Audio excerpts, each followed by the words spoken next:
The ordinary daily life of Tokyo streets was broken. Fashionable and beautiful women, tired-looking office workers carrying briefcases, children in uniforms carrying school bags, and middle-aged women carrying vegetable baskets. All these people of all kinds merged into a stream at this moment, running forward with terrified faces. "Help! Help! Run!" Xiaolong just came out of the store with his lunchbox when he was swept by the terrified crowd and ran towards the street ahead, looking confused. What happened? Why did everyone start running for their lives? The answer was soon revealed.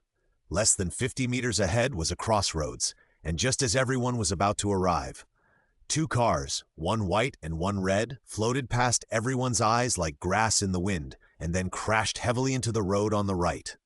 Bang! Amid the huge explosion and the orange-red flames that burst like fireworks, a huge figure walked out leisurely from the left intersection. Before it fully revealed its body, it had already trampled the flashing red traffic light in the middle of the road into pieces. It was shaped like a lizard standing on two legs and looked a bit like a seal.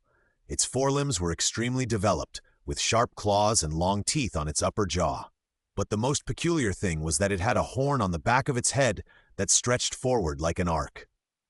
Is this monster Gomez? Xiaolong looked at the monster and his eyes widened. He knew this monster. Gomez was an ancient monster that appeared in the first episode of Ultra Q. It was set as a primitive mammal in the tertiary period of the Cenozoic era, with a ferocious personality and was carnivorous. Xiaolong had bought the first generation of discs and was very impressed by this original beast. So, this is the world of Ultraman? As an old Ultraman fan, Xiaolong was not happy to see this scene but was crying. That's right, Xiaolong was not a native of this world, but a glorious time traveler. In his previous life, he was a pathetic office worker, and his hobby was watching special effects. A week ago, he died suddenly due to overtime work, so he traveled here. In this world, he is also called Xiaolong. He is a college graduate with a car and a house whose parents have both passed away. Today, he went out to buy a lunchbox because he thought it was troublesome to cook. Unexpectedly, he met a monster. When Gomes saw the crowd, he immediately let out a roar and then chased after them with shouts. The crowd immediately screamed and turned around and ran back. Xiaolong's heart was beating hard, and he also turned around and ran back with the crowd.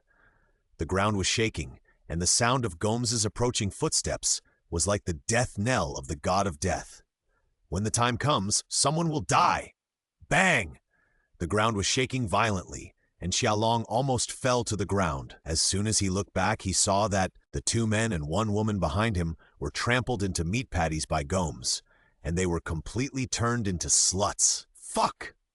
Seeing this, Xiaolong immediately ran forward for his life, and 1,000 horses were roaring in his heart. After finally resurrecting, I haven't even started to gallop yet. Am I going to be trampled to death by a monster? Xiaolong frantically squeezed the strength in his legs and desperately ran across the street in front. At this moment, a huge voice suddenly sounded in the sky. Sevenger is about to land. Please pay attention to avoid it. The security guard holding a red baton evacuated the crowd and shouted loudly, "The armor of the armory is about to land. Everyone get out of the way." Armory? Sevenger? Xiaolong was stunned and turned his head to look. He saw a huge silver mecha in the sky with white steam spraying from its buttocks, approaching here quickly. It was a humanoid mecha wrapped in bloated silver armor all over its body, and its head was like a car head. This silly and cute shape should not be the one in Leo. Here, is it the world of Ultraman Zeta? Xiaolong was stunned for a moment, and then reacted immediately. As a fan of Ultraman, he had of course seen the recently released Zeta. Its excellent production is simply amazing. Netizen. Big news, Tsuburaya's production level has regressed by 20 years. Ultraman fans, is there such a good thing? That was the peak of the Heisei era. Unfortunately, when Xiaolong traveled here, Zeta was not finished. Apart from knowing that Captain Snake in the armory was Gagara, and some seemingly plausible hints, he did not know the subsequent plot. After leaving the center of the battle, Xiaolong casually found a cafe to rest. Holding the steaming coffee, Xiaolong sat in the chair, and the more he thought, the colder his heart became. Even if he knew all the plots, what would it matter? In this world where monsters are rampant, those who have no power to protect themselves are destined to be cannon fodder. Maybe one day he would be killed by a monster that suddenly appeared while sleeping in the house. Sure enough, it would be better to leave Neon. Xiaolong sighed and walked to the front desk, took out his wallet, and took out a credit card. Just as he was about to pay the bill, a strange female voice similar to mechanical synthesis suddenly sounded in Xiaolong's mind. Behavior matching is correct. God-level card system starts binding. Binding is successful. Congratulations to the host for obtaining a novice gift card. Do you want to open it immediately? Behavior matching? System? Xiaolong was stunned for a moment, and his hand holding the credit card was shaking. As an old bookworm, he certainly knew what the system was. It was the golden finger for the protagonist to counterattack and turn over. "Sir, are you okay?" The clerk beside him asked with some concern. The boy was handsome, but unfortunately he looked a little mentally ill. "Ahem, sorry, I just escaped from the monster and haven't recovered yet." Xiaolong smiled awkwardly, checked out, and walked out of the store quickly. Without saying anything, Xiaolong immediately recited in his heart, "Open the novice gift card. Congratulations to the host for obtaining a decade driver and 3 random cards. Obtain skill, card grabbing. Killing or defeating the target can plunder its ability and even forming a card to use." As soon as the voice fell, Xiaolong immediately felt a long and thick thing wrapped around his waist. When he opened it, he saw that it was the decade driver and the driving card box sword. Card storage. Decade driver? Ultra World, you made me a Kamen Rider transformation device? Xiaolong was stunned. The fantasy of the godlight stick, zero glasses, and galaxy sparks in his mind all turned into bubbles and shattered. Forget it, forget it. It's better to have it than not. I remember that Decade is quite powerful. Xiaolong touched the sexy magenta belt around his waist, and his irritable heart finally calmed down a lot. Then Xiaolong opened the card box hanging on his waist and took out 3 random cards given by the system. Ryuki, Kuga, and Tiga. The first 2 are understandable, but what about Tiga? System, come out and explain it.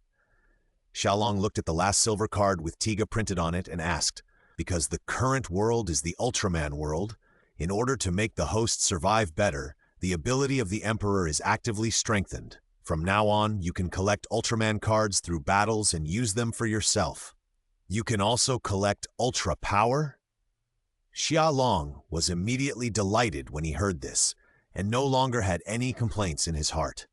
At this moment, a light curtain that only Xiaolong could see suddenly appeared in front of him. Mission content: transform and destroy the first monster. Completion reward: 1 special card, 1 random card, an equipment card. Flame Dragon Horse. Use this card to summon Light and Shadow Horse. Failure penalty: prohibition of transformation for 7 days. Do you want to claim it? Flame Dragon Horse? Isn't this the special mount of Flame Dragon Warrior in Armor Hero? Xiaolong was stunned for a moment and then grinned. Flame Dragon Horse not only looks cool, but also has a speed that can exceed the speed of light and even travel through time and space. I'll take this mission. Xiaolong accepted the mission without any hesitation. Gomez, right? You want to leave after offending your Grandpa Long? I'm here to take your life. On the deserted street, a white car with the Armory logo quickly arrived at the scene. Pop! The car door opened, and a young man wearing a helmet and holding a gun, dressed neatly, walked down. I am Haruki, the Sevenger has landed. Inside the Sevenger, the ace, driver Nakajima Yoko said firmly. Be ready to attack at any time. Inside the armory, a girl in uniform with a sweet look began to explain quickly while looking at the monster on the screen. The target is the 20-meter-tall ancient monster Gomes. It turned out to be a mammal that has existed since the beginning of the tertiary period of the Cenozoic era. It's amazing. She became more and more excited as she spoke, with bright light flashing in her big eyes, and she seemed to be quite fanatical about monsters. This is another member of the armory, the scientific advisor Oda Yuka. The man standing next to her is the captain Shota Jakura. Hearing Yuka's extremely excited tone, he couldn't help but close his eyes, and the corners of his mouth drooped wildly, looking quite headache. Let me confirm again. Sevenger has 3 batteries. Each battery can be used for 1 minute. The actual activity time is 3 minutes. Please return on time, Shotojakura said in a serious tone. Understood. Yoko nodded and then turned her eyes to Gomes. Gomes was about to continue chasing and killing the crowd, but Sevenger had already caught up with him. Sevenger is 55 meters tall and weighs 38,000 tons. Gomes turned his head to compare the size of the enemy and us, and instantly turned around and ran away, which was quite decisive. In the world of monsters, although size is not the only criterion for judging strength, the big ones are generally not easy to mess with. Stop right there. Yoko let out a cry when she saw this, and then controlled Sevenger to chase after it. Senior Yoko, there is a big park in the north. Lead it there, and I will send you the location, Haruki said as he ran. Understood. At this moment, Haruki suddenly heard a few whimpers. He immediately stopped and looked for the sound. Not far away, next to a building, he saw a black puppy with a scarf. The poor puppy seemed to have lost its owner in the chaos. It was standing alone, looking around anxiously with its big round eyes. The footsteps of Gomes became louder and louder, and it was obviously getting closer and closer. Haruki was stunned for a moment and ran over without thinking. He wanted to save the lives of humans and animals. Seeing a stranger coming, the puppy immediately ran towards the building. Don't run! Don't run! Don't run! You can't stay here! I found it! Haruki found the puppy, picked it up and ran away. At this time, Gomes was driven by Sevenger and came behind Haruki. Although this Gomes was only 20 meters long, it was still a huge monster for humans. The big feet landed and the ground cracked. Even though Haruki ran desperately, he was soon caught up. A huge shadow was cast from the top of his head, bringing a huge wind. Haruki looked up and saw Gomez's huge foot falling down. Ah! Seeing that Haruki and the dog were about to be trampled into a meat paste, an armored arm suddenly stretched out from the glass beside and dragged the man and the dog in. Bang! Smoke and dust rose, the ground cracked, but Haruki and the dog disappeared. Haruki widened his eyes. In front of him was a dark and long space. Countless mirrors turned endlessly as if entered some special space. Hey, are you okay? A lazy voice sounded from behind, and then Haruki felt a pat on his shoulder. At the same time, the surrounding space returned to normal. Haruki shivered, holding the trembling dog, and slowly turned around. He saw a strange man in armor standing behind him. He was wearing a red tights, his chest covered with a silver breastplate, and a silver helmet with a dragon pattern, and his handsomeness was maxed out. But the box on the belt, is it pink or magenta? Lobster-masked man? Hey, isn't it too rude to say such things to your savior? Xiaolong said speechlessly as he looked at the future Ochi Superman. Just now, it was he, transformed into Dragon Rider, and pulled Haruki into the mirror world at the critical moment and saved him. Dragon Rider has the ability to enter the mirror world and can freely shuttle between mirrors. Sorry, thank you very much for your help. But by the way, why is Gomes missing? And the others are missing too. Haruki immediately hugged the dog and bowed, then raised his head and asked belatedly. The surroundings were too quiet as if they were the only ones there. This was too abnormal. Are you talking about Gomes? Xiaolong pointed to the glass beside him. Look, it's there.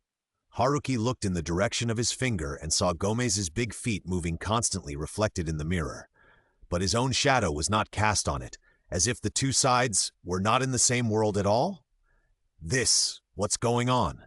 Even though Haruki was a thick-skinned man, he couldn't help but feel a chill on his back. Could this strangely dressed guy in front of him be an alien? Was the purpose of saving him for an experiment? I'll explain it later. Now it's time to deal with this big guy. Xiaolong patted Haruki's shoulder and said with a smile. Then he took a few steps forward, opened the card box on his waist, and pulled out a card. To deal with monsters, you naturally have to use monsters. Haruki stood behind Xiaolong and happened to see the appearance of the card. The style was like an ordinary playing card, but it was printed with a red dragon with its mouth open and roaring. Xiaolong pinched the card with 2 fingers, turned it upside down, and then threw it down in a cheek manner. The card was inserted into the belt card box with great precision. Then Xiaolong pushed with one hand, and the belt immediately cast a gorgeous light and shadow, and made a sound. Final attack ride. Contract advent. The sound of the belt startled Haruki. Then, a violent dragon roar suddenly came from the sky above Haruki's body trembled, and a huge sense of fear rose from the bottom of his heart for no reason. He looked up and saw a big black hole suddenly appeared in the blue sky. The next second, a vigorous red dragon that looked very similar to the card came out of the hole in the sky. Haruki's eyes widened, and before he could be surprised, he saw the red dragon suddenly rushed into the mirror and disappeared.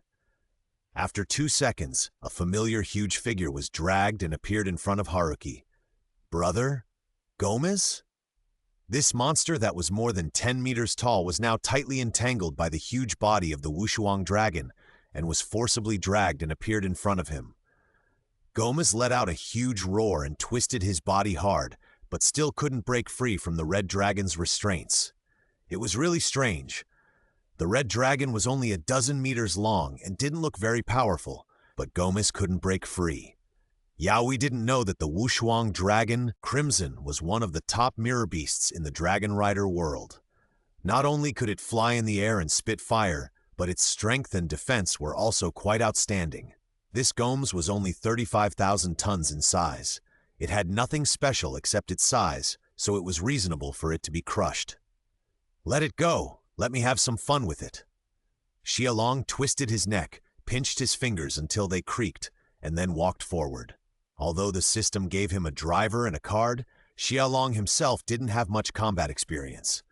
The Gomez in front of him was not powerful and was only 20 meters in size. It was a good target for training. Wushuang Dragon looked up at Xiaolong and let out a dissatisfied roar. But in the end, it obediently let go of its body, returned to the sky and disappeared. Gomez regained his freedom, but he was still lying on the ground, unable to get up. He had just been tied up by Wushuang Long, and his body had not recovered immediately. By the way, who is that? Xiaolong turned around and pointed at Yaoi, pretending to be embarrassed, and asked, My name is Xiachuan Yaoi. Oh, Yaoi, right? Can you please hold this little guy and stand farther away, lest I accidentally hurt you later? Xiaolong stretched out his hand and hooked the dog's chin and said softly, Oh, okay. Yaoi was stunned for a moment, then ran away quickly holding the autistic dog, hiding in the dark and watching quietly. Without any worries, Xiaolong looked at Gomez, who stood up again with an angry expression and smiled under his mask. Come on, let's start the second round. As soon as the voice fell, Xiaolong took out a card from the card box and threw it into the drive. Sword vent. The next second, a deep red long sword fell from the sky and landed right in Xiaolong's palm. It was the exclusive weapon of the Dragon Riders, the Dragon Saber. Xiaolong gently stroked the blade with his left hand, then took the initiative to pounce on Gomez. Xiaolong was 1.82 meters tall, not short, but compared to Gomez, he seemed too small. Seeing Xiaolong taking the initiative to pounce, Gomez raised his foot and stepped on him. He wanted to crush this ignorant human into a meat paste so that he could vent his hatred. Yaoi was hiding in the distance, and his eyes widened when he saw this scene and was about to warn of the danger. The masked man stepped hard on the ground, and the whole person jumped more than 10 meters and jumped onto Gomez's arm. It's big, but not flexible enough. After Xiaolong said this, he inserted the long sword in his hand into Gomez's arm. The long sword was extremely sharp. It directly penetrated Gomez's tough skin and injured his muscles. But for Gomez, this wound was equivalent to being stabbed by a toothpick, and it was not a big deal. Ah! Gomez let out a scream, feeling offended by being bullied by a small ant. Without saying anything, it raised its house-sized palm and slapped Xiaolong. The big palm came with a terrifying whistle, but Xiaolong ignored it. This feeling of walking on the edge of a knife and risking his life was the first time he had tried it. But it didn't feel bad even, a little addictive. You're too slow. Xiaolong drew out the dragon saber, moved his feet faster, and easily dodged before the claws came. Gomez's attack missed, and he immediately widened his eyes, but he saw nothing. Where did the little bug go? At this time, Xiaolong was in a blind spot behind Gomez, holding the blade and his chest heaving violently. He was still too impatient. If he had jumped to Gomez's back and used heavy artillery to attack his head directly from there, it would probably have caused good damage. I've barely adapted to the power. It's time to end it. Xiaolong threw away the dragon saber with his right hand and then took out a golden card from the card box on his waist. Without any hesitation, Xiaolong inserted the card into his belt, pushed the mop with both hands, and the colorful lights on both sides of the belt lit up. Final attack ride. Yuki final vent. The next second, a familiar dragon roar sounded. Gomes heard the sound and slowly turned around. He saw the little bug wrapped by the flying monster before. Jumping up with all his strength, Haruki, who was hiding on the side, widened his eyes and watched the masked man in red armor jump to a height that even Gomes had to look up. The red figure was as light as a swallow, and it turned several times in the air like a top gymnast, and finally made a downward kick. Aang! The Wushuanglong opened its mouth and let out a violent roar, spraying violent flames like waves at Xiaolong's back. With the help of the violent thrust of the flames, Xiaolong launched an explosive kick from top to bottom. The ultimate move, Dragon Flame Kick. The violent flames flashed through Haruki's horrified eyes like lightning, and then fell heavily on Gome's chest. Bang! Xiaolong bent his right knee and half-crouched on the ground, then slowly stood up. Behind him, a huge hole suddenly appeared in Gome's chest. Gomes opened his mouth and let out a last low roar, and spiderweb-like red cracks appeared on his body and then exploded. After Gomes died, a ball of white light floated into the air. Wushuanglong immediately soared up, opened his mouth and swallowed the white light ball into his stomach. Then the monster let out a low roar similar to a burp, slowly swayed its knife-shaped long tail and left with satisfaction. In his mind, the system prompts sounded one after another. Congratulations to the host for completing the task. The reward has been issued. Please check it carefully. Card seizure is activated. Congratulations to the host for obtaining the ordinary 1-star monster card. Ha! Hearing the prompt sound, Xiaolong's tense nerves finally relaxed. Wow, you're so awesome! You kicked that monster to death!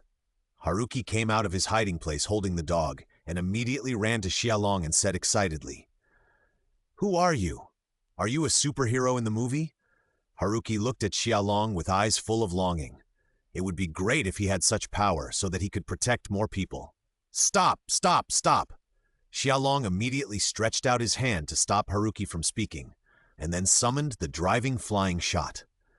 This is the night machine that Dragon Rider uses to enter the mirror world. It looks like a full-cover motorcycle. It will be safer and faster to enter and exit the mirror world with this. Get in the car. I'll take you out. Oh, okay. Hey, it's so crowded. Shrink your legs a little more, and your hands. Damn, this stupid dog actually peed. Ah, sorry. After a while of frolicking, Xiaolong finally sent Haruki and the dog back to the real world. Let's say goodbye. We'll see each other again soon, Haruki. Hey, by the way, you haven't told me your name yet? I'm just a common rider passing by. Remember that. After saying that famous line, Xiaolong disappeared into the mirror world again. After finding a place where no one was, Xiaolong immediately walked out of the mirror and then canceled the transformation.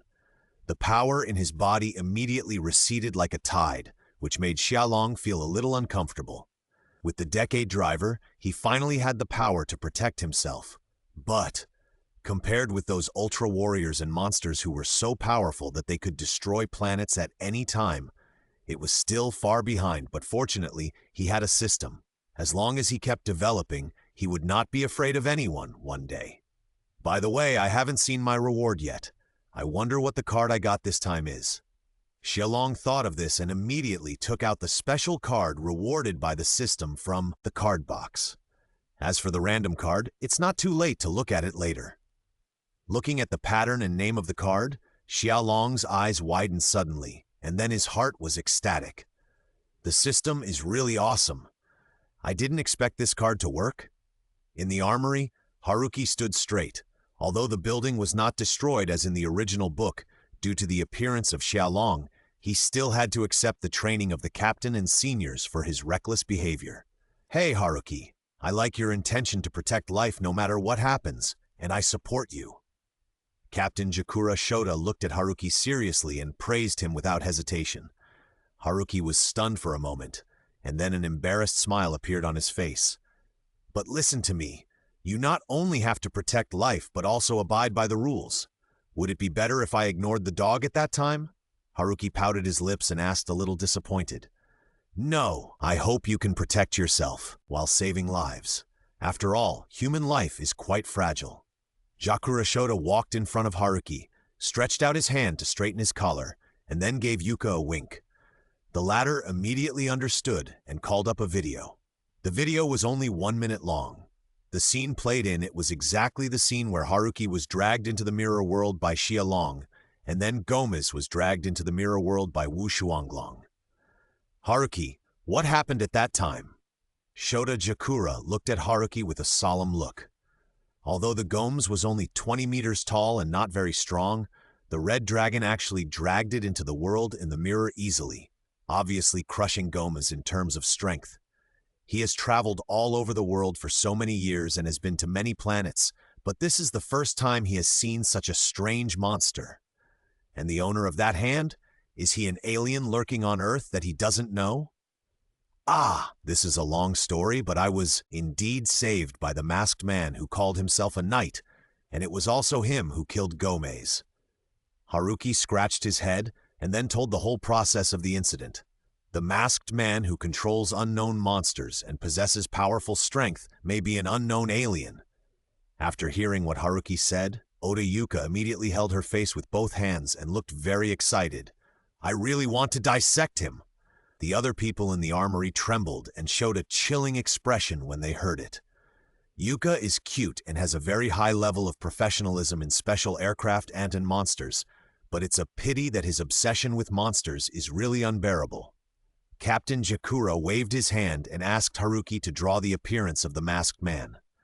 Unfortunately, Haruki is not an art major. The pattern drawn is quite abstract, but the general characteristics are well expressed. This armor doesn't look like an exoskeleton armor at all, but more like a mechanical armor. Unfortunately, there are too few clues to confirm whether the inside of the armor is a human or an alien. Jakura Shota sat on the table with Haruki's painting. His eyes narrowed, and he fell into deep thought. It is unknown whether this mysterious knight is a friend or foe, but since he saved Haruki and eliminated Gomes, it at least means that he is currently on the side of humans. Captain, do we need to start an investigation immediately? Yoko asked immediately, standing straight with her slender legs. No, just record it. Our mission is to protect the Earth from the invasion of monsters. Searching for aliens is not our business. Jakura put down the portrait, put his hands in his trouser pockets, and said with a smile on his face, Then what is the code name of this mysterious knight? Yoko asked this question. Haruki and Yuka also cast their eyes over. A knight who can control dragon-shaped monsters to fight. Why not call him Ryuki? Ryuki? Dragon Knight, what a fitting name, worthy of being the captain. Haruki gave a thumbs up and smiled. Okay, stop flattering me. Since you are the person involved, you should write the report on Dragon Rider. After walking to the door, Shota Jakura suddenly stopped and turned his head to add, By the way, the report must be at least 3,000 words. Huh? Haruki's legs suddenly softened, and he felt that he had lost hope in life. In Sugihara District, in a high-end restaurant. Hello, sir. Do you need any service? The young waitress, wearing a white shirt and with a very attractive figure, poured a glass of water for Xiaolong and asked with a sweet smile. No, thank you. Xiaolong chuckled and politely refused. This is the third girl who has approached him. All of them are very beautiful, but unfortunately he only has eyes for the cards rewarded by the system. Ignoring the regretful look from the other party, Xiaolong began to eat. Today is a good day. It is better to go to a restaurant than to buy cheap food. After flipping through the system again, Xiaolong discovered a new function, sacrifice. Sacrifice a card to obtain the power corresponding to the level, which can be used to fuse the card or the body. It is worth mentioning that the system has divided the monster cards into 5 levels: low, ordinary, elite, high, and boss. According to the strength, each level is divided into 1 star to 5 stars. The Gomes monster card in Xiaolong's hand is the strength of an ordinary 1 star. Without hesitation, Xiaolong directly sacrificed the Gomes card and turned it into pure power to strengthen his body.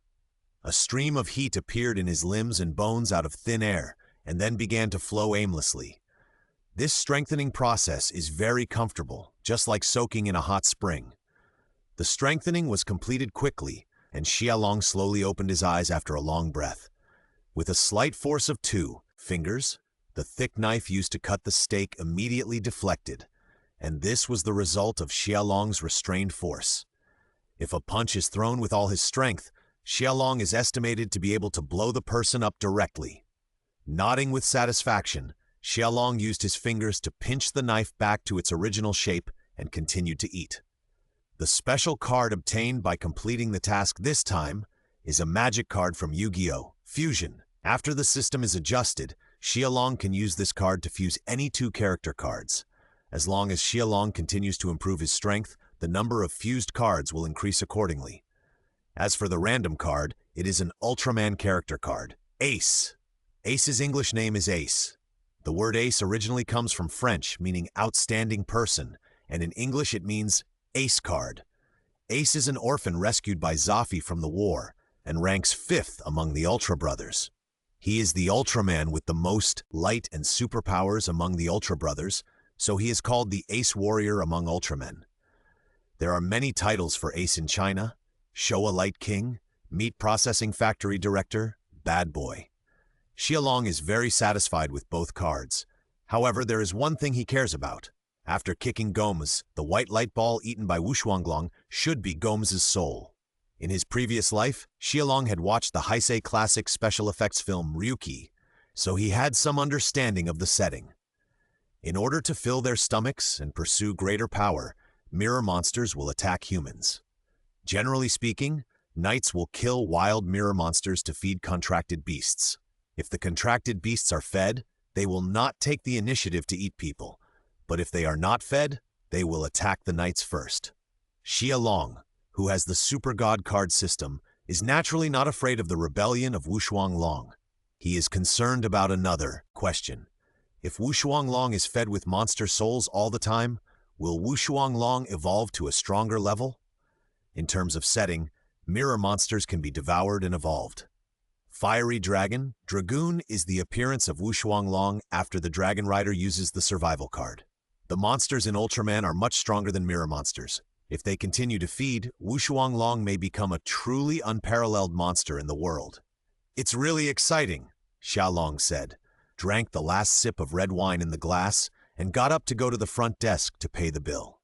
As soon as he walked out of the restaurant, Xiaolong's mobile phone received an emergency push.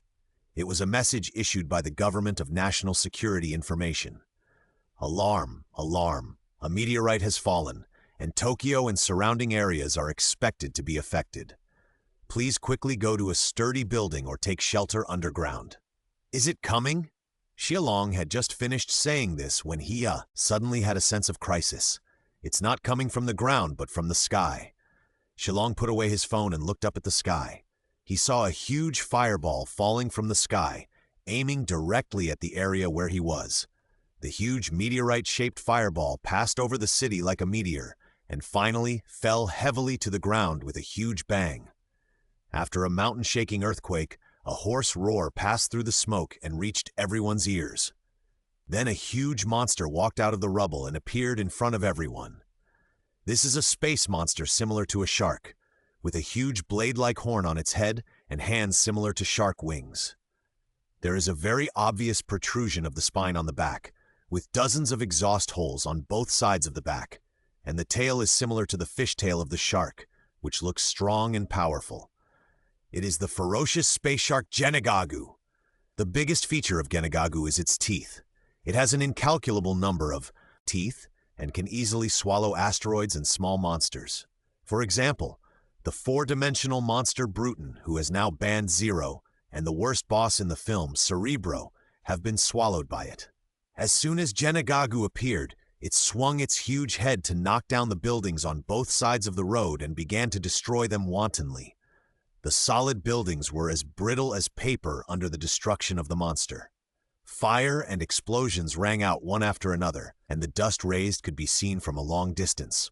The crowd's eyes were terrified, and they immediately shouted and fled quickly in the opposite direction. "Run! Run!" At the same time, The system's prompt sounded again in Xialong's mind. Mission content, kill Genegagu. Mission requirements, 1 hour to complete. Rewards, 1 special card, 1 equipment card. Failure penalty, randomly recover 2 cards owned by the host. Do you want to accept the mission? Of course I'll accept this mission, Xialong said confidently. After receiving the reward for the first mission, his strength has greatly increased, and he doesn't have to be afraid of Genegagu at all.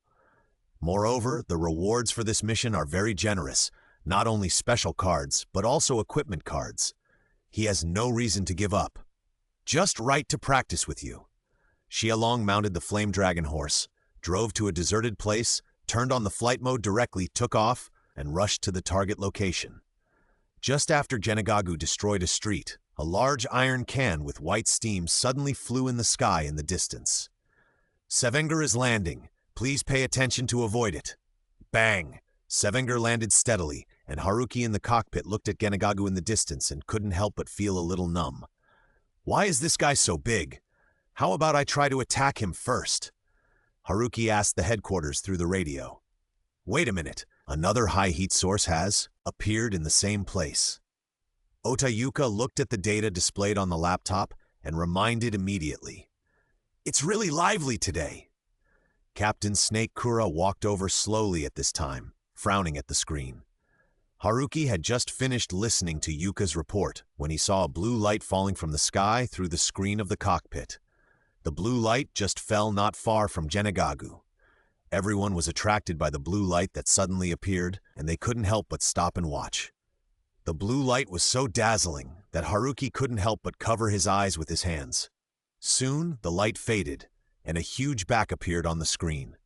It was a humanoid figure, with a blue-silver body color as the main color. A light similar to the letter Z was wrapped in silver armor on the chest, which looked strong and powerful.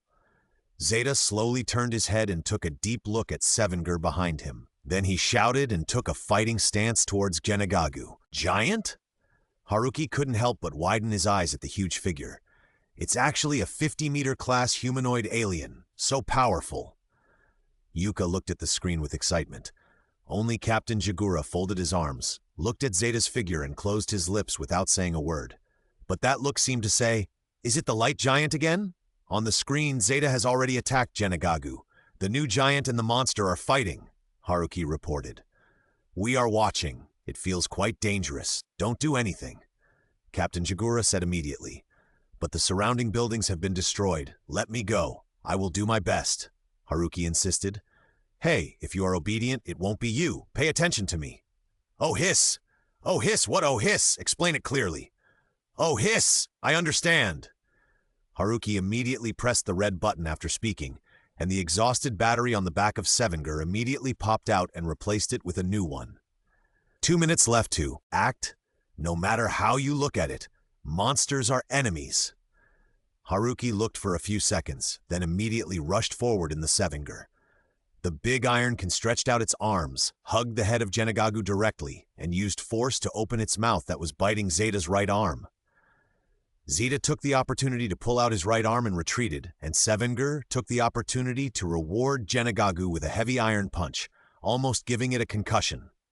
Genegagu turned his head and opened his mouth, trying to bite Sevenger. Unfortunately, the opponent's body was covered with heavy armor, and there was no way to start.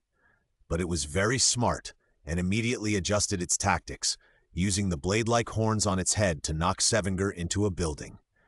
In terms of brute force, Sevenger is not its opponent.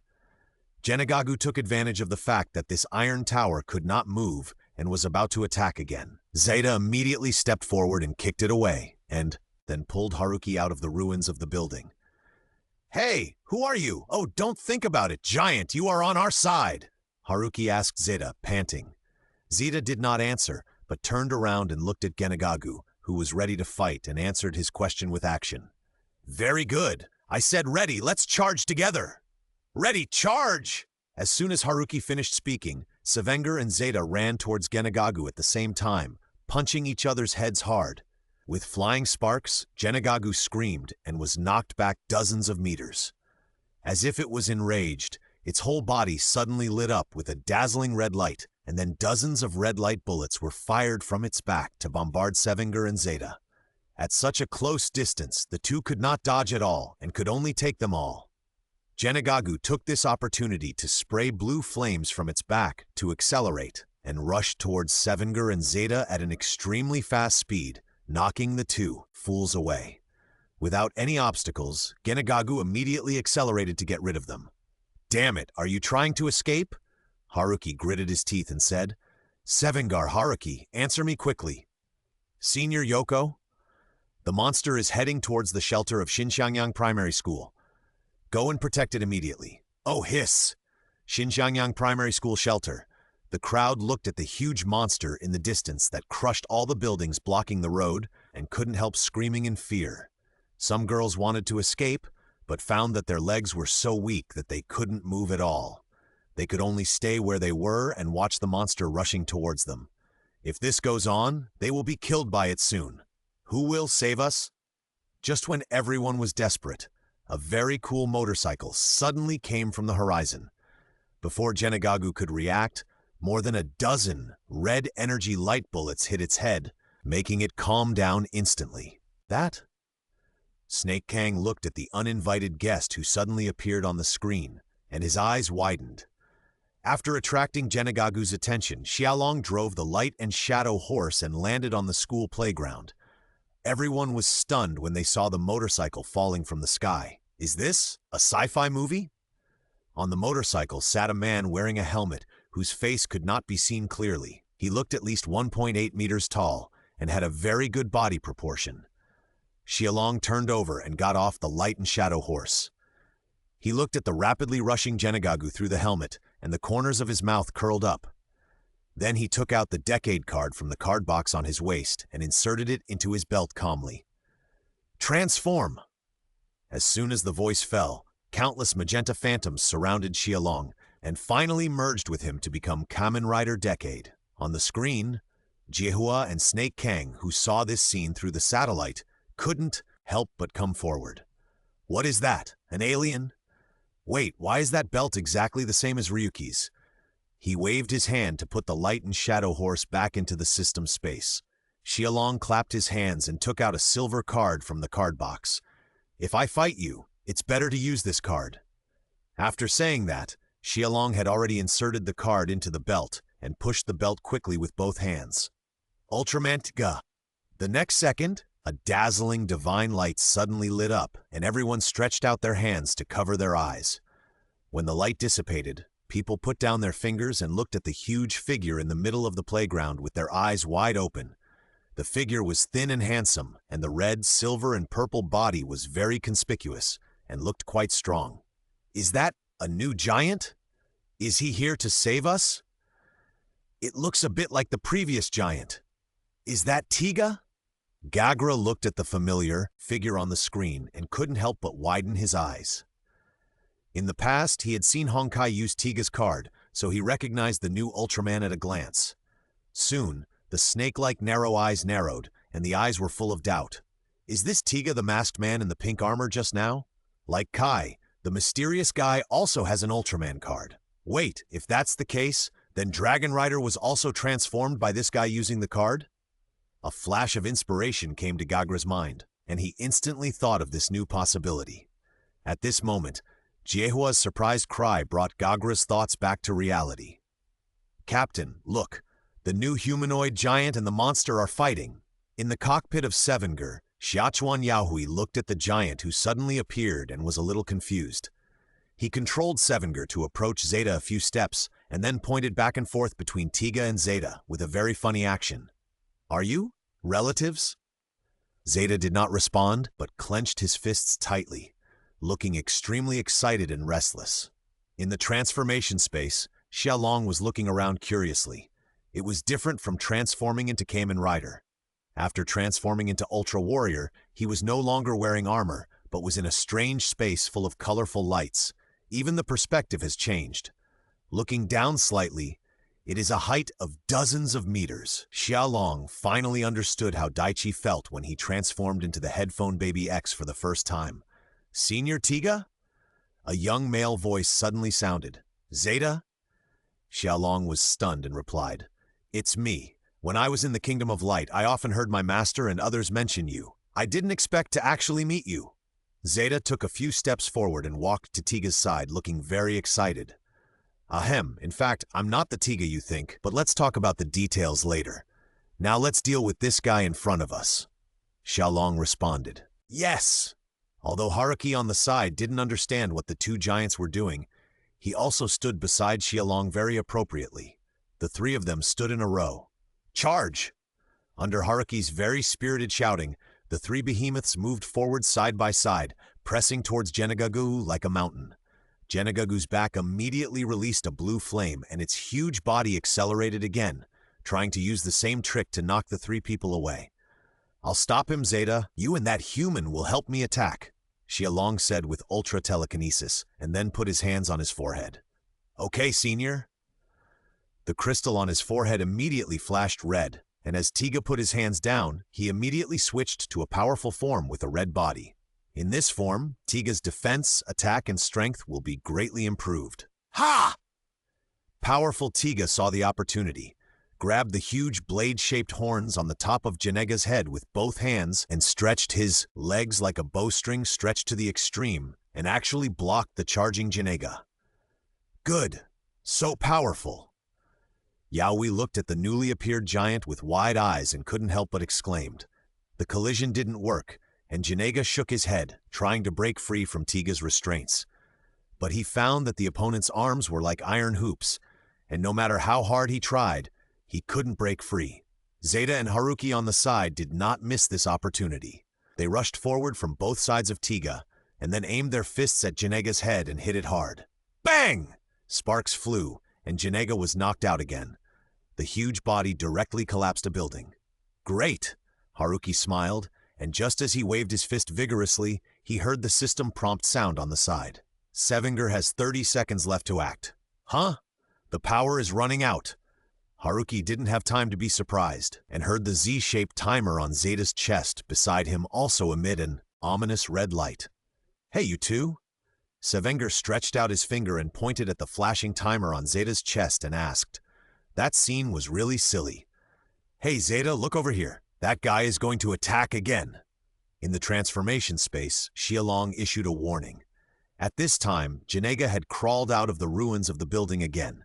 As if completely enraged by the three people, this behemoth let out the most angry roar so far, and then all the small holes on its back lit up again, and the entire huge body was submerged in the strong red light.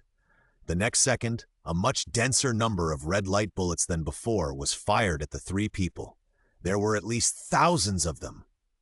Behind the three people was the Xinyang Primary School shelter.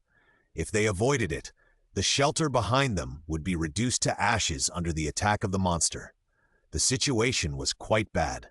"Be careful to protect yourself," Xiaolong reminded, then stood in the center, put his hands on the timer on his chest for a moment and unfolded them. The next second, a circular screen immediately opened, protecting Tiga's body. But unfortunately, Tiga's light screen could not be opened wide, so, in order to minimize casualties, Haruki and Zeta used their bodies as a meat shield and resisted all the incoming damage. At the same time, Sevengar lost power and completely turned into a giant iron doll, falling down like a golden mountain. Zeta was beaten into a ball of blue light and shadow and sank into Sevengar's body. "Haruki, please come back if you hear me, Haruki!" "Haruki!" Yoko shouted into the intercom, her tone panicked. In the armory, Yuka and Gagra were all nervous. Seeing this result, Xiaolong was not too worried.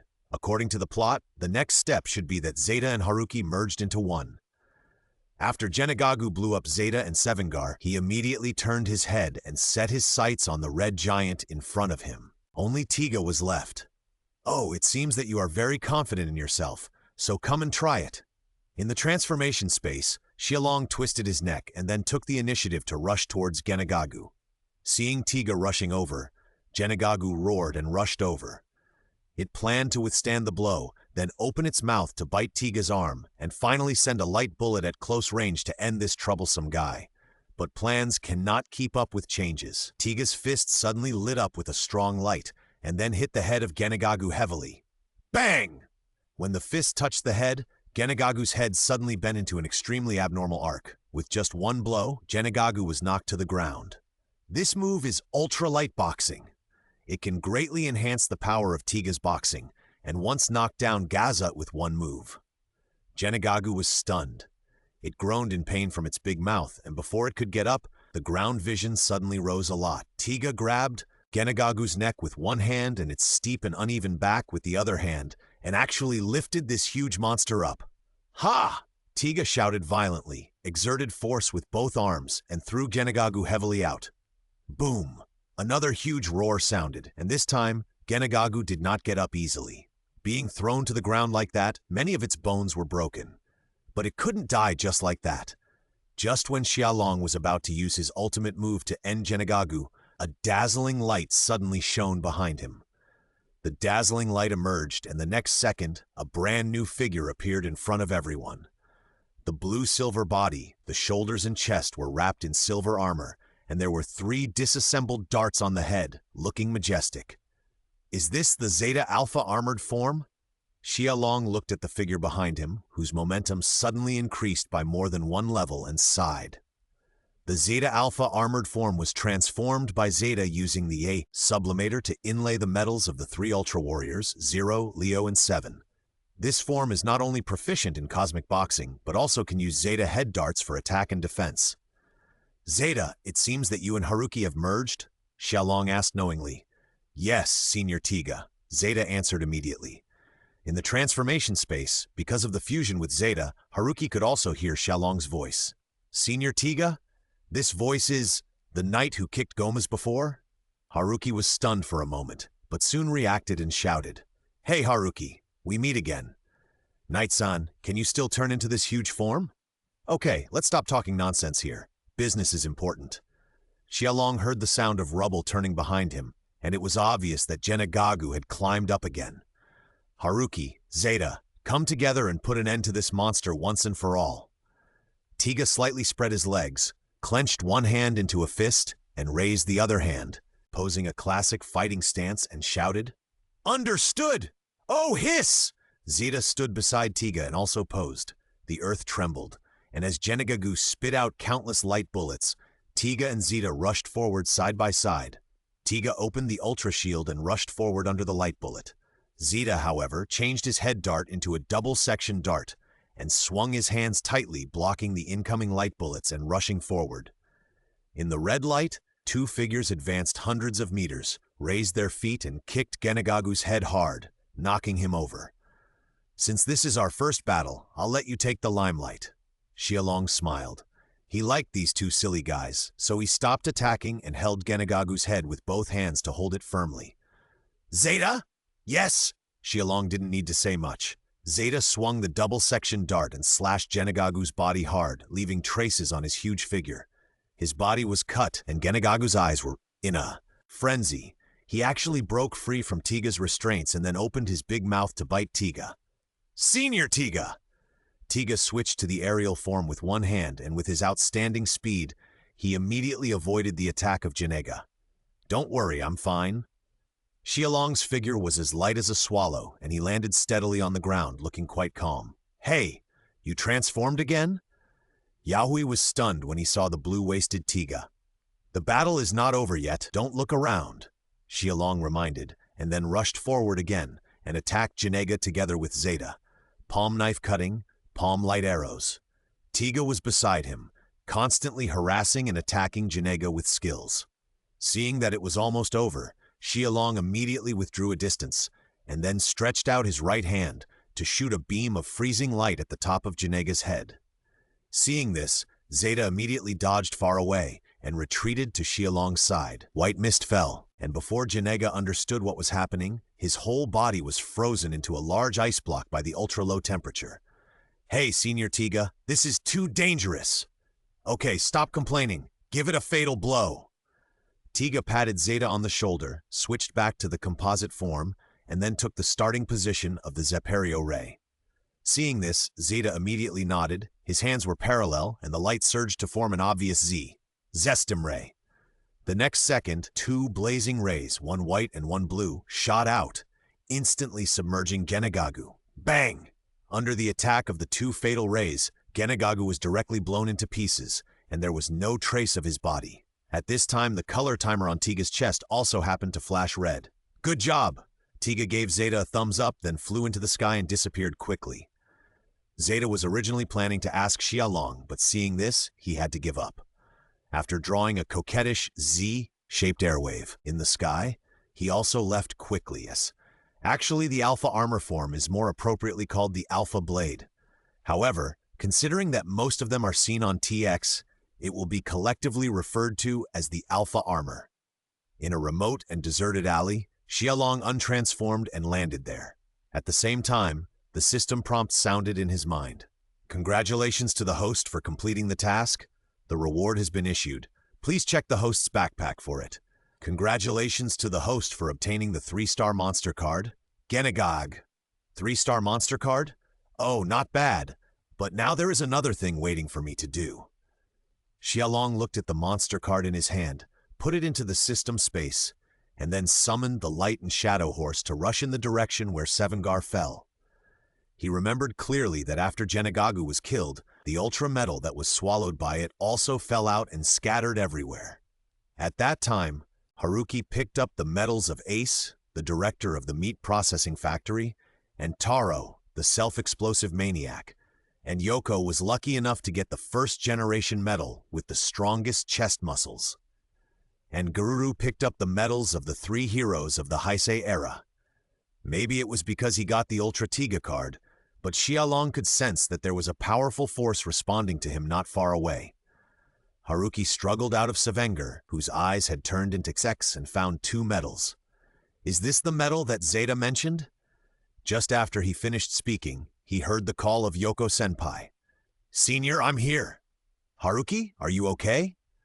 Yoko, who had just seen the strange thing, immediately put the first-generation medal into her bag and quickly ran to Haruki to check the situation. At the same time, Gagula also arrived at the area where the medals were scattered. Through the subtle perception of energy and the experience with Kai, he quickly found 3 medals: Tiga, Dinah, and Gaia. Sure enough, that guy is not Tiga himself, but transformed through medals, cards, and other things. Gagula came to a conclusion in his mind instantly. Just as he was about to reach out to pick it up, he suddenly felt a sense of crisis in his heart. Without any hesitation, Gagula jumped back to avoid it, and the next second the place where he was standing was shot into a sieve by the energy bullet. The next second, a red light and shadow rushed over suddenly, so fast that Gagula could only see a back. Magenta armor, jade-like eyes, and that very familiar belt. The light and shadow horse had no intention of stopping at all, and ran straight to the location of the 3 medals. "Don't think it's so easy to succeed." Gagula immediately changed to his original posture, pulled out the Snakeheart sword and threw it like a javelin. The Snakeheart sword was wrapped in a blood-red light and blasted towards Xiaolong's back. Xiaolong had to immediately turn the direction to avoid the attack, but he soon reacted. "No, this guy is going to..." The Snakeheart sword swept past Xiaolong and hit the ground where the 3 medals were placed. The next second, the ground cracked and the 3 medals immediately shot out in all directions.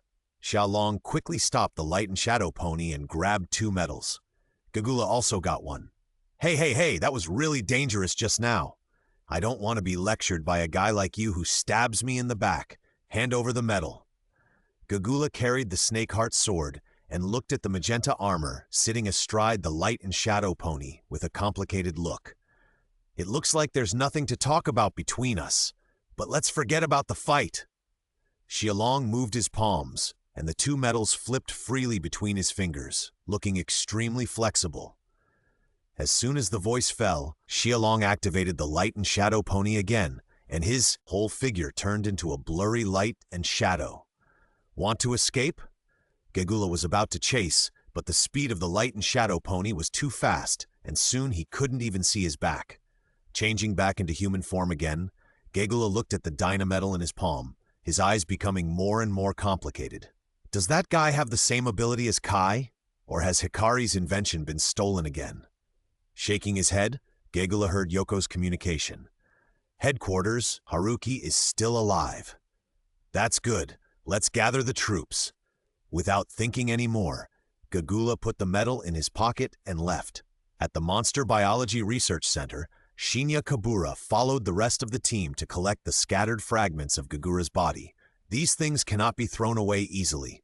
They must be carefully studied to make sure that there are no omissions before they can be processed. At this moment, the cart pushed by Kabura suddenly moved inexplicably. It was very inconspicuous, but it caused the large plastic barrel to fall to the ground, revealing a foul-smelling viscera. "Kabura, what are you doing? Pay attention." I'm sorry, I'll clean it up right away." "Really, you can't even do such a small thing. Hurry up and catch up." The team leader cursed a few times, then took the others away, and soon only this unlucky young man was left here alone. "Oh, it stinks. It's so sticky and disgusting." Just as Kabura was complaining, something suddenly fell on his face. "Ah! What is this? Get out of here!" A scream sounded and soon fell silent. With bloodshot eyes, Daimu staggered as he walked out of the plastic barrel containing the body of Geniga and then took out a Zeta sublimator and a demon fragment from it. "I feel good." Cerebro picked up the two things and took a look at them, then curled his lips and revealed a charming smile. This poor thing doesn't know what it is about to face. After Shalong snatched the food from Gagula's mouth, he returned to his residence. The lights were turned on, and the empty room was filled with various comic books, which looked very deserted. Xiaolong looked at the empty room, and the excitement of getting the new card suddenly weakened a lot. Even if he gained power, he still couldn't go back to the time and space and country he was familiar with and missed. "Hey, system, if I keep getting stronger, can I go back to my original time and space?" Answer the host. This possibility exists. For example, Ultraman Zero's Shield of Paraji has the ability to travel through time and space, and special monsters like Bruton also have similar abilities. Well, I understand. Xiaolong exhaled heavily and suppressed his homesickness. As long as there was hope, it was fine. After making a simple dinner, Xiaolong casually turned on the TV and began to sort out his gains. He opened his backpack, and two brand new cards were placed in the empty spaces. There was a big question mark on the back of the cards. It seemed that he had to click on them to know what they were. Xiaolong first clicked on the special card. "Congratulations to the host for obtaining the special card, Flash." Xiaolong looked at the card with a familiar cover in his hand, and his eyes bulged like light bulbs. The Flash card comes from the tabletop card game 3 Kingdoms Kill. When the enemy attacks you, you can use this card to dodge, pass. Thank you for the reward from Daojin Sanchendao. There will be 3 updates today, and 1 more to go. I will present it as soon as I finish writing it. Xiaolong came back to his senses and immediately checked the properties. When you use this card, you can get the effect of absolute dodge, making the enemy's attack invalid. Note: this card is a special consumable card and will disappear automatically after use. Although it's a one-time card, the absolute dodge effect is simply amazing. If used well, it might lead to a surprise victory. Xiaolong nodded with satisfaction, and while sighing at the power of the system, he clicked on the equipment card again. Congratulations to the host for obtaining the equipment card, Iron King Armor from Ultraman X. Use it to obtain Iron King Armor. Electric attribute? Not bad. Xiaolong nodded and put the 2 cards into the system space at the same time. The equipment card is a universal card and is not restricted by the character card. In other words, whether Xiaolong uses the Decade Driver to become Kamen Rider or Ultraman, he can use the Air King Armor. System, check my personal panel. Soon, a panel that only Xiaolong could see appeared in front of him. Name, Xiaolong. Age, 23. Strength rating, CA items. Decade Driver, Light and Shadow Horse. The order of the system's strength levels, from low to high, is E. Ordinary people, DC, BS, SSS. Take the E level as an example. Each level is further divided into 3 levels. E, EE+. Xiaolong absorbed the Gomes card, and he has C-level strength in human form. After transforming into Ultraman and Kamen Rider, he can reach the highest level of A, so his strength is rated CA. Quite scientific. It seems that I still have a long way to go to become a top powerhouse, but don't worry, I have plenty of time to get stronger slowly. Xiaolong smiled, then turned off the TV and walked towards the bedroom. I fought 2 battles in one day. I'm exhausted. Let's go to sleep. Unlike Xia Long, who had no psychological burden, the armory was holding a meeting at this time. The theme of the meeting was about Zeta and Xia Long. Sitting in the main seat was a short and fat man wearing frameless glasses, who looked at least 40 or 50 years old. This was Commander Aoyama. He was not only responsible for coordinating all matters of the armory, but also the head of the Neon Detachment of the Earth Defense Force. Aoyama was a gentle but strict commander, and he was also the one who figured out the funding for the armory. Oh, the poor old father role. In addition, Captain Jakura, Haruki, and the rest of the staff were all standing. On the white wall opposite the team members, there was a very conspicuous calligraphy scroll. There were 4 powerful and vigorous characters on it, fighting alone. Everyone, please express your opinions about that humanoid alien and the one who can change size at will. Commander Aoyama immediately changed his words halfway through. Oh, it's the unknown alien dragon rider who can change into other appearances at will. I think Ultraman Zeta and Dragon Rider are trustworthy.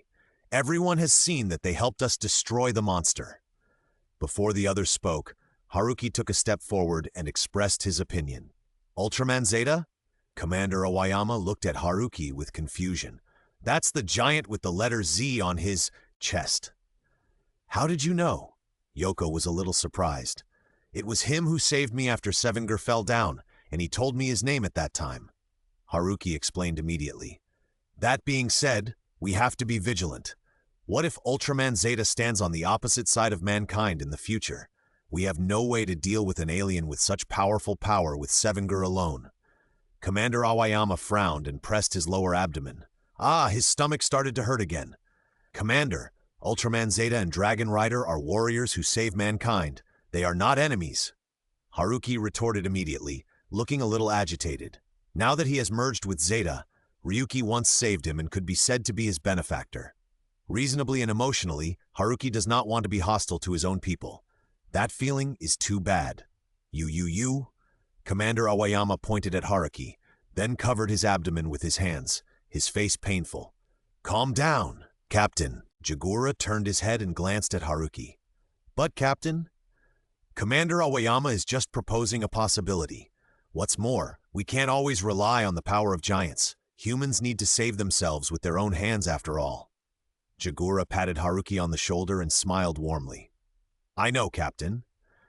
Haruki's face relaxed when he heard this, and he stopped being so stubborn and honestly bowed to Commander Aoyama to apologize. I'm so sorry for contradicting you just now. Commander Aoyama calmed down when he saw Haruki's sincere apology. He was about to speak but covered his stomach with a painful expression. Yuka at the side immediately handed over a cup of juice with a strange color. Commander, calm down. Try this. What is this? Commander Aoyama asked hesitantly after taking it. Banana, rapeseed, and moro sea buds are good for the stomach, Yuka said with a smile. It looks very unpalatable. No. Commander Aoyama took a sip doubtfully, and then suddenly his eyes lit up and his expression eased a lot. It's actually quite delicious. Really? Hey! Commander Aoyama put down the cup, then put his hands on the table and made a serious conclusion. Judging from the behavior of Ultraman Zeta and Dragon Knight, they should be on the side of us humans at the moment. This is certainly a blessing, but it doesn't mean we can relax. As the Earth Defense Force, we have a heavy responsibility. We must not let everyone down. Do you understand? Yes. Everyone stood up straight, bowed in unison, and responded loudly and imposingly. You are really energetic. That's all for today. You must work hard. Commander Awashima walked to the door, seemed to have thought of something, stopped, turned around and added. By the way, when you are flying special aircraft and fighting monsters, be careful not to cause unnecessary damage. It is very difficult to apply for funds. You should also understand and forgive me occasionally. Yes. After the meeting, the armory immediately became busy. Although Genagagu was dead, the previous battle also destroyed a lot of buildings, and the debris had to be cleared. Some building debris is very difficult to clean up, so Sevenger occasionally does the work of Neos, the master architect of the Kingdom of Light. Originally, this task should have been done by Haruki, a newcomer, so that he could improve his skills in controlling Sevenger. However, Yoko took the initiative to take on this task on the grounds that Haruki was injured. The injured should rest honestly. You will have a chance to go later. Do you understand? Yoko tied her hair in a ponytail and punched Haruki. Then, after leaving him a good-looking back, she smiled and left with her helmet in her arms. Haruki was stunned for a moment and was about to chase after him when he was stopped by the captain. Haruki, is there anything wrong with your body? Huh? Haruki was stunned for a moment and then reacted, No, I'm fine. Really? You almost lost your life. Remember to tell me if you feel unwell. Chikura smiled, then patted Haruki's shoulder. Haruki just turned and left. Chikura turned his head and looked at him again. Through the contact just now, he has confirmed that Zeta should have merged with Haruki.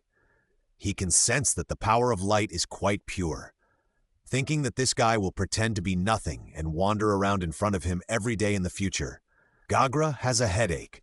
But thinking that this guy is his subordinate, Gagra is happy again. Holding a cup of coffee, humming the familiar harmonica melody comfortably, he slowly paced in the room. What about the warriors of the Kingdom of Light? Aren't they still ordered around by me? I don't care about the power of light. Armory. Captain Chikura, Yuka Yoko, and others are watching the screen. On the big screen, maps of various regions of the world are displayed at this time. Many areas on the map are marked with green dots. But now more and more green dots have turned into red dots. Here is a brief introduction to the components of the armory.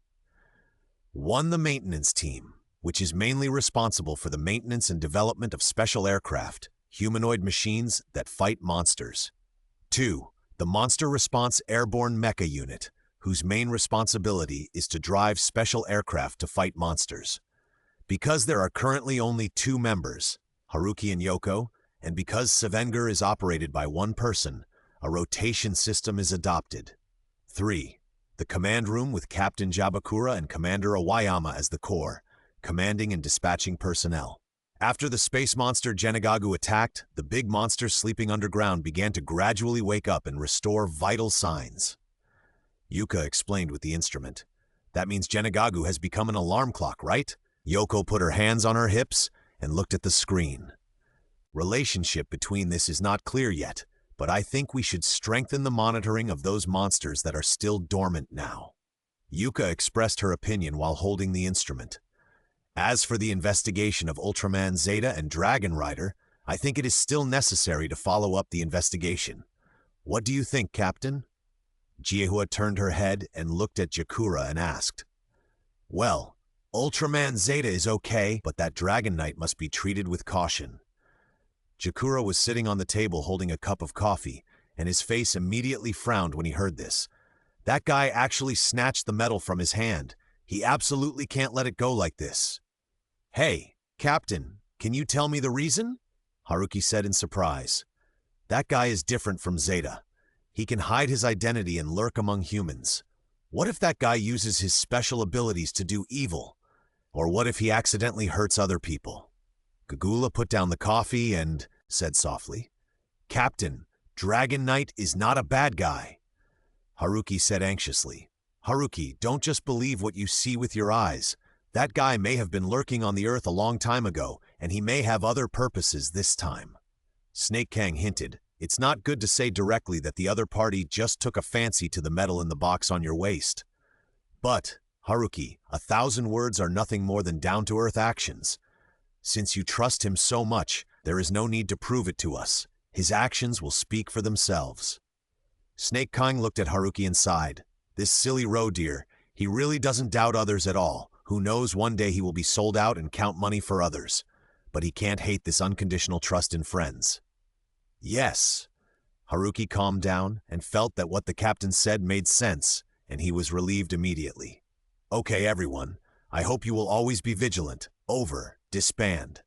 Captain Snake Kang looked at the team members and made the final summary. Yes. Okay. In the restaurant, Shelong was enjoying his meal leisurely. After destroying Genagagu, the system took the initiative to help pick up the Soul Light Ball. Unfortunately, Wushonglong seemed to be full and was still digesting. We can only wait until it finishes digesting. It is worth mentioning that after swallowing the Soul Light Ball of Gomez, Wushonglong's body size has obviously increased a lot. Not only is the color more vivid, but it also looks more majestic and domineering. Genagagu is a 3-star elite monster. I wonder how far Wushuanglong will evolve after swallowing its soul. Xiaolong's eyes were full of expectation. After finishing the meal, he was about to get up to pay the bill when the TV in the restaurant played a piece of news that he was very concerned about. The Clean Power Generation Unlimited plant in Tsukuba City, Ibaraki Prefecture, has been confirmed to be put into trial operation next week. The project has been under development for 10 years. Whether it can finally generate electricity successfully is attracting attention. On TV, a female reporter dressed simply and capably was holding a microphone and broadcasting live. Behind the female reporter was a brand new looking power plant with a variety of complete facilities. Clean energy? Xiaolong instantly had an impression in his mind. At this moment, the diners at the next table suddenly said with great interest, "If this goes well, maybe we can really create semi-permanent electricity." Oh, what a great invention! The companion next to him immediately widened his eyes and showed an expression of amazement when he heard the words. Hearing this, Xiaolong finally remembered this incident. "Is it the invisible monster Nalonga this time? Ha, just in time to use you to try out the El King armor." Xiaolong pursed his lips and smiled, and went to the front desk to pay the bill. No need to change. "Oh, thank you for your patronage, and thank you for your visit next time. It's still early for that guy to show up, so I'll go home and familiarize myself with the cards first. But speaking of it, I should think of a way to enter the armory. Although I can fight monsters outside, I have no source of intelligence and can only rely on task prompts to arrive at the scene. This is really not saving time. Go back and search the internet for how to join the armory. Even if I can't join the mecha class, it's not bad to go to the maintenance class to fish." Xiaolong mounted the flame dragon horse and rushed home. He had copied the medals he got from Haruki into cards and saved them in the card box. But there are more medals waiting for Xiaolong to collect. There are still Dyna's medals left in Gagra. Oh, Superman Haruki has 5 medals. Superwoman Yoko has a first-generation medal. By the way, the Earth Defense Force also has 3 collected medals. How can I miss such a treasure trove so easily? Xiaolong smiled. This is much easier than fighting monsters to get cards. He has entered the armory. It's useless for that adult to come, I said. With nothing to do, Haruki strolled to the maintenance class today to take a look. The maintenance class is responsible for repairing and improving the problems of special space machines. Special space machine number 1, Sevengar, was born in this place. Pushing open the door, there is an extremely wide room in front of you, which is filled with various unknown huge instruments. The tall silver giant Sevengar stands in the center of the room, guarding this place like a silly god of war. In the room, a group of men wearing the uniforms of the armory maintenance class gathered in a circle. They were all clenching their fists and cheering, and the atmosphere was quite warm. What is this? Haruki was confused and was about to go forward to check when a familiar old voice sounded behind him. It's Haruki. Then Haruki felt someone patting his shoulder. He turned around and saw a familiar face in front of him. He had silver hair and a thin figure under the uniform of the armory maintenance team. The black-framed glasses on his nose looked very energetic. If I had to sum it up in one sentence, I could feel a strong Showa atmosphere from him. "Mr. Yehu!" Haruki immediately straightened his back and saluted respectfully.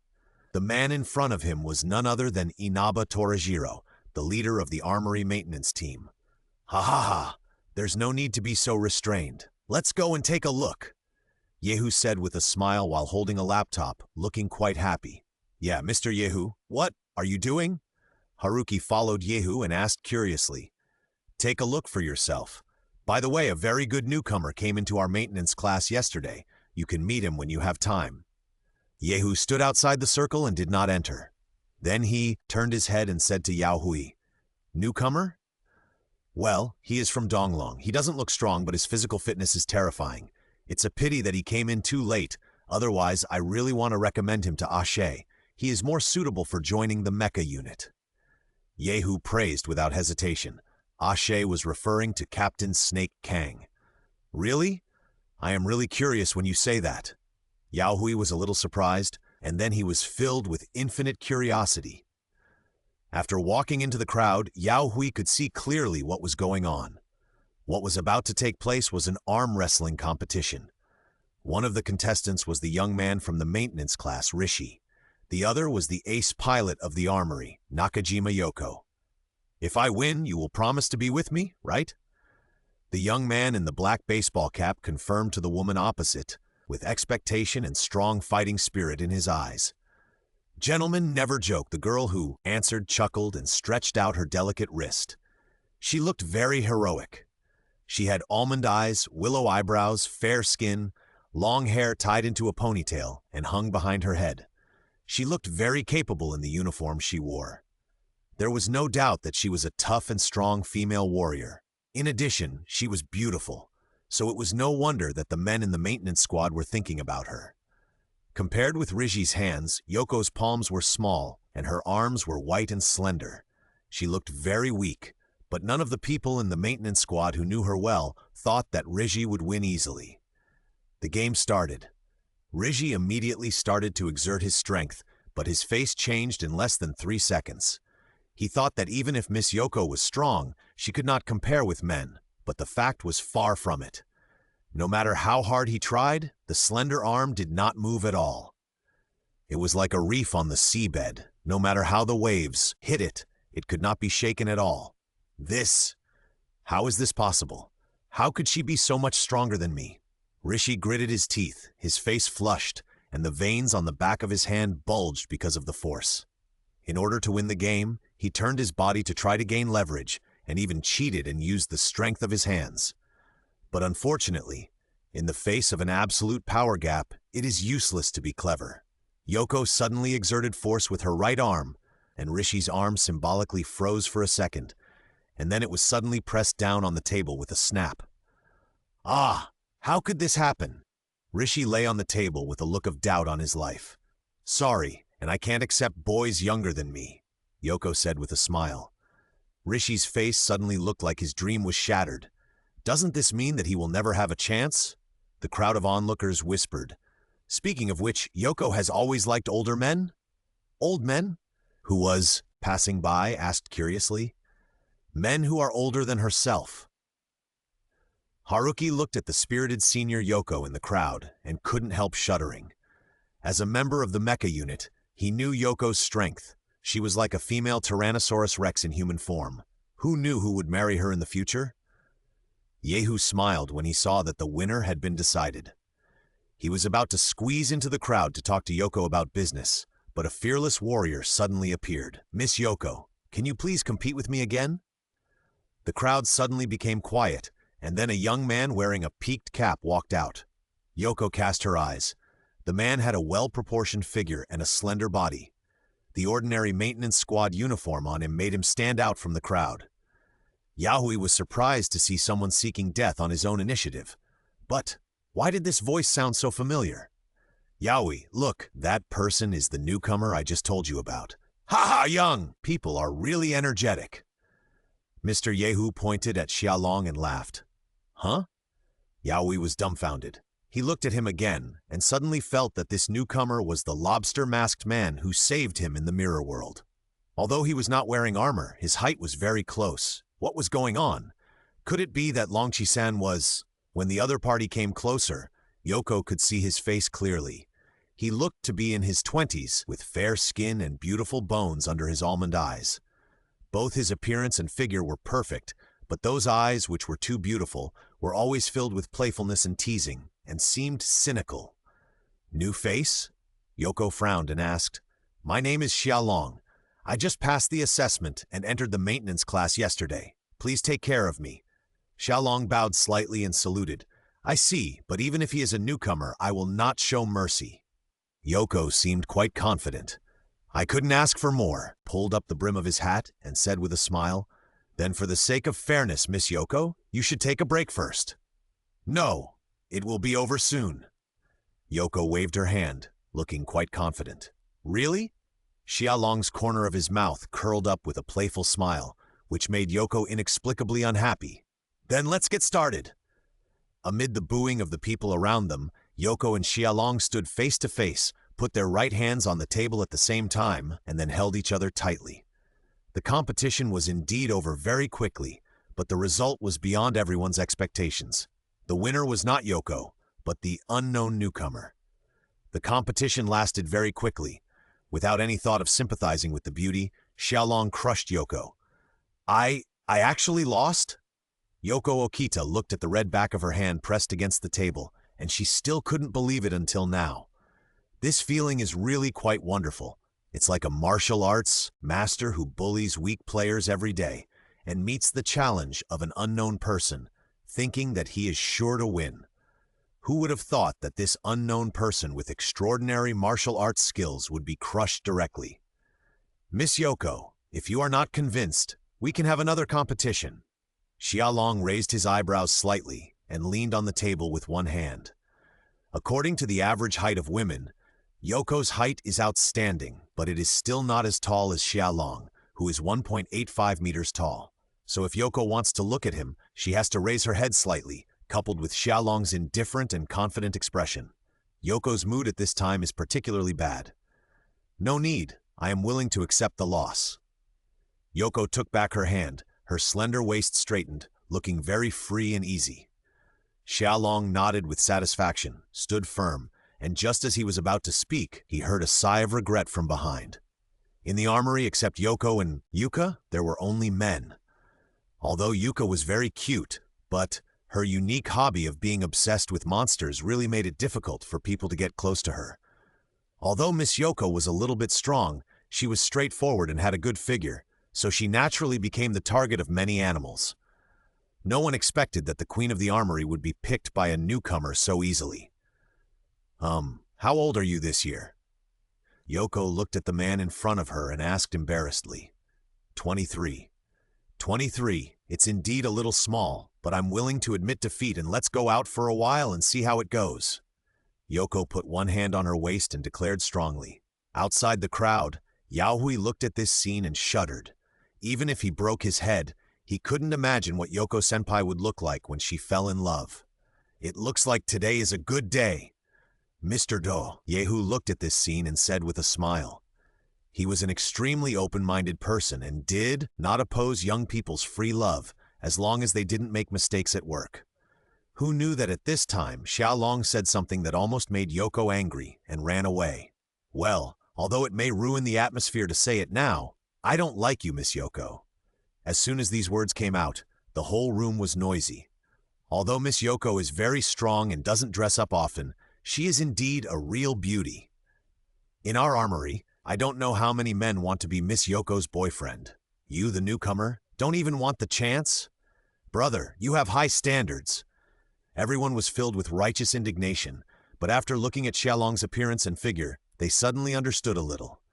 With this kind of skin, it is indeed easy to find a girlfriend. Ah, this damn world that values appearance. Huh? Then why did you compete with me?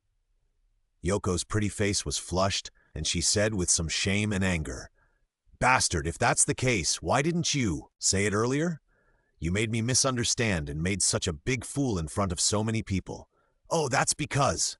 I don't want to hear it now. Let's talk about it after get off work. Yoko snorted and turned around suddenly. Her long ponytail drew a semicircle in the air, revealing her curvy figure. Hey! Xiaolong widened his eyes, not expecting the other party to suddenly do this. Hearing the surprised cry behind him, Yoko finally couldn't help but smile. Well, now I feel much better. At this time, Mr. Yehu squeezed through the crowd with a tablet and strode over. Everyone immediately restrained their expressions and saluted. Squad leader, you have worked hard? You have worked hard. Mr. Yehu nodded and strode over. Glancing at Yoko and Xiaolong, the old man deliberately joked. Didn't disturb you? You are joking. There is nothing between Miss Yoko and me. Xiaolong shrugged his shoulders and continued to choose to be a titanium, straight man. Yoko is very good, but he and Yaohui are friends. As the saying goes, a friend's wife is not to be rude, and a friend's wife should not be bullied. Xiaolong believes that he is not a stud, and he does not want to be a minotaur, so... What's wrong with being a titanium straight man? Women will only affect the speed of my transformation. Mr. Yehu, what's the matter? Yoko sorted out her mood and then asked him. It's the same as you said before. The stabilizer of Sevenger has a deviation of 0.25%. I have corrected it. Mr. Yehu took out the tablet and pointed out the data. Thank you so much, Yoko said happily. Driving Sevenger in battle is not as simple as imagined. A slight error in the data may affect the performance of the special aircraft and eventually lead to failure in the battle. Maybe there will be problems. Tell me when the time comes. Mr. Yehu nodded and said, Okay, I will report it immediately if there is any problem. Seeing this, Xiaolong tactfully did not disturb him and took the initiative to retreat. He seemed to have seen Yahui, so he went to say hello. Haruki stood in the crowd. His face was tangled, his expression wrinkled like a bitter gourd. He only had one idea now, that is to find out whether Xiaolong is Ryuki or not. But he couldn't rush up to him and ask him, Are you Ryuki? Hey, in this case, even if the other party is really, he can't admit it, right? At this moment, Haruki suddenly felt his shoulder being patted. He turned around blankly and saw Xiaolong smiling and waving at him. Ryu? No, hello! Huh? We just solved Genegagu together 2 days ago, and you turn around and deny it? Haruki didn't expect you to be this kind of person, Xiaolong said with a hurt expression. No. Hey, you are really Ryuki-san? Haruki waved his hands quickly and immediately reacted in the middle of the conversation and said in surprise, Although I was indeed Ryuki when we first met, I prefer to be called Kamen Rider Decade. Xiaolong hooked Haruki's hand and whispered to his ear, Decade? Decade? Bingo, you got it right. Xiaolong gave a thumbs up and said with a smile.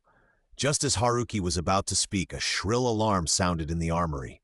A 50-meter-tall monster appeared in Rayama City, Shizuoka Prefecture, and the armory received an attack order. The mechanical notification sounded throughout the armory immediately. Attack immediately! Yehu put away the tablet and immediately gave the order. Understood. Everyone nodded in agreement and immediately dispersed. Haruki was about to leave when he was stopped by Mr. Yehu. Hey Haruki, it's your turn today. We'll leave in 10 minutes. Yes, Haruki nodded and said with great energy. Xiaolong wanted to remind Haruki to be careful, but unfortunately he was dragged away by Mr. Yehu before he could open his mouth. Although Xiaolong entered the maintenance class with excellent results, he was also a newcomer. Therefore, he needed to learn from Mr. Yehu for a period of time, just like a master teaching a new apprentice. Yahui looked at Xiaolong's sympathetic eyes and was a little confused. He didn't know what Decade-san wanted to say. Xiaolong sighed in his heart. Maybe sometimes it is destined to be defeated. Just like every newcomer who enters a new work unit, he will inevitably be guided, nagged by his predecessors. Xiaolong is the same. He followed Mr. Yehu at this time, listening to the old man talking about the matters that need to be paid attention to in the maintenance class, with a helpless look on his face. Let's find a chance to slip away later. After nagging, Mr. Yehu suddenly changed the subject. That's all I have to say about the regulations. You are a newcomer, so I'll take you to meet people from other departments first. We will inevitably deal with each other in the future. Hey, Mr. Yehu, are you going to take me to the mecha unit? Xiaolong raised his head and said with some surprise. No, strictly speaking, it's the command room. Mr. Yehu turned his head and smiled at Xiaolong, then said, Isn't it the mecha unit that you want to join the most? I'll take you to meet Ashe. If you perform well, maybe you will really be selected. Oh no, thank you so much. Xiaolong was so excited that he even imitated Yahui and said, Oh. Sure enough, things like oral habits are contagious. Let's go. Yoko, the ace pilot of our mecha unit, you have met her before, so I won't introduce her to you. Yehu looked at Yangzi and nodded, and the latter immediately responded with a smile. As a result, when she saw that the person behind Mr. Yehu was Xiaolong, she immediately turned her head away, obviously still in an angry state. Xiaolong didn't want to stick to someone else's cold butt with a hot face, so he pursed his lips and didn't take the initiative to say hello. This is Jehua. She is not only the scientific consultant of the command room, but also has the research and development work of special air machines. She is a very powerful girl. Mr. Yehu pointed at Jehua and introduced her. Hello, I'm Ota Yuka. Please take care of me. Yuka took the initiative to reach out to Xiaolong, her big, quirky eyes full of curiosity. For some reason, she was filled with strong curiosity about this young man whom she had never met before. It felt like meeting a new unknown monster, full of desire to explore and desire to dissect and study. No, no, no, I am. Hello, my name is Xiaolong. Xiaolong looked at the sweet-looking girl in front of him and suddenly shuddered for no reason. This girl looked at him with a strange look in her eyes. Finally, this is the one, Ah She, the captain of the mecha unit. Ah Long, if you want to join the mecha unit in the future, you have to ask him for advice. Mr. Yehu said with a smile. Gagula looked at the young man in front of him and felt a little uncomfortable. Suddenly, his eyes lit up, as if he had thought of something. After a flash of anger in his long eyes, only amusement remained. This guy actually dared to come to me on his own initiative? No need to introduce, Mr. Yehu. This is not the first time Xia Sang and I have met. Captain Shikang put down his teacup and walked over, took the initiative to extend his hand to Qin Long, then grasped it and leaned over. Snake Kang held Xia Long's hand with one hand, hugged him, tilted his head slightly, and put his mouth next to Xia Long's ear. You said so, Dragon Rider? Xia Long's eyes widened. How did this guy know that I was? He turned his head and happened to meet the eyes of Gagula, who suddenly glanced at him, full of teasing and ridicule. This guy was just cheating me. As expected, the old ones are still the best. I am a man in his 20s, and I can't beat him in terms of experience and life experience. Hey, is that so? When did you meet this guy, Captain? Yoko came over at this time and was very surprised to see the intimate appearance of the two. She knew her captain. Although he seemed gentle, he had his own pride, and it was difficult for ordinary people to be seen by him. This? Before Snake Kang spoke, Xiaolong answered first. Ah, this! The captain and I met in the hospital. Hospital? Hearing this, a group of people all looked at Gagula in surprise. Ah, this? Gagula looked at the reactions of the people around him, feeling inexplicably annoyed. He didn't know what was going on, but he felt that if he didn't stop this guy from talking, something bad would happen soon. Yes, I was queuing up in the ophthalmology department, and then I saw a man with a different temperament in the urology department next door. And that was the captain. Xiaolong smiled. Urology department? Could it be that the captain's kidneys are not good? Come to think of it, the captain did go to the toilet from time to time. Ahem, you guys chat first. I have something else to do, so I'll leave first. Mr. Yehu looked at the two people trying to hold back their laughter, and then he withdrew from the battlefield on his own. He was a man who had experienced many storms, so he could naturally see that Xiaolong was talking nonsense. But isn't this quite interesting? That's not the case. Don't listen to his nonsense. Gagula looked at the strange looks from the team members and finally lost his composure. Hey, Captain, I know this is a big blow to you, but a man should have the courage to accept reality. I believe you will recover. Xiaolong patted Jakura's shoulder and decisively dodged far away. You guy?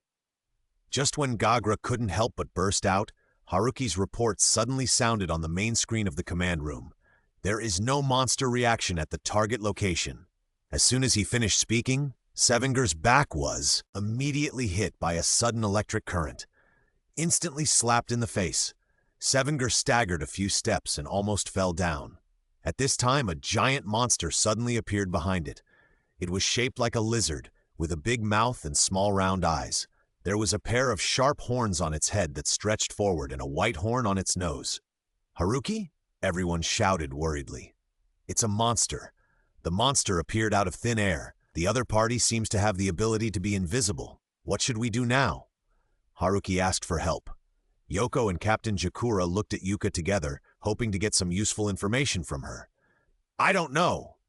Jiehua looked at the monster on the screen with a confused face and said helplessly, That's the transparent monster Nalonga. Xiaolong said suddenly with his arms folded, attracting everyone's attention. Xia Sang, do you know it? Jiehua looked at the man in front of her with a look of disbelief. Well, I had nothing to do in college before, so I studied it a little. Xiaolong walked to the screen and stopped, then spread his hands and smiled. Nalonga is a monster that lurked in the underground of the city in ancient times. It survives by absorbing power. It can release high-voltage electricity from the two tentacles on its head and the top of its head. When it becomes transparent, its body temperature becomes the same as the surrounding environment, so it cannot be detected even in thermal imaging. This time it suddenly appeared in Ryama City, Shizuoka Prefecture, and it should be targeting the local power supply. Speaking of which, the news about the Clean Unlimited power plant was just broadcast this morning. Could Nalonga be targeting this? Yoko raised her finger and shouted, with an expression of sudden enlightenment. Xia-sang, you are so amazing! You are simply an expert on monsters! Snake Kang tilted his head and said sarcastically, Hey, you are too kind. I am not as amazing as you say. I am just a little bit more amazing than you. Xialong stretched out his finger to compare his fingernails and said very modestly, seeing that look that deserved to be beaten, Gagra couldn't help but draw out the snakeheart sword to kill this bastard. So, what should we do? Haruki shouted. At this time, he was controlling Sevenger, but he couldn't even touch the opponent. Every time he was hit by the electric current fired by the opponent, Sevenger was about to collapse. Haruki, don't be confused by what is in front of you. Even if Nalonga is invisible, it is not really disappearing. But such a huge body will definitely leave traces when it moves. Observe the surroundings carefully, cold. Before Xialong finished speaking, Sevenger fell to the ground after being drained of power by Nalonga. Then Nalonga cheered a few times and also disappeared. After Sevenger lost his ability to move, Haruki took out the Zeta Riser and wanted to transform into Zeta to fight. However, he encountered a classic scene where no one answered the phone call you made. No response to the transformation. Damn it, what the hell is going on? The matter was over. In order to avoid being caught and beaten by the angry Gagala, Xialong slipped out early. At this moment, the reminder of the task rang in Xialong's mind. Ding, new task released. Task content, defeat the monster Nalonga. Task time limit, 48 hours. Task reward, penalty for failure to upgrade system functions. Randomly deduct 2 cards from the host. Requirement 1, train Haruki to help him master the skills of seeing through Nalonga's invisibility. Requirement 2, before completing Requirement 1, you may not use Ultraman cards. Do you accept the task? Yes. Without any hesitation, Xialong directly accepted the task. Help Haruki complete the training? Xialong touched his chin and began to think deeply. To complete this task, the difficulty lies in helping Haruki to understand the skills of seeing through invisibility. First of all, you have to learn it yourself, right? Otherwise, how can you teach? But to be frank, in terms of combat skills, Xialong is only a half-baked one. In terms of skills and combat experience alone, Xialong estimates that he can't even compare to Haruki. Haruki is a serious karate black belt. Hey, I got it! Xialong's eyes suddenly lit up as if he thought of something. Although he can't use Ultraman cards, don't he still have Kamen Rider cards? Seeing through invisibility, in Xialong's view, is a kind of use of personal perception. And among the cards he already has, there is just a card that can come in handy. As soon as he returned to the base, Haruki received an invitation to Zeta's secret room chat. According to the content of the chat, if Haruki doesn't push himself to the limit, he can't make the two resonate and become Ultraman warriors. But according to the classics, this kind of high-sounding words can only be applied to the first few episodes, and it's basically bullshit in the later episodes. Zeta explained to Haruki why he came to Earth, hoping that Haruki would help him find all the Ultra Metals. By the way, isn't this too obvious? Haruki pointed to the blue metal box on his waist and asked, It feels like it will be easily discovered by everyone. Don't worry, it's made of materials that Earthlings can't see. Really? It's completely invisible. No one will find it and it's not conspicuous, Zeta said with a firm tone, full of confidence in the technology of the Kingdom of Light. After coming out of the small dark room, Haruki suddenly felt irritated when he thought of Nalonga. After packing up, he prepared to go to the training ground for exercise. This is his usual habit. Whenever he encounters something difficult to solve, or when he is confused, he will calm his mind through exercise. Haruki held his helmet and took a few steps, but suddenly felt a cold touch on his cheek. He turned around abruptly and saw Xialong handing him a handle of ice drink, smiling at him. This is a treat for you? Are you not hurt? Decade-san? Haruki took the ice drink and his frown relaxed a lot. Thank you for treating me. I'm fine. The two walked side by side and felt that the distance between them was shortened. You look so sad. Are you still thinking about the transparent monster? Xialong asked casually, but his eyes fell on the metal box on Haruki's waist. Sk! Don't wear it on your waist so blatantly just because ordinary people can't see it. Hey, speaking of which, it's really hard for Gagra. It has to pretend not to see it when it is so conspicuous. But it's good this way. If it is defenseless, it's also suitable for me to attack. Yes, I'm thinking about how to find it, but I have no idea at all. Haruki scratched the back of his head and looked a little embarrassed. By the way, Decade-san, I remember you seem to have told me something before, to pay attention to traces or something.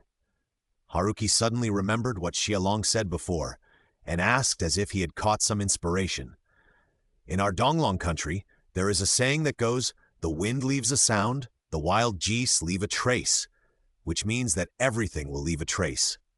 Xialong squatted down, poured part of the drink on the ground, and then gently scratched it with his finger. Yaohui bent down and widened his eyes. Watching Xialong's finger scratch, a very clear watermark appeared on the water surface. I really want to understand, but I don't quite understand it. Can you explain it more clearly? Yaohui looked at Xialong, his eyes full of admiration. Not only did he beat Senior Yoko in the arm wrestling competition, but he also knew the monster information that Lian Jiehua didn't know. Decade-san, no, Senior is really amazing. Xialong sighed and stood up directly. Sure enough, compared to preaching, letting you experience it yourself will help you understand more. Decade-san? Xialong drank the cold drink in his hand in one gulp, and then threw it back. With a snap, the empty can fell accurately into the trash can more than 10 meters away. Good! So awesome! Come on, follow me to the training room. Let's practice. In the training ground, Xialong asked Haruki to change his clothes, and then asked him to take a target and an apple. Xialong took a blindfold and a box of playing cards and walked slowly beside Haruki. Decade-san, what are you going to do? Don't call me Decade-san. It's easy to be exposed. Just be casual and call me Senior. Xialong gently patted Haruki's shoulder, taking advantage of him silently. Oh, okay, Senior. Haruki answered cutely, waiting for Xialong's next words. Although Nalonga has the ability to make himself transparent and invisible, it is only invisible, not erasing his existence. You should have seen it too, right? Nalonga destroyed the surrounding buildings when it moved. Yeah. Haruki nodded in agreement. Although Nalonga could not be seen, the surrounding terrain was destroyed when that guy moved. So, as long as you fully develop and use your own perception ability, you can see through that guy's disguise. Xialong said and stood in the middle of the training ground, and then told Yaohui to hold the target and the apple on his head and stand 20 meters away. Senior. Yaohui's eyes widened, a little confused. What's wrong? Xialong tore open the cover of the playing card and took out all the cards. You don't want to use the playing card to hit the target I'm holding and the apple on my head? What? Don't believe it? Xialong smiled, put his index finger and middle finger together and pulled out a card, then exerted force on his wrist and threw it casually. Swish! Yaohui only saw the card turned into a blurry light and shadow, easily tearing through the air, making a piercing whistle. Before he could react, the corner of the card was deeply inserted into the floor at his feet. This? Is it fake? Yaohui looked at the card that was still shaking and said in disbelief. Although the card is a little harder than ordinary paper, it is just a card after all. It is not made of metal, so how can it break through the ground so easily? Although the floor of the training ground is not a concrete floor for protection, but a wooden board, it is also very solid. How is it? Do you believe it now? Xialong raised the poker in his hand and asked with a smile to Yaohui. Looking at the other party's smile, Yaohui couldn't help swallowing his saliva, and his back couldn't help but feel a little cold. Although he didn't know how Xialong did it, but Yaohui felt that his flesh and blood should not be as thick as the wood. Let's continue. By the way, do you wear this eye mask, or do I wear it? Xialong looked at Yaohui and asked deliberately, Don't worry, I am quite confident in my skills. Senior, can I ask how long you have been practicing? It's flying cards. Yaohui hesitated, but still asked, Oh, I just learned it today, but it's okay. I have a high understanding. I believe there will be no problem. Xialong waved his hand, looking confident. Yaohui wanted to cry after hearing this. What's the matter with your inexplicable self-confidence? Are you kidding me? Okay, stop being fussy. Let's get started. You must learn this technique quickly, otherwise you will still be helpless when Nalonga attacks next time. Xiaolong said, making the final decision on this matter. Okay. Yaoi heard this, gritted his teeth and agreed. No matter what, he couldn't tolerate Nalonga continuing to destroy it wantonly. For this reason, even if there is a possibility of disability, he will never admit it. At this moment, after a familiar card-swiping sound, a voice prompt suddenly sounded, attracting Yaoi's attention. Masked driving, empty, empty, empty, empty me. Looking over again, Xiaolong has changed. His whole body seems to be wearing a green, full-body armor, but his appearance is very different from the dragon rider he saw at the beginning. Huge scarlet eyes occupied the monitor's face, and his mouth and nose were tightly closed, revealing only the pattern of insect teeth. In the center of his forehead, golden antennae similar to those of a catalpa insect extended. He looked mysterious and majestic. Senior, what are you doing? When an evil thing appears, I know its form better than its body, and I shoot through the evil warriors like a gust of wind. This is Kamen Rider Kuga, Pegasus form. Xiaolong casually shook his hand and answered softly. In Kuga's Pegasus form, the six senses can be strengthened thousands of times. Judgment, insight, and concentration become excellent, and he has a strong mental strength. He can even see infrared, ultraviolet, electromagnetic waves, and other things that humans cannot see under normal circumstances. With this ability, he can also correctly capture enemies that are far away or using protective colors. However, the disadvantages are also obvious. First, after the six senses are amplified, his own nerves are also extremely sensitive, and the pain will increase after being hit by the enemy. Secondly, it consumes a lot of physical energy. Even Xiaolong's strengthened body can only be used for 3 minutes. Good. So handsome. But why did you transform, Senior? Haruki's eyes lit up with excitement, and he immediately reacted and asked. Of course, it's for accurate shooting later. Okay, stop talking nonsense. Xiaolong stepped on his feet and jumped more than 10 meters to Haruki's side and put the blindfold on him. After looking at Haruki's current outfit with satisfaction, Xiaolong returned to the original place again, and then he directly pulled out a stack of cards from the poker. One by one, it's too slow. As expected, a real man has to go all in. Soon, Haruki heard dense screams rushing towards him. Although he didn't see anything, the strong sense of crisis urged Haruki to leave the place quickly. But Haruki finally gritted his teeth and overcame his instinct and didn't retreat. Blossom. Blossom. Haruki could clearly feel the huge impact force coming from the target in his arms. When the impact ended, Haruki was actually pushed back 2 steps by the strong impact. The target in his arms was now densely packed with at least 10 playing cards, and all of them were between the 8th and 10th rings. Great, wait, Senior, how can you throw so many cards at once? What if you accidentally hurt me? Okay, stop complaining. This was just an appetizer. The main event is coming.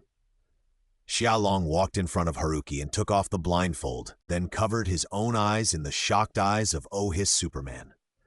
In the Pegasus form, not only will the 6 senses be greatly enhanced, but when he picks up something that reminds him of shooting, he will turn it into a Pegasus crossbow that can release air waves as powerful as arrows.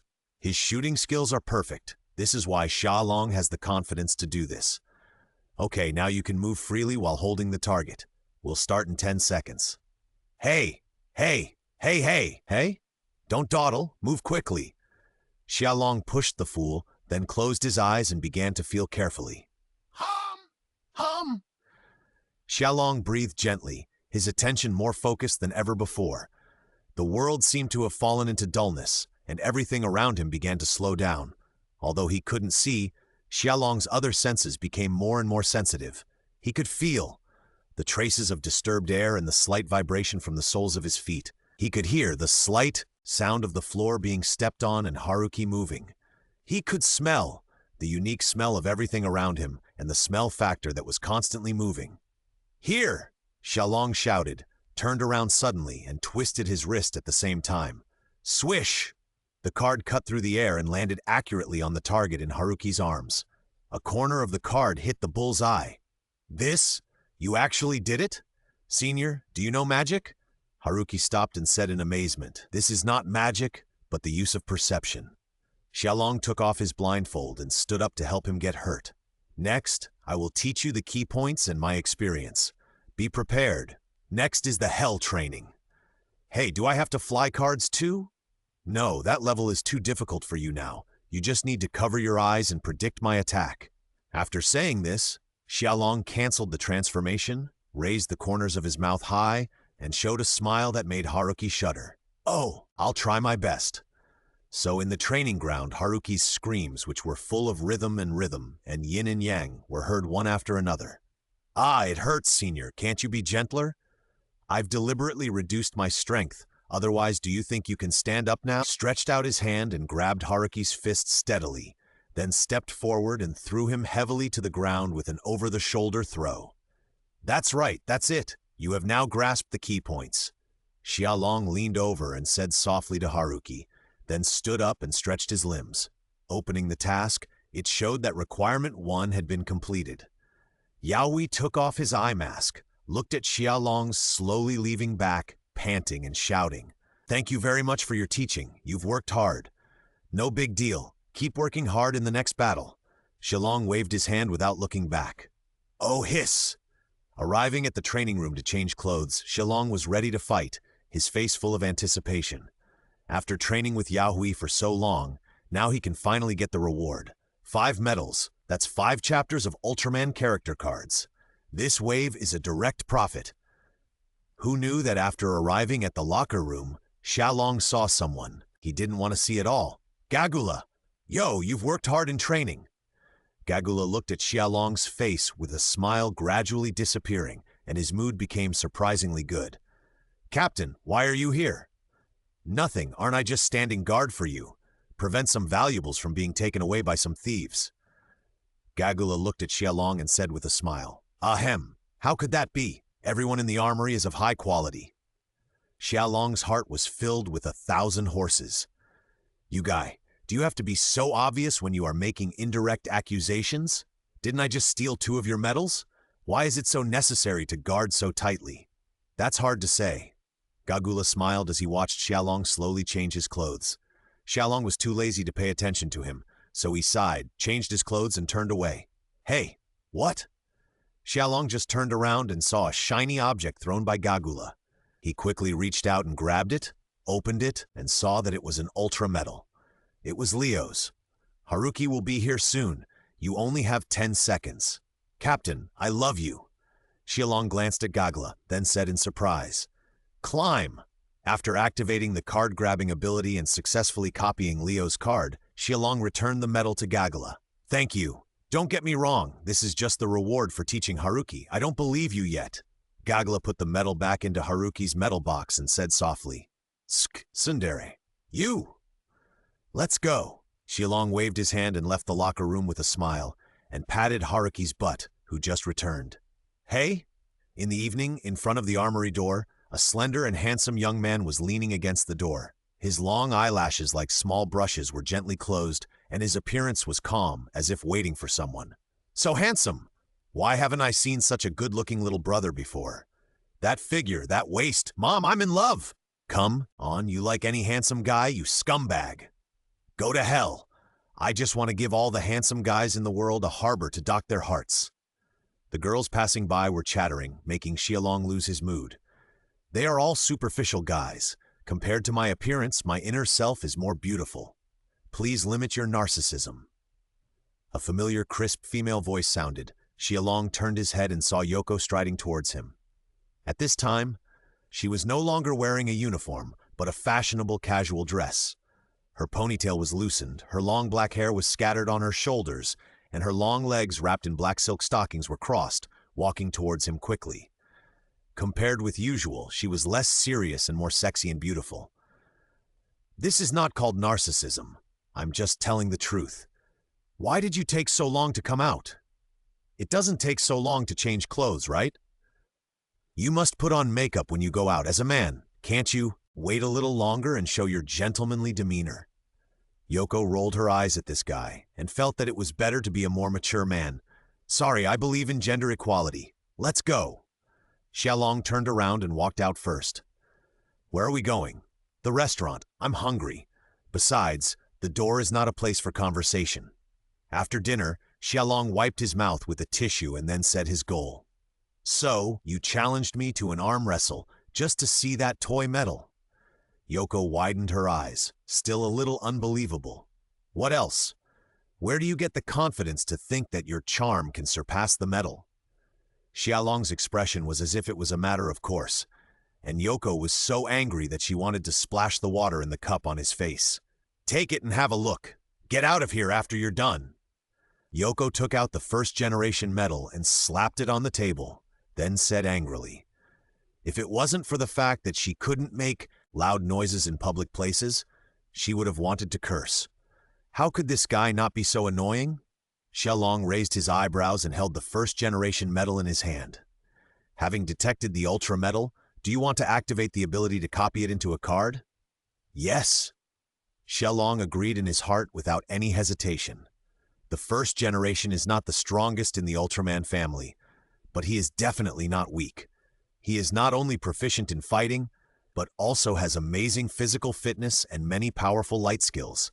His special move, the Specium Ray, is widely circulated among many Ultra warriors in the Land of Light and has become a compulsory course. Speaking of which, Nalonga's first appearance was also in the first generation of TV. Well, thank you very much.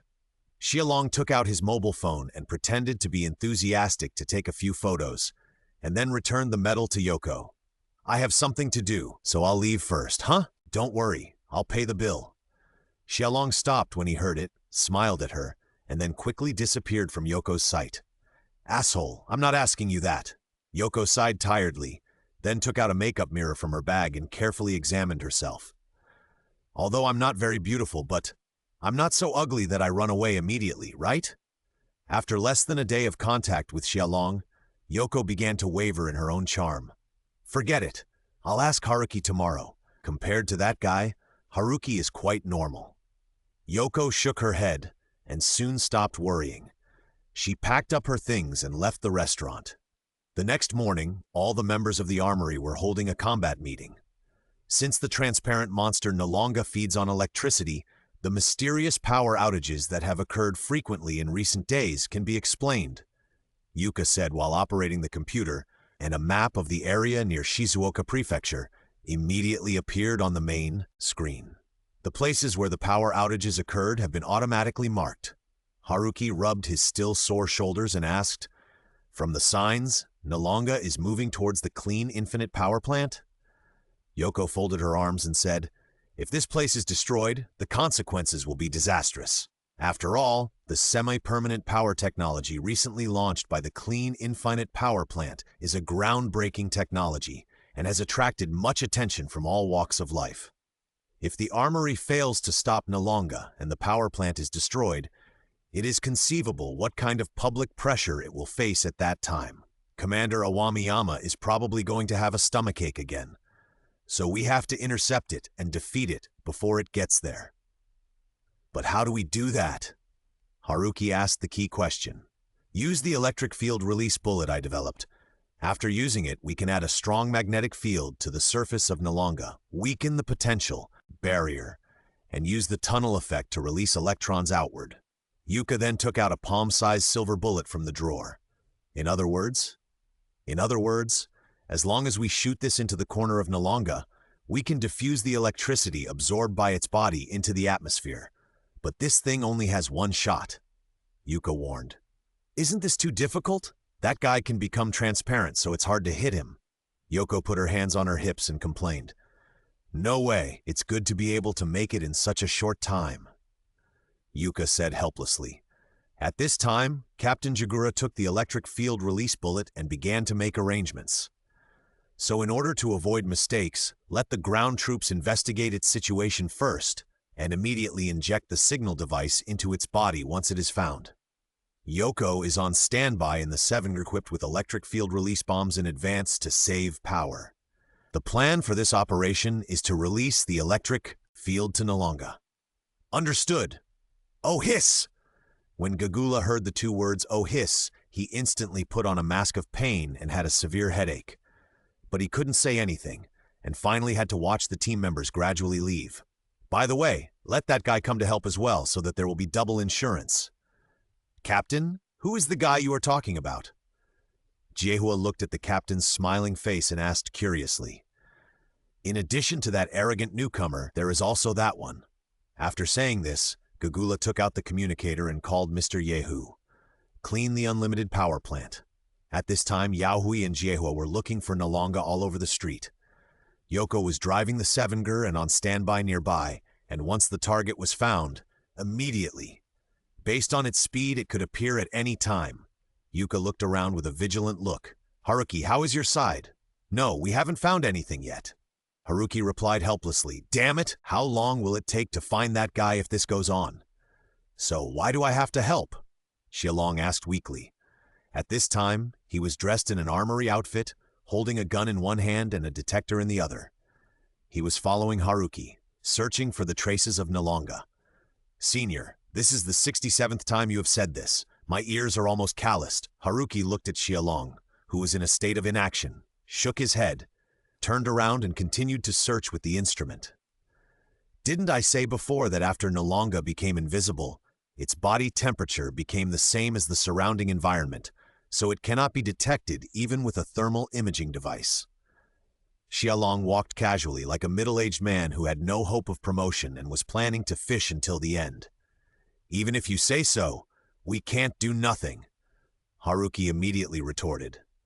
Sorry, I'm not trying to discourage you. It's just that finding things is a matter of fate, Xialong said, nonsense while holding the gun. Fate? Well, for example, if you lose the door key at home, you can't find it after searching the whole house, but when you give up, you find the key in your bag. Fate is so wonderful. Huh? Isn't it just luck? You two, no chatting while doing the task, both of you, be serious. But it was Gagula who heard the two chatting and slacking off, picked up the communicator and warned them. Oh, hiss! Understand, Xialong replied softly, regretting his decision for the first time in his heart. Isn't it better to just slack off? Is the novel not interesting anymore, or the game not fun anymore, so he has to run to the armory to suffer? Xialong narrowed his eyes slightly and looked at the metal box on Haruki's waist without leaving a trace. But there is no gain without hard work, and sooner or later he will win all the Ultra medals in it. At this moment, a huge roar suddenly sounded. The tall buildings around them were like children's building blocks, shaking along with the ground. Several people looked around, but they couldn't see Nalonga at all. Yaohui, come on, let me see the results of your practice. Xialong opened his eyes, suppressed his laziness, and looked serious. Oh, hiss! Yaohui nodded, then took a few steps forward with the gun and began to take deep breaths. Everything will leave traces. Don't blindly believe what you see with your eyes. Even if the eyes can't see, such a huge body will definitely leave traces when it moves. As long as you are good at feeling, you will definitely find it. Here. The next second, Yaohui suddenly raised his gun and pointed it to the upper right in front of him. There was nothing there. Through the low factory building, you can see a large expanse of blue sky. Yaohui suddenly pulled the trigger, and the muzzle of the gun instantly spurted out a tongue of fire. The signal flare shot out hundreds of meters and then suddenly disappeared in the middle. Roar! A roar sounded, and Nalonga then showed its true form. It waved its claws and touched its chest. It seemed that something had hit it just now. Oh, the flare has hit its body! Haruki waved his right fist vigorously and said excitedly, Well done, Haruki. Yoko praised with a smile and then looked down at the radar detection screen. A conspicuous signal source that was constantly approaching appeared on it. Sevenger, start attacking! Sevenger, who was on standby, immediately started up, took a big step towards the signal source, and then swung his iron fist to smash it. Bang! A rather exaggerated collision sound was heard. Sevenger's iron fist hit Nalonga's head, knocking the beast to the ground directly and helping it to remove its invisibility. No one would be in a good mood after being hit for no reason. Nalonga quickly got up from the ground, and the three horns on his head immediately gathered terrifying electric light. This move is called Tyrant Electric Shock, which is Nalonga's special move to use the electricity in his body to release high-voltage electricity with his head horns and the tentacles on both sides. Yoko sensed something was wrong and tried to stop Sevenger by controlling him. But Sevenger was too heavy and could not move very fast. After taking 2 steps, he was hit by a terrifying blue stream of light. This move was extremely powerful. Sevenger was instantly knocked off balance and sparks flew. Ah! Yoko could not help but scream as the inside of the machine shook violently. At the same time, the internal operating system also sounded an alarm. 40% damage, abnormality in the drive circuit, dangerous situation. Ha! Before Yoko could come to her senses, Nalonga attacked again. A surging blue stream of light cut through the sky, and another tyrant electric shock came, hitting Sevenger accurately. This time it was even more powerful. Sevenger, the silly robot, was instantly knocked to the ground and could not move. This is dangerous! Jiehua looked at the scene in front of her, her heart pounding. When it got here, it was like it was completely charged. Nalonga's head flashed with lightning, and it approached the immobile Sevenger with great force. The lightning was still conspicuous even in the daytime. Obviously, this beast was going to finish off Sevenger once and for all. Haruki immediately shot at Nalonga, shouting continuously, hoping to attract the attention of the big guy. Yoko, you retreat first. You won't be able to hold on if it hits you again. Yuka opened the communication and shouted.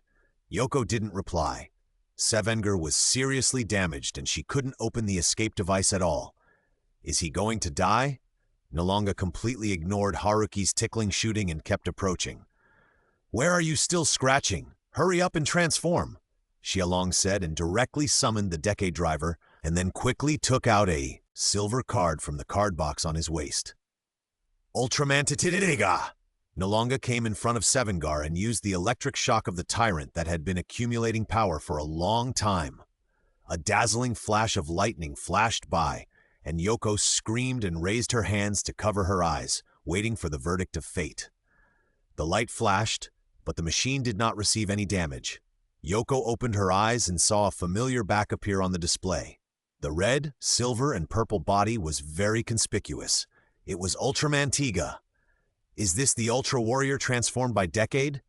After Tiga appeared, he immediately blocked in front of Sevengar, opened the light shield with both hands, and blocked the attack. At the same time, Haruki also took out the Zeta Sublimator to complete the transformation. That Ultraman Alpha Armor form. Go put Yoko in a safe place and then come and meet up quickly. After Xiaolong finished speaking, he took the initiative to rush towards Nalonga, intending to buy time for him. Oh, hiss!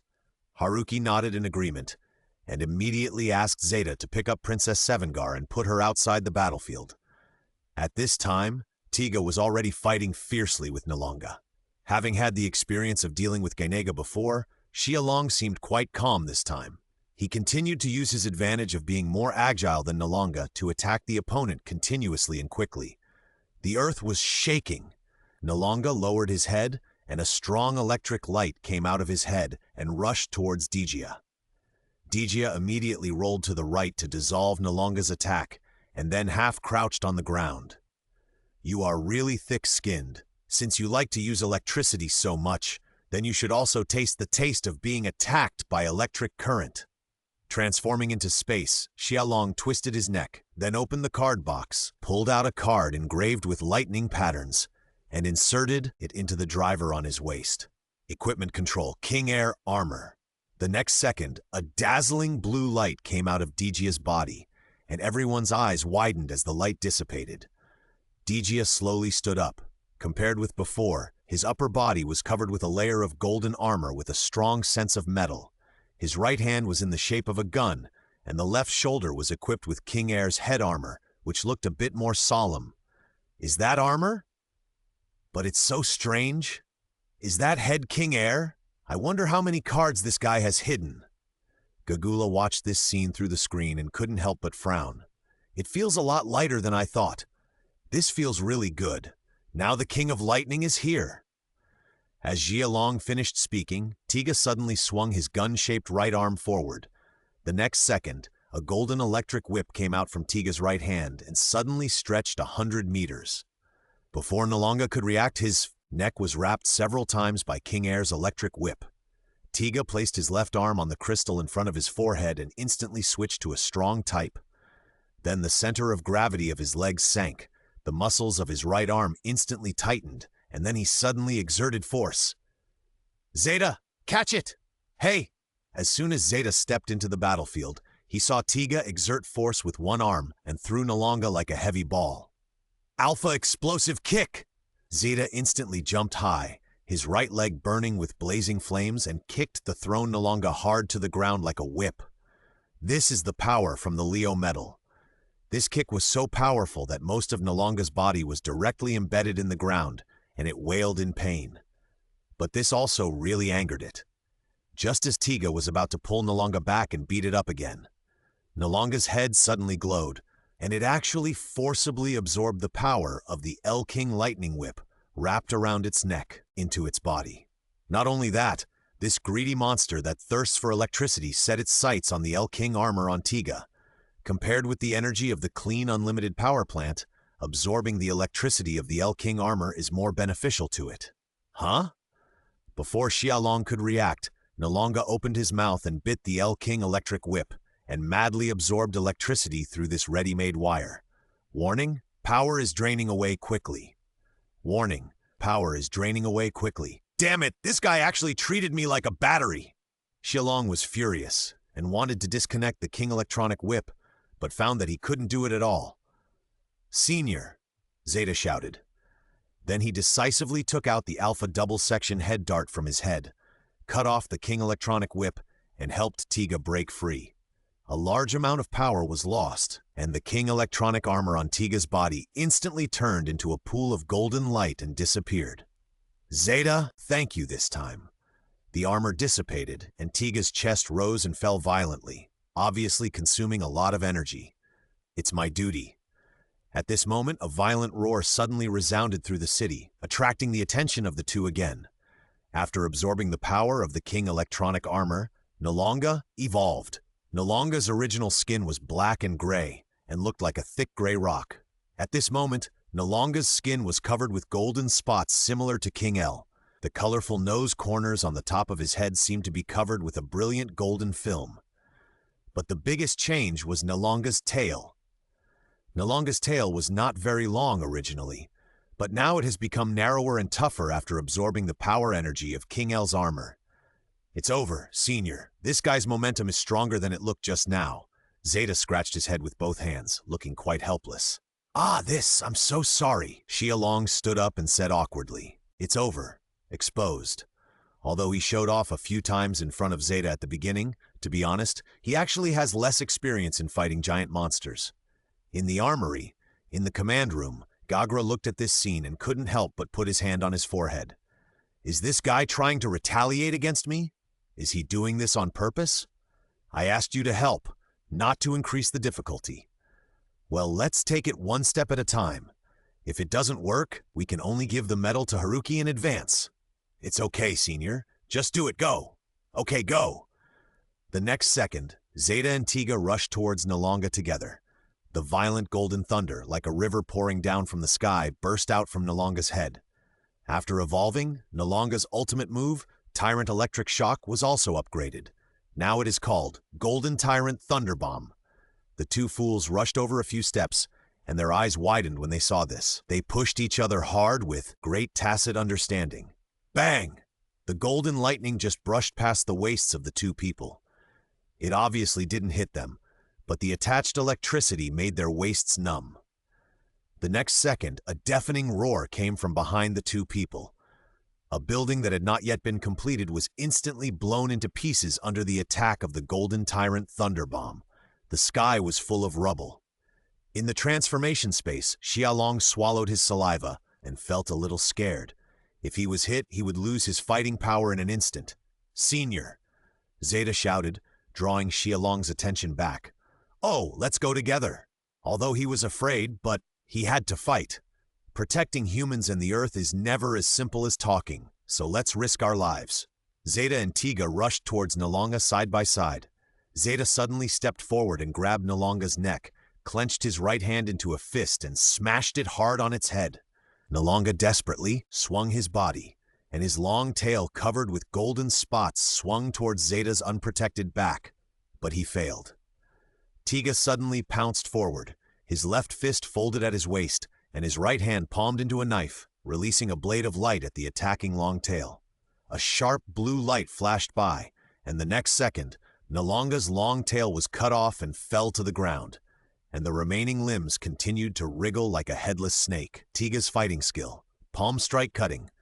Well done, Senior. Zeta had just finished praising him when Nalonga used his head horns flashing with lightning to knock him away. Ah! Tiga hurried forward and caught Zeta. Are you okay? Yes, but Senior, that guy seems to have disappeared.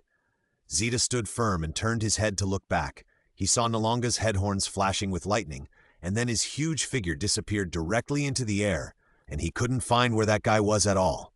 Is he invisible? Don't worry, Senior. After your teaching, I will never be fooled again. Zeta walked to Tiga's side and then gave him a thumbs up. Really? Then I'll leave it to you. I'll go get ready. After saying that, Xialong stepped back and handed the stage to Zeta. Just now, he thought of a possibility. Since the fusion card can fuse two character cards at will, then it is also possible to use the power of Kamen Rider with the body of Ultraman, right? In the transformation space, Xialong opened the card box and took out two cards in succession. One is the magic card in the game, and the other is the character card Kamen Rider Kuga. System: can I use the fusion card to fuse the cards of Tiga and Kuga? Theoretically, it is possible, but please pay attention to one thing. Because the power of the two is different, even if they can be forcibly fused together, the energy consumption will become more and more rapid. Is that so? Xialong whispered softly, and his 5 fingers flexibly turned and played with the two cards. In other words, can it only be used as a trump card? Let's see how Zeta performs first. The less the trump card is exposed, the better. According to Xialong's previous teachings, as long as everything exists, there will be traces. As long as these traces can be captured, the real owner can be found. But when Haruki and Zeta closed their eyes, they instantly realized that something was wrong. Under the spirit of concentration, although the mind is opened, it can find all kinds of details that are not usually noticed. But after Nalonga evolved, its ability to control electricity has also been strengthened. Now it can emit a large amount of chaotic and wandering ions to the surrounding area while hiding its body shape and body temperature. How to disguise well? A drop of water merges into the sea, and a person merges into a stream of people. This is the best protective color. In the air around the area, golden, electric sparks flashed from time to time. Zeta carefully sensed, but his senses were all affected by the large amount of ions, and he couldn't find Nalonga at all. Damn, where is that guy? Zeta couldn't help but feel a little irritated. As soon as the voice fell, a golden lightning flew out of thin air and landed firmly on Zeta's back without any defense. Ah! Zeta staggered by the electric shock, but he quickly stood up and turned his head to look, but he didn't find Nalonga. At this time, another golden lightning came out of thin air from Zeta's left and hit his left arm. Ah! In the transformation space, Haruki opened his eyes with sweat all over his forehead. Damn it, this won't work, Senior. I'll give it to you. Okay. In the transformation space, Xialong pulled out the fusion card, pinched it with his thumb and index finger, and threw it down suddenly. The card was inserted into the card slot with great precision. The next second, 2 card slots, composed of golden light and shadow, quickly appeared in front of Xialong. In the card slot on the right, Tiga's card has been inserted. Fusion is unfolding. Please insert another character card. Hey, I hope I won't be disappointed. Xialong chuckled and inserted Kuga's card into the drive. The next second, Kuga's card appeared in the card slot on the left. Please select the form of both parties, determined by mind, and then the fusion upgrade can be launched. Do you even need to ask this? Xialong opened his hands. The blue light of Tiga's card was shining brightly, and an illusion of Tiga's aerial form was instantly projected to Xialong's right. The Kuga card shone brightly and instantly cast an illusion on Xialong's left side, the Kuga Pegasus form. The next second, the fusion card shattered into a huge black vortex, instantly sucking the 2 light shadows into it. Tiga aerial form, Kuga Pegasus form, fusion upgrade. When the evil appears, the bright gale. Ultraman Tiga, Hurricane Pegasus form. Xialong's belt sounded with a high-pitched and passionate male voice. Tiga stood in place, but suddenly a blue storm surged up under his feet. The storm quickly dissipated, and then Tiga's new figure was revealed. It was still Tiga's aerial form, but his arms and legs were wrapped with light and fluttering blue wind patterns. The torso retained the blue-purple appearance of the aerial form, and a thin silver long scarf made entirely of light energy was tied around his neck. The overall look was very elegant and handsome. Is this Senior's new form? So cool! Zeta stared at Tiga's new form, forgetting even the attack launched by Nalonga. A long river of golden lightning suddenly appeared out of nowhere and gushed towards Zeta. Golden Tyrant Thunder! Oh no! Zeta came to his senses, and the long river of golden lightning had already arrived in front of him. At this distance, there was no way to dodge. Just as Zeta was about to take the blow, Tiga beside him moved. In the command room of the armory, Gogula's eyes widened. He saw Tiga suddenly shatter into a ball of light and shadow, turning into a blue streamer and rushing towards Zeta. The speed was so fast that he actually arrived first and snatched away the Golden Tyrant Thunder before it hit Zeta. So fast! Before Zeta could come to his senses, the surrounding scene changed rapidly. Then a huge roar sounded beside him. Zeta looked sideways and saw that the Golden Tyrant's thunder had plowed a 1,000-meter-long blackened gully in the middle of the city street. You actually dodged it? Senior, you're so fast! Zeta looked at Tiga beside him and said admiringly, Of course, in the Hurricane Pegasus form, my ground speed can reach Mach 8, and my flying speed is even more exaggerated. Tiga crossed his arms and said proudly, and the long silver scarf around his neck fluttered in the wind like a cloak, looking very elegant. Wait, I always feel that what you just said is weird. Now is not the time to discuss this. Even if you can avoid Nalonga's attack, it's useless as long as you can't see it. Zeta said helplessly. As soon as the voice fell, the colored timers on the chests of the two people began to flash red at the same time as if they had agreed. Don't worry. Leave this matter to me. I'll force it to show up, and you'll be responsible for the frontal attack. Tiga patted Zeta's shoulder, then took a step forward, and his bright yellow oval eyes were instantly covered with a blue light. Tiga Hurricane Pegasus not only inherited the agility of Tiga's aerial form, but also inherited the superb sixth senses of Kuga Pegasus. The sensory enhancement of the Pegasus form is based on the doubled physique of the Transformer. In other words, the better the physique, the more enhancement you get. Taking the original human body as an example, the basic sensory standards are set to 1. Then after transforming into Kuga Pegasus, the result is 3,000. Now that Xialong has transformed into Ultraman Tiga, the basic sensory standard can reach a value of 1,000. Add to that the amazing improvement of the Pegasus form, and the result will undoubtedly be quite terrifying. As expected, Tiga looked around and instantly found the trace of Nalonga. Although Nalonga released a large amount of free electrons to disturb the senses after hiding his body, it was as conspicuous as a firefly in the dark night under the observation of Tiga Hurricane Pegasus. Where is it? Tiga suddenly stretched out his right hand to the left. The cyan light energy surged wildly and instantly formed a giant cyan crossbow in his right hand. The crossbow was handheld, with a golden bow body and a beautiful cyan bale inlaid on the front section, on which the super ancient word wind was engraved. This was the ability of the reborn Kuga Pegasus form. It was able to use light energy to form a Pegasus crossbow, and then transform Tiga's light skills into arrows, and then quickly shoot them at the enemy. Tiga aimed the Pegasus crossbow at the hiding place of Nalonga, and the surging light energy was instantly injected into the crossbow, forming a golden glowing arrow. Tiga pulled the trigger, and the next second, the flash arrow suddenly burst into light and flew rapidly towards that area. Flash Explosion Arrow.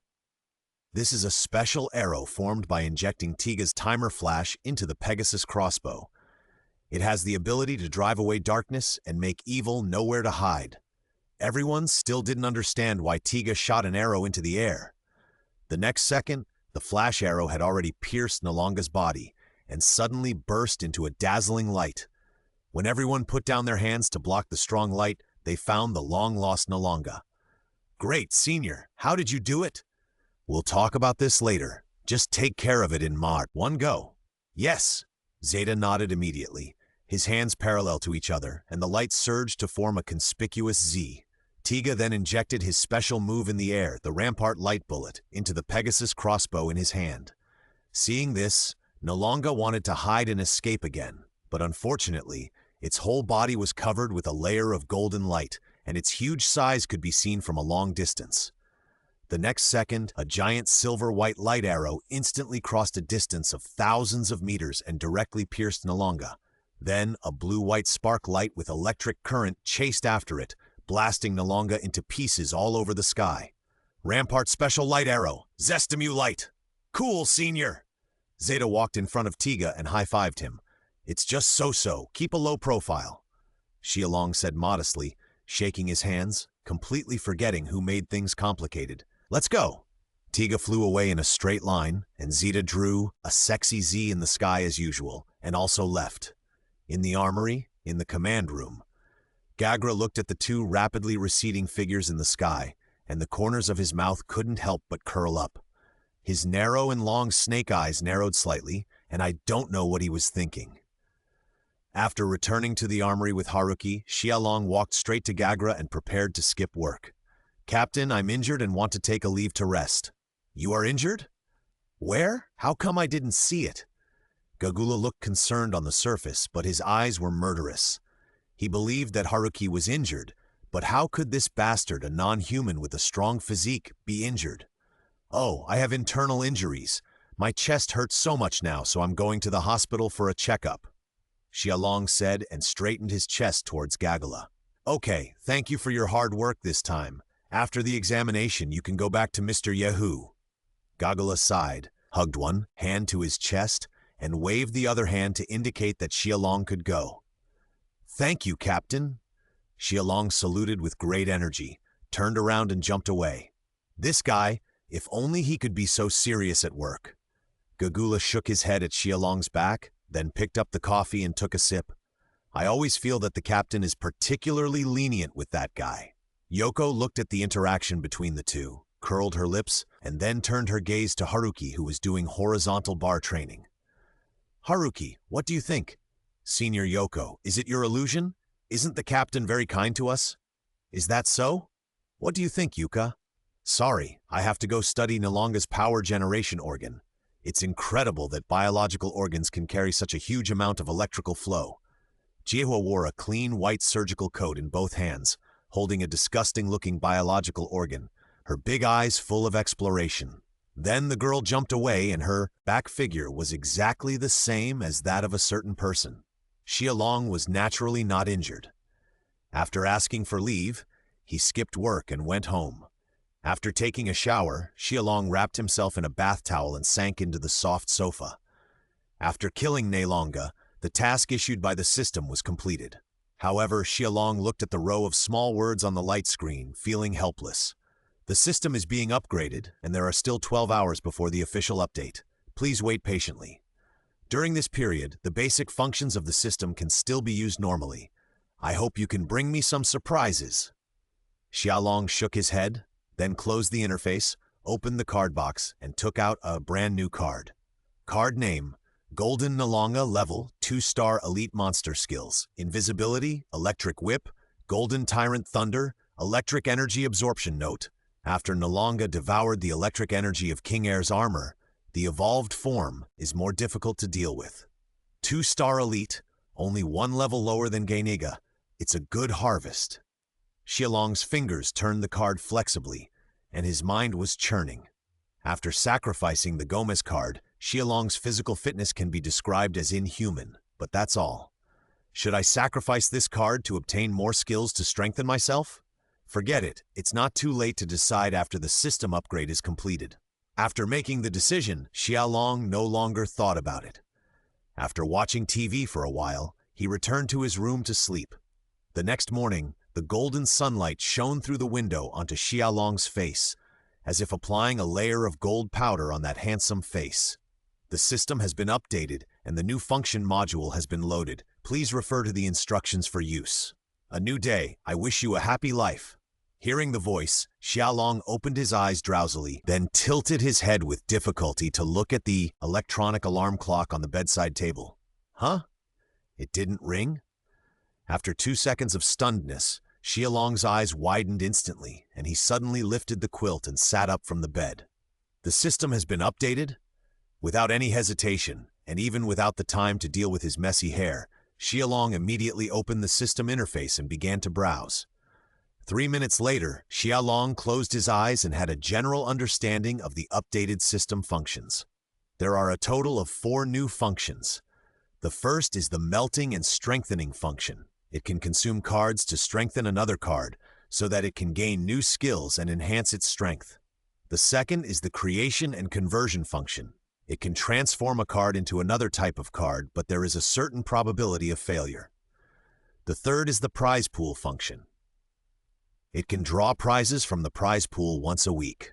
The fourth is the challenge tower. The more levels you rate pass, the richer the rewards.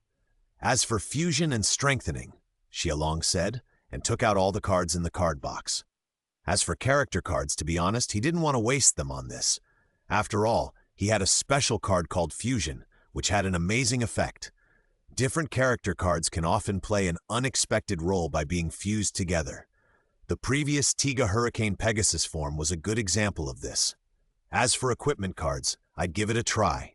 Xialong thought of this and picked out the 2-star elite monster card Golden Nalonga and the equipment card King Air Armor. These 2 cards have the same electric attribute, and Nalonga has evolved because it devoured the electric energy of King Air Armor, which is enough to show that they are very compatible.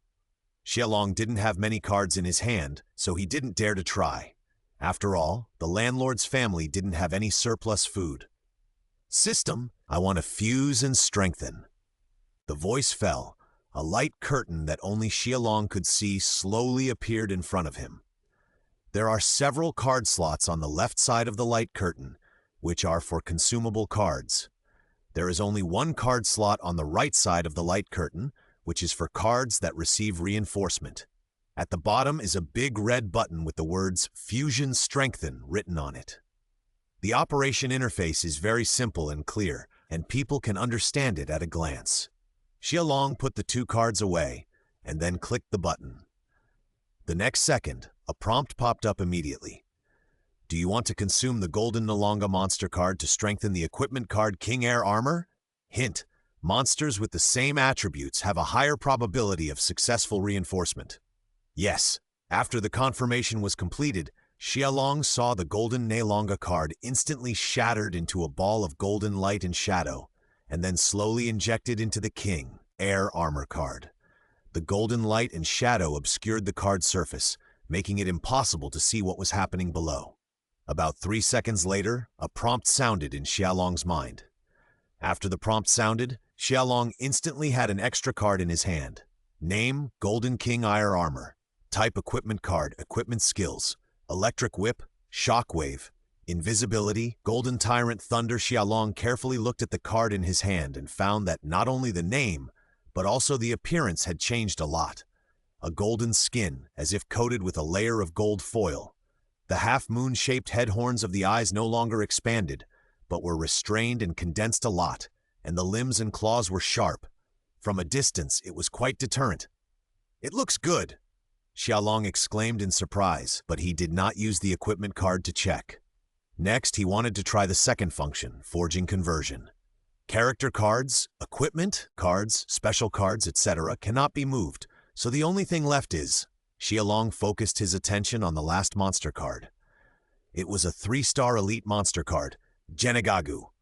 System, I want to forge conversion. As soon as Xialong finished speaking, a card slot marked with a mysterious question mark appeared in front of him. Please note that when using the forging conversion function, the type of card produced is completely random. The quality of the card is related to the quality before the conversion, and the card cannot be returned after the conversion is completed. I see, but I'm all in. Xialong placed the Genegagu card on the card slot, and then pressed the key to confirm. The pattern on the surface of the card kept changing, and it stopped completely after 2 seconds. Congratulations to the host for obtaining a high-quality equipment card, Genegagu Armor.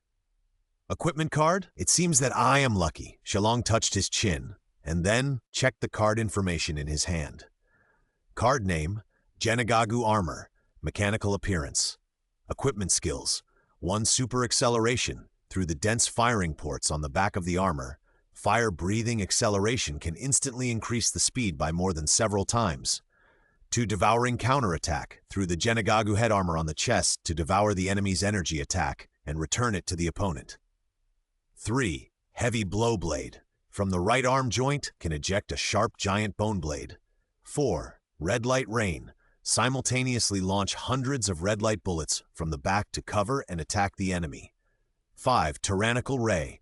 Remove the chest head armor and install it on the right hand, and then release a fatal ray with great power. Wow, there are 5 equipment skills? Xiaolong's eyes widened and then he smiled happily. What is the European Emperor? This is the European Emperor. After putting away the Genega equipment card, Xiaolong then focused on the prize pool.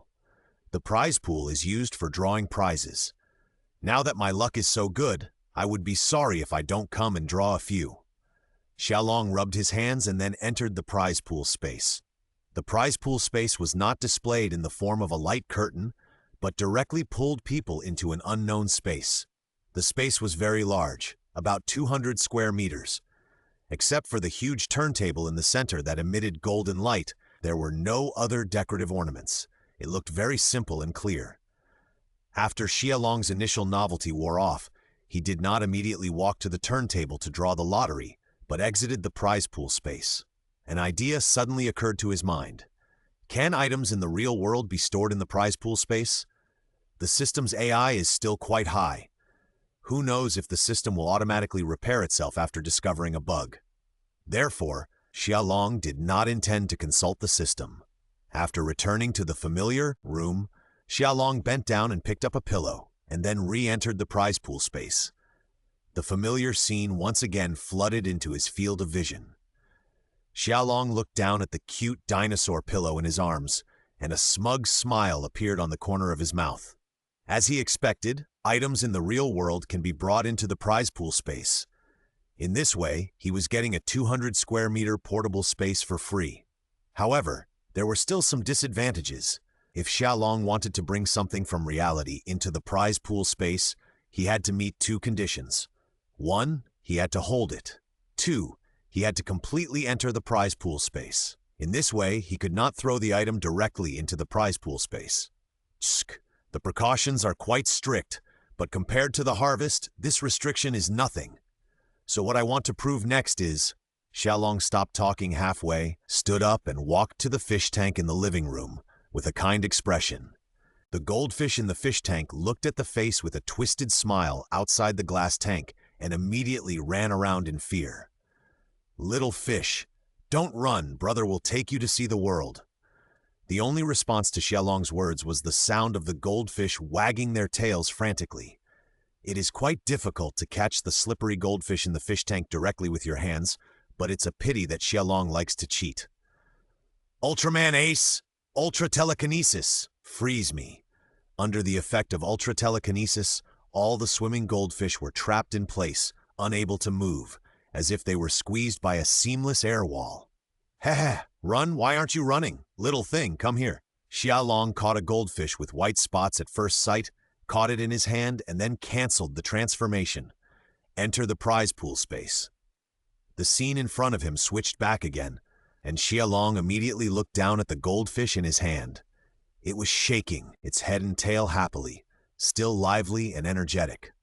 Xiaolong returned to the real world, put the poor little goldfish back into the fish tank, and then his face turned red from trying to hold back laughter. It is actually possible to bring living things in. After laughing, Xiaolong regained his composure.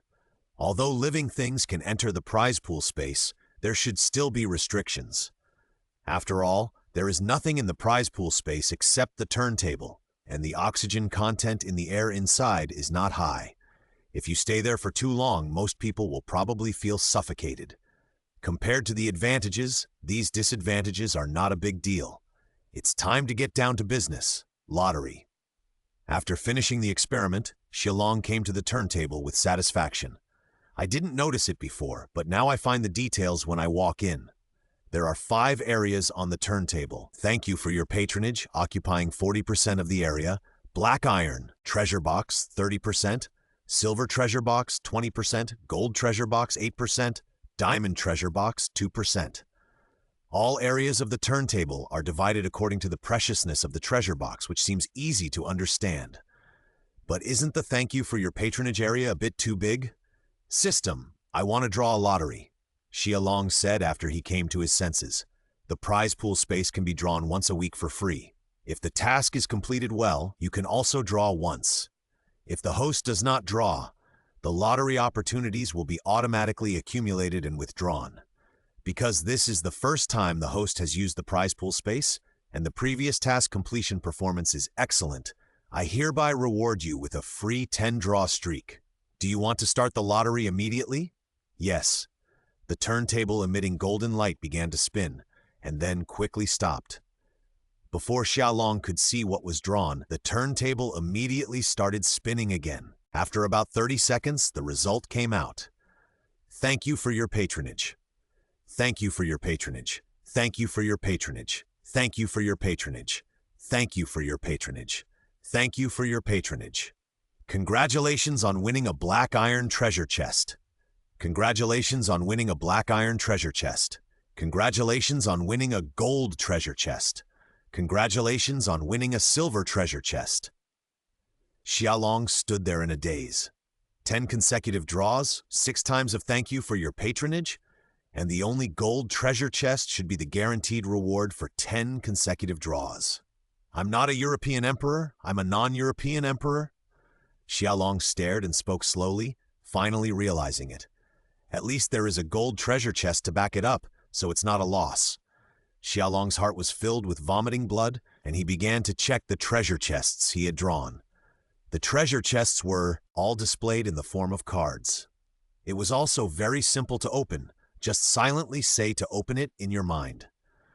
Open the black iron treasure chest card. Congratulations to the host for winning 100,000 yuan in cash. Open the black iron treasure chest card. Congratulations to the host for winning a low-level summoning card. Open the silver treasure chest card. Congratulations to the host for winning the undead creature card Beat Lion. Open the gold treasure chest card. Congratulations to the host for winning an experience card. After a series of prompt sounds, Xia Long began to sort out his harvest. 100,000 yuan in cash is just a drop in the bucket for Xia Long, and its value is not high. As for the low-level summoning card, Xia Long picked it up and examined it carefully, and immediately raised his eyebrows. This low-level summoning card can summon the Pokemon Magikarp. Yes, that Magikarp with a golden crown and a stupid look on its face. Magikarp is extremely weak in combat, but it is a tenacious Pokemon that can live in any dirty water. It's worthy of being a low-level summoning card. What's the use of summoning this thing?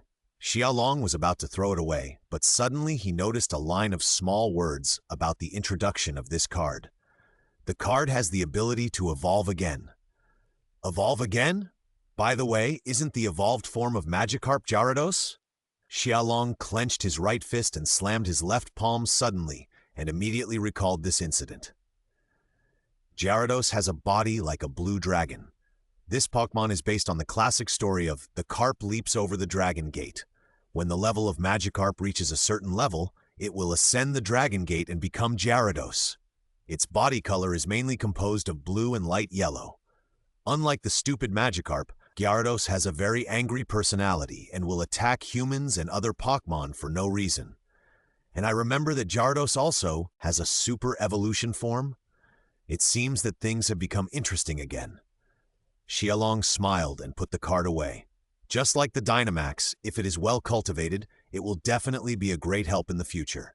As for the angry personality, Xia Long opened the card box, glanced at the card of the director of the meat processing plant, and a kind smile appeared on his face. Ha ha! I hope it won't do anything stupid by then. The card that came out of the silver treasure chest is the undead card Beat Lion. This card comes from Kamen Rider Sword. To understand the meaning of this card, we have to mention the background worldview of Kamen Rider Sword. 10,000 years ago, 53 undead creatures representing their own races launched a fierce, extreme battle. The human undead creatures that finally won became the ancestors of mankind and multiplied on the earth. The remaining 52 undead creatures were sealed in the cards. In the 21st century, most of the seals of the 52 undead creatures were lifted. The undead creatures, who were prepared for another survival battle, began a new round of extreme battles. Undead creatures will not die, but they will enter a stagnant state after being defeated. In ancient times, they were sealed by the seal stone that served as the referee, and Kamen Rider sealed them with the blank cards left after the seal was lifted. The undead card Beatleon belongs to the Spade series with the number 3 card. This card is formed when a sword hits an undead creature that looks like a lion. After using this card, the user's punching power and speed can be greatly enhanced. It's quite useful. Xiaolong commented calmly and put away the Spade 3. The cards in the sword world have different effects. Weak cards can enhance physical abilities. Powerful cards can even give the host incredible abilities, such as controlling lightning, magnetism, flying, and even stopping time. Finally, this is it! The card opened by the golden treasure chest. Xiaolong whispered, slowly holding the card that seemed to be made of crystal in his hand. The front of the crystal card is a void gate, and the back is a vortex. Card name, Experience Card. Card type, Special One-Time Consumption Card. Card effect, summon the void gate and enter other dimensional universes for experience. Note, the duration of the training is not fixed. If you receive fatal damage, you will not die, but you will automatically exit the training world. Enter other dimensional universes? Could it be that you can enter other Ultraman, Kamen Rider, or even the world of anime movies? Xiaolong's hands were shaking as he held the card. Answer the host? After receiving the system's affirmation, Xiaolong's breathing became much heavier. The Ultraman world is not weak, but it is not something that can be crushed in all film and television works. For example, the Super Saiyan in Dragon Ball who dyes his hair and explodes when he can't win. For example, there are a lot of bug-like characters in Marvel DC. Superman, Wonder Woman, Phoenix Girl, the big purple potato spirit with infinite gem gloves. Even funny comics should not be underestimated. The most classic one is Doraemon. In the future world, black technology directly distorts and changes the rules. That's why there is the most classic saying, never fight with funny characters. Other worlds whose combat power caps are not as high as Ultraman also have some strange and powerful treasures. The tailed beasts and blood limit in Naruto, the devil fruits and domineering color in One Piece, the Zanpakuto and Hugyoku in Bleach. If Xiaolong could go to these worlds for training, it would not only be a fun and interesting adventure for him, but also greatly enhance his strength. System, are the dimensional universes entered through the training card all random? Is there no pattern at all? Xiaolong took a deep breath, calmed down, and then asked the system. His current strength is not low, but he is also in a rather awkward position. He can't afford to offend those who are too strong, and he can't use those who are too weak. Random, which is full of uncertainty, is too unfriendly to Xiaolong. Yes, it's all random, but there are also default rules. 1. It will never be placed in a world that is too much stronger than the host's own strength. 2. It will never be placed in a world that is meaningless to improve the host's strength. 3. There will never be a plot that deliberately harms the host. I see. I feel relieved in this case. Xiaolong let out a long breath and forced a smile on his face. This experience card will be put away for the time being. It won't be too late to set off after everything is ready. System, take me to the challenge tower. After calming down, Xiaolong twisted his neck and then gave the order. The next second, the scene changed rapidly. The sky was gray, and in front of him was an unfamiliar area. The earth was charred and cracked, full of gullies, and bright red-hot magma flowed freely in the gullies. In the center of this hellish scene, a very tall black tower stood. The black tower was majestic. It connected the stars in the sky and the infinite universe above. It controlled the vast earth and the 9 netherworlds below. Just one glance made people sigh at their own insignificance. According to the description of the system, the number of levels of the challenge tower is not fixed, and there are guards on each level. They are arranged from low to high in terms of strength. The stronger the guard, the higher the number of levels the tower guards. Every time you pass a level, you will get a corresponding reward. It's still early anyway. Why not? Give it a try. Xiaolong moved his arms and then walked towards the challenge tower. Since coming to this world, Xiaolong has not fought more than one enemy. Although he has Kamen Rider and Ultraman cards, if the host's own strength is too weak, he cannot exert the full power of the cards. As soon as Xiaolong approached, the tall and heavy door of the first floor opened automatically. Looking inside from the outside, it was pitch black, and a gloomy and ominous feeling instantly permeated. It was as if a sleeping giant opened its door and waited for its prey to come to the door automatically. Xiaolong took a deep breath, walked in without fear. Just a few steps in, the door behind him closed automatically. With a creak, it closed suddenly. Now, there is no way to retreat. Xiaolong slowly turned around and continued to move forward. After sacrificing the Gomez monster card, Xiaolong's physical fitness and five senses were greatly strengthened. Although it was dark in front of him, Xiaolong could still see clearly. Unexpectedly, the tower space was not a flat ground, but a mountain forest. There were uneven mountains under his feet and dense bamboo forests beside him. When the wind blew, they all made rustling sounds. "Where is the guard?" Xiaolong had just finished speaking when he heard a strange sound when he moved his ears slightly. The sand and stones on the ground jumped slightly, and a dense buzzing sound could be heard faintly. It was not a swarm of bees, but more like the roar of an engine? Soon the answer was revealed. In the distance, a large group of weirdos in black tights holding various weapons rushed over on motorcycles. The surface of these weirdos' tights had bone-like patterns, and they were all agile and not like ordinary people. Isn't this Shocker's bone fighter? I didn't expect that the first-level guard would be them. Xiaolong was a little surprised, but his hands were not slow. The card box on the side of the waist was opened, and the Decade card was instantly inserted into the waist drive. Then Xiaolong casually pulled it together with both hands. The colorful lights on both sides of the belt lit up instantly. Kamen Rider Decade! Shocker is an evil organization in Kamen Rider and its derivative works. It is set as the remnant of Nakui, and its goal is to conquer the world. In the Heisei period, the Shocker headquarters moved to Neon Overseas, and it still appeared as the mastermind behind a series of conspiracies. For example, it joined other evil organizations to fight against Kamen Rider, used cell coins to create Shocker greed, or modified history by creating Kamen Rider No. 3 and the history-changing machine. The Bone Combat team that Xiaolong is about to face is one of Shocker's combat troops. They are dressed in black and wear black masks. There are human bone-like patterns on the black clothes. Their combat power is 10 to 15 times stronger than that of ordinary people. Xiaolong is not afraid of a single one, but these miscellaneous soldiers often appear in a group, and they are much stronger in terms of momentum. Xiaolong originally wanted to transform into an Ultra Warrior directly and end the battle with one kick, but the system prompt sounded in his mind. In the challenge tower, you are not allowed to use too much power beyond the number of floors, so you are not allowed to use Ultra cards. After the system finished speaking, Xiaolong touched the card box and was instantly confused.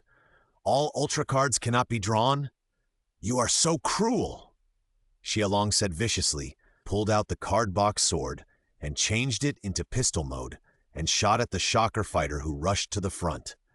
The number of opponents was estimated to be more than 30, and they were rushing like a tide. To be honest, Xiaolong's gun skills were not very good if he didn't use the Kuga Pegasus form. He is the master of human body outline, and his sunset red gun skills are what he said. When the bone fighters rushed to him, Xiaolong only killed 6 with his pistol, most of which were accidental. There are 26 left. Xiaolong switched the card box sword to sword form, lightly brushed the sword with his left hand, and then took the initiative to rush towards the bone fighters. All the bone fighters were riding motorcycles. When they saw Xiaolong was looking for death, they all screamed and stepped on the accelerator. The convoy gathered into a torrent and crushed Xiaolong, vowing to crush him into a meat paste. Xiaolong's heartbeat was like a drum, and his adrenaline surged. Although he was nervous, he became more and more excited. When faced with a seemingly insurmountable gully, some people would surrender, while others would choose to fight to the death. Xiaolong was the latter. Emperor Rider raised his sword and jumped up like a tiger in a stream. The whole person jumped more than 20 meters high in an instant, barely avoiding the impact of the motorcycle torrent. Xia Long shouted, holding the driving card box sword tightly with both hands, and slashed at the two bone fighters at the end of the convoy. This should be the most violent jump slash Xia Long has ever made. The black half-moon-shaped sword light tore through the air, making a sharp whistle. The two bone fighters at the end of the convoy didn't react and were torn in half by the tiger tooth-like sword light. Xia Long landed steadily, then stood up and swung the blade lightly, shaking off a circle of black blood beads. It was his first time to kill someone. The feeling of the blade cutting through the skin, cutting the muscles, and chopping the bones was clearly transmitted to Xia Long's hand through the hilt. Perhaps because he knew that these people were Shocker, Xia Long did not feel uncomfortable at all, but felt a little addicted. There are 24 left. Let's continue dancing. Xia Long's smile twisted under the mask, and then he rushed into the enemy's battle formation like a tiger into a flock of sheep. The basic decade panel is not high in the entire Heisei era, but Xia Long has been strengthened by the Gomes card, so the data is instantly different. Punch power, 8 tons. Kick power, 16 tons. Jump power, 50 meters. Running speed, 200 ms per 6s. What does 8 tons of punch power mean? Boxing champion Tyson's right fist weighs 800 kilograms and his left fist weighs 500 kilograms. As long as the power is accumulated enough, one punch can definitely kill a cow easily, let alone a human. Xia Long's punching power is 10 times that of Tyson, and it is not the limit. Although the bone fighters are not weak, they really can't compete with Xia Long without the advantage of group attack. The gap between the two is like a pack of wolves and a tiger. It's the 21st century. No one really thinks that a pack of wolves can beat a tiger, right? No way! No way. What's the saying? If you want to improve your skills, actual combat is always the fastest way. If you make a mistake, you will get hurt. Constantly correct your mistakes, and then you can kill more enemies. In the constant battles, Xia Long's originally rusty fighting skills are also rapidly improving. From a distance, Xia Long was submerged in a black vortex. The shrill shouts of killing rang out, mixed with the sound of sticks clashing and irregular screams. Chaos! How many have he killed? Xia Long panted as he looked at the crowd of people surrounding him. It seemed as if there was a fire burning in his chest. Every time he took a breath, his lungs were burning with pain. As time went by, his strength gradually drained away, and he was gradually unable to resist. Xia Long chopped down the bone fighter who was rushing towards him with a sword, and immediately heard a whistling sound behind him. Without hesitation, Xia Long suddenly turned around and kicked away a guy with a stick who attacked from behind, then rolled forward to avoid several gunshots. There are 8 left! Xia Long slowly stood up, switched the card box, sword in his hand to pistol mode, and then took out a card from the card box on his waist and inserted it into his belt. The next second, the card box gun in Xia Long's hand instantly split into 8 magenta phantoms, and then poured dozens of light bullets at the bone fighters in front of him. It was obviously a pistol, but at this moment it could fire continuously like a machine gun. The 3 bone fighters standing together with guns in hand were shot into sieves before they could react and went to the underworld together. There are 5 left. Xia Long's words were like the whisper of the god of death. As soon as he finished speaking, he had already pulled out another card from the card box. It was a card with multiple Emperor's phantoms engraved on it. Illusion. The remaining nameless bone fighters roared and rushed towards Xia Long side by side as if to be brave. Then they were surprised to see that the magenta demons suddenly split into 4 identical sword-wielding clones. It looked hard to tell the real from the fake. Come on together! Xia Long raised the card box sword and gave the order. The next second, the 5 emperors rushed towards the remaining bone fighters together, and the dazzling light on the driving card box swords shone at the same time. Die! As Xia Long roared like a lion, the 5 emperors drove the driving card box swords in their hands and stabbed them into the bodies of the enemies in front of them. Congratulations to the host. The first level challenge tower has been successfully attacked, and the clearance rewards have been issued. Please check them. Do you want to continue to challenge the second-level challenge tower? Xiaolong canceled his transformation, and he was so tired that he could hardly stand. Next time, next time. Soon, Xiaolong exited the challenge tower and returned to the real room. After taking a shower and cleaning himself up, Xiaolong threw himself directly on the soft bed to check the rewards for passing the first level. Congratulations to the host for obtaining 2 skill enhancement cards, Combat Mastery and Sword Mastery. Using these 2 cards can greatly enhance the host's combat skills and sword skills. Good guy, you worked so hard to get these 2 cards? Xiaolong curled his lips. Although he was disgusted, his body was still very honest to use these 2 cards. Although these 2 cards are not strong, they make up for Xiaolong's current weakness of lacking experience in fighting enemies. It can be regarded as a good harvest. At this moment, Xiaolong's communicator suddenly lit up. As soon as the call was connected, Mr. Yehu's questioning came. Along, where are you? Why haven't you come to the maintenance team yet? Sorry, I'll be there right away. Xiaolong suddenly woke up and remembered that he was no longer an idler, but a formal staff member. Come to my office when you get there. Mr. Yehu said lightly, then hung up the phone, leaving Xiaolong alone to sigh. What's the point of saving the world? You still have to go to work. Thanks to the excellent performance of the Light and Shadow horse, Xiaolong didn't get too late. But when he rushed to the maintenance team, he happened to see Mr. Yehu talking to Yao Hui. Ah? Suspend the development of the number 2 mecha? We have no budget. Mr. Yehu turned around and looked at the huge silver body lying on its back not far away, his voice full of helplessness. Hey, that's the reason. However, at this budget meeting, the boss will try his best to help us apply for more development budget. Mr. Yehu looked at Yao Hui and said with a smile, Oh, by the way, the new weapon you applied for before has been installed in Sevenger by us. Really? That's great. Upon hearing this, Haruki smiled happily. Although Sevenger has a huge body that can fight against monsters, it lacks attack methods. This shortcoming was magnified when fighting with Genagagu and Nalonga before. So Haruki applied for a new weapon, which is the hardcore Iron Fist bullet. It's very powerful, so be careful. Oh, hiss! At this time, Mr. Yehu looked out and directly stopped a guy who was about to sneak away. Along, where are you going? Ahem, Mr. Yehu, good morning. I saw that you and Haruki were having a good chat, and I didn't want to disturb you. Xiaolong froze, slowly turned around, and squeezed out an awkward but polite smile on his face. We've finished talking. Don't bother me.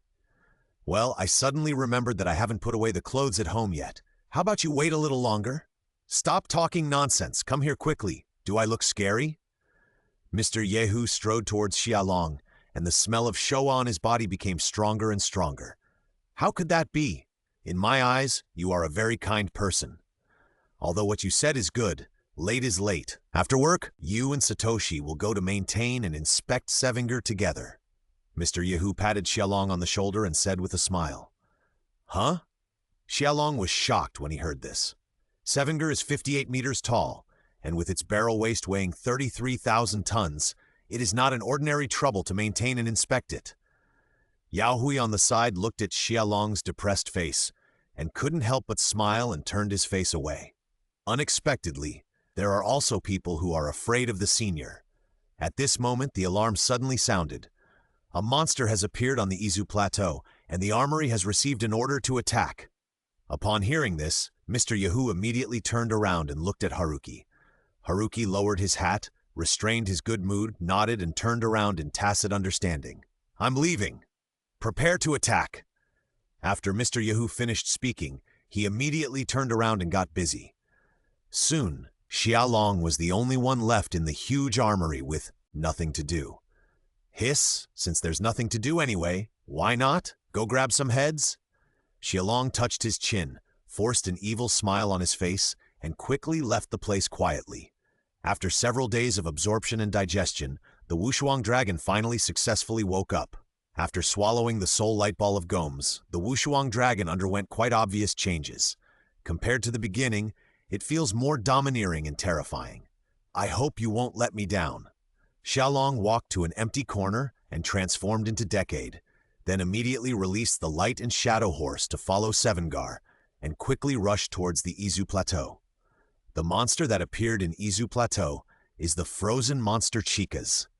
Chicas first appeared in the first Ultraman TV. It is a monster living in the snowy mountains of the Alps. It looks like a combination of a snowman and a gorilla. Sevenger fell from the sky and landed in front of Chicas, then took a fighting stance. Without any words, Chicas understood that the tin can in front of him was here to stop him. In other words, he was looking for a fight. As a person who dared to fight against Red King, Chicas bent over and hit Sevenger's stomach with a headbutt. Fortunately, Sevenger's waist was not for nothing, and he was not knocked down immediately, but was forced back a few steps by the impact. Chicas took this opportunity to pounce in front of Sevenger, swung his right arm and hit Sevenger's head hard. But Haruki was not a newcomer either. He reacted quickly and immediately controlled Sevenger to raise his arms to withstand Chicas' continuous slaps. Seeing that his attack didn't work, Chicas immediately used the same trick again and rammed his head into Sevenger. Bang! The huge sound made Xiaolong, who was watching from a distance, shudder. My goodness, this monster's skull is made of titanium alloy, right? Tanjiro is really an expert. After Xiaolong finished complaining, he didn't plan to watch any more. If the original story continues, Haruki will use the Iron Fist missile to hit Chicas so hard that he can't get up again. But in doing so, the observatory next to him was destroyed. In order to make Juggler look at him less in the future, it is better to turn a blind eye like last time. Xiaolong felt that he still had to improve his favorability.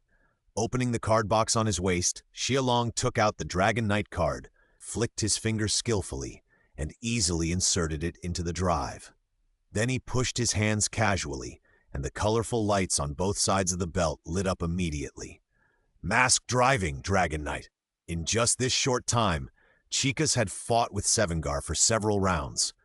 Although Haruki forced Chicas back with his excellent fighting skills, the idiot on the opposite side almost knocked Sevengar down with a flying headbutt. Good guy, a real iron head kid. You still have some tricks. Well, then let you taste the power of the new weapon. In the cockpit, Haruki immediately raised his hand to flip a few switches, and Sevengar immediately raised his right fist and aimed at Chicas. Hardcore Iron Fist bullet. Fire! The next second, Sevengar's right wrist joint fell off. A huge Iron Fist with a rocket booster flew towards Chicas like a cannonball.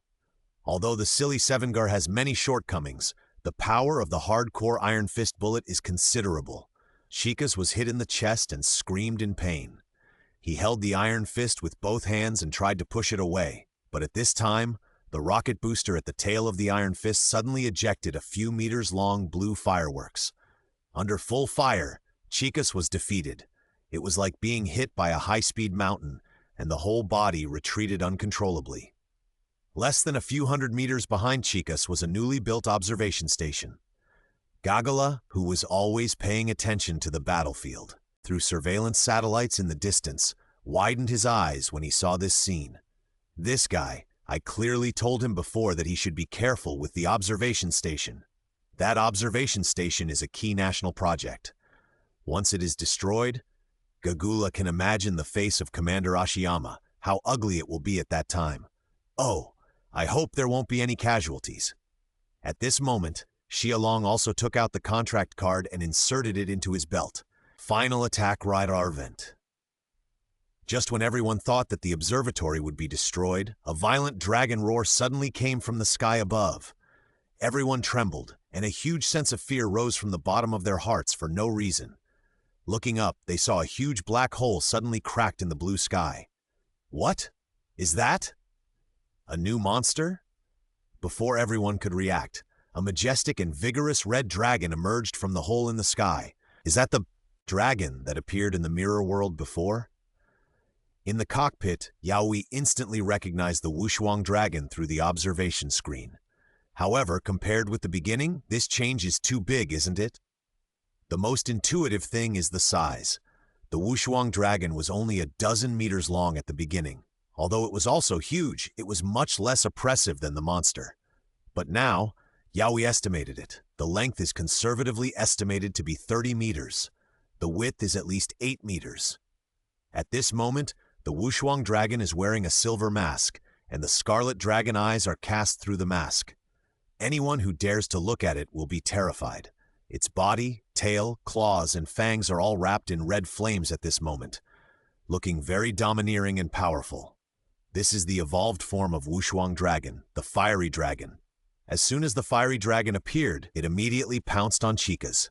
Everyone only saw a red lightning streak, and Chicas was pinned to the ground and unable to move. The hardcore iron fist bullet fired by Sevengar was easily slapped to the ground by the fiery dragon, shaking its long tail like slapping a fly. Chicas opened his mouth and wanted to roar. The fiery dragon instantly opened its mouth wide, aimed at Chicas's open mouth, and sprayed a column of flames. The red flames with terrifying high temperature flowed into Chicas' throat and destroyed those fragile organs instantly. Chicas just struggled symbolically twice. Then his eyes lost their luster and stopped moving. The next second, Chicas' huge body exploded instantly. The scattered flames turned the surrounding grass into a charred black like a hurricane. After Chicas died, a ball of white light emerged. Before it could rise into the air, it was bitten by the fiery dragon and swallowed into its stomach. Then, in the shocked eyes of everyone, the fiery dragon swung its dragon tail and flew back to the sky, lazily. Soon, it disappeared. Chicas was actually killed in an instant. Xiaolong looked up at the sky and a helpless smile appeared on his face. This greedy dragon, I clearly said to keep it. After saying that, he canceled the transformation, but there was an extra card in his hand. 2-star ordinary monster card, Chicas. Now Xiaolong still has a low-level summon card, Magikarp. To upgrade, it has to be devoured. Chicas is not very strong, and it is just right to feed Magikarp with its soul light ball. However, it doesn't matter if you eat it. The system also took in Nalonga's soul light ball. Since the greedy dragon chose Chicas, this feast will be cheap for Magikarp. Xiaolong turned around, straddled the light and shadow horse beside him with his slender legs, and then disappeared on the spot. In the armory, Gagula was trying to persuade Haruki. Thanks to Xiaolong's help, they avoided being sprayed in the face with saliva, but they were still warned by phone. Although Commander Aoyama is well maintained, he is also in his 50s. It is not easy for him to stick to his post at the age when he should retire and enjoy his old age. Therefore, everyone in the armory respects him very much and tries not to cause trouble for him. What a pity. Haruki, if Dragon Rider hadn't appeared, do you know what would have happened? The observatory was destroyed.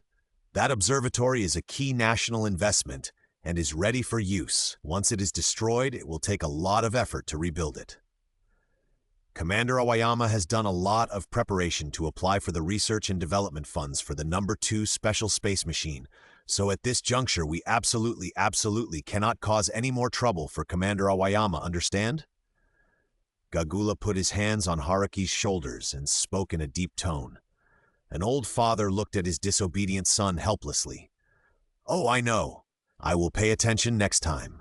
Haruki put his hands behind his back, lowered his eyes and said obediently, but his expression was a little weird.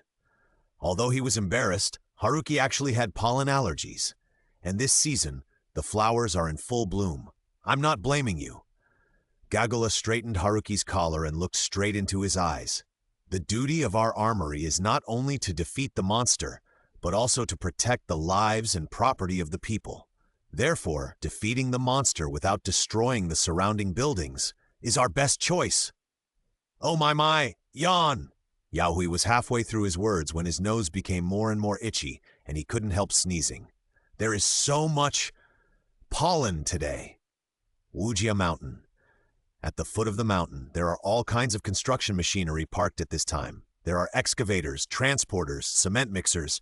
These noisy big guys in the past have been surprisingly quiet in recent days in the empty camp. On a bench, there are 2 people sitting at this time. An old man with gray hair and glasses. A strong young man with a white cloth wrapped around his head.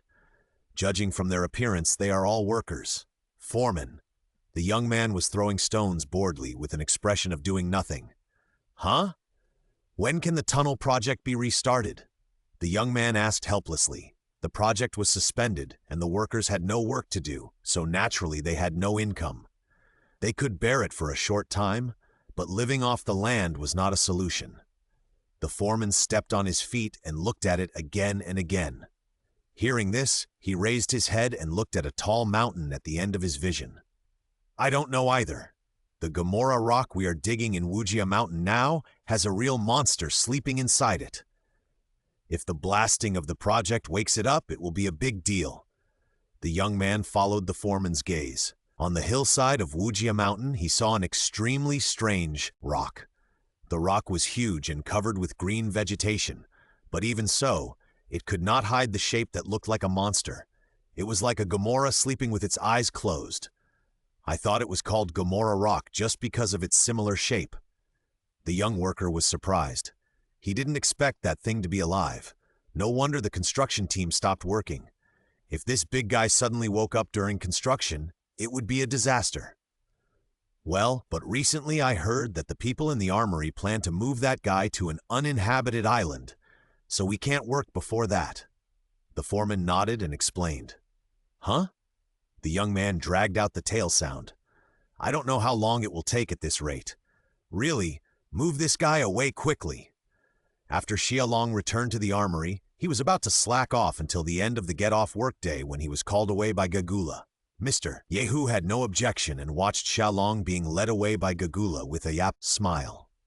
Xiaolong had no choice but to follow. His official position had not been determined yet, so he became a brick of the armory. Move it wherever it was needed.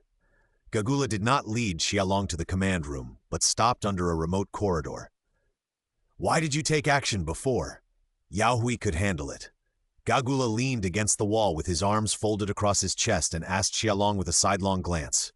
His feelings towards Xiaolong were quite complicated. He was wary and cautious, but also had a bit of trust. In this guy, Gagula saw a bit of Hong Kai's shadow, but he quickly denied it. Compared with Kai, this guy was more careful and had a poisonous mouth, although they were both equally annoying. If I don't take action, the observatory will be destroyed. By then, not only Commander Sushan but also Mr. Yehu will be troubled. Xiaolong shrugged and said bluntly, I don't believe you are so kind. Gagula stood up straight, his narrow snake eyes swept over, and a strong sense of oppression immediately came towards Xiaolong. Believe it or not, it's up to you. If there is nothing else, then I will leave first. Xiaolong's expression did not change, and he was not affected much. After saying that, he turned around and was about to leave, but was stopped by Gagula. Wait, Captain, do you have anything else to do? Xiaolong stopped and looked helpless. I at least helped you, right? Why is he still so cold? As soon as he turned around, he saw Gagula reaching out and throwing something over. Xiaolong caught it, and it turned out to be a medal. What is this? I have discussed with Mr. Yehu that from now on, you will be the reserve member of the mecha unit. Gagula looked at Xiaolong's face, which was gradually solidifying, and suddenly he was in a good mood. It is better to keep such a guy full of uncontrollable factors under your own eyes. Are you kidding? What about my work in the maintenance class? Don't worry. I have already told Mr. Yehu that when you finish your work today, you can report directly to the command room tomorrow. Wait, in this case, doesn't it mean I still have to go to maintain and inspect Sevengar? Xiaolong's face changed, and he pointed at his nose with a shaking finger and asked tremblingly, It seems that you are still quite smart. Xiaolong's expression now looks like an emoticon package on the internet. The smile gradually disappeared. GIF. Being targeted by this guy, it will be difficult for me to do anything in the future. But looking at it optimistically, I will have a greater chance of getting in touch with the Yaohui metal box in the future. But even so, Xiaolong was still very uncomfortable with being plotted against, so Gagula looked at Xiaolong's aggressive approach, and his muscles instantly tensed up and he was extremely alert. What are you going to do? Xiaolong raised the corner of his mouth, put on a harmless smile on his face, and then stretched out his palm to Gagula. From tomorrow, you will be my captain in name and in reality, so I just want to say hello in a friendly way. Is that so? Why do I feel that you have bad intentions? It's just a handshake. You are not afraid, are you? Xiaolong looked directly at Gagula, his beautiful peach blossom eyes full of mockery. You are so sensitive and fragile inside. No wonder you lost the qualification to become a warrior of light. As soon as the voice fell, Gagula's face instantly became very scary. He suddenly took a step forward and grabbed Xialong's outstretched hand with one hand, his deep snake eyes flashing with a chilling green light. "How did you know this?" Well, Xialong's smile remained unchanged, and he could clearly feel the huge force coming from Gagula's hand. Losing the qualification to become a warrior of light is probably one of the grudges that Gagula will never erase in his heart. It's no wonder that he lost his composure when Xialong revealed his scars at this time. Gagula exerted force with his palm and didn't hold back. He wanted to teach this bastard a lesson. But soon he was surprised to find that no matter how hard he tried, Xialong was like nothing happened. This guy, can't he feel pain? Gagula didn't know that after being strengthened by the Gomes card, Xialong's physical fitness had already reached an inhuman level. It can be said that he is completely a humanoid Tyrannosaurus. Although Gagula is strong, he may not be able to teach Xialong a lesson without transforming. So what if you lose the qualification to become a warrior of light? Is this kind of thing important? What did you say? Gagula was stunned for a moment. It was the first time someone said this to him. As long as you have the heart to protect life, whether you are a warrior of light or not, you are admirable. Do you care about boring reputations? Captain, are you such a boring person? Xialong leaned forward and put his mouth close to Gagula's ear and said slowly, "Of course I'm not. That's it. You stick to justice in your own way. In my opinion, you are no worse than a warrior of light." Gagula looked at the smiling face of the bastard in front of him and suddenly felt that something solid in his heart was slowly being broken. That was the shadow that he could not get rid of. "You guy, I have to check and repair Sevinger later, so I'm leaving first. See you tomorrow." Xialong waved his hand and then turned and left. Gagula looked at the back of the departing figure, and for a while he felt mixed emotions, but he still smiled. Finally, he turned around and disappeared into the shadow at the end of the corridor. This guy, maybe he is not as bad as he thought. Xialong took a deep breath until he could no longer feel the sight behind him. Then he took out a card, and the smile on his face became more and more wanton. On the cover of the card, there was an evil and handsome spaceman holding a long sword. If it wasn't Gagra, who was it? Just when shaking hands, Xialong took the opportunity to activate the card-grabbing ability, and he was so lucky that he directly drew the character card. "Captain, since you cheated me, don't blame me for cheating you." After putting away the card, Xialong put his hands in his pockets and was in a good mood. He hummed a little tune and returned to the maintenance class happily. Even the heavy work he had to face next didn't feel so boring. Xialong was looking at a fish at this time. An ugly fish, but this ugly fish was wearing a crown. This ugly fish was the Magikarp. At this time, the ugly fish was swimming in a golden pool. Its bright red tail swayed gently, pushing aside a golden wave. Like most Pokémon, Magikarp can also evolve. Evolution usually requires training. Fight, get hurt, and then recover. In the scars, again and again, the will and body are tempered, and then evolution occurs. Just like Blaze Dragon. But Magikarp is different. In addition to its strong vitality, it has no other advantages. So eating has become the only way for Magikarp to evolve, but if it devours step by step, it is unknown how long it will take to transform into Gyarados. Xialong is not a patient person, never.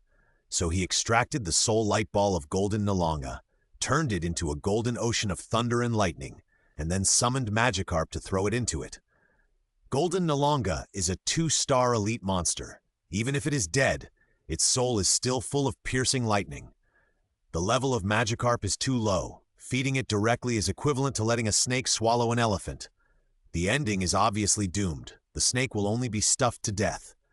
So it needs a little processing.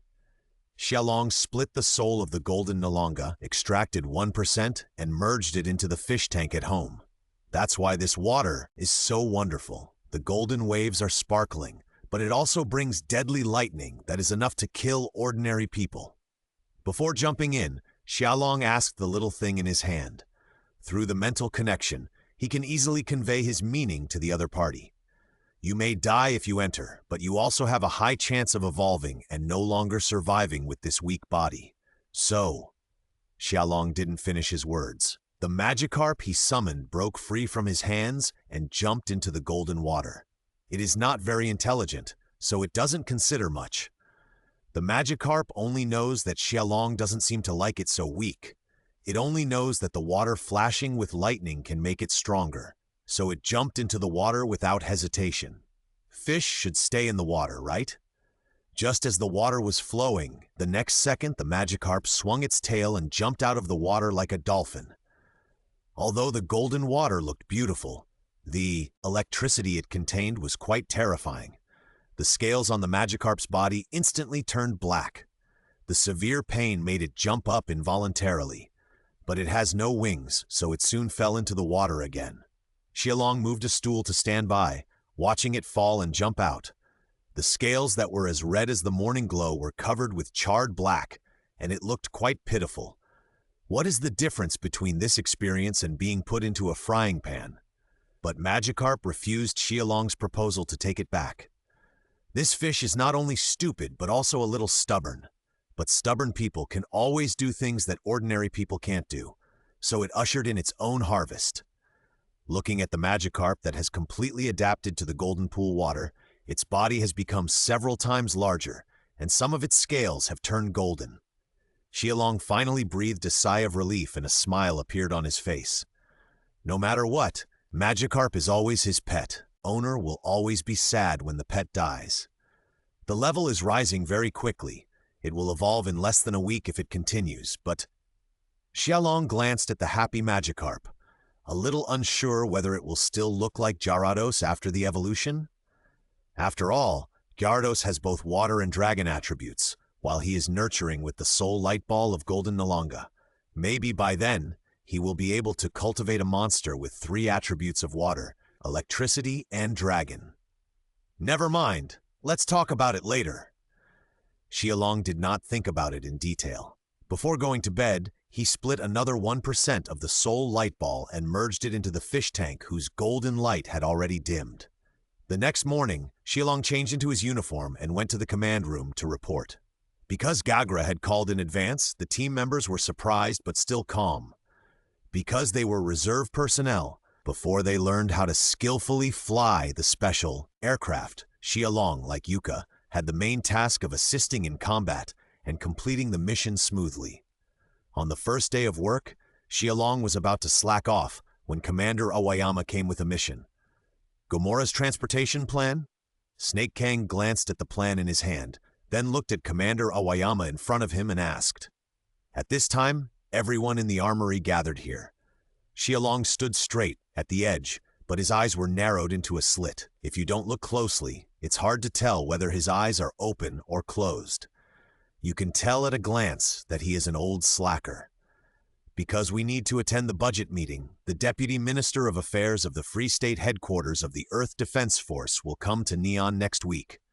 Before the meeting starts, I have specially bought 2 hours for everyone. Commander Aoyama stretched out 2 fingers and said seriously. Xiaolong was busy slacking off and didn't listen carefully, but he knew the plot. It was probably that Commander Aoyama wanted to demonstrate in front of the headquarters that Sevengar carried Gomora to the uninhabited Sfron Island. Use this operation to prove the necessity of developing special spacecraft so as to increase the budget for developing special spacecraft. Because the armory was out of money at this time, Commander Aoyama had no choice but to seek sponsorship. By the way, I heard that Gomora is still dormant, so it should be no different from an ordinary giant rock, right? After Commander Arusha finished talking about the operation, he suddenly stopped to confirm. Yes. Jakura immediately responded and then asked Yuka next to him, Is that so? According to the current data analysis, the probability of Gomora waking up is less than 0.1%. Yuka looked at the data analysis board in her hand and responded. Xiaolong, who was slacking off with his eyes closed, slowly opened his eyes after hearing this, and a strange smile appeared on his face. This is a special drama. If you raise the flag like this, it's no longer 0.1%, but 1,000%. When watching this episode, Xiaolong was really impressed by the mysterious operation of the armory. You said you want to move Gomora and send it to an uninhabited island. Okay, no problem. It's a good thing. But the problem is that you don't walk on the mountain paths, you don't go through the blue sky, you just want to shuttle between high-rise buildings. adding a little suspense to your budget of who will be the winner? To show off your technology to your superiors, you have to cross the city? It's obviously you guys who are asking for death, but it's Gamora who really died. Being used as a tool to increase the budget is fine, and waking up to be hung in the sky is barely acceptable. But what does it mean to be touched on the butt by a stupid weight? Sevengar. Can you bear it? Gamora couldn't bear it. So in the end it was shattered by a muscular man, Zeta Beta Impact, who looked like a red passerby at first glance. Miserable, Gamora, miserable. What is the greatest pleasure of work? If someone asked Xiaolong this question, he would definitely answer it decisively with 2 words, slacking off. Captain Sushan, your plan is very good, but I have an immature suggestion. Xiaolong stepped forward and put on a smile that made Gagula feel uncomfortable. What is this guy trying to do? Who are you? Commander Sushan looked at Xiaolong with some doubt. This was the first time he saw Xiaolong. Excuse me, sir. This guy is called Xiaolong. He's a new member. Gagula stepped forward and bowed slightly to explain. Oh, so that's the case. It's okay. We still value the opinions of the team members. Commander Arusha waved his hand, looking quite easy to talk to. He was originally a kind person. There is no problem with the plan to transport Gamora, but the route is a big problem. Oh, what if Gamora wakes up when passing through the city during the transportation? The possibility is only 0.1%, Jiehua retorted. Then you want to bet on the lives of countless people in the city? Xiaolong glanced at her calmly, choking Jiehua so that she couldn't speak. No one dared to make this bet. No one is qualified to make this bet. That's right. Didn't you say it, Captain? The duty of our armory is not only to defeat monsters, but also to protect the lives of the people. If we disregard the lives of the masses just to show our force, isn't this putting the cart before the horse? At this time, Yaohui also stood up and supported Xiaolong. Xiaolong's left hand, which was behind his back, immediately raised a thumb. Good help, Haruki. What Xiaolong said does make sense, but if this is the case, the commander and his men will not be able to witness the performance of Sevenger with their own eyes. Commander Awayama said with embarrassment. How can we apply for the budget for the development of the number 2 special space machine in this case? This is easy. Xiaolong stepped forward and said, Oh, I have 2 solutions for you to choose from, Commander. What do you say? Commander Awayama's eyes lit up. It is comfortable to talk to smart people, and it is naturally more comfortable to talk to smart subordinates. Although Xiaolong was meeting him for the first time, he was full of goodwill at this time. First, replan the route and try to choose roads that will not affect the urban area, and then provide the commander and his men with the picture through live broadcast. Xiaolong raised one finger and said, and soon raised the second one. Second, change the location of the meeting. A remote resort with beautiful scenery is a good choice. If it is close to the transportation route, it will be even more suitable. As soon as Xiaolong finished speaking, Commander Sushan said 3 good words in a row. His face was quite excited. Xiaolong, your suggestion is very good. I adopt it. It's good to share your worries. Not bad, not bad. With an excellent newcomer like you who is quick-witted, the armory will definitely get better and better. You are too kind. You are a good leader. Xiaolong waved his hand and said modestly. The rest of the people in the armory looked at the 2 people who were having fun, and their eyes widened in disbelief. It was the first time for them to hear Commander Sushan speak so kindly. Well, then the issue of changing the route and the meeting place will be left to you. Make sure to complete it before the exercise begins. Understood? After watching Commander Sushan leave, everyone breathed a sigh of relief. Then they all looked at Xiaolong, who was holding a thermos cup with wolfberries in it with a carefree look on his face. Is there something on my face? Why are you looking at me like that? I didn't expect you to think so deeply. It's really, you can't judge a person by his appearance. Yoko stammered, and then uttered the last half of the sentence. Indeed. Jiehua agreed, pouting and looking very unhappy. Xiaolong put down the cup and smiled. The momentary charm made the 2 girls unable to take their eyes away. As the saying goes, beauty is a feast for the eyes. This sentence can not only describe extremely beautiful women, but also extremely good-looking men.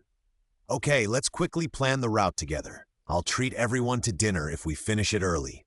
Huh? Really? I want to eat barbecue. How about some wine? Gugula stood aside, looking at the few people who were having fun, and his heart couldn't help but warm up. No matter what happened in the past, he is now the captain of the armory.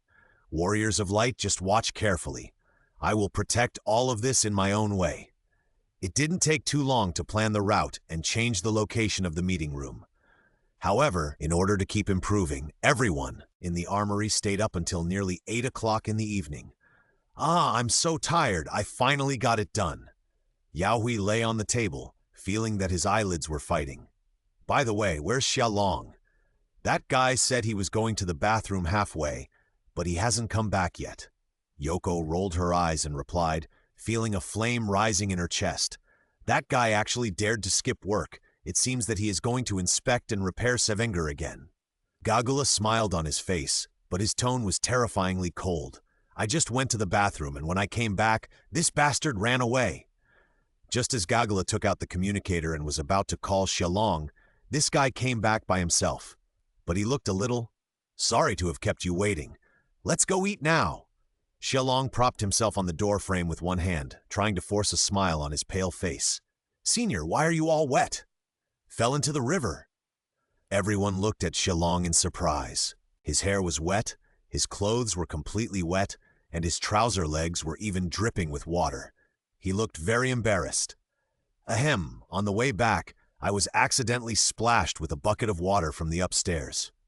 Xiaolong pretended to cough twice and turned his face away with a guilty conscience. The work was too boring, and Xiaolong was a person who couldn't sit still, so he sneaked out and entered the second floor of the challenge tower. Who knew that he would fall into the seawater as soon as he entered? He was really drowned and at a loss. Fortunately, Xiaolong learned to swim during the summer vacation of high school in his previous life. Otherwise, the challenge would have ended before it even started. The defender of the second floor is Squid Garangi, numbered 21. The monster Garangi comes from Kamen Rider Kuga. The Garangi tribe is an unconfirmed species called the Super Ancient Period. They are brutal by nature and advocate a killing game without a clear ultimate goal. They are a fighting nation with a very similar blood structure to humans, but they are brutal and have a strong fighting instinct. In the super ancient times, because of the iron tools made from meteorite iron brought by meteorites, the darkness in their hearts increased, the base sequence in their genes changed, and they became monsters. They usually look the same as ordinary people, but many of them have tattoos indicating their monster form somewhere on their bodies and wear exaggerated clothes. The squid Garangi that Xiaolong faces belongs to the Mei group among the Garangi. Their combat power is not very high, but they have some strange abilities. The squid Garangi that Xiaolong faces has soft body tissues that can absorb all impact shocks. It can generate high-temperature explosives in its body, turn them into ink and spray them out of its mouth, turning humans into ashes instantly. In this layer, the system also does not allow Xiaolong to use the power of Ultra cards. In addition, the opponent had the advantage of terrain, so the battle process was quite difficult. Fortunately, Xiaolong won in the end. With the equipment card Golden L King Armor, he directly turned the squid Garangi into ashes. However, I don't know if it's because of the use of the equipment card. The reward Xiaolong got after passing the second level was not particularly good. There was only one skill card, Underwater Breathing. Underwater Breathing. After using this skill card, you will no longer be limited by the natural limitations of your body and gain the ability to breathe underwater. But it's not too bad. At least it makes up for Xiaolong's weakness of not being able to fight underwater for a long time. After passing this challenge, Xiaolong had a vague idea in his mind. If you want to get rich rewards, you should only overcome the difficulties set up uprightly. If you use external forces, the rewards you get will also be weakened. After asking the system, Xiaolong's guess was indeed correct. The original intention of setting up the challenge tower is to allow the host to overcome difficulties with real skills and complete the dual transformation of mind and body. If you cheat, then it will be meaningless and the rewards will naturally be reduced. I won't pursue your skipping work for now. Go change your clothes. We'll wait for you at the door. I'll treat you to dinner. Galactic smiled at Xia Long and then walked out of the command room first. Senior, let's go too. If you don't change your clothes quickly, be careful not to catch a cold. Yao Hui walked to Xia Long and kindly reminded him. Okay? With his current physique, he would not catch a cold unless he was thrown into the Arctic Ocean. After changing clothes, the two walked out side by side. By the way, if I'm not mistaken, the transportation plan will be tomorrow, right? Who will be the driver between you and Yoko? Xia Long asked casually. It's me, but Yao Hui sniffed and seemed to be worried. What's wrong? Don't you have confidence in yourself? Xia Long smiled when he saw him like this. No, it's just that the replanned route will pass through a mountain forest where there should be a lot of pollen, and I have pollen allergies. Yao Hui scratched his head a little embarrassed. Xia Long's expression froze. If he remembered correctly, Gamora seemed to be allergic to pollen. Can the route be changed? I guess not. The plan has been submitted to the superiors and it has probably been arranged by now. Although Haruki didn't understand why Xia Long asked this, he still answered honestly. Is that so? Xia Long slowly turned around, his eyes full of helplessness. In this case, wouldn't Gamora still wake up tomorrow? Damn, is this the end of the world line? Dear viewers, under the leadership of the Armory, the ancient monster Gamora sleeping on the 5 armors will be transported to the uninhabited island of Sfron Island in the Pacific Ocean. This operation will begin soon. In front of the camera, the dignified female host in a light blue jacket said quickly with a microphone in hand. At this time, it was a live broadcast of Tokyo TV. There was a very conspicuous title in the upper right corner of the TV. The Armory Monster Transport Operation has begun. Behind the female host, there was a group of people. Some people wearing baseball caps and holding video cameras, some holding cameras and looking forward, and the Armory personnel who were maintaining order at the scene. Xia Long was also there. Although he often acted like a senior in front of Haruki, he was actually a newcomer in name only. Haruki was driving the Sevenger, Yoko was present at the meeting demonstration, and Gagala and Yuka were responsible for watching at the scene. He should have been very idle, but someone couldn't bear to see him slacking off. Since you have nothing to do, help maintain order at the scene. Gagula crossed his arms and looked at Xia Long and said casually, Captain, it's not necessary, right? There are enough people. Xia Long's expression was a little stiff. Who said enough? Maintaining order at the scene is not a trivial matter. If there is a problem, you are the first line of defense. Gagula patted Xia Long on the shoulder and finalized the matter directly. Xia Long's smile froze on his face. A higher-ranking official can crush a person. This guy is getting more and more arrogant. It seems that we have to find a chance to let him know that he is not so easy to mess with. Scene. There was a loud rumble in the sky. The female host covered her earphone, then turned sideways and said, It's coming. The scene turned, and the photographer pointed the camera to the sky. A huge silver robot was seen with flames on its back, sending out white steam all the way. Slowly flying towards this, that's the Sevenger from the Armory. It has arrived at Wujia Mountain on time. Today's plan is for Sevenger to assist the drone in carrying Gamora. Today we will broadcast the entire operation live. At the same time, in the new conference room, Commander Awayama was standing on the podium, explaining to dozens of officers in suits and leather shoes. Everyone, please look. This is the world's first Mecha #1 used to fight monsters. Its name is Sevenger. Commander Awayama introduced while casting his eyes on a beautiful free countryman sitting in the front row. Tall, strong, and handsome, he looked to be in his 30s. He didn't show much surprise when he saw Sevenger on the screen. He is the Deputy Director of the Free Country Headquarters of the Earth Defense Force. Commander Awayama wants to apply for research funding this time, so he must get his support. Commander Awayama walked to the man, bowed slightly and said, Deputy Minister of Affairs, I will introduce the pilot of Sevenger to you next. Please. Okay, please come in. Soon, the door opened, and a fully armed female warrior with a ponytail walked in. Pairs of eyes in the room looked at her, and Yoko had a confident smile on her face, not feeling any pressure at all. After entering and closing the door, Yoko bowed slightly, and then walked to the stage with powerful steps. Hello everyone, I am Yoko Nakajima from the Armory. Please give me your guidance. Hey, why are you here? Commander Awayama walked to Yoko with a puzzled look on his face and then asked in a low voice, "If you are here, then who is driving the Sevenger?" Yoko looked up at the Sevenger on the screen, curled her lips and smiled, her eyes full of trust in Haruki. "That boy? He is still very reliable at critical moments." "That boy? Oh, my stomach, it hurts so much." When Commander Awayama heard this, a bleak cloud of worry immediately appeared on his face, and then he turned away, holding his abdomen. He didn't have any opinions about Haruki, but every time something went wrong in the armory, that boy couldn't get away from it. Unconsciously, Commander Awayama had already identified Haruki as a troublemaker. In the cockpit of the Sevenger, Haruki, who was being talked about, suddenly sneezed. "Haruki, are you okay?" Gagula's concerned greeting came from the communicator. "Oh, I'm fine." Haruki rubbed his itchy nose and then controlled the Sevenger to start moving. "Connected. Understood. Let's start moving." After receiving the message, Gagula immediately gave the order, but his face was a little worried. He didn't know what was going on, but he always had a bad feeling.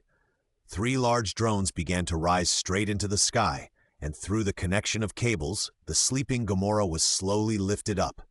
This ancient monster, at this time, curled up with its arms around its knees, and looked like a huge rock. "Look, everyone, the combat operation is about to begin."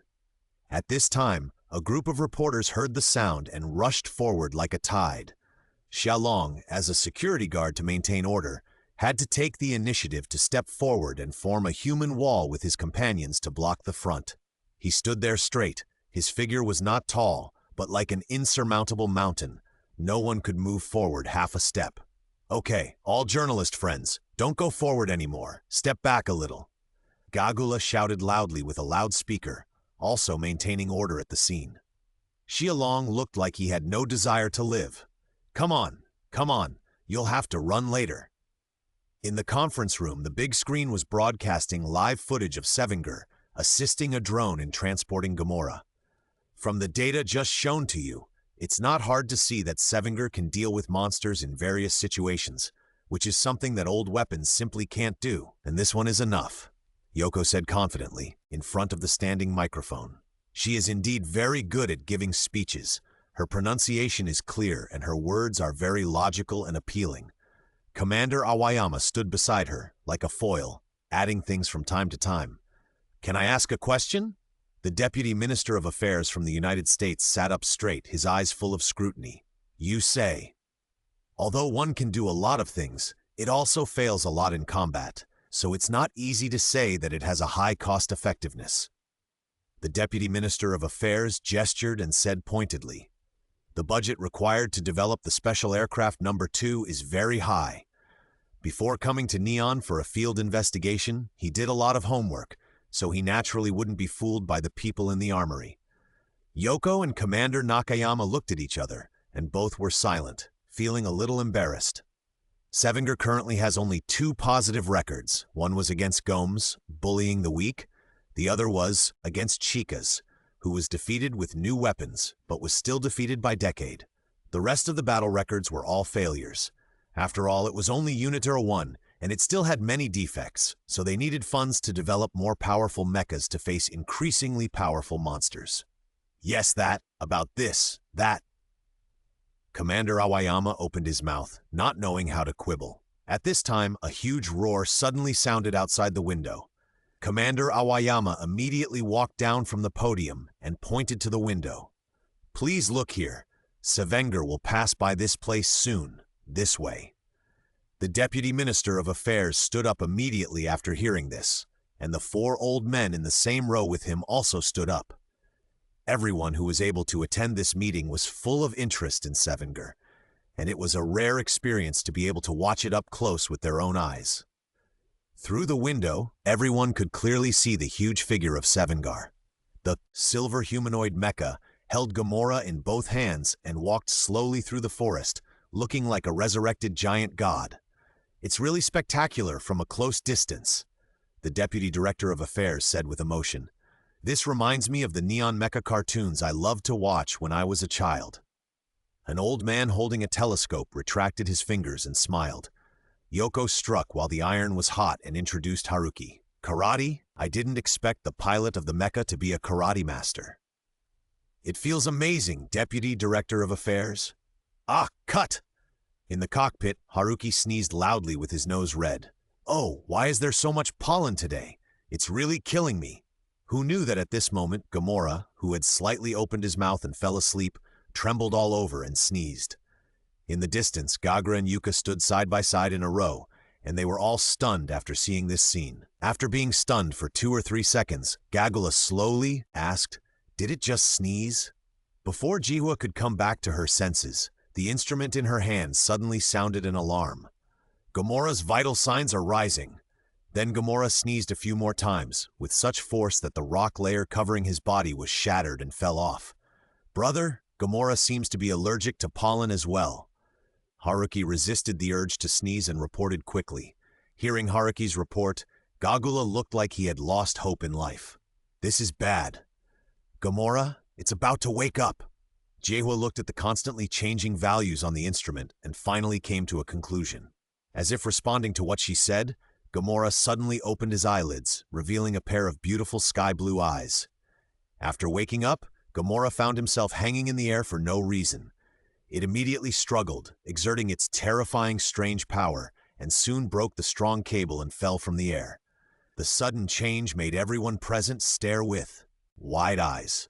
Almost without urging, all the reporters immediately ran away with their cameras. This time, no one rushed up. Xialong adjusted his hat and a smile appeared on his face. Another mission. Mission name: keep your original intention and stop the killing. Mission content: transport Gamora to the uninhabited island of Sfran Island in the Pacific Ocean.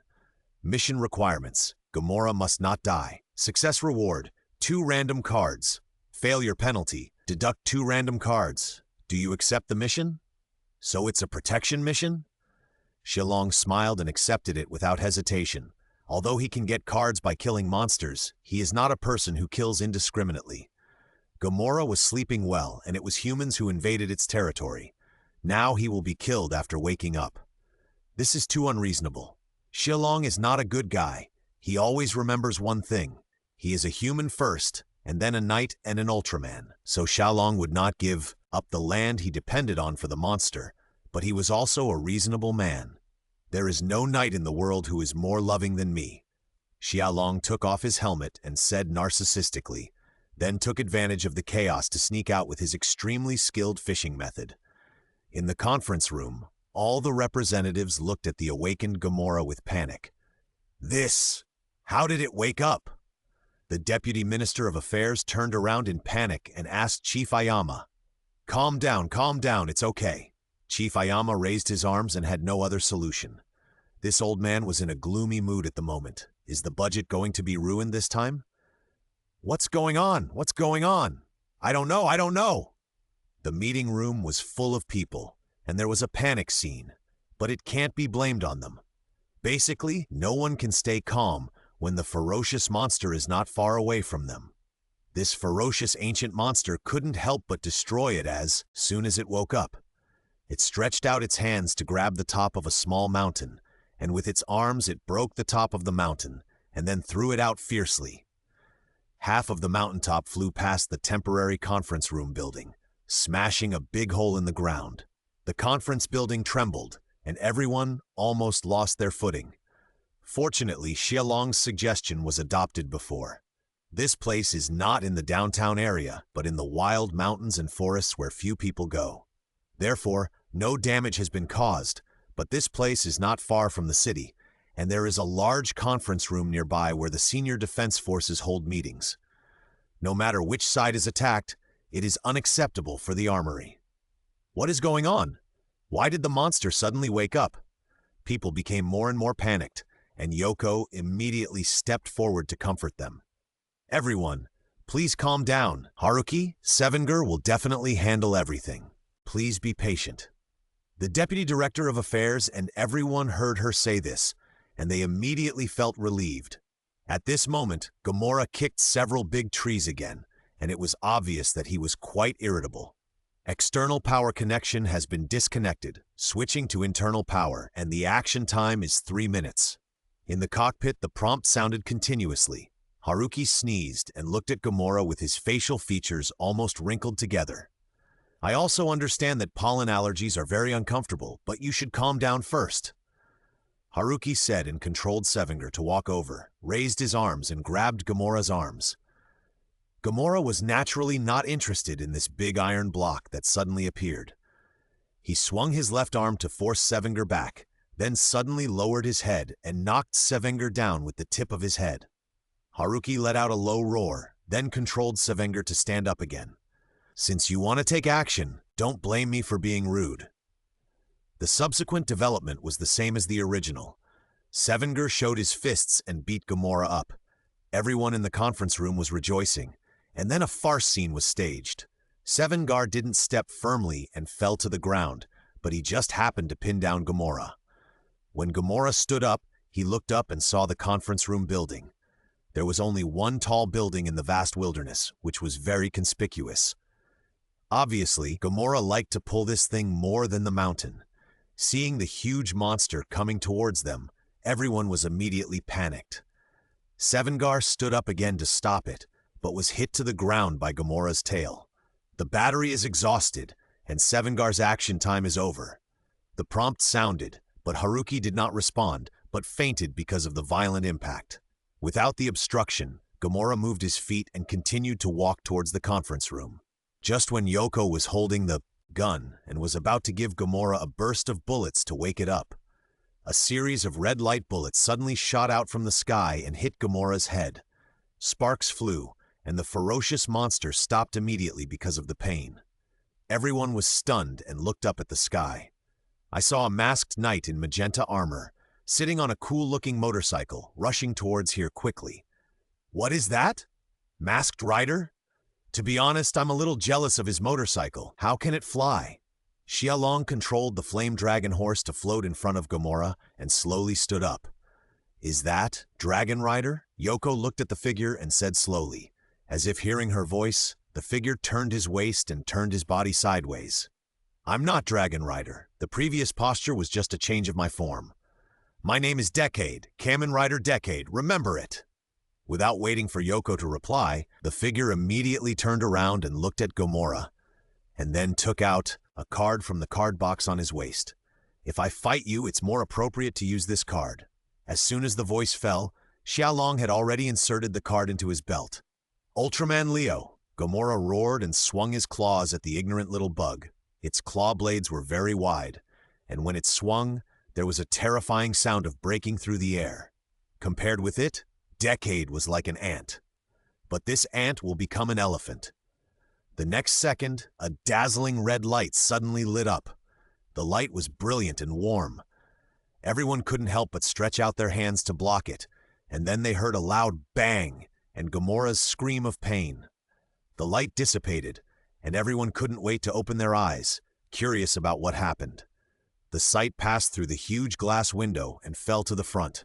Gamora, who was just showing off his might, fell to the ground and screamed. Beside it stood an Ultraman who had never seen it before. His whole body was red like fire, with a crown-like silver horn on his head, symmetrical silver stripes on his chest, and a strange character in the center of his abdomen. Although they had never seen it before, everyone could feel the fighting spirit like a raging fire from him. Ultraman Leo, the flame warrior from the 77th planet of Leo. This is a lion without a homeland. Is that a new Ultraman? Different from the ones that have appeared before. Is this also what Decade turned into? How many Ultramen can he turn into?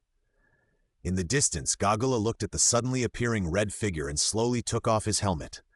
Others did not know the identity of the red giant, but he knew it clearly.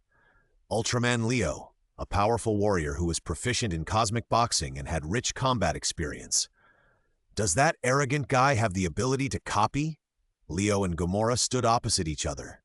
On the top of a building not far away, a puppet stand holding a small hammer happened to fall. It hit Sevenger, who was resting on the side, making a crisp and loud sound. So under the gaze of everyone, the battle started completely. After Gamora got up from the ground, he immediately lowered his head, pointed his sharp head horns at Leo, and rushed over quickly. Leo did not retreat and rushed forward as well, but he was a little further away. When Gamora rushed in front of him, Leo suddenly stretched out his arms and barred Gamora's relatively fragile and soft neck. The two came into contact. Gamora instantly fell to the ground and screamed in pain. Leo took advantage of the victory and jumped up and landed on Gamora's chest, holding his iron fist tightly like a hammer. Like hammering a nail, he fell hard on Gamora's head. "Calm down, calm down, calm down." 4 or 5 punches were thrown in quick succession and Gamora was almost stunned. But the severe pain also aroused the ferocity of this ancient monster. It suddenly raised its claws and slapped Leo's waist hard, and the huge force directly flipped him down, and then took the opportunity to stand up. Leo rolled forward and pulled away a few steps. As soon as he stood up, he saw Gamora rushing over angrily. He was about to go forward, but Gamora stopped halfway, turned around and twisted his waist, swung his long tail, which was 100 times tougher than a steel cable, fiercely. The long tail was like a whip. It instantly tore through the air, making a terrifying whistling sound. The whip was fast and sharp.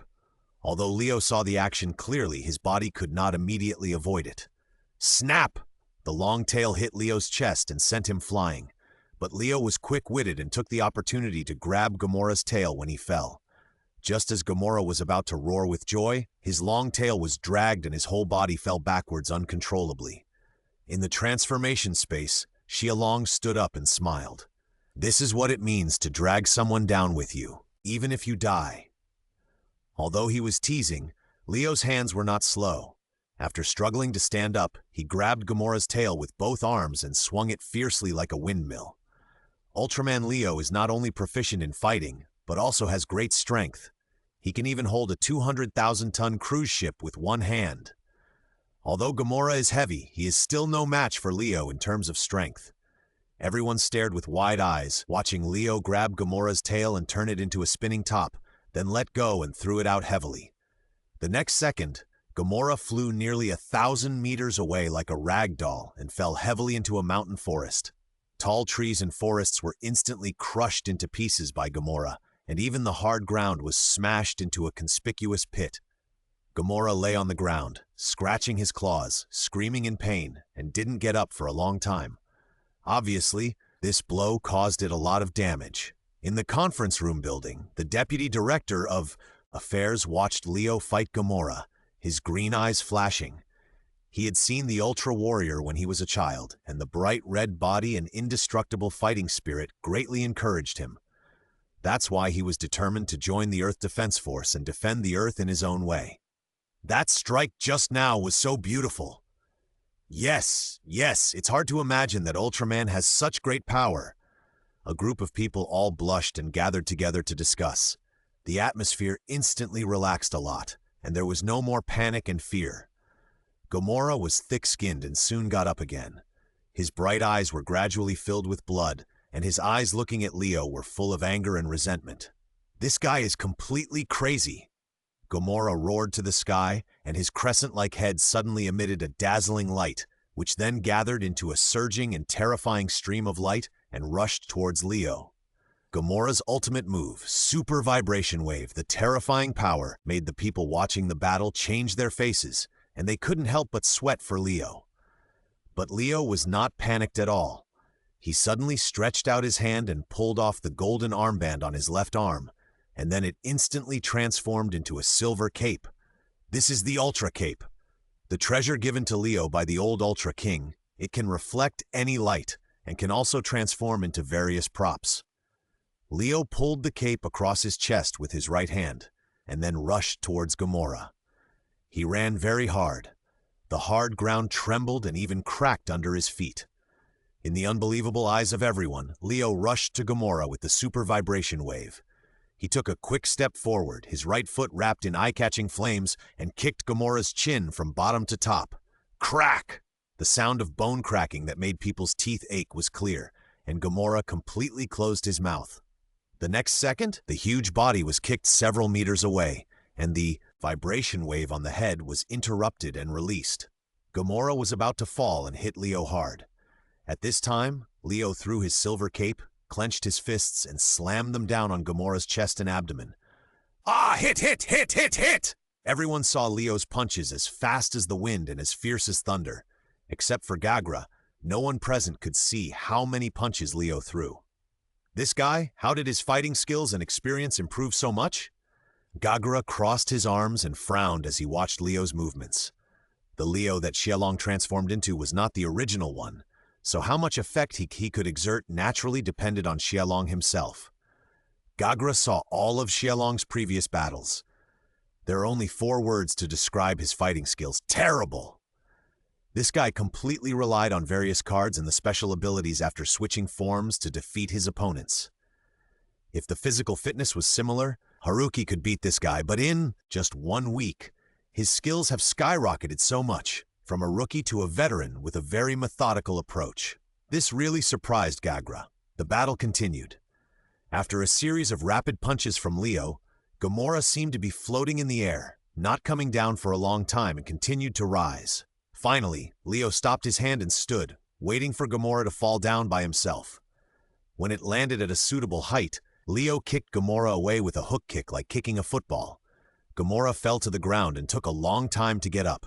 Thanks to the extremely tough and thick armor wrapped around its chest and abdomen, it resisted a lot of Leo's punches. Otherwise, it would not even be able to get up now. What a tough guy! In the transformation space, Xiaolong shook his sore arms and then slowly squatted down. What is he going to do? What is that posture? Gamora roared, slapped his neck with his claws, and rushed towards Leo again after venting his anger. Being beaten like a sandbag, without any benefit, no one would be in a good mood. While running, Gamora's head and horns gathered dazzling light again.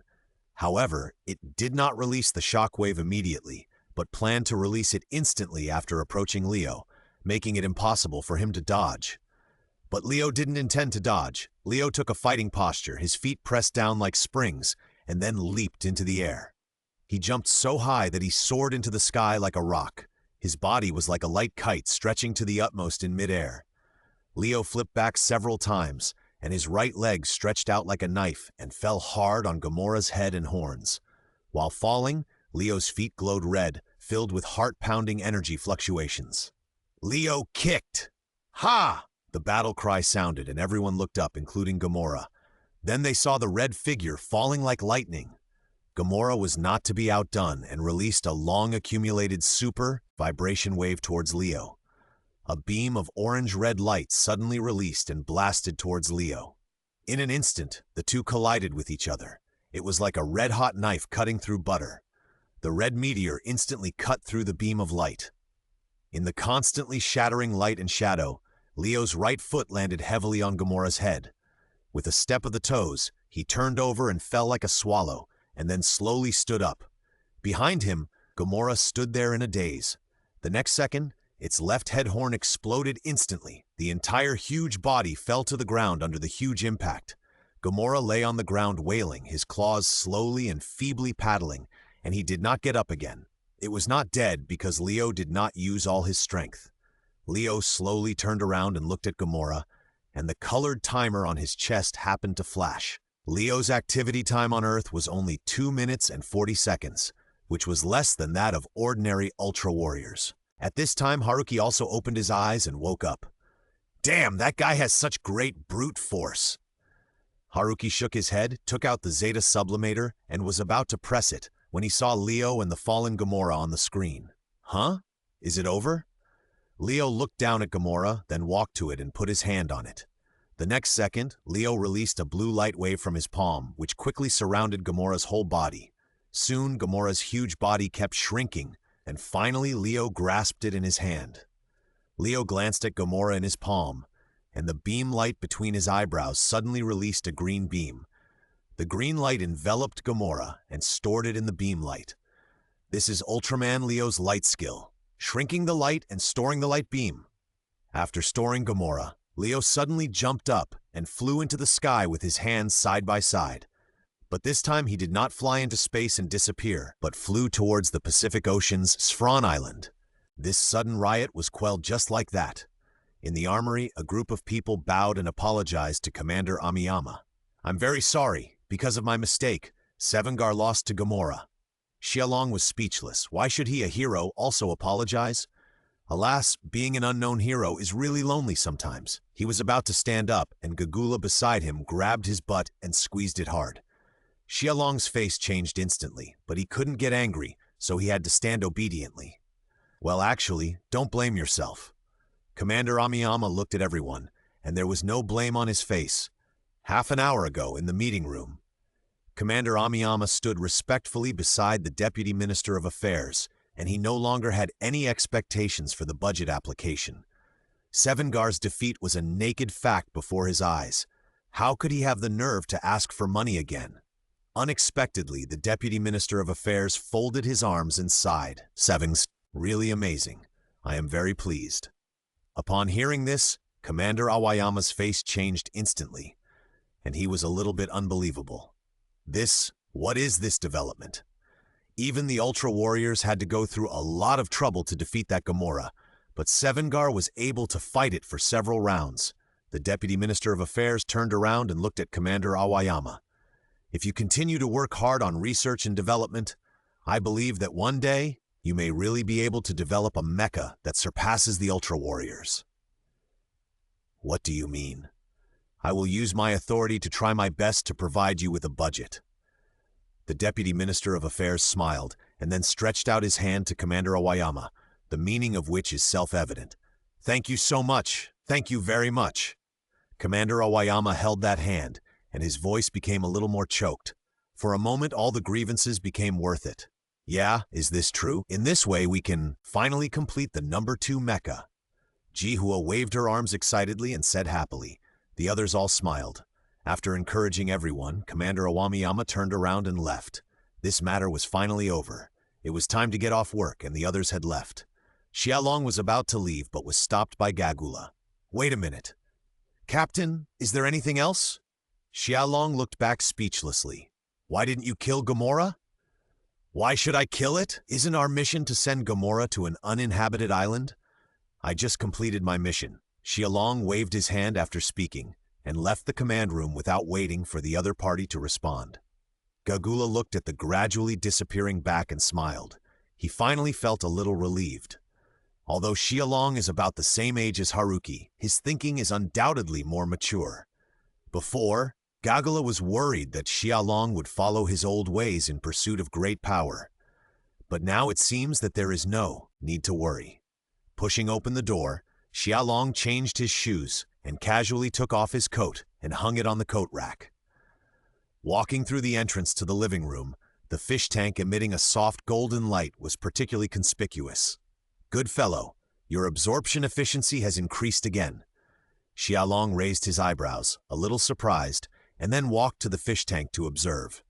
The appearance of the Magikarp has changed a lot. The original ball-sized body has now expanded to the size of a wash basin. The scales on the body are getting harder and thicker, and the fins seem to be coated with a layer of gold. Sharp teeth grow in the mouth, the eyes have a layer of crystal-like transparent eyelids, and the golden crown on the head is more brilliant and dazzling. The Magikarp now has no trace of the original dullness and dullness. Just looking at the appearance, it is absolutely cool. Xiaolong ignored the electric light jumping on the water from time to time and reached into the pool. Little guy, come here. Hearing Xiaolong's call, the Magikarp immediately swam over with its tail wagging. Like an obedient puppy, it rubbed Xiaolong's palm with its head. As soon as it touched, Xiaolong's fingers felt numb. You have begun to master electricity. You are making rapid progress. Xiaolong rubbed the Magikarp's slippery head, then withdrew his hand and directly split 5% of the soul light ball into the fish tank. The slightly dim water waves became bright and dazzling again, illuminating the entire living room. Xiaolong simply turned off the lights, loosened his collar, and then sat down on the sofa. The task of sending Gamora to the uninhabited island has been completed. Now it's time to check the rewards. Clicking on the system backpack, he found 2 cards with question marks on the cover. Xiaolong randomly clicked on one without much expectation. After all, random cards are too unknown, and it is generally difficult to draw good cards. Congratulations to the host for obtaining the character card, Kamen Rider Teppanyaki. It's Tetsuho? Xiaolong was stunned, then looked down at the card in his hand. The card cover is engraved with a knight wearing green armor and a pistol on his waist. The back is engraved with the knight's emblem, the blue bull. Tetsuho is one of the main Kamen Riders appearing in Kamen Rider Ryuki. He made a contract with the mirror monster Steel Giant Bull. His fighting ability is not very high, and he is mainly good at gun battles. But Tetsuho's ultimate move, End of the World, has a terrifying power of 7,000 AP, and its attack range is quite wide, proving with facts that firepower is king. But the only pity is that the charging time of Tetsuho's ultimate move is too long. Xiaolong shook his head and commented, "The battlefield changes rapidly, and the slightest mistake can determine the outcome. It's okay to beat some brainless monsters, but when encountering high-speed enemies with quick reaction ability and fast movement speed, Tetsuho really can't do it. But I have a fusion card. After fusing it with the Ultra card, I can use the light shield to protect myself and avoid this fatal injury." Xiaolong turned over the card and smiled at the blue bull emblem on the back of the card. It was worth it to draw the Iron Soldier. Xiaolong put away the card and clicked on the last random card. "Congratulations to the host. You have obtained the 1-star high-level monster card, Blue Eyes White Dragon." Blue Eyes White Dragon? Xiaolong was just about to get up to drink a glass of water, but he was stunned when he heard it. Xiaolong took out the card in his hand and looked carefully at the monster with jade-like eyes and silver armor on the cover. After a while, Xiaolong came back to his senses and smiled, and then laughed. Blue Eyes White Dragon is a monster card in the Yu-Gi-Oh card with an 8-star light attribute. It is a legendary dragon known for its high attack power. Any opponent can be crushed, and its destructive power is immeasurable. In the Yu-Gi-Oh King's memory, the power of Blue Eyes White Dragon can even rival God. The system ranks monster cards into 5 levels: low, normal, elite, high, and boss. Each level is divided into 1 star to 5 stars according to strength. So far, the strongest monster Xiaolong has encountered is the 3-star elite monster, Genagagu, and the Blue Eyes White Dragon directly surpasses Genagagu by 1 level. If Xiaolong can summon the Blue Eyes White Dragon, then Xiaolong's strength will be greatly improved. Xiaolong will have a greater grasp of the next experience. However, before Xiaolong was happy, he noticed something unusual. Why is this card gray? After asking the system, Xiaolong finally understood why. According to the rules of Yu-Gi-Oh, upgrading and summoning the Blue Eyes White Dragon requires the release of 2 monsters. In other words, Xiaolong must sacrifice the souls of 2 elite monsters to completely unseal it. This high-level monster card is still in a sealed state and cannot be used. Damn, I knew it wouldn't be that simple. Xiaolong curled his lips and took back the card, but he didn't feel dissatisfied. There is no such thing as a free lunch. You have to pay as much as you want to get. Equivalent exchange is the unchanging truth in the world. However, Xiaolong was not worried about the sacrifice. As time goes on, the monsters that appear later will only become stronger. The monsters of the mid to late elite level are nothing. After all, the void monster Gliza has appeared, and that thing is a boss-level monster. Oh, I almost forgot about this thing. Xiaolong took 2 steps and took out a card as if he thought of something. The surface of the card was engraved with the ancient monster Gamora. On the screen, it was using its ultimate move, Super Vibration Wave. This was the card that Xiaolong obtained when he activated the card-grabbing ability when he sent Gamora to the uninhabited island. This is a skill card. Without thinking, Xiaolong used this card directly. The card shattered instantly, turning into a pool of orange light and shadow, and instantly merged into Xiaolong's body. Xiaolong closed his eyes and felt a heat flow appearing out of nowhere in his body. This heat flow seemed to have self-awareness, flowing wildly in his limbs and bones. The heat flow did not flow randomly in Xiaolong's body. It was regular and very methodical. Soon Xiaolong memorized it by heart. He tried to mobilize the energy in his body and imitate the feeling of the heat flow flowing in his body. Soon Xiaolong felt that his skin was getting hot all over his body, and his blood seemed to be boiling. He had an urgent urge to vent. Xiaolong opened his eyes and saw that his upper body clothes were slowly turning into ashes. His arms were red as blood, emitting terrifying heat and energy fluctuations. Gamora used super vibration waves, which were released through the crescent-shaped head horns on his head. Xiaolong naturally did not have horns on his head, so the release channel was changed to his arms. With the total energy in my body now, I can release super vibration waves at most twice. Xiaolong dispersed the energy circulating in his body, watched his arms slowly return to normal, and then picked up a broom to clean up the ashes. In the future, try to use the super vibration wave after transforming. It's not that Xiaolong is sorry for his clothes, but he doesn't have the habit of showing his clothes to others during the battle. After dinner, let's go to the third level of the challenge tower. I hope I won't be tricked again this time. Xiaolong hummed a little song, and then walked into the kitchen in a good mood. After learning the super vibration wave, even if I don't transform, I can still have a high combat power. In the future, if I face some emergencies that I can't transform, Xiaolong is confident that he can solve them. Coming to the challenge tower again, Xiaolong looked up. He could clearly see that the bottom 2 floors of the tower had turned white.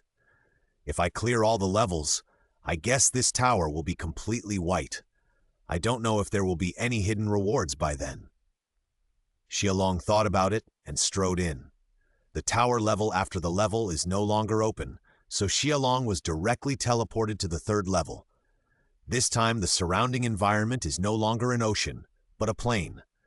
Looking around, there are tall hills everywhere, and there is a forest not far away. However, the branches were all bare and the dead leaves fell all over the ground. Xiaolong stood there, not daring to be careless, and secretly prepared himself to be extremely alert. A gust of wind blew, rolling up the yellow leaves on the ground, which suddenly looked even more desolate.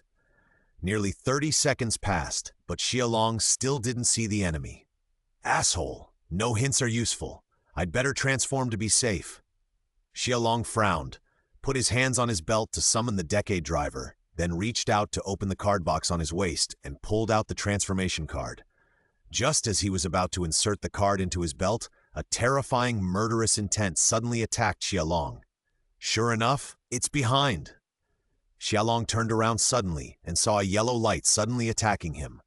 The yellow light hit Xiaolong's hand directly, knocking his transformation card to the ground. What?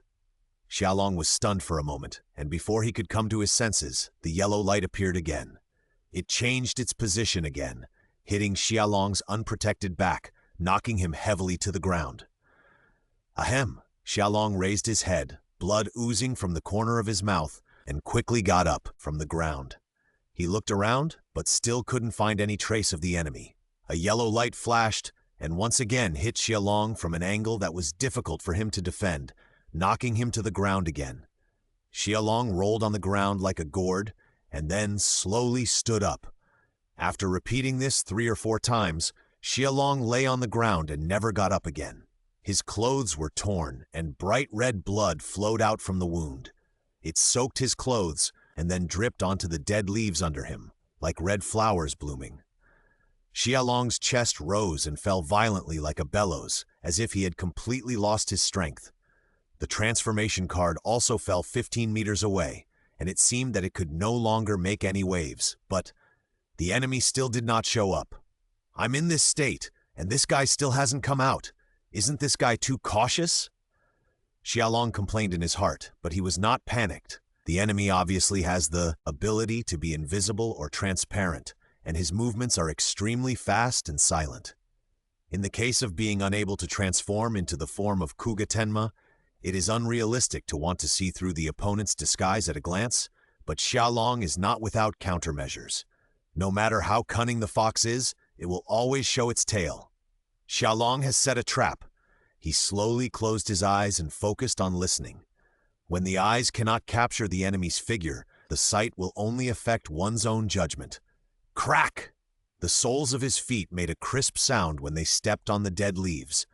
Although it was subtle, Xiaolong still caught it. Found it!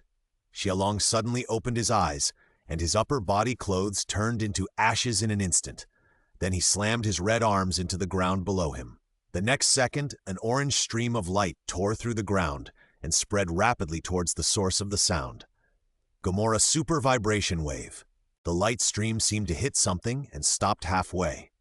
The next second, accompanied by screams, a green figure appeared in the air.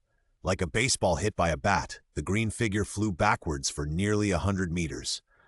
After crashing into several bowl-sized trees in succession, it stopped. Xiaolong slowly stood up, walked to the transformation card, bent down to pick it up, and then inserted it into the card. Transform! Kamen Ride! As the voice fell, countless magenta phantoms surrounded Xiaolong. Finally, he merged with it and transformed into Kamen Rider Decade. Xiaolong walked towards the green figure, his voice full of sarcasm. I wondered who it was. It turned out to be Yao Kui.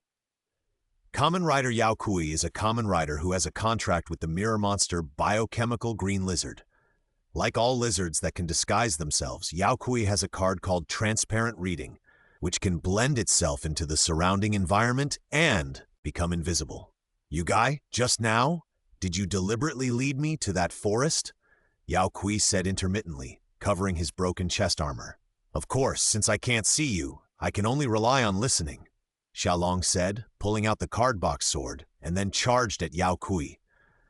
Yao Kui wanted to run away, but his injuries were too serious, and he knelt down again as soon as he stood up. In most cases, people are always reluctant to die, so he didn't give up. Yao Kui reached out and took out a card from the card box on his waist, and then tremblingly put it into the summoning machine on his left leg. Advent! Contract Advent! The next second, a green strange shadow suddenly appeared from the side, and then pounced towards Xiaolong. Xiaolong saw the green strange shadow clearly. It was a lizard-like bipedal monster with spring-like reverse joint legs and a bright red mouth. This was the mirror monster signed by Yao Kui, the biochemical green lizard. Its attack power was 4,000 AP, calculated based on 28 per ton, that is, 200 tons, and it could blend into the surrounding scenery through its protective color. It could extend a long tongue up to 600 meters from its mouth, making it very difficult to deal with. Xiaolong did not retreat, holding the card box sword and slashing at the biochemical green lizard that was rushing towards him. Unexpectedly, the monster suddenly jumped up dozens of meters, then stretched out its solid legs and kicked Xiaolong's head fiercely. Before it came to him, there was a sharp scream from the arch of its foot tearing through the air. Xiaolong did not take it head-on, but rolled forward to avoid the attack, and then heard a loud bang. When the smoke and dust cleared, the ground where Xiaolong was just now was seen to have sunk into a huge pit. Then I'll let you see my contracted monster.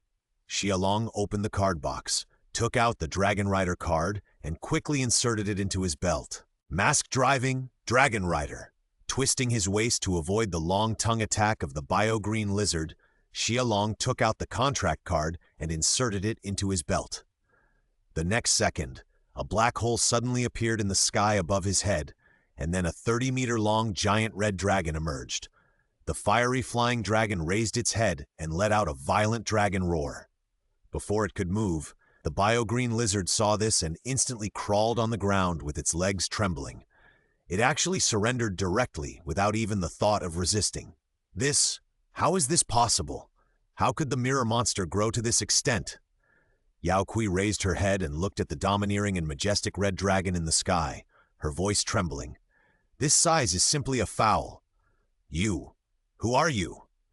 Yao Kui pointed at Xiaolong and asked in a nearly collapsed voice. I'm just a Kamen Rider passing by. Remember this, Xiaolong said, stretched out his hand to, wiped the card box sword, and then rushed towards Yao Kui. This time, no one can save him. Challenge successful. Congratulations to the host for obtaining a blank contract card and an equipment card. Blank contract card. You can use this card to sign a contract with a monster, and then you can directly borrow the power of the monster without transforming. It's a good harvest. Xiaolong looked at the gray and white card in his hand, and the corners of his mouth curled up to reveal a smile. He has a lot of monster cards in his hand, but he can't use them directly. Ultra Warriors are warriors of light, and the source of their power is clear and clean. Most monsters are ferocious and evil, and the source of their power is evil and dark. The power of these two is different, so naturally they can't be integrated. Unless Xiaolong can obtain the fallen Ultra Warrior cards such as Lao Bei and Lao Tuo, he can't directly use the power of monster cards through fusion cards. but both Belia and Tregir are equivalent to SSR cards. The chance of obtaining them by completing tasks is too low. If it weren't for this reason, Xiaolong would not have squandered monster cards. Wait, I seem to have forgotten someone. Xiaolong suddenly slapped his head as if he had thought of something, then opened the card box and took out a card. It was a character card, engraved with the name of the immortal demon Jagger. Jagger's attribute is dark, and he has also fusion summoned monsters in the past. He is simply a ready-made, top-notch fusion material. Hehe, Captain, I really love you more and more. Xiaolong had a strange smile on his face, thinking about causing some trouble for his dear captain in the future. After putting away the blank contract card and the character card, Xiaolong checked another card. Biotangle, Kamen Rider Yokui's exclusive weapon, a small yo-yo-type weapon that imitates the eyes of the bio-green lizard, which can be equipped on the left hand. Previously, Yao Kui used this weapon to attack Xiaolong continuously after turning invisible. Its attack power is 2000 AP, 20 tons, and it can be extended to 600 meters. It can hit the opponent at a speed of 200 kilometers per hour and then return to itself. It can also be used to entangle and capture the escaping enemy. Xiaolong inserted the card into his belt, and soon a yo-yo in the shape of an iron shield appeared in his left hand. Yo-yo? Xiaolong looked at the equipment in his hand with disdain, his eyes full of memories. I remember that when he was a child, he also liked to play yo-yo. He often saved the money for breakfast and used it to buy various yo-yos. Look at my outer silver dragon! Xiaolong turned his palm to the sky and released the biochemical entangler. The next second, a beam of orange light shot up into the sky like a sharp arrow and returned to Xiaolong's palm again after 600 meters. Wow, that's interesting! Look at me, the whirlwind leaf. Travel around the world. Lightning strike! After recalling his childhood in the Challenge Tower, Xiaolong returned to his room to treat his injuries. He suffered from not being cautious enough this time. If he had transformed into Decade when he first entered, he wouldn't have been so passive. Fortunately, he learned Gamora's super vibration wave before entering. Otherwise, with Yao Kui's cautious attitude, he would have to see Xiaolong die before he would show up. I have to be more careful next time. Xiaolong sighed and applied medicine to his wound. Don't be fooled by his faint smile after defeating Yao Kui, as if nothing had happened. But in fact, Xiaolong's injuries were not light. The bioentangler looks like a yo-yo, but it has an attack power of 20 tons. If Xiaolong's body was not strong, the yo-yo would have penetrated Xiaolong's chest without armor protection as early as the first attack. It's a pity that I can't transform into Tiga in the dormitory. Otherwise, I can switch to the aerial form and use the healing beam to quickly heal the injury. Xiaolong shook his head, put away the medicine box, put on a white shirt to cover the wound, got up and walked towards the bedroom. The armory is heavily guarded, with surveillance everywhere and special radar coverage 24 hours a day. If Xiaolong transforms into Tiga, I'm afraid that the energy fluctuations will be caught in an instant, and then his identity will be exposed. At that time, it will be fun. The next morning, Xiaolong's communicator suddenly rang. Frowning and rubbing his eyes, Xiaolong turned over and found the communicator. He picked it up and heard that it was Haruki. "Senior, are you up? Today is the day to visit Uyingdam. Did you forget?" "Oh, sorry, I'll be there right away." In the armory, everyone looked at the huge silver robot in the center with surprise on their faces. It was humanoid, with a silver body and a head that looked a bit like a chicken. From a distance, it looks a bit ugly and cute, just like Sevengar. Xiaolong folded his arms and looked at Uyingdam in front of him in silence. First Sevengar, then Uyingdam. How did the people in the armory know all about these old Showa items? Could it be that Mr. Yehu is really Astra? Xiaolong shook his head and threw this ridiculous idea out of his mind. The screenwriter of Zeta is a Leo fan, so it is not surprising to make these little Easter eggs. It is lighter and closer to human form than Sevengar. Because it is equipped with jet nozzles all over its body, it may be able to fly freely like Ultraman Zeta. Jiehua introduced with a proud face. She also participated in the development of the number 2 mecha this time and made a lot of efforts. Not only that, we equipped it with a new type of battery, which can allow it to fight continuously for 5 minutes. Great, this way we can extend the fighting time with monsters, Haruki said excitedly. Sevengur's 3-minute activity time limit is too short. Although Ultraman's activity time limit is almost 3 minutes, he is strong and can defeat monsters. On the other hand, Sevengur always stops halfway through, and it's embarrassing. Is that so? What about charging? Gagra asked uninterested, and so did Xialong. They have all fought against monsters in their giant form, and they are very strong and rarely lose. Driving robots to fight is simply a waste of time. Ash, Along, Kilimanjaro Special. At this time, Mr. Yehu came over and handed each of them a cup of coffee. Both of them thanked him and took it. Are you used to the life in the armory? Mr. Yehu took a sip and asked Xialong. Thank you for your concern. I'm fine, Xialong replied and took a sip. It tasted surprisingly good. In his previous life, he didn't know much about coffee, and the most he had ever been exposed to was Nestle instant coffee. That's good. Let's get back to the point. Takes 4 days to fully charge the Uingdam. Yehu replied. 4 days of charging and 5 minutes of operation? Can't the time be shortened? Gagula asked. According to my design, the charging time should be shorter, but the higher-ups told me that the equipment parts were purchased from different companies. It's all their fault that they are now using the excuse of poor contact and power transmission loss. Jihua said quickly with a look of grievance. For her, Uingdam is not only a work of art, but also a child that she has devoted her efforts to. As a parent, she is naturally angry that her child is not treated as he should be. I know. Gagula is most afraid of nagging, so she immediately surrendered and asked her to stop chanting. But in this way, won't it be useless at the critical moment? Everyone was silent after hearing this. Can you think of a way, Mr. Yehu? I will think of a way. Yehu took a sip of coffee and also looked embarrassed. Such a big thing is not a child's toy that can be modified at will. There are too many things to consider. Jehua held the instrument and looked at the big thing in front of her that could not move. She felt very uncomfortable. As a member of the armory, she was not a combat unit, but an active scientific consultant. She must find a way to solve the problem in front of her. Just when everyone was frowning, Xialong stood up. Maybe we can break the routine and change our thinking to solve the problem. Do you have any good suggestions? Jehua asked. The others also looked over, waiting for Xialong's next words. It's not a suggestion, it's just a way of thinking for everyone to refer to. Xialong smiled calmly and began to explain. Human beings are creatures that constantly learn. In the past, we didn't have such advanced technology as we do today. We have come to where we are today by constantly learning from nature. For example, radar imitates the echolocation of bats.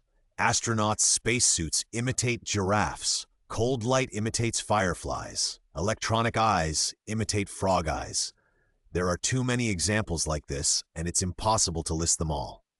After Xialong's words, except for Mr. Yehu and Jehua, who seemed to be thinking about something, Yaohui and Gagra were both confused. It was obvious at a glance that these two were added to the force value. So, what do you mean? Yaohui tilted his head with a puzzled look. Maybe we can find inspiration from monsters.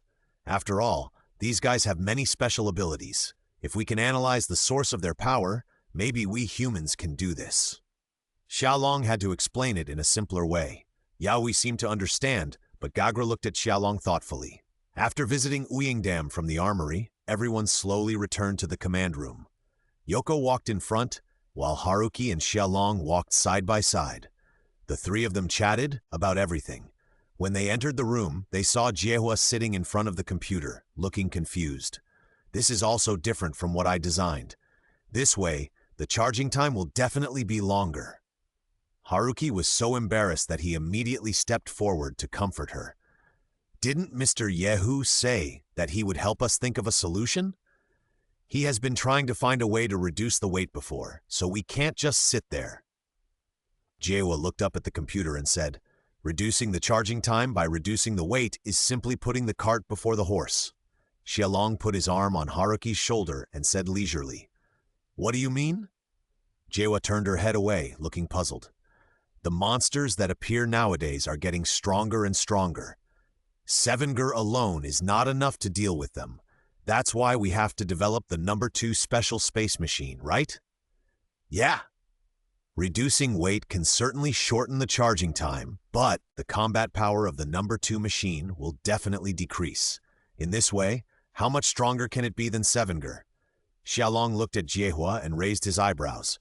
But I really don't know what to do. Jiehua pouted her little mouth, looking unhappy. If you can't think of it, don't think about it for the time being. Why don't you eat pudding first?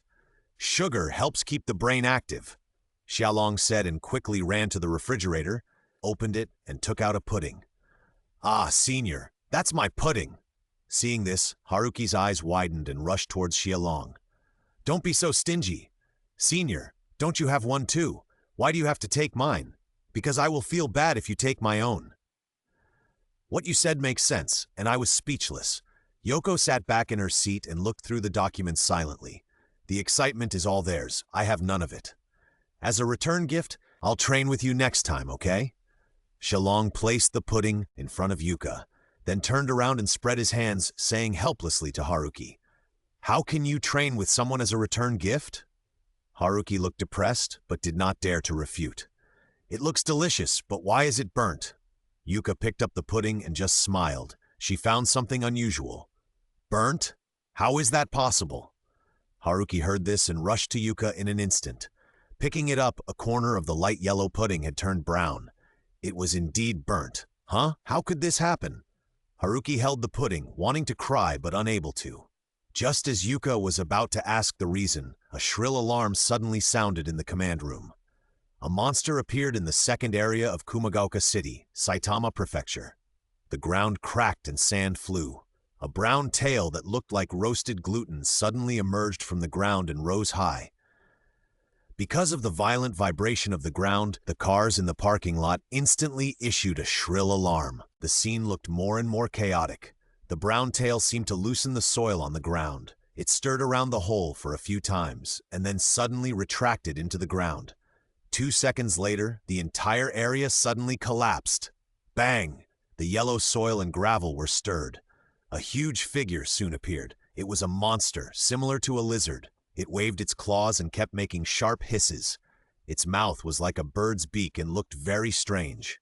Gagula stopped playing with the Rubik's Cube, stood up and walked to the screen, frowned at the monster and asked, "What kind of monster is this?" "Underground monster. Teleston. It is a nocturnal monster living underground. But why did it suddenly come to the surface?" Yuka explained while looking at the picture on the screen, and then asked a question. The others also stood in a row, waiting for instructions. In the command room, the radio continued to broadcast the monster's movements. "Teleston is heading northwest by north." Gagula raised his eyebrows when he heard it. "Is there anything there?" Yuka operated on the screen for a while and then quickly reported the results. "There is an underground city that has just been built there." "Underground city?" Haruki turned his head and asked, looking confused. "That is an underground city developed with the participation of the government.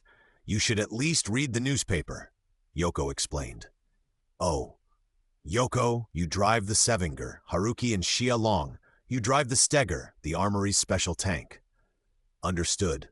"Yes," Xiaolong sighed, then turned around and left side by side with Haruki. "He is still a wounded soldier now. I really want to slack off. Captain, I'll go and take a look too." Seeing this, Jiehua also wanted to join in the fun, and after saying something to Gagra, she chased after him with a cheerful pace. Saitama Prefecture, Kumagaoka City 2nd District. There are also promotional billboards for the second city on the ground. Underground City is under development. The new hometown is underground. Teleston walks upright on the ground. People's shrill screams. The roar of construction machines still working not far away. All of this makes it very irritable. Like most underground creatures, Teleston's most sensitive sense is not vision, but hearing and perception. The development of the underground city creates construction noise day and night. This is a torture for Teleston, who likes quietness. Imagine that you are preparing to sleep quietly after a tiring day. In the middle of the night, there is a sudden beating of gongs and drums downstairs, and someone turns up the speakers to the maximum to play the accompaniment. It is the square dance hit song, Little Apple. If it were you, would you be able to bear it? Teleston was mad, waving his claws, and then walked towards the underground urban development zone. At this moment, a silly wait robot arrived in time. Sevengar is about to land. Please pay attention to avoid it. Without saying a word, Yoko controlled Sevengar to catch up with Teleston. A pair of iron arms stretched out and grabbed its fish-like dorsal fin, making it unable to move forward. Good things were interrupted, and Teleston immediately twisted his body wildly and broke free from the restraints. At this time, the swift stern car also arrived. Xiaolong and Yaohui got out of the car fully armed, ready to respond at any time. Jiehua came down with an instrument, then aimed at Teleston, and her face suddenly changed. The actual speed of this monster doesn't match the data at all. "Senior Yoko, I'll lead it out of the city," Haruki said, and decisively took out the signal light bullet and loaded it into the gun in his hand. Seeing this, Xiaolong directly pulled Yuka over and walked towards the car. "Hey, get in the car first." The next second, Haruki suddenly pulled the trigger, and a beam of orange light suddenly shot in front of Teleston and then exploded like fireworks. For Teleston, this was tantamount to a provocation.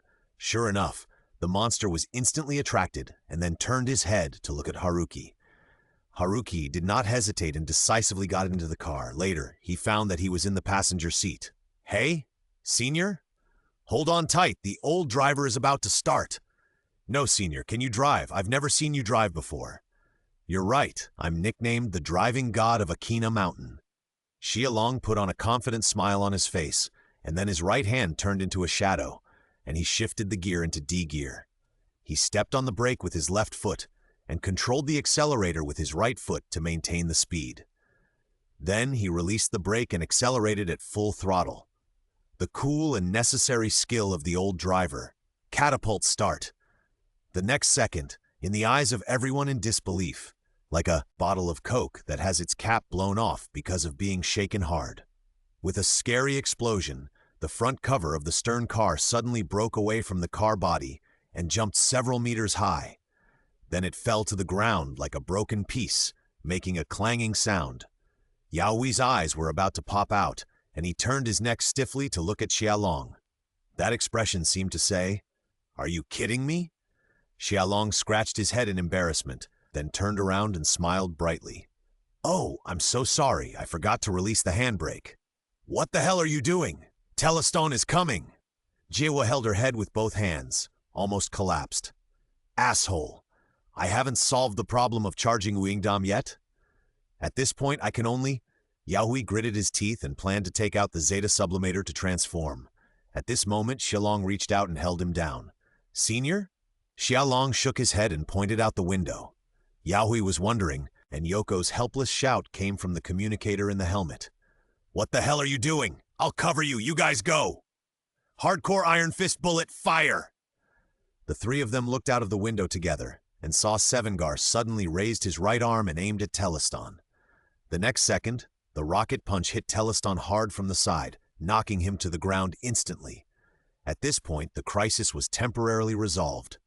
"Senior Yoko?" Yaohui couldn't help but shout in surprise, his eyes almost sparkling. "This is a reliable senior." The intense pain suddenly hit Teleston, and he let out a harsh and unpleasant cry of pain. It didn't get up immediately, but twisted its neck and pointed its big mouth like a bird's beak towards Sevengar. The next second, everyone saw that its belly suddenly lit up with red lines like flames. The red lines extended along the belly and all the way to the neck. The speed was very fast. Then Teleston suddenly opened his big mouth and spit out a column of flames. The flames suddenly sprayed nearly 30 meters away. Sevengar had no defense and was hit hard. The huge impact instantly knocked the silly robot to the ground. Sparks flew in the cockpit. The violent collision made Yoko scream. Fortunately, Sevengar has thick skin and good insulation in the cockpit. Otherwise, Yoko would have been roasted by the high-temperature flames just now. After knocking down Sevengar, Teleston immediately climbed up. Just as it was about to finish off Sevengar and completely destroy this iron guy, a shrill alarm suddenly sounded around. That was a disaster prevention measure on the construction site. Once an emergency occurs, the alarm will be sounded. As soon as the sound appeared, it immediately attracted Teleston's attention. It was like in Hearthstone. The opponent played a taunt card. You must attack this follower with a taunt effect first. Teleston slowly turned his head and looked at the big llama in the distance that kept making shrill noises, his claws swiping like crazy. Then he opened his big mouth and spewed out flames again to instantly destroy the big speaker. The world finally quieted down, but it's far from quiet enough. Teleston no longer paid attention to Sevenger, Haruki, and others at this time. It madly spewed out blazing flames at the construction machinery that was still working nearby. The red flames instantly engulfed everything. Billowing black smoke rose. The construction site of the underground city was easily destroyed by Teleston. Yoko wanted to stop it, but the Sevenger was seriously damaged, and the power was just exhausted at this time, so she was powerless. "Asshole, stop it!" Haruki was full of anger and wanted to rush forward with a gun, but was immediately stopped by Xiaolong. "It's useless to go over now. Everything has been destroyed by it. Let it go. It should appear again." Xiaolong looked at Haruki and said quickly, motioning him to calm down. It was just as Xiaolong said. After destroying the building and no more extra noise could be heard, Teleston went back underground with satisfaction. But at the scene there was another uninvited guest. Fluffy seaweed-like black hair, pale face, weird expression. The kabuki possessed by Cerebro finally appeared. He looked at Teleston, who was running away, and touched his ears. Then he made a strange noise and turned into the shadow of the building. He disappeared completely. Inside the armory, Yoko, Haruki, Xiaolong, and others all stood in a row. Gagula sat on a chair with his legs crossed and kept turning the Rubik's Cube in his hand. He seemed to be obsessed with this thing recently. Or was he too bored? The construction site of the underground city was destroyed, and Teleston escaped again. "It seems that I will be scolded by the superior again." Gagula stopped the Rubik's Cube in his hand, and then looked at the three people, helplessly. "I'm sorry, it would be better if I could suppress Teleston." Yoko put her hands behind her waist and said with some self-blame, "Yes, it can be seen that Sevenger's attack is a bit weak." Gagula did not blame Yoko. Sevenger's limit is here. Even if Yoko is a genius driver, she can't use it to defeat the powerful monster. By the way, there is one more thing. After saying this, Gagula turned around and looked at Xiaolong with a kind face. "Xiaolong, can you explain it to me? How did you blow up the front hood of the Sturke? That thing is bulletproof." "Ahem. It's just a small episode. Don't pay attention to these details." Xiaolong turned his head away awkwardly. "What's there to say about the failure of pretending to be cool? Hehe. The repair fee will be deducted from your salary." Gagula sneered and ignored the wailing of someone behind him. At this moment, Jiehua ran in happily. "Look, look, look." "Huh?" Everyone turned their heads and saw Jiehua holding a sealed, transparent plastic bag in her hand. "I successfully collected the epidermis of Teleston from Sevengar." "Ah?" Yaoi stared with his eyes wide open and was suddenly speechless. "Your collection is going to increase again," Yoko said helplessly. Then, Jiehua opened the refrigerator and put the plastic bag in. Xiaolong was depressed about being deducted from his salary when Jiehua asked, "Xiaolong-san, your pudding seems—" "What's wrong with my pudding?" "It seems to be burnt too," Jiehua said, taking out a pudding that had been completely baked black and inedible. "Ah? How could this happen?" A tragic cry came out of Xiaolong's mouth. Yoko and Haruki covered their mouths and laughed, their eyes narrowed into slits, watching Xiaolong rush over. "Why is this happening? Xiaolong, where did you put the pudding before?" "Mine was next to Haruki, right here," Xiaolong said, pointing to the shelf, next to which was a round ball wrapped in tin foil. "Strange, this is not a microwave," Jiehua said, and immediately cast her eyes on the round ball. There was also a small white note on it. It said, "Nalonga's horn, saving." Could it be that because of this thing, Mai and Haruki's pudding became like this? Xiaolong continued to act crazy. Jiehua took back her hand in a daze and recalled Xiaolong's previous words. "Maybe we can find inspiration from monsters. After all, these guys have many special abilities. If we can analyze the source of their power, maybe we humans can do this." Nalonga is a monster that can consume a large amount of electricity and can even release violent moves such as tyrant thunder through its horns. If Nalonga's horn is used, can it greatly improve the charging efficiency of Unit 2? I. Jiehua turned her head and looked at everyone, with a very strange expression on her face. mixed with ecstasy and excitement that the mystery was finally solved. "Are you constipated?" Xia Long raised his eyebrows and asked. The others were all speechless. "Are you the reincarnation of titanium alloy? Such a straight man." "Asshole, of course not. I've figured out how to solve the charging problem of Yu Yingdam." Jiehua reached out and punched Xia Long in anger, then grabbed the tinfoil and ran out of the command room. She wanted to thank Xia Long for giving her inspiration, but when she thought of what he had just said, Jiehua felt that thanking him was completely unnecessary. "Humph, what's wrong with her?" Xia Long turned his head and looked at the others with a puzzled look on his face and asked, "Senior, you?" Yahui hesitated and didn't know how to start. The man on the side hooked his neck and dragged him away. "Yahui, you should stay away from him in the future, otherwise you won't be able to find a girlfriend."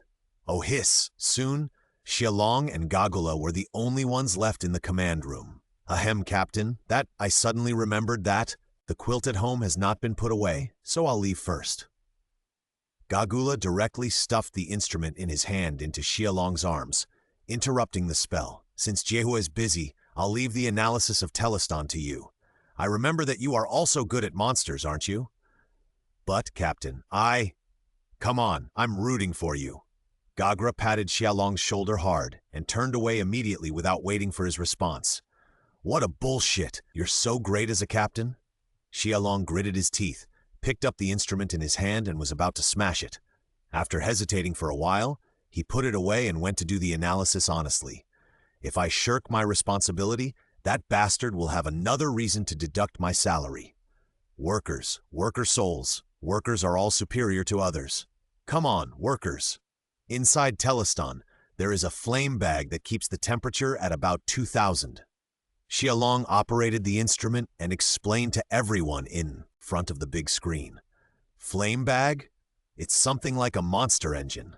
Xia Long added weakly, "You can think of it as the energy source of Teleston, which allows it to carry out activities as usual during the day. Can you please speak more energetically? And what is the purpose of this guy?" Gagula crossed his arms in front of his chest, looked at Xia Long with disdain, and then asked, "It should be the construction noise of the underground city." The guy was woken up and got angry. Now there are more and more underground development projects. There is noise everywhere in the underground of big cities. Since it wakes up, there will definitely be more. Gagula sighed as he looked at the analysis diagram of Teleston on the screen. "But Captain, judging from the situation today, Sevengar has a hard time dealing with it," Yahui said with some concern. "Ah!" Gagula also had a headache after hearing this, and strode to the glass window, looking at the number 2, mecha waiting to start. It would be great if Yuindam could catch up. At this moment, Jiehuahua rushed into the command room with a smile on her face. "Don't worry, the charging problem of Wu Yingdam has been solved." "Hey, how did you solve it?" Everyone was surprised to hear this. "Thanks to Xia Long-san, I thought of the idea of using Nalonga's horn to charge Wu Yingdam. I just went to discuss it with Mr. Yehu and did an experiment. The results show that this idea is feasible." Jiehua walked to Xia Long's side, took the instrument from him naturally, and then showed a big smile. "Thank you, Xia Long." "No, you're welcome, it's all my duty." Looking at the smiling face so close, Xia Long's heartbeat accelerated for some reason. Damn, why did he have such a feeling? Women and the like would only affect the speed of his transformation. "Hey, let's go to dinner together after get off work tonight. I have many questions I want to ask you, Pins." "It depends on the situation. If you have time, it's not impossible." After Xia Long finished speaking, he turned his head unnaturally. Some people couldn't stand the teasing eyes cast by the people around him. "I'll wait for you." Jiehua heard this but said firmly, in her opinion, although Xia Long often annoys people with his words, he is indeed a person with amazing talents. If you discuss with him, you may gain a lot. "Whatever you want." Monster Research Center in the abandoned underground parking lot. A boy with fluffy black hair, wearing the uniform of the Biochemistry Research Department of the Monster Research Center, walked out of the escape staircase. The blazing white light was left behind by him. The basement was surprisingly quiet. In the boy's hand, there was a bottle of unknown dark red liquid. He was Shinya Kaburagi. No, or it should be called Cerebro, who has parasitized Shinya Kabaragi's body. Cerebro looked down at the transparent jar in his hand. It was the monster factor he had extracted with great difficulty. He was not idle during this period, but made a special instrument, an instrument that can extract monster metals, and today is happy lottery time. Cerebro took out the dark Zeta sublimator and pressed the button. The next second, the Gate of Glory appeared. Cerebro walked in without hesitation. The transformation space was filled with fog. In the center, there was a very conspicuous machine. Cerebro walked over, opened the bottle cap and poured the liquid in the bottle into the round furnace, then began to turn the valve. The instrument was activated instantly. Even through the instrument, a blurry light and shadow could still be clearly seen flowing. Soon, the light stream was discharged through the catheter onto the tray. Ding! It's a medal. Cerebro reached out and took it, casting his eyes. The monster depicted on this medal is Geelus. Geelus, the scarf dinosaur, made his debut in the original Ultraman TV. Dr. Monster, Professor Nikaido, brought an egg found in Loch Ness back to Neon and secretly raised it in Kitayama Lake. Eventually, its physique changed and it became a monster. Geelus does not seem to be a monster, but a kind of dinosaur. It usually hides at the bottom of the lake and only appears at night to hunt. Geelus showed his strength to the original Ultraman, crushing boulders with ease and firing heat rays from his mouth. The biggest feature is the curly collar around his neck, which seems to be used to intimidate opponents. He counterattacked the original Ultraman with heat rays, but was finally knocked to the ground by the original Ultraman using Ultra Mist Slash. No matter how you look at it, this is an R card. Cerebro looked at the Geelus medal in his hand and remained silent. He was always nervous, and he didn't say his catchphrase, Kale Kale Da, I feel very happy. Nonsense. No one would feel happy if they drew an R card. Another day passed. Xia Long's injuries were not healed yet, but he still had to go to work. Fortunately, things were almost dealt with yesterday, so today was quite leisurely. Xia Long originally planned to go to Mr. Yehu to get a cup of coffee, and then smile at the hard work of his old friends. That feeling was like the sophomores and juniors who liked to bring watermelon ice drinks to the playground to watch the cute freshmen doing hard military training. But unfortunately, just as he was about to step out of the command room, a shrill alarm sounded. The movement of the monster has been detected. Teleston appeared 300 meters underground in Kitabashi District, Tokyo, and is now moving northwest at a speed of 100 kilometers per hour.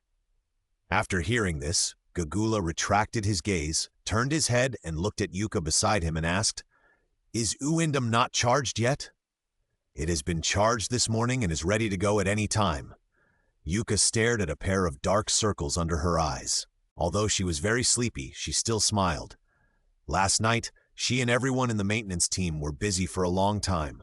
They rushed to make a charger that imitated the horn organ of Nalonga overnight, which greatly accelerated the charging efficiency of Uindam.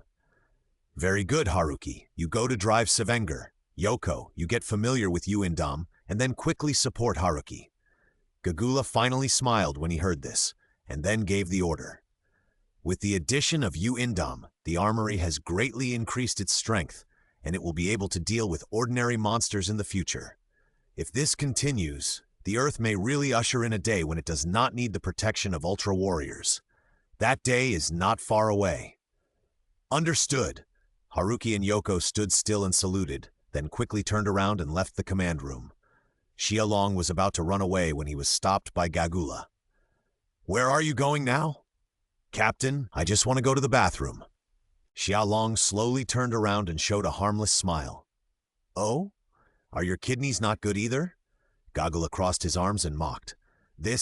Just as the two were arguing, Jiehua, who was about to leave, suddenly held her forehead and shook her head as if she was very uncomfortable. "Oh, head? I suddenly feel dizzy," Jiehua said in a daze, then closed her eyes, and her body softened and was about to fall to the ground. Just as Gagula was about to move, a gust of wind blew by his side. A figure took the lead and hugged Jiehua's waist. "Jiehua, are you okay?" Xia Long looked at the haggard person in his arms, and a sense of tension rose in his heart for no reason.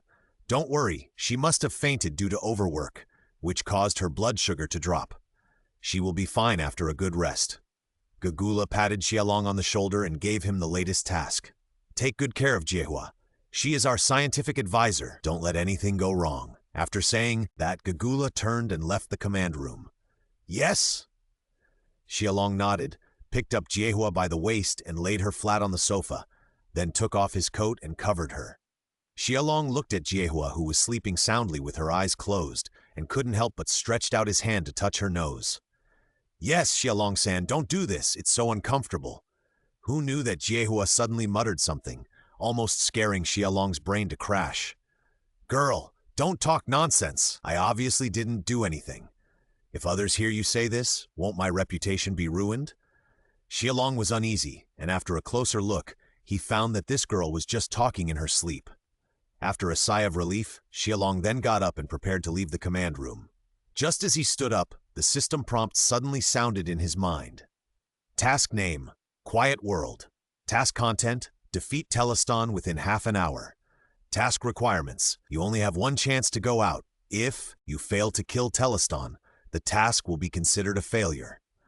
Success reward: a random character card. Failure reward: the difficulty of the training world is increased by 1 level. Do you want to accept this task? Increase 1 level?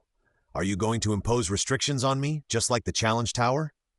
Xiaolong shook his head and stopped thinking about it, and chose to accept the task directly. This task meets his requirements. Quick battle, call it a day, and then go to the convenience store to buy some ingredients to make soup and bring it to the patient. However, the title of this task is getting more and more outrageous. Quiet World? As long as you are alive, you will continue to endure noise, and only when you die will you no longer receive noise. So is this the title? It's just, as long as the underground project is not cut off, the underground noise will never dissipate. We were able to deal with Teleston this time, but what about the next monster that was woken up? What if that monster doesn't have to be a monster, but a disaster? A disaster caused by humans themselves. Ultra warriors will not put humans forever. Perhaps by that time, humans will finally taste the bitter fruit of their own actions. Teleston came out from underground again. Obviously, it was because of poor sleep quality. The construction noise was unbearable for this quiet monster, so it planned to come out to clean up the garbage again. Just like the underground city construction site that was destroyed by it. The crowd fled in all directions with all kinds of faces, but all with the same panic expression. But before Teleston could take action, Sevengar arrived in time. Sevengar is about to land. Please pay attention to avoid it. After the familiar sound of lifting, Sevengar landed steadily with both feet. Teleston would naturally not ignore such a huge movement. When it turned its head and saw the familiar giant figure, it could not help but feel a surge of anger. Without saying a word, Teleston rushed towards Sevengar. In the cockpit, Yaohui was not afraid at all. He shouted, "Oh, hiss!" and controlled Sevengar to take the initiative to meet him.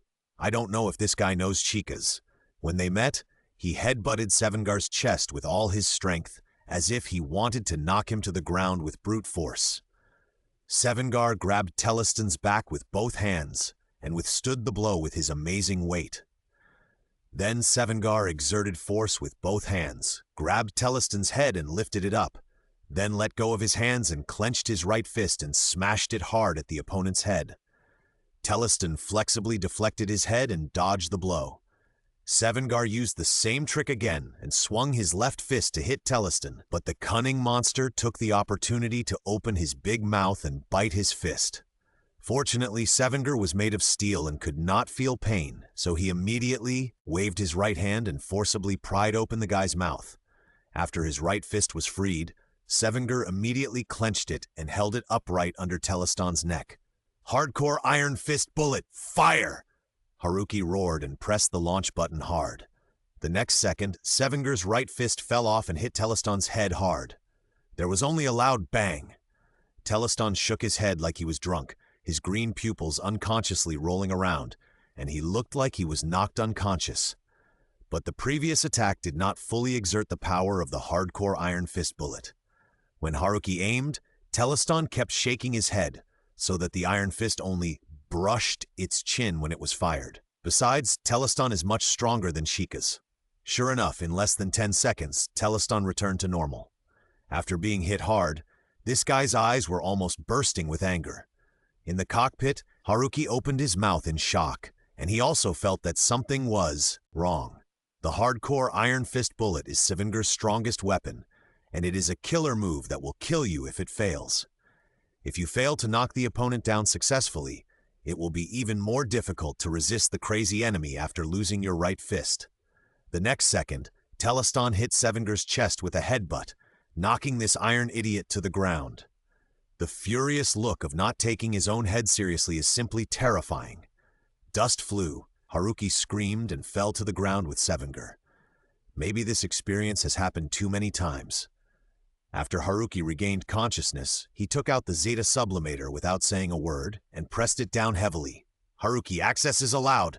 Cosmic boxing, secret technique. Sero, Levin, call out my name loudly. Ultraman Zeta! Ultraman Zeta! Alpha armor form. The next second, a blue light suddenly appeared. Before Teleston could react, a huge figure appeared in the light and then rushed towards him. It was a giant in silver armor. Teleston only had time to let out a surprised roar before he saw a foot wrapped in flames kicking hard. Alpha explosive kick. Zeta suddenly jumped up and kicked Teleston's head with his right leg wrapped in flames. The strong impact instantly knocked him to the ground. Zeta did not miss this great opportunity and jumped directly on Teleston's back, clenched his fist and smashed it hard on the opponent's head. It was quite like Wu Song beating a tiger while drunk. The Alpha armor is a form that is proficient in cosmic boxing and is quite good at fighting. In addition, it suddenly appeared and caught Teleston off guard, so it was reasonable that such a situation occurred. But Teleston soon went crazy. This guy rolled over suddenly, took advantage of the situation to turn his head and opened his mouth wide. Before Zeta could retract his fist, he was bitten on the right hand. Like a crocodile biting its prey, Teleston's eyes were red and he began to roll fiercely. Zeta was not careful for a moment and was dragged to the ground. Teleston had not yet let go of his mouth. It bit Zeta's arm tightly and started to tear it apart. The intense pain was transmitted from his arm to his brain, causing Zeta to let out a low moan of pain. After coming to Earth, Zeta has experienced many battles. He is no longer the rookie who just started out. Although the situation is not favorable for him at this time, Zeta still did not give up. He gave up the idea of opening Teleston's mouth and stroked his head with his left hand to take out the double-section dart, then swung one arm and chopped Teleston's head hard.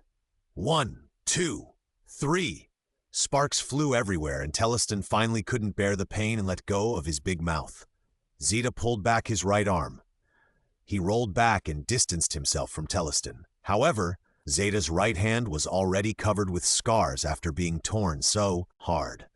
I'm afraid he won't be able to help him against the enemy next. Teleston stood up again, his claws trembling, and then he opened his mouth and spit out a lava ray at Zeta. The flames came very fast. Zeta had no power to dodge, so he had to pull the double-section dart to block it in front of him. The next second, the surging flame column hit the double-section dart hard. The strong impact force caused Zeta to slide backwards. Soon, Zeta used his back to plow a nearly 1,000-meter-long charred gully on the ground. Ah, it's so hot! When the fire dissipated and Zeta stood up again with his injured arm, Teleston was nowhere to be seen. Hey, where did it go? Zeta was looking around when a sharp whistling sound suddenly came from the sky. As soon as he looked up, a huge silver-white drill fell from the sky and landed hard on Zeta's chest. This is a move in which Teleston rotates his body at high speed to form a giant drill and then rams into the enemy. It is very powerful. Zeta was almost unable to resist and was instantly nailed to the ground by this giant silver-white drill. Teleston rotated quickly. It seemed that he was going to drill directly through Zeta's chest and then take his life. But unfortunately, Zeta was not fighting alone. At this moment, a silver-white figure suddenly flew in from a distance. Fast, very fast. Teleston didn't react at all and collided with the silver-white figure. The next second, it fell hard from the air. Zeta propped up his upper body, glanced at Teleston, who flew backwards, and then turned his head to see who saved him. His sight moved, and a silver back with a coxcomb soon jumped into his sight. In the cockpit, Yoko's eyes were full of fighting spirit. Zeta Ultraman, please let me join the battle. In the transformation space, Haruki smiled at the reinforcements that suddenly appeared in front of him. Dam! That's right! This late reinforcement was the Armory's number 2 special space machine, Dam. Dam's body was silver, with a red glowing part on its head that could emit light. Its skin had a very metallic texture, and its neck, arms, and legs were covered with layers of armor with holes. Its eye sockets were sunken, and in the center was an eye, which was white and had no pupils. Teleston was knocked down, and Zeta was injured and could not pursue the victory, but Dam strode forward. Its hands spun at high speed, filled with strong blue electric light.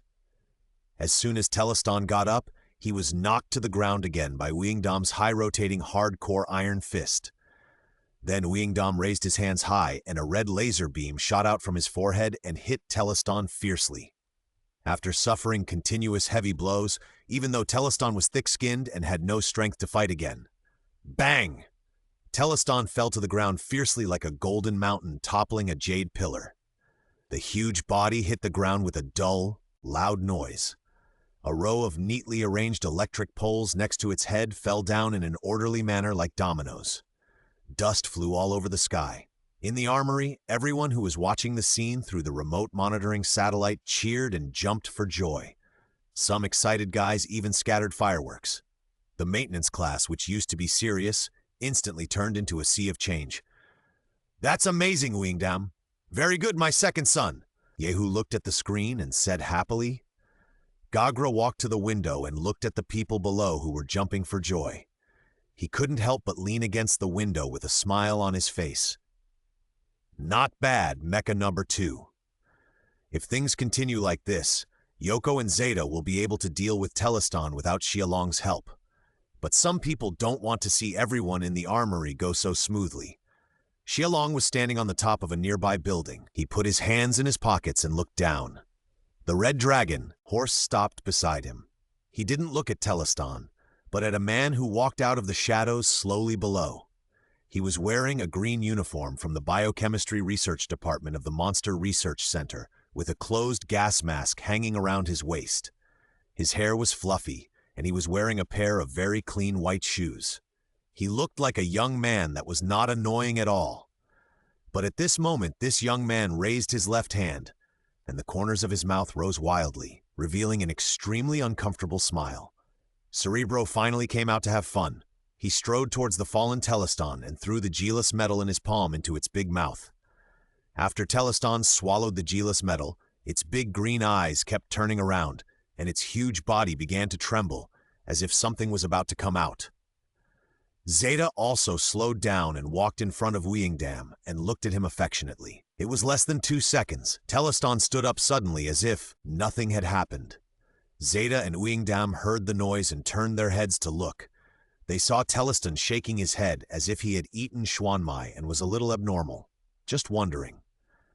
The next second, a strong energy wave suddenly erupted from Teleston. Then a circle of dazzling red light lit up on Teleston's neck. Under the horrified eyes of Haruki and Yoko, Teleston actually grew a layer of curly collar similar to a sunflower. This suddenly mutated? Haruki, its aura has become much stronger in an instant. Inside the armory, the cheering crowd also stopped at this time. They also found something wrong. What is that curly collar?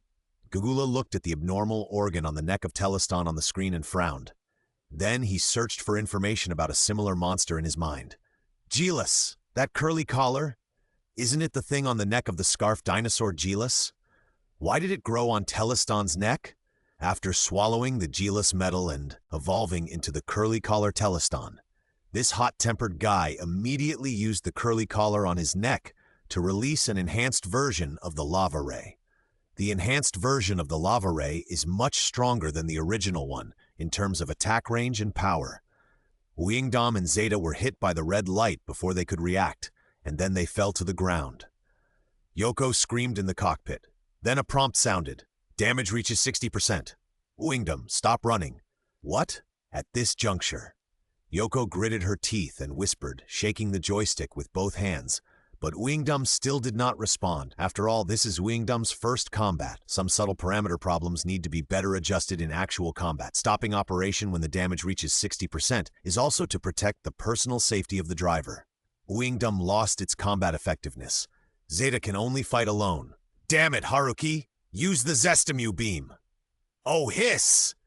The next second, Zeta's hands were parallel up and down to form a Z shape. Then his hands formed an L shape and fired an arrow-shaped blue-white beam at the collar Teleston. Just when the Zestimu beam was about to hit, Teleston's conspicuous collar suddenly emitted a red light.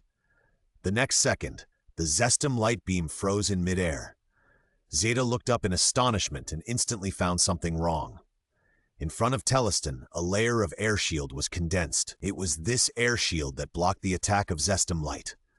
Not only that, after absorbing the Zestim light, the regular hexagonal air shield suddenly released countless blue and white light arrows towards Zeta.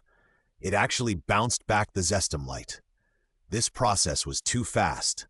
In less than a second, Zeta was hit by his own trick before he could react. Although Zeta crossed his hands in time to protect his chest and head, he still suffered a lot of damage. When the torrent of light arrows ended, Zeta seemed to have no strength, supporting the ground with one hand and holding his knees with the other hand, half knelt on the ground. Ding dong, ding dong, ding dong! At the same time, the colored timer on Zeta's chest also began to flash red. Time is running out.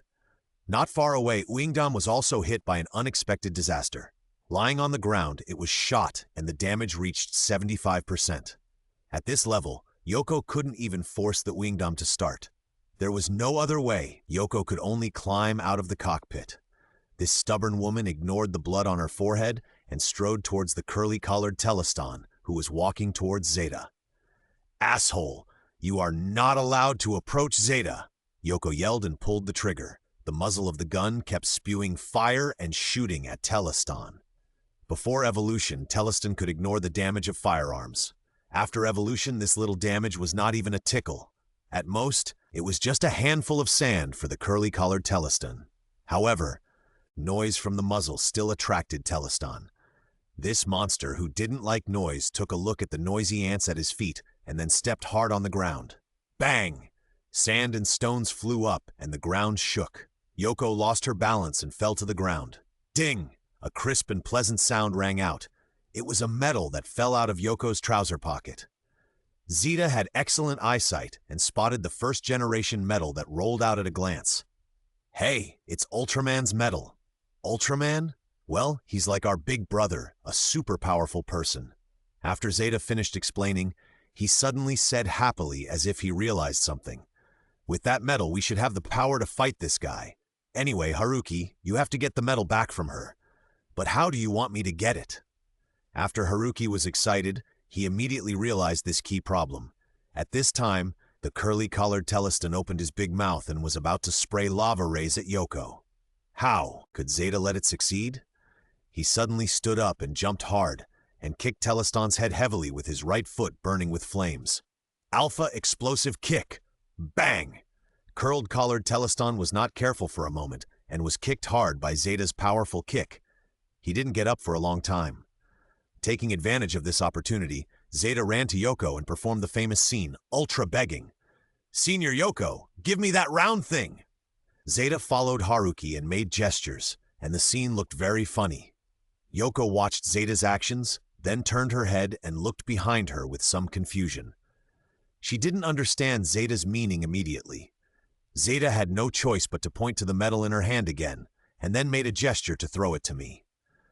While the two were communicating, curled-collared Teleston got up again. It was already extremely angry at this time. Without saying a word, the circle of curly collar on its neck suddenly lit up with a dazzling light. Zeta sensed something was wrong and turned his head to look. He saw a stream of red light that was much stronger than before, venting towards him.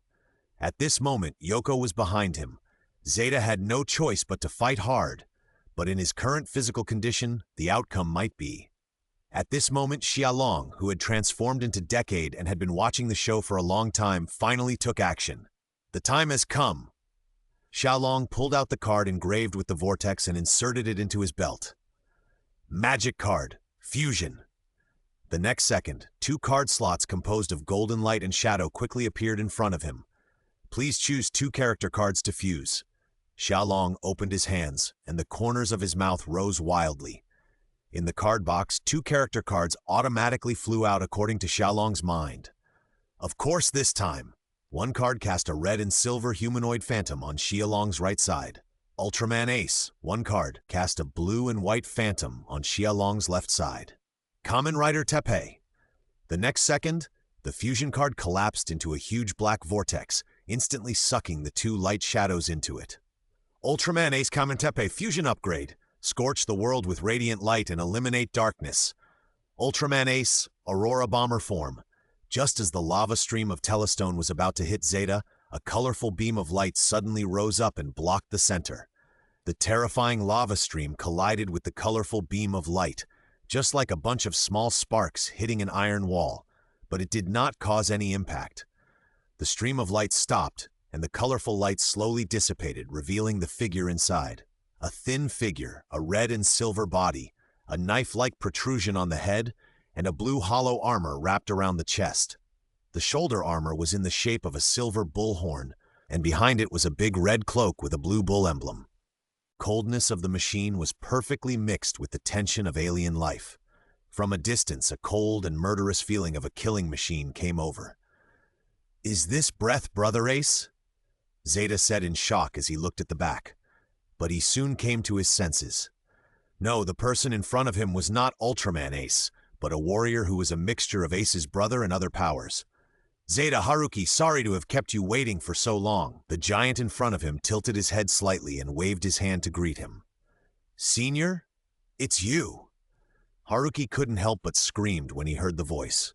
Although he had long known that the senior could transform into the appearance of other warriors, not limited to Ultra Warriors, he was still surprised by such a variety of changes. "How many cards does the senior have? Let's stop talking nonsense. Let's talk slowly after I deal with this guy in front of me." After Xiaolong finished speaking, he immediately turned around and looked at the curly-collared Teleston in front of him, and then a smile appeared on his face. Since the victory or defeat depends on one move, then. The card box on the waist opened, and Xiaolong took out the card of the final advent of the Iron Soldier and inserted it into the belt. After fusing with Ace, the name of the Iron Soldier's ultimate move also changed from the end of the world to Final Control, Doomsday Light Rain.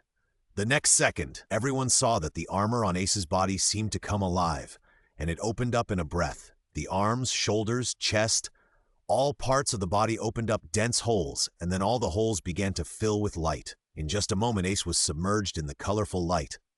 What is that? Such a terrifying energy fluctuation. I can't even open my eyes. It's so dazzling. Inside the armory, the command room, Gagra rushed directly in front of the screen, looking at the figure covered by the strong, colorful light, his eyes full of disbelief. It's not that he hasn't seen the Ultra Warrior's light-ending skill. On the contrary, he has seen it too many times.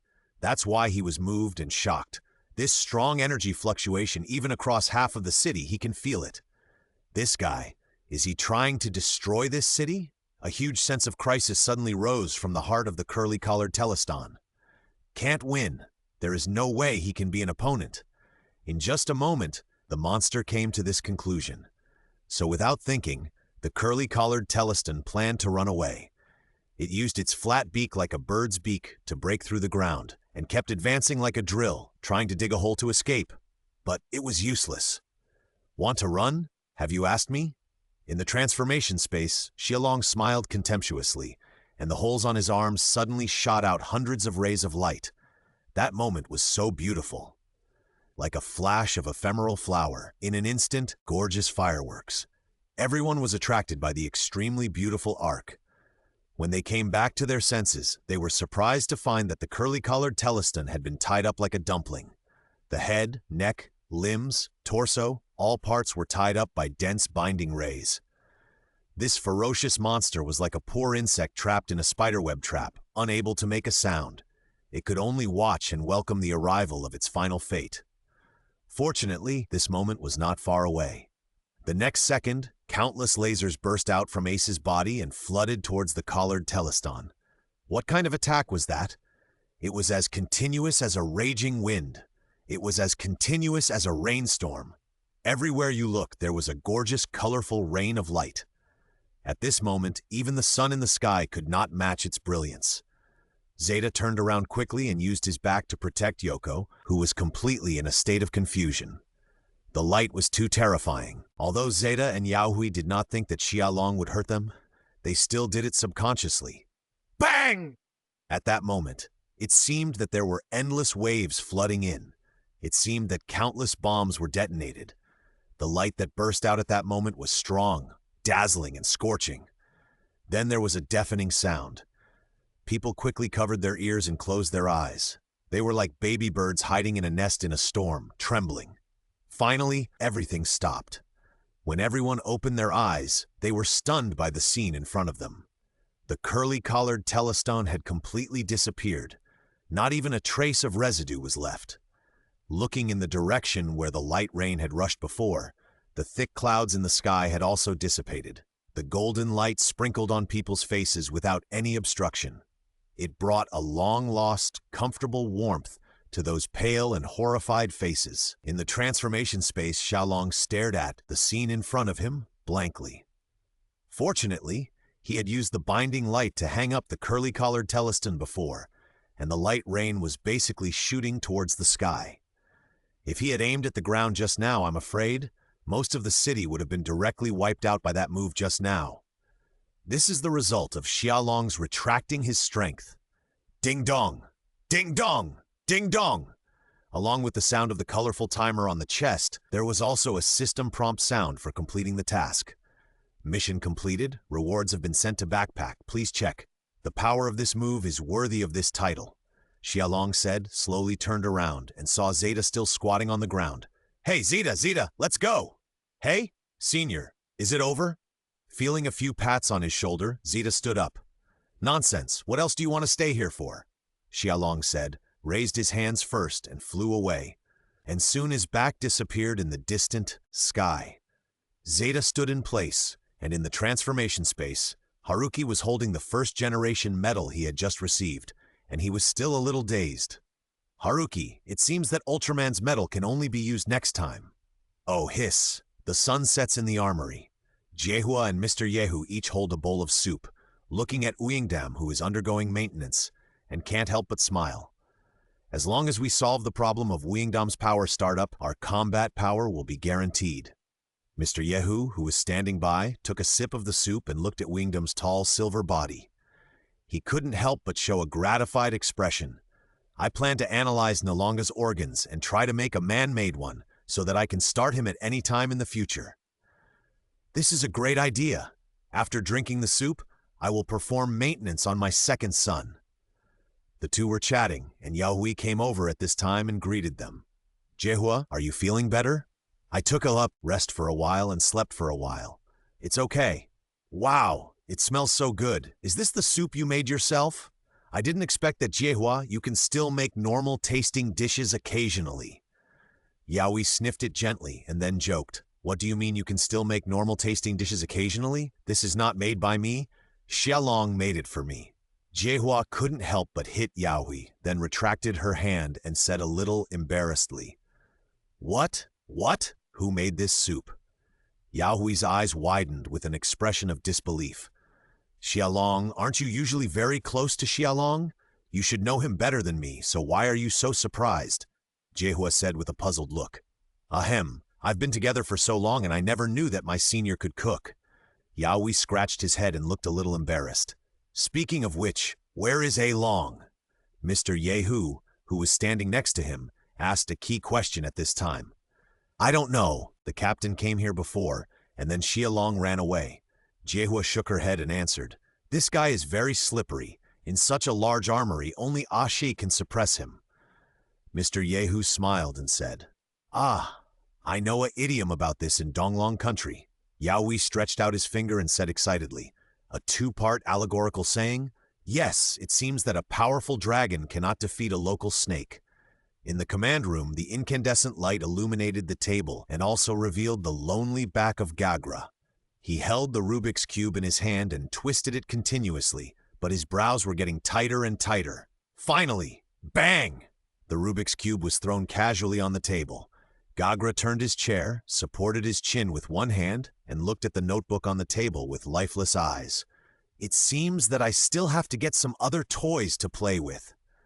At this time, the notebook was repeatedly playing the scene of Ace's Aurora Bomber form, using the ultimate move. Teleston would not put on Geelus's scarf for no reason. There must be someone behind it. But compared with the apparent strength of the Ultra Warriors, the person behind the scenes is obviously much weaker. We must maintain a balance. Come to think of it, that guy also uses cards, right? It's quite similar to the Dark Ring. As Gagra spoke, the corners of his mouth raised, and suddenly an exaggerated smile appeared. He had a brilliant idea, although for someone, the process was not so good. Bang, bang! The door of the command room was knocked, and then Xiaolong's helpless voice was heard. "Captain, what do you want to talk to me about?" After getting the curling telestone and buying ingredients to make soup for Jiehua, he was planning to go back and sort out the harvest, but he suddenly received a call from Gagula. There was no response from the room. Xiaolong knocked twice more, but there was still no sound. The door was not locked. Xiaolong pushed it open and walked in. The lights in the room were still on, and the table looked very messy. Obviously, there should have been someone here just now. Strange. Before Xiaolong could say the word, he suddenly heard a whistling sound behind him. Someone behind him? As soon as Xiaolong turned around, he saw an alien wearing armor and holding a long sword suddenly rushing towards him. Gagula? As soon as Xiaolong reacted, he was hit hard in the chest, and his whole body flew backwards uncontrollably. He was still injured, and after being hit hard, he was unable to stand up. "Captain, what are you going to do?" "Nothing. Just lend me your belt to play with." Gagula slowly walked towards Qinlong, and the long sword in his hand reflected a strange light under the incandescent light. Xiaolong was stunned when he heard it. Good guy. It turned out that this guy was jealous of him and Yahui transforming and fighting monsters, so he wanted to steal the transformation device. Well, I don't know whether I should say this or not. No, lend me the belt, and I'll return it to you later. This transformation device is my personal exclusive one, and it's useless for you to take it. Xiaolong sat on the ground, looking like a rolling knife who would rather spend money than live. He really didn't lie. The Decade Driver is a product of the system, and it has been specially strengthened. It can be said that it is completely Xiaolong's exclusive item. Even if others steal it, it will be useless. Seeing that Gagra looked unconvinced, Xiaolong summoned the driver directly, untied it, and threw it at Gagra's feet. Gagra? So arrogant? Probably seeing the hesitation in Gagula's eyes, Xiaolong shrugged his shoulders and looked indifferent. "I am a wounded soldier now. I can't beat you anyway. Besides, you won't believe me even if I tell you. You should try it yourself." Gagula was more and more suspicious when he saw Xiaolong being so free and easy. Could it be that what this guy said was true? No. No matter what, we have to try it first. This brat has always been cunning. What if this is his empty city plan? Gagula stared at Xiaolong with his eyes fixed, then slowly bent down and reached out to touch the Decade Driver. But a surprising scene happened soon. His fingers actually passed through the Decade Driver and touched the solid ground. This? Gagula looked at this incredible scene, and his eyes widened immediately. Is it an illusion? Or is this kid playing some tricks again? Clearly, when this guy threw it over just now, he clearly heard the impact. It is definitely a real entity. See, I told you so. Xiaolong curled his lips when he saw this. After a flash of surprise in his eyes, he was only gloating. He could see Gagula's depressed expression. He felt so relieved. What on earth are you playing at? Gagula pointed at Xiaolong with a knife in one hand, his eyes full of gloom. I told you that only I can use my transformation device, and it's normal for the transformation device to have some protection measures, right? Xiaolong pursed his lips, not caring at all. Just now he asked the system in his mind. So he got the following information. 1. The driver has been bound to his soul, and only he can touch and use it. 2. If the driver leaves the body due to an accident, it can be summoned back through thoughts, but the transformation still requires a card. So Xiaolong is not panicking at all now. Only those nerveless people in the Kingdom of Light would not protect the transformation device. Hearing Xiaolong's complaints, Gagula nodded slightly to show his agreement. Many times, he thought that if the people in the Kingdom of Light had strengthened the security measures for Hikari's Science and Technology Bureau, this universe might be much more peaceful. Xiaolong's mind moved.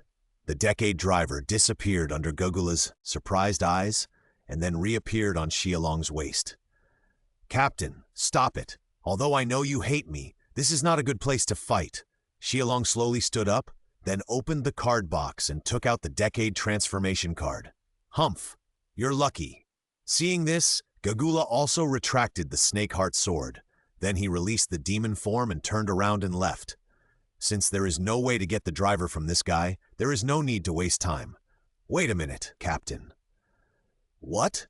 Do you want me to apologize?" Gagula stopped, turned around and raised his eyebrows. "No, although you can't use my transformation device, if it's Haruki's Zeta Fusion Sublimator, then there shouldn't be any problem." Xiaolong put away the card, hid the card box and the belt, and had a faint smile on his face. Gagula was stunned for a moment, and then his eyes became brighter and brighter. "That's right, this guy's transformation device can't be used by himself, but Haruki should have no problem. After all, the group of scientists in the Kingdom of Light only invent things, and never set up any security measures for their equipment. Isn't the Guide Sublimator a good example? Since Fukui can use it, then there should be no problem for himself." However, he still felt a little reluctant to rob Haruki. After all, that hot-blooded fool is different from Xiaolong. He doesn't have so many bad intentions and is an honest child. You can't bully an honest person. "What do you want to say?" Gagula looked at Xiaolong with some vigilance. "I can help you, Captain, get the Zeta Fusion Sublimator, but there is a condition." Xiaolong smiled at Gagula, that pure and innocent smile, just like a newborn baby. "Hey, even if I don't need your help, I can get it myself." "Really? What if I stay by Haruki's side every day?" Xiaolong replied casually, causing Gagula's footsteps to stop in place. Gagula was silent, and his expression gradually became ugly. If this guy really stayed by Haruki's side, then he really had no way to deal with it. After all, this bastard can use the power of other Ultra Warriors. If he fights alone, his chances of winning are not high. But this is not the point. The point is, "Captain, you can only appear in the form of a demon, right? If you show your true face, once your true identity is exposed, I'm afraid you will have to leave the armory." Xiaolong put his hands in his pockets, slowly walked behind Gagula, and then put his chin on his shoulder and chuckled. "Now he has the initiative.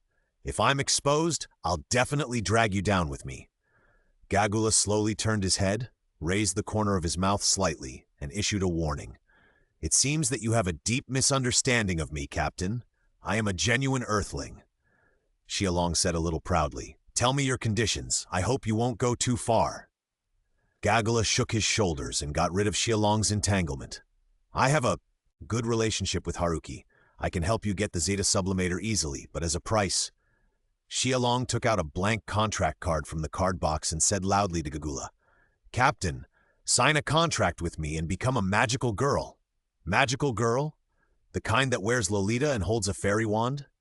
Gagula didn't say anything after hearing this, but silently drew out the Snake Heart Sword. The killing intent began to boil. "Ahem, just a joke, just a joke. Is it necessary to draw a sword?" Xiaolong didn't dare to be naughty anymore and started to talk about business. "To be honest, I will be going to other dimensional universes for training soon, and I may encounter powerful enemies there, so I want to ask for your help, Captain." "Other dimensional universes? You are really not simple." Upon hearing this, Gagula retracted the Snake Heart Sword and looked at Xiaolong with more caution. "Ahem, this is not the point. The point is that I need your fighting power, and there are other benefits to signing a contract with me. Okay, you don't have to say anything more about this. Captain, do you agree?" Xiaolong was a little surprised. "So easy to talk to?" "No, I refuse. No matter how miserable I am, I will never be inferior to others." After Gagula finished speaking, he turned around and left without any hesitation. "Are you kidding? It's impossible for him to listen to others' orders. No, listen to me and analyze it with you carefully before making a decision." Xiaolong was not willing to let him go, so he quickly grabbed Gagala's sleeve. The two of them started to fight in the corridor. These two people, one is a spaceman, the other is a superhuman. Both are extremely strong. How could Gagala's sleeves withstand such a pull? Soon, hiss!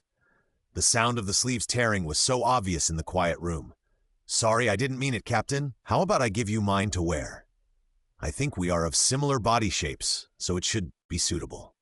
Okay, I'll listen to you. Gagula finally couldn't bear the entanglement and was forced to agree.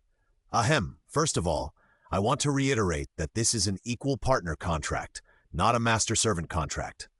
Xiaolong raised the blank contract card in his hand and then said, After using this contract card to sign, I can borrow your power, Captain, and even summon you to save the situation in times of crisis. In return, I will give you the soul light ball that defeated the monster. Soul light ball?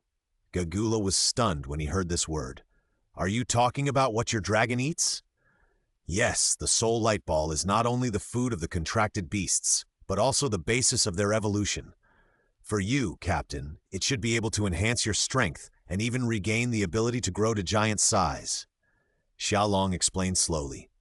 Can regain the ability to grow to giant size? Are you lying to me? Gagula didn't care much at first, but after hearing the news, he couldn't help asking. Because of his past experiences, he has now lost the ability to fight at giant size. In addition, he discarded the dark ring to save Honkai, and he also lost the ability to transform into a fusion demon beast. It can be said that if there is no accident, this will be the case for the rest of his life. But Xiaolong's words gave him hope again. I swear on my conscience that I absolutely did not lie to you.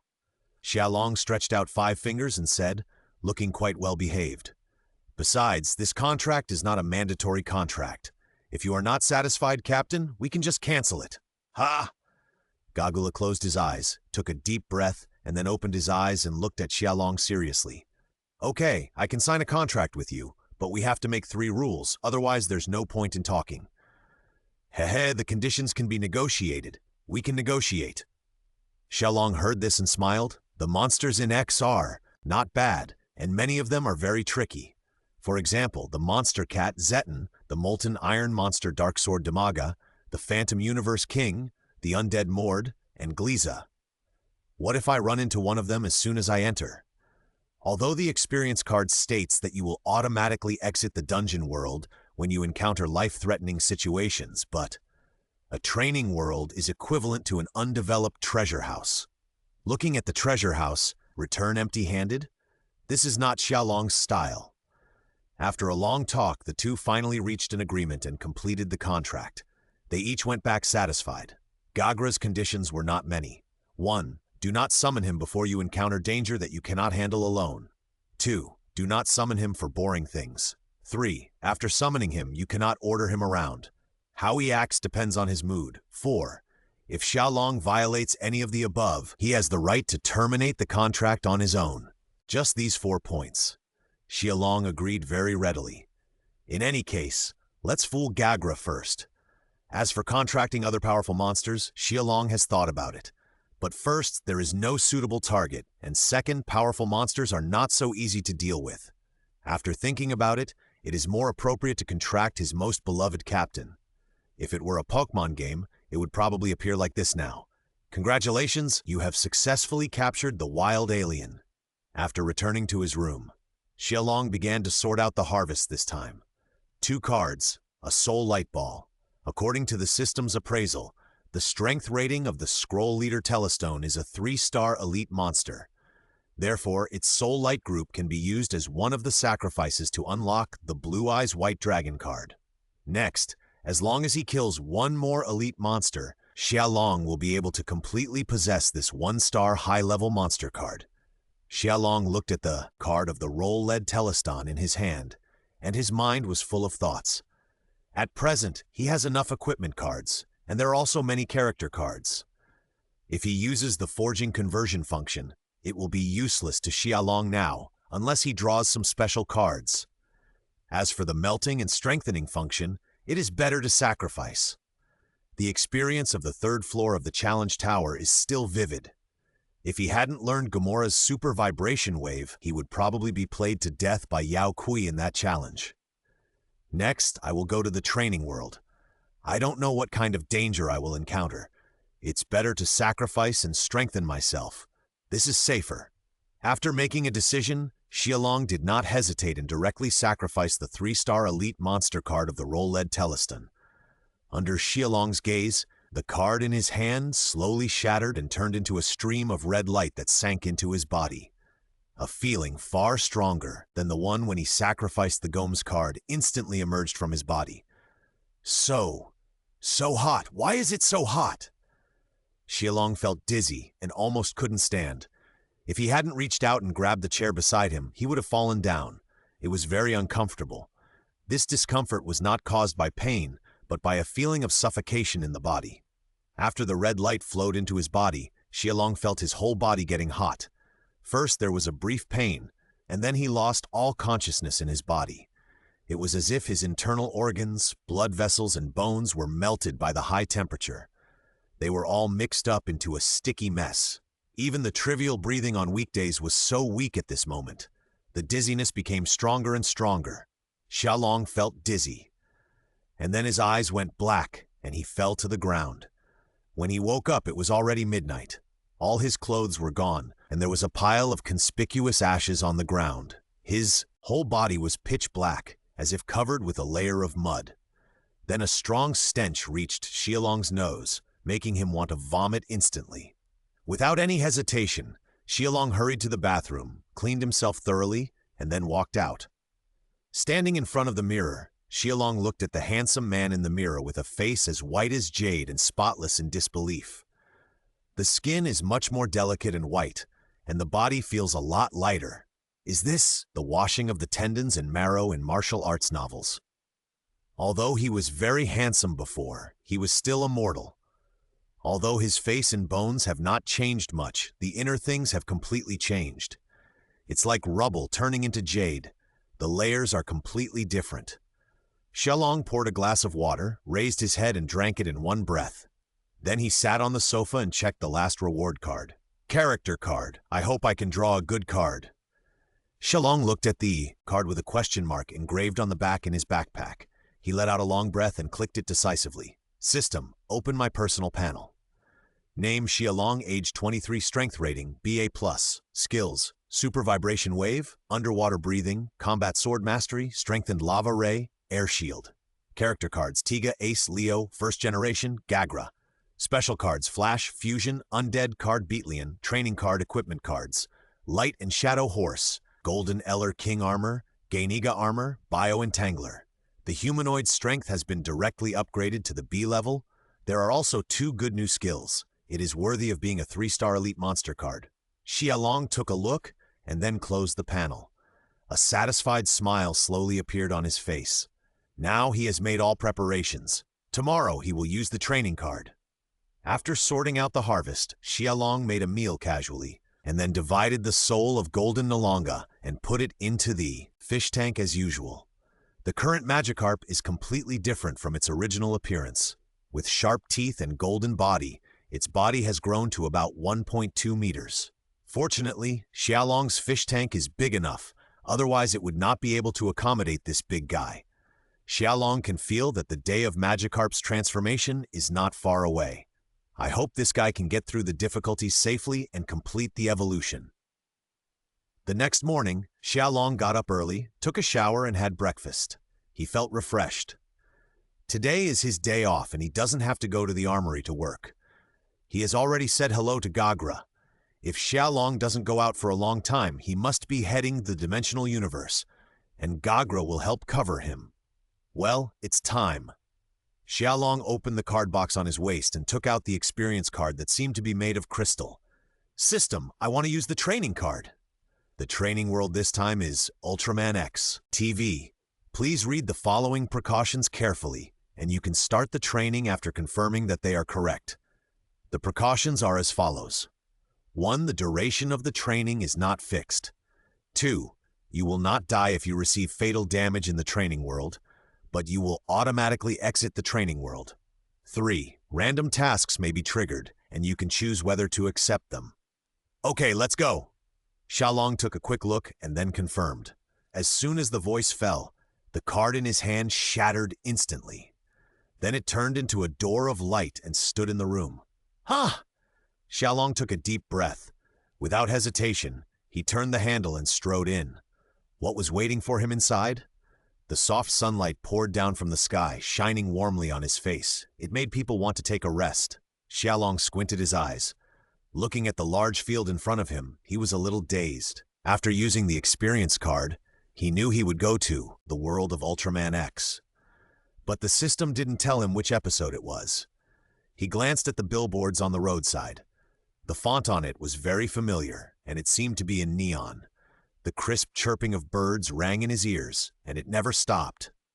Xiaolong rubbed his eyes, then put on his small backpack, took out a camera from the prize pool space, hung it around his neck, and walked slowly on the road. This was his preparation before departure. If the system didn't prepare an identity for him, then he would have to forge one himself. After thinking about it, he decided to learn from Brother Xiaoming and become a photographer. Looking at the surrounding scenery, he seemed to be in a rural area. It seems that I have to go to the city as soon as possible and collect intelligence. Xiaolong put down the camera in his hand and thought to himself. Suddenly, he heard the sound of a car horn behind him.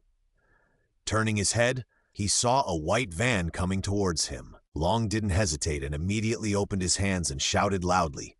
It looked like I could get a ride. If I was lucky, I might be able to get some useful information. Hey! Hey!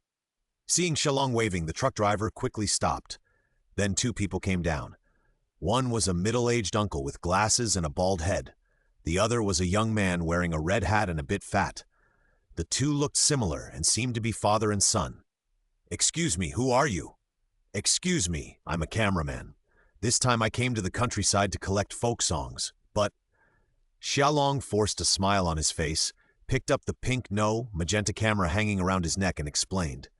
But because it's my first time here, I accidentally got lost, so I want to take a bus to the city. Is that okay? I'll pay for the fare. So that's how it is, it's free for things that are convenient to go. The uncle waved his hand, seeming to be easy to talk to, but there are no seats in the front, you can only sit in the back car. The young man on the side looked at Xiaolong curiously. Xiaolong's outfit didn't look like a country guy at first glance. He really looked like a cameraman who came to collect folk songs.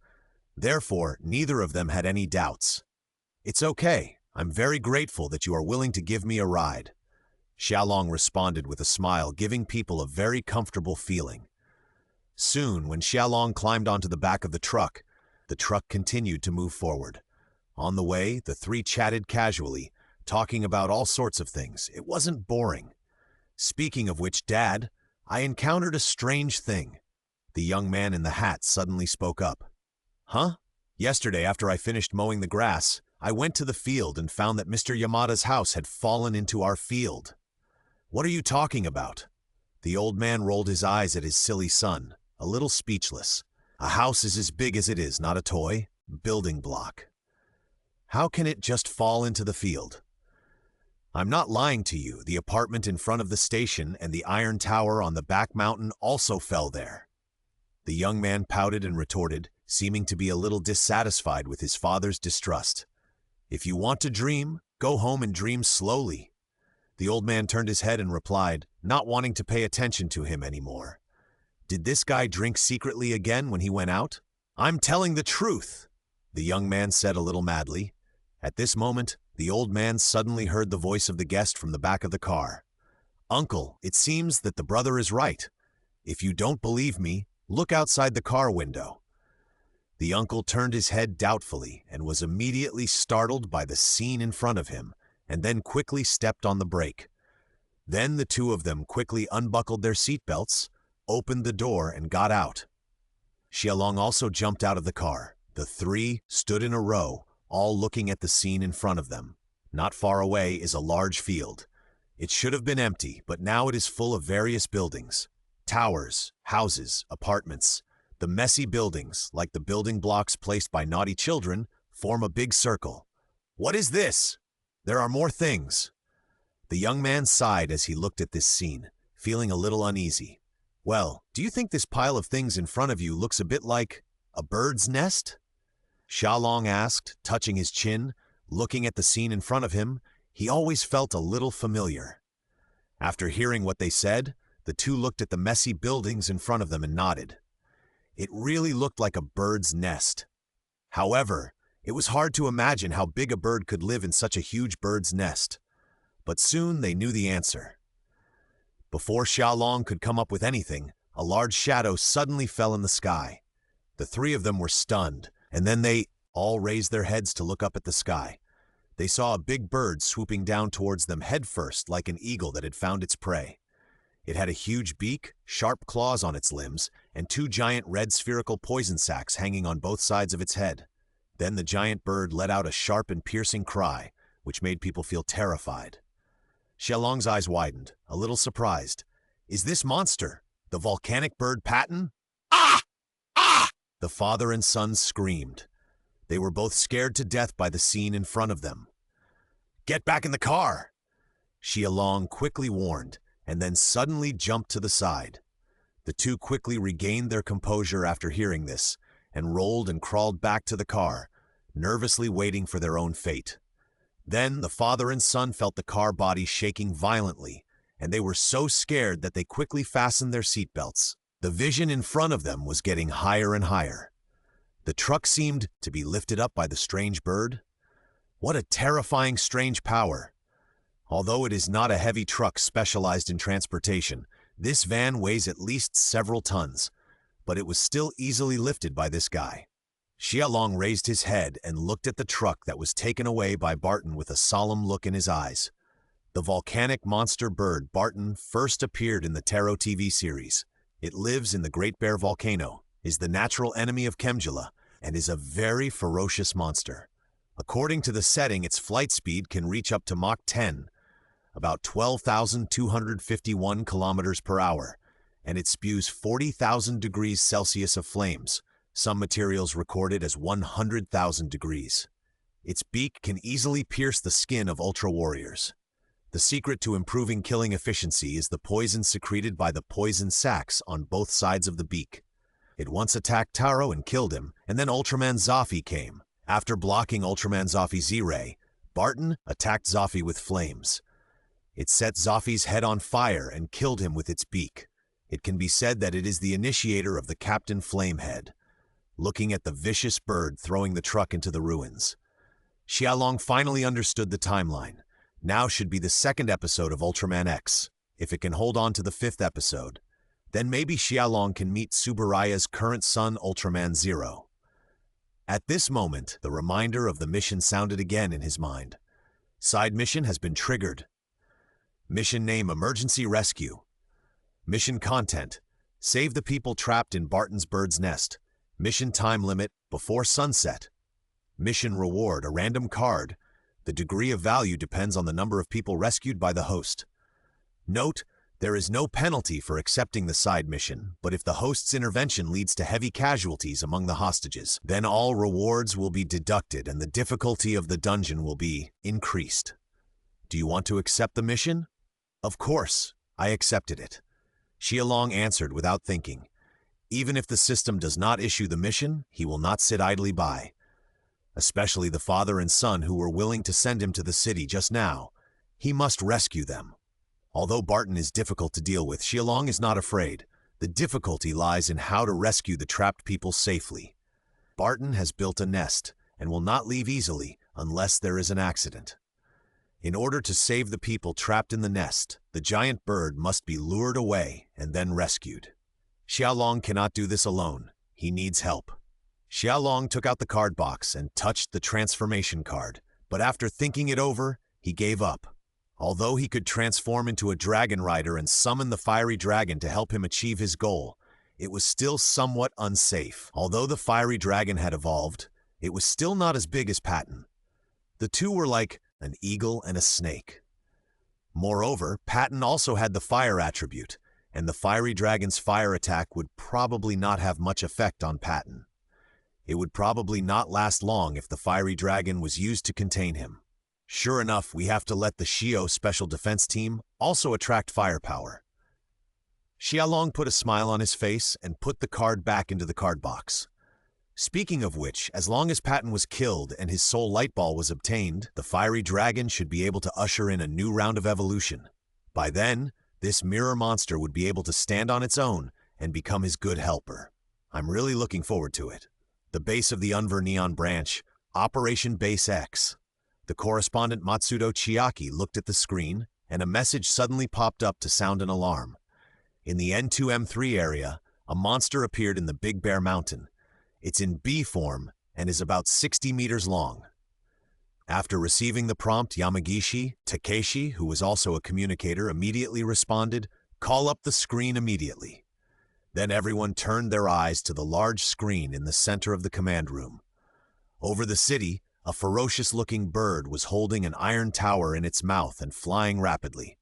Everyone stood up immediately after seeing this. Captain Shenmue opened his eyes wide and immediately gave an order. He was tall and had a 4-6 split hair that was meticulously combed. He looked very serious. "Hayato, Adu, you immediately drive the air combat Muscati to the scene to stop the monster from invading." As soon as Captain Shenmue finished speaking, the deputy captain Tachibana Sayuri immediately took over. The experimental team will take the Amiras to the scene to analyze how to deal with the monster. Asuna will be responsible for covering the experimental team. After the order fell, everyone immediately straightened their backs and saluted with their legs slightly apart. Understood. The order was given, and soon a fighter jet flew out of the base. However, it was unmanned. The air combat Muscati was born from the combination of the unmanned automatic fighter jet Geo Muscati and the red special search vehicle CO Athos. At the same time, Daichi, Asuna, Shinsuke Mamoru, and Rui arrived at the scene in Shio Aramis. The door opened and the 4 people got out of the car quickly. Then they were surprised by the giant bird's nest made of various buildings in the fields. It was really a shocking scene. All kinds of buildings that humans are proud of and rely on for survival. At this moment, they were surrounded into a bird's nest like building blocks played by children. Before several people came to their senses, a huge and sharp bird cry came from behind. Daichi and others turned around together. They saw a giant strange bird dismantling an iron tower with its white claws. Sparks flew everywhere, but the giant bird didn't care about the high voltage that was lethal to humans and continued to do its own thing. Seeing this, the plump Shinue Sho, who had a dangerous hairline, couldn't help but murmur. "It's Patton, isn't that bad?" he said, holding his knees with shaking hands, and then turned his head to look at the people around him. It seemed that this would make him feel more at ease. "Do you need to tell me that?" Louis, who was wearing a ponytail and black-framed glasses, immediately replied. While Dottie was still thinking about what Patton was, the trembling duo had pushed him away and hid behind the car. "What's wrong?" "Patton is not only extremely cruel, but also has a highly toxic body," Louis explained nervously, "and his mouth can spit fire." Shinue Sho immediately replied, "X." Inside the base, Captain Shenmue, who heard the conversation between the few people, immediately issued the latest instructions. "In any case, drive it away first, away from the city, and let it return to its original habitat." "Experimental team, where is Patton's habitat?" Vice Captain Xiaobaihei immediately asked. "It's in the magma under the volcano." "Yes, I don't know how it got there," Shinue Sho asked in confusion. At this moment, a strange young voice suddenly came over. "Because that Patton is pregnant." Hearing this, everyone looked over. They saw a young man they had never seen before standing not far away. He looked to be in his 20s. His skin was pale, and his bones were beautiful under his almond eyes. Both his appearance and figure were perfect, but his eyes, which were too beautiful, were always full of playfulness and teasing and seemed a little cynical. "Who are you?" "My name is Xiaolong, a photographer, and also a monster researcher," Xiaolong said and walked slowly towards the few people. His eyes ignored the others and fell directly on Daichi. "Is this Daichi, the human body of Ultraman X? This handsome and rational appearance is a different style from Haruki. Daichi, I feel the aura of other Ultra Warriors on this person." At this moment, the Shio terminal in Daichi's hand suddenly showed the appearance of Ultraman X. "Other Ultra Warriors?" "Yes, but..." Before X finished speaking, Asuna on the side suddenly pulled out a gun and pointed it at Xiaolong, issuing a warning. Stop. This guy who looked like a gentleman gave her a very unusual feeling. Asuna felt a strong sense of oppression from the other person. Hey, I came here specifically to provide you with information. Shouldn't this gun be pointed at the monster? Xiaolong stopped and raised his hands and smiled, appearing to be quite cooperative. Daichi stepped forward at this time, stretched out his hand to stop Asuna, and shook his head at her. Asuna glanced at him, opened her mouth to say something, but finally put away the gun and chose to trust Daichi's judgment. Hello, you said that Patton is pregnant? That's right, Barton lives under the magma, and his body temperature is generally very high. If he wasn't pregnant, how could he fly out of the volcano for no reason and collect various buildings to build nests? Xiaolong walked up to Dottie and talked to him, then turned around and looked at Barton and raised his camera to take a picture. If you don't believe it, why don't you scan it with the device in your hand? Hearing Xiaolong's reminder, Dottie was stunned for a moment, and then immediately raised the CO terminal in his hand to Barton. Sure enough, the temperature of its abdomen is low. So that's why Barton does not need high temperature to incubate eggs, but needs to cool the eggs. Liu Yi understood the reason as soon as he heard it.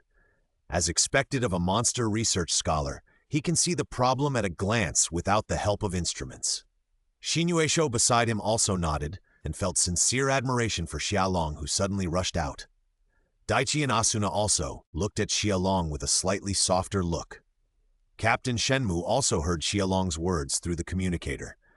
The man lowered his eyebrows and thought for a while, and just as he was about to speak, he heard Xiaolong speak again. By the way, there is another important thing, a very important thing. Xiaolong's voice was very serious, and the others couldn't help but take it seriously. What is it? Daichi asked nervously.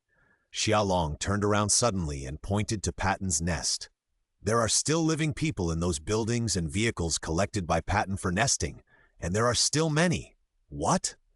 Everyone heard this, and their eyes widened. At this moment, Hayato and Adu confirmed the authenticity of Xiaolong's words by performing an infrared scan of the nest.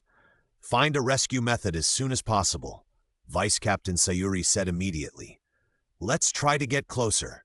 Adu finished speaking, and then drove the machete closer to Patton. Patton was originally building a nest, and after hearing the noise behind him, he suddenly twisted his neck 180 degrees.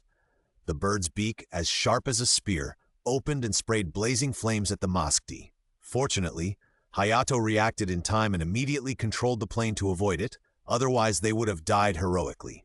Wow, that was a close call. It is protecting its nest. We can't approach it rashly. Adu immediately reported. At this time, Captain Shenmu and Vice Captain Xiaobaihei were keeping an eye on the battlefield through the screen.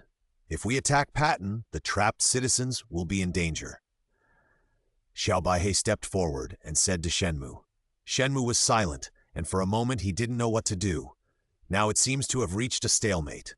Just when Asuna was about to ask for the initiative, the man with an overly beautiful smile suddenly spoke.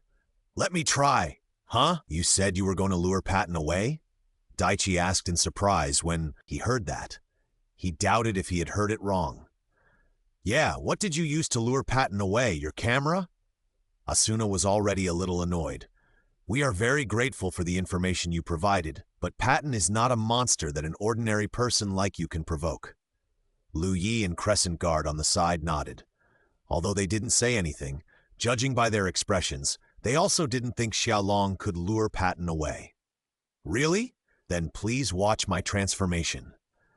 Xiaolong didn't argue with them, but slowly turned his back to them, then put his hands on both sides of his waist to summon the Decade Driver. Looking at the magenta belt that suddenly appeared on Xiaolong's waist, a group of people widened their eyes. What's going on? How come this guy suddenly has an extra belt on his waist? Xiaolong opened the card box on his waist and then pulled out the transformation card. Card? Daichi looked at the card in Xiaolong's hand and opened his eyes wide. Both the Special Defense Force X and Ultraman X would use various cards in battle. The other party also had them, but it seemed a little different. Transform. Xiaolong pinched the card between two fingers, and without even looking at it, He slid it downwards and inserted it into his belt. Then everyone saw that several rows of colored lights lit up on both sides of Xiaolong's belt. Xiaolong pushed his hands and closed the belt. Kamen Ride Decade! The next second, countless lights and shadows suddenly emerged. In the shocked eyes of everyone, they quickly attached to Xiaolong and completed the transformation. Jade-like pupils, the black vertical lines on the face were extremely conspicuous, and there was a striking cross-shaped black and white stripe on the chest. Alien? No, it seems to be armor. Is this armor? But this color is too sexy. Xiaolong ignored the discussions behind him, opened the card box, pulled out a card, and summoned the Flame Dragon Horse. I'll lead Patton out of the lair and then let your fighters cooperate with me. Xiaolong took a long step, mounted the Flame Dragon Horse, turned around and said this, and then started to move. The Red Dragon Horse was extremely fast. Everyone only saw a red stream of light rushing towards Patton. In the blink of an eye, it opened up a distance of several thousand meters. So fast! Asuna was a little surprised. So handsome! But Daichi expressed a different feeling. Using cards to summon physical machines, how can this be done? Or is that handsome motorcycle made of energy? Lui looked at Xiaolong's back that disappeared in an instant, and two excited blushes suddenly appeared on her little face, and then she jumped up. Xinyue beside her was also shocked. Could this Mr. Xiaolong be an alien? Sayuri turned her head and looked at Shenmue in confusion. What's wrong with being an alien? His attitude seems to be on the side of us humans. We can't be afraid of alienation because of the specialness of others, but should adopt an attitude of understanding. Captain Shenmue raised his mouth and smiled. Yes, maybe he will become the second Dr. German. Sayuri also smiled when she heard it. As soon as she finished speaking, Dr. German walked in. Dr. German is from Vanton, a famous foodie race in that universe. Two big eyes like snail tentacles, a big mouth like a catfish, a high bulging belly showing the owner's extraordinary appetite, and the skin is red all over. It looks a bit funny. Hey, are you talking about me? Dr. German, you came at the right time. You are knowledgeable. Have you ever seen an alien who uses cards to transform and fight? Captain Shenmue greeted him, and then asked team member Yamagishi Takeshi to play the video of Xiaolong's transformation again. Well, no, I have never seen it, Dr. German replied after watching it twice. But it looks like a fully covered, reinforced armor, and there should still be humans inside. Still human? Captain Shenmue and Vice Captain Sayuri looked at each other and were completely relieved. On the big screen in the command room, the battle still started. Xiaolong drove the Red Dragon Horse towards Patton. However, with the previous experience of the Masked D, Xiaolong did not dare to get too close, but instead launched the attack after maintaining a distance that could definitely avoid it. Try this! Xiaolong pressed the button. The next second, the Red Dragon Horse sprayed a series of red light bullets at Patton. Patton opened his mouth and sprayed flames, drowning all the red light bullets that attacked. After doing all this, Patton looked at the red bug flying around in front of him, and he really couldn't hold back his temper. He flapped his wings and chased Xiaolong. It was originally a very ferocious monster. Xiaolong took the initiative to provoke it, so how could it sit still before, laying eggs, it must clear all threats around and provide a safe environment for its children. Yes, that's it. Follow me obediently. Xiaolong raised his lips under the visor and then drove the Red Dragon Horse to escape quickly. Soon, Barton flapped his wings and chased him. The huge figure and ferocious appearance gave people great pressure. Is that guy okay? Asuna said with some worry. Now is not the time to talk about this. Let's go save people while we are at it. Daichi turned his head and said. Hearing this, the others reacted immediately and did not dare to waste this hard-won opportunity. They immediately called the rescue phone and ran towards Barton's nest. In the command room, Captain Shenmue immediately ordered Hayato and Adu to support Xiaolong. Yes, what does it feel like to be chased? If he was chased by a group of beautiful women, then Xiaolong would probably feel very happy. But now, the one chasing behind him is not a beautiful woman, but ferocious monster. This guy is really persistent. Xiaolong sighed and accelerated the flame dragon colt again, turning into a stream of red light and rushing into the sky. As a person who had just arrived in this world, He naturally didn't know the terrain. If Patton was led to the city, it would be a lot of fun. So Xiaolong had to keep increasing the altitude and lead Patton to fly higher. Patton made a sharp cry, then opened his long beak and aimed at the flame dragon colt and sprayed a stream of flames. The column of flames spanned the sky, dyeing the sky with brilliant colors. Before he came to him, Xiaolong felt the scorching heat coming from his back. "It's so hot!" Xiaolong shouted and quickly controlled the red dragon colt to make a cobra turn, beautifully avoiding Patton's attack. Beautiful! Adu couldn't help but shout excitedly when he saw this scene. "It's so handsome, we can't fall behind, Adu. Get ready to attack." Hayato pulled down the sight and said with blood boiling, "No problem." The next second, the Mascati fighter jet fired dozens of white light bullets at Patton's defenseless back. Bang! Sparks flew everywhere, and the light bullets hit Patton's back firmly. Unfortunately, Patton's back was not his weak point, so the Mascati's attack only made the opponent's body shake, but did not shoot him down.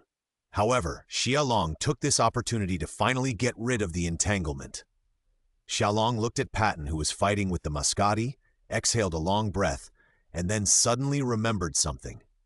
What if Dottie and the others rescued all the trapped citizens? If the system judged that he did not do it himself and the mission failed, then he would lose a lot. Well, let Xiao deal with Patton for the time being. I'd better go back to rescue. Xiaolong thought of this and did not dare to delay, and then immediately drove the red dragon horse back. When Xiaolong arrived, Asuna and others had just arrived at the nest and were searching for the trapped people. After a chat, the rescue plan was immediately determined. Others would look for the trapped citizens, and then Xiaolong would rescue them. After all, he was the only one on the field who had superhuman strength and convenient means of transportation. The special search vehicle could not enter the field, so Xiaolong could only do more work. In order to complete the task, Xiaolong naturally had no objection. Soon, with Xiaolong's enthusiastic help, all the citizens were quickly rescued. Coincidentally, the search and rescue team also arrived at the scene, and the situation immediately began to improve. Congratulations to the host for completing the support mission perfectly. The highest reward has been issued. Please check it. Hearing the system's prompt, Xiaolong wiped the non-existent sweat on his forehead and let out a long breath. Fortunately, the number of trapped citizens was not too large, otherwise he would be too busy. At that time, asking Asuna and others to help would inevitably reduce the reward level. This result made Xiaolong very satisfied. At this moment, the battlefield in the sky in the distance also changed suddenly. Patton and the Mascati fought for a long time and suddenly drilled into the ground. Then the cunning monster launched a sneak attack from underground and shot down the unprepared Mascati. At this time, Dottie, holding the X-terminal, just slipped into a remote and deserted place. "Oh no!" Dottie exclaimed at the scene. "Dottie, merge quickly!" "But I'm afraid of heights," Dottie said with some difficulty. "Now is not the time to think about this." "That's true. Let's go together, Dottie." "Okay," Dottie said and raised the X-terminal and pressed the button on the top of the terminal. The next second, the two sides of the terminal unfolded into an X shape, and the spark doll of X popped out. Dottie picked up the spark doll and put it on the terminal to read, "X is merging X." The next second, a strong blue data light stream enveloped Dottie. Adu and Hayato thought they were dead, but suddenly they felt that the fighter plane suddenly stopped and stopped falling. Then a warm and dazzling white light came from the front. The two opened their eyes at the same time and saw a huge figure wrapped in light. On its chest was a blue X-shaped colored timer, a body with red and black stripes, oval-shaped reassuring bright eyes, and the iconic ear-shaped ears. It was Ultraman X. Xiaolong canceled his transformation and looked at this scene with a smile on his face. "Is this the earphone baby X? Although the shape is a bit special, it looks much more mature than Zeta." After X rescued the Mascati, he slowly turned around and looked at Barton. Barton looked at X, who suddenly appeared in front of him. Although he was a little uneasy, he still hovered over the nest and issued a sharp warning cry. "It must lay eggs there no matter what," Shinue said in a trembling voice. "It's so great. It can do anything for the baby. My mommy is the same." Louis looked at Barton hovering in the sky and couldn't help but be moved. X-Base in the command room. Shenmue, Sayuri, and Gehrman all turned their eyes to the screen. No one spoke in the room, and the atmosphere seemed a little depressing. This is the first time we have fought a desperate battle with a pregnant monster. Captain Shenmue sighed. To deal with harmful animals, the best strategy is to reduce the number of females first. The deputy captain of the Sayuri team reminded without any fluctuations and seemed very calm. I understand. It is precisely because it is about to lay eggs that we must eliminate it. Captain Shenmue said seriously. As a decision-maker, he cannot let personal feelings influence his decision. He must consider the future of mankind. Patton flapped his wings and landed slowly. He was ready to return to his nest. Although he didn't know what this huge creature that suddenly appeared was, but if the other party really dared to interfere with him, then Patton would never be merciful. Just as Patton was about to land in the nest, Axe on the side took a run-up and suddenly jumped up, like a human-shaped cannonball. Axe knocked Barton down hard from midair. Barton groaned in pain and was a little angry. It was already restraining its temper by not actively looking for trouble with the other party, but the other party actually dared to provoke it? It seems that this hidden danger must be eliminated. Just as Barton got up from the ground and had no time to launch an attack, Axe had already strode forward and grabbed its long beak with both hands, trying to block Barton's mouth. But unfortunately, even if she was pregnant, Barton was still stronger than Axe. The two behemoths wrestled together and changed positions unconsciously. Barton suddenly raised his head, broke free from Axe's restraints, and then swung his broad claws towards Axe's shoulders. Axe knew that he could not compete with Barton in strength, so he immediately adjusted his tactics. He raised his arms and took the blow. Seeing that the first attack missed, Barton immediately swung his other claw, but was caught by Axe with both hands. Ha! With the help of his opponent's strength, Axe pushed Patton around. Then he clenched his fists and hit Patton's back hard. Patton was forced to take 2 steps forward, and then Axe hugged him tightly from behind. Here comes a strong man to lock up a man. Patton is very smart. It bent down and sideways, and with its powerful strength, it easily threw Axe to the ground. Axe immediately became a rolling gourd. Before he could get up, Patton came in front of him and was ready to peck him.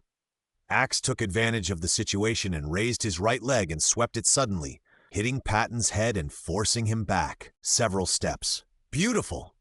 Xiaolong raised the magenta camera in his hand, focused the lens and captured the scene, then clenched his fists and shouted excitedly. Maybe he could imitate Spider-Man and become a superhero photographer, then use these photos to sell to newspapers to earn a living. Well, it's feasible. Asuna on the side was a little speechless. You're not going to help but just cheering here?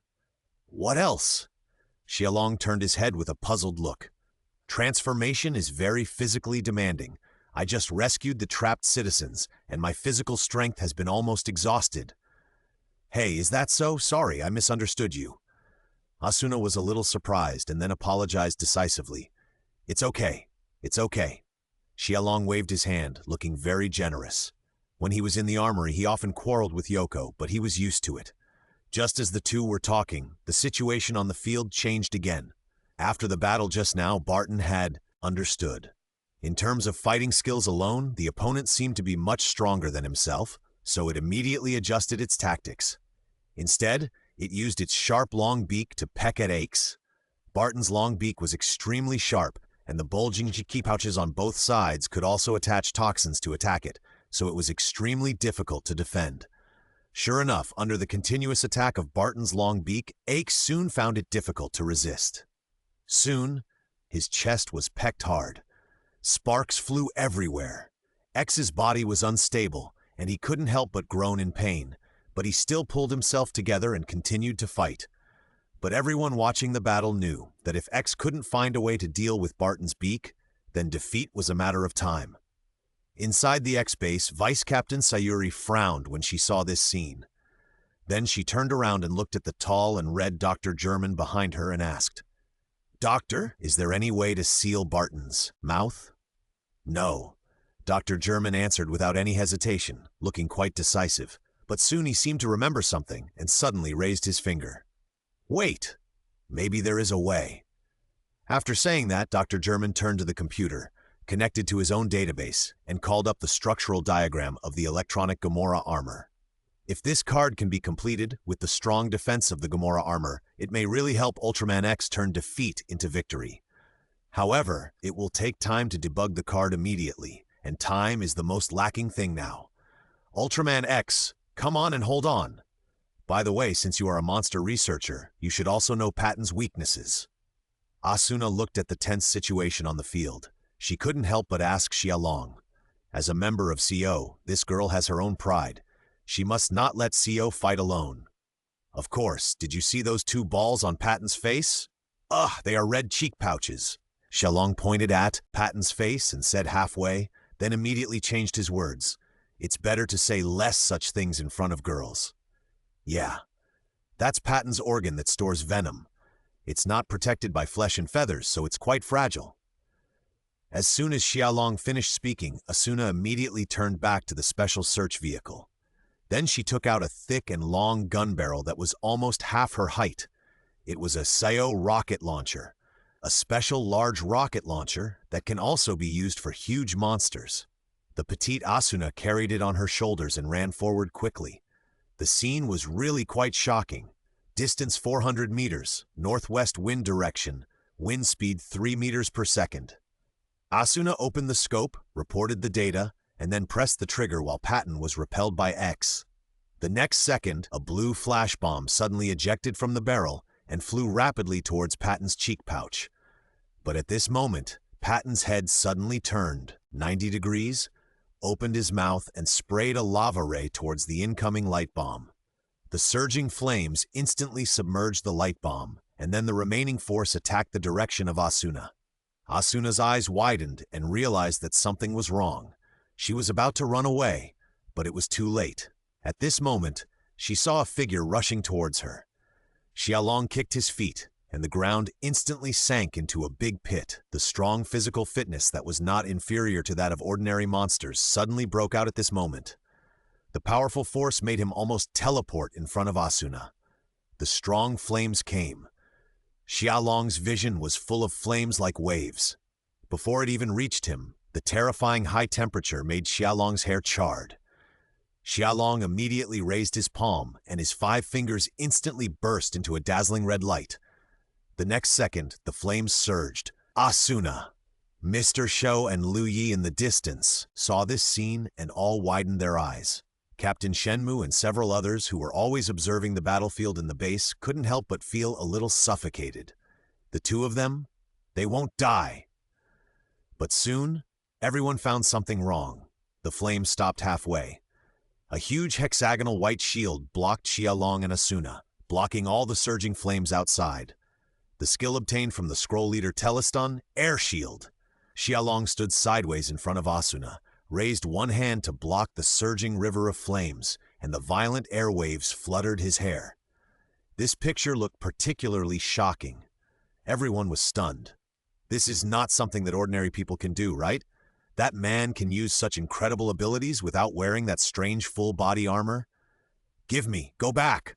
Xiaolong's eyes widened and he suddenly shouted. The next second, the air shield suddenly turned over like a mirror.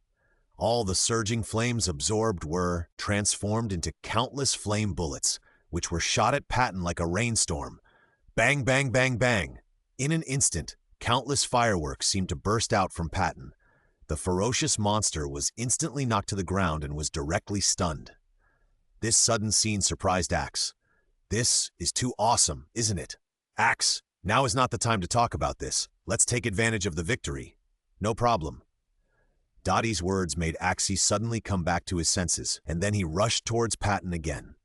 After doing all this, Xiaolong tiredly put down his hand. His face was pale, and the whole person almost fainted on the ground due to exhaustion. Seeing this, Asuna, who was standing by, quickly dropped the cannon barrel, and then ran forward to support Xiaolong. Are you okay? No, it's okay. Just a little exhausted. Just rest for a while. Xiaolong's chest rose and fell violently, and a smile barely appeared on his face. I haven't finished what I said before. Although the cheek pouch is a weak point, Patton protects it very well. If you attack rashly, you will be counterattacked. Yes, sorry, I'll help you over to rest. Seeing this, Asuna felt a little guilty and then helped Xiaolong to the special search car to rest. Xingyue Shou and Liu Yi on the side quickly made room and looked at Xiaolong with some curiosity. Could this handsome man in front of them be an alien like the doctor? After a brief interlude, Axe and Barton fought fiercely again. Although she was caught off guard by Xiaolong's sudden counterattack, and then Axe took the opportunity to beat her up, the severe pain and the strong desire to protect her unborn child made the female Barton cheer up again. Soon, Axe was thrown to the ground by the furious Barton. Before she could get up, Barton's long beak suddenly pecked at Axe's chest. Axe dodged left and right, but was soon pecked in the chest by Barton. Bang! Dazzling spark burst out from Axe's chest. Along with it, there was Axe's wailing. Everyone watching this scene couldn't help but sweat for Axe. If this continues, X will be defeated. What should we do? Is there any way to change this situation? Doctor, it's not ready yet? This time, even Captain Shenmue couldn't sit still. Wait, it will be ready soon, and we are still doing the final debugging. Dr. Gehrman was sweating profusely, and his thick 10 fingers danced quickly, looking very busy. At this moment, a familiar voice broke the suffocating silence again. It's really a headache. It seems that I can only use my card. Xiaolong said, opened the card box on his waist and took out a card, and then handed it to Liu Yi. Liu Yi took the card with some doubts, and looked at the content on it with wide eyes. On this card, there is a ferocious monster that has never been seen before. It looks like a shark, but it has a huge blade-like head horn on its head. There is a very obvious spine on its back, and there are dozens of exhaust holes on both sides. The huge mouth is slightly open, revealing dense and countless teeth. This is the equipment card Genegagu Armor. How can I send this card to X? Xiaolong looked at Liu Yi with a smile on his face. Well, it's possible, but doesn't it need to be debugged? Liu Yi said with some concern. This card has been debugged, so please feel free to use it. Well, okay. The situation was urgent, and Liu Yi didn't care about so much. After nodding and agreeing to Xiaolong, he inserted the card into his terminal and then transmitted the data to X. X, please use this card. The light flashed. In the transformation space, Dottie saw a card appear out of thin air on the terminal in his hand. What is this? X asked in surprise. You are so amazing, X. I didn't expect you to be able to receive data from virtual monsters. Dottie took out the card and said in surprise. Here we have to mention the origin of X 15 years ago. X chased the void monster Gliza, who devoured the biological energy of 3 planets and destroyed them. After the universe fought with it, it threw it into the sun. The huge explosion caused the solar flare Ultraflare to be abnormal. This phenomenon made the spark dolls on the Earth materialize, causing a global disaster. The Earth's parents also disappeared into the other dimension with colorful light. X also lost his body, and his own life energy turned into data and drifted to the Earth, floating in the cyberspace. Therefore, X can transform other powers into his own strength through data. But how do I use this card? X asked with some doubts. I'm afraid I can't do it alone, but I can definitely do it with you. Let's try it. The Earth was full of confidence, holding the card. Hey, what are you going to do? X was a little panicked. This. Although I don't know your name, let's fight side by side. After saying this, the Earth inserted the card into the terminal again. Loading. In the data world, X opened his arms. The next second, a silver-white light surged above his head, and then the shadow of Genegagu appeared. Data connection completed. Axe lowered his arms, and Genegagu instantly turned into several groups of light and shadows attached to him. In the real world, everyone saw Axe suddenly wrapped in a ball of silver light. Barton wanted to take advantage of the situation to launch an attack, but the light was brilliant and dazzling, with a domineering and aggressive nature. People couldn't help but raise their hands to cover their eyes. The silver light dissipated, and everyone put down their hands and looked again. Axe had changed. No! Strictly speaking, Axe's appearance has not changed, but he is wearing a very eye-catching silver armor. On each wrist of his arms, there is a huge crescent-shaped silver-white blade. At this moment, they are all gathered at the side of his arms, like a sheathed sword, waiting for the opportunity to show. Axe's legs are covered with thin, hollow armor, and the rows of honeycomb-shaped exhaust holes on his back are particularly eye-catching. But the most eye-catching thing is the chest armor. The chest armor is silver gray all over, and on the chest is a lifelike monster head, full of steel. The monster's head had a rhino-like nose horn, and its mouth was wide open, revealing countless dense teeth. It was intimidating at first sight. In the distance, Xiaolong panted and looked at Aix's appearance, and a smile appeared on his face. "Ha ha! He looks quite handsome. Don't let me down, eh?" Lu Yi, Xinyue Shou, and others on the side were shocked and speechless when they saw this scene. Virtual Genega armor activated. In the transformation space, Dottie waved his hand excitedly. "Great success! Wait, what's going on?" This is the product of the virtual monster technology of the Earthlings and Aches. Anyway, let's start fighting back now. Barton let out a sharp cry and rushed towards Aches without fear. Even if it wore a layer of turtle shell, what would it matter? It was still confident that it could drill through it with its long beak. Aches was scared by Barton and instinctively wanted to dodge. At this moment, the dense honeycomb-like exhaust holes on its back suddenly sprayed blue flames. Ace hadn't reacted yet. The next second, his entire body had rushed to the left, hundreds of meters away. Patton pecked at him with his long beak, but only touched the air. So fast! Ix looked back at his back in surprise. Super acceleration. This is one of the skills attached to the Genega armor. Is this the ability of the Genega armor? No, it should be more than that. Dottie looked at the silver blade that was retracted at the side of his arm and said with certainty. After missing the attack, Patton became angry. It immediately turned around and flapped its wings, and actually flew up, then rushed towards Aches. Patton rushed over with anger, and his speed was extremely fast. Seeing this, Aches instinctively raised his arms to block. At this moment, the silver blades that were retracted at the side of his arms suddenly bounced up like a shark's dorsal fin. Aches was stunned for a moment, but his years of combat experience still allowed him to find the most suitable countermeasure in a short time. He exerted force from his waist and dodged Patton's attack with a very standard iron bridge. The blades of both arms were lifted up and slashed fiercely at the base of Patton's wings. The blades collided violently with the flesh. Aish could clearly feel the amazing touch of the blades cutting through the thick feathers and piercing the flesh. The next second, Patton was like a swan with broken wings, flipping from the sky and falling heavily to the ground. It let out a painful whine, and then immediately climbed up, but its arms were hanging weakly at its side and could not be lifted again. This is another skill of the Genega armor, heavy-hitting blade. Without being able to fight with both arms, Patton's combat power was greatly reduced. "Great! That move just now was really beautiful. Come on, Aish!" The Shio team members cheered and jumped for joy when they saw this scene, and then they found that someone was more excited than them. "Cool, Aish! Go, go!" Xiaolong took off his coat and swung it in his hands, his expression excited, looking like a fanatic fan who saw his idol. Of course he was happy. The stronger the Genega armor is, the greater his strength will be. Seeing this, Asuna, Louis, and others on the side were speechless, but they were also very happy to see Xiaolong supporting Ike so much. Unconsciously, the distance between them was shortened a lot. With both arms disabled, Barton became even more furious.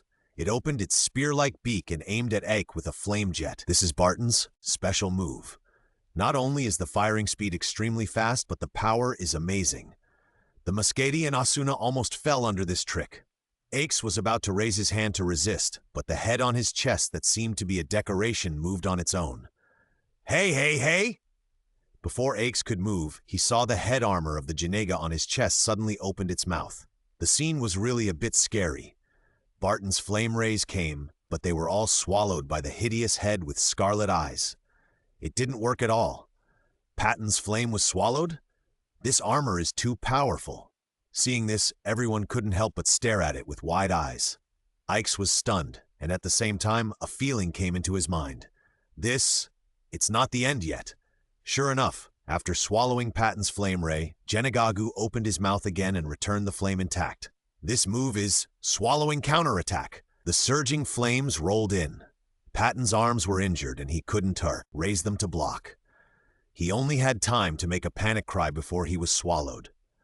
The flames dissipated, and Patton's head, which was originally quite black, was now as black as coal. Patton opened his beak and blew out a thick black smoke. It looked so embarrassed and funny.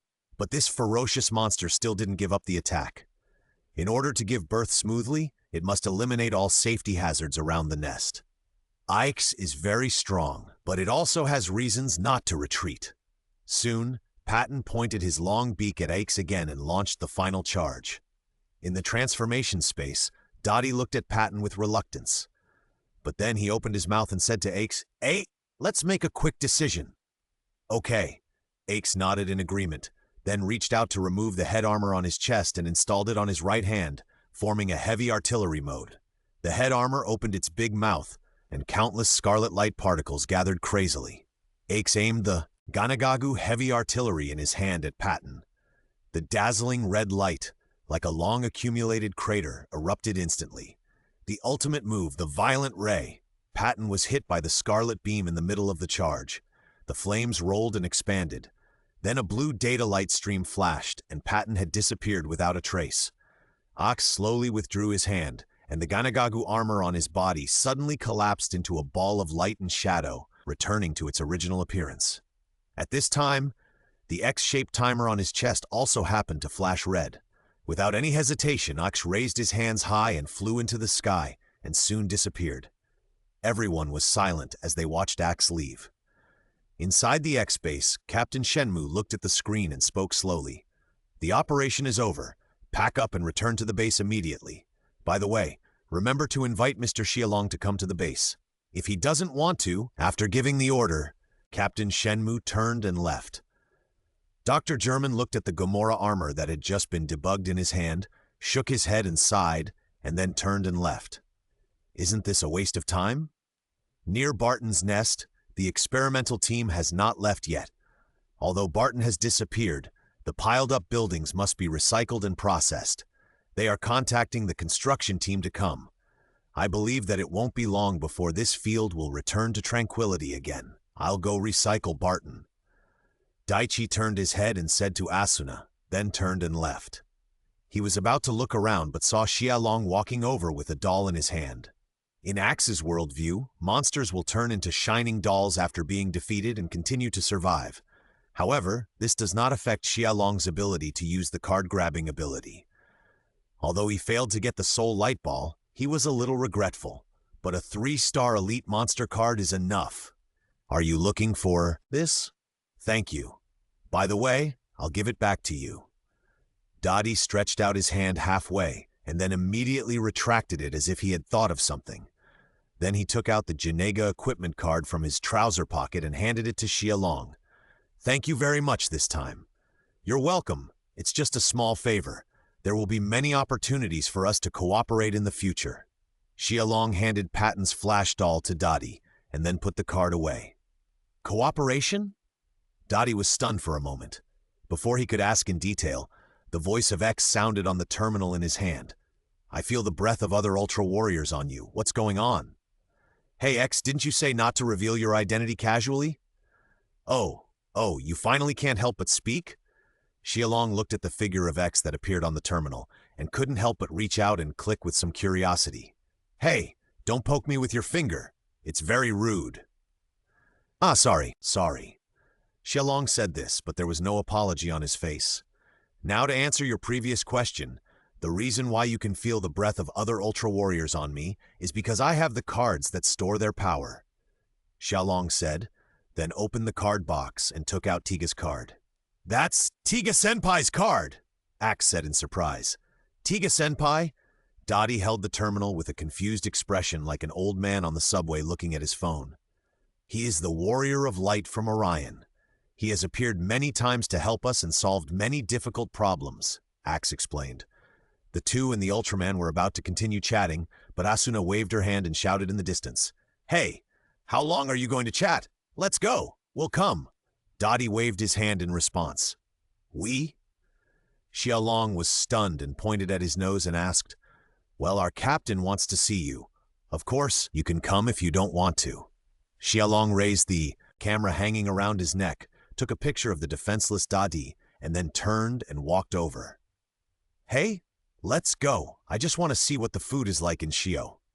Inside the X-base, Xiaolong followed behind Dadi and Asuna, looking around like a curious baby. Oh my god, this base is too big, isn't it? And the equipment is so luxurious.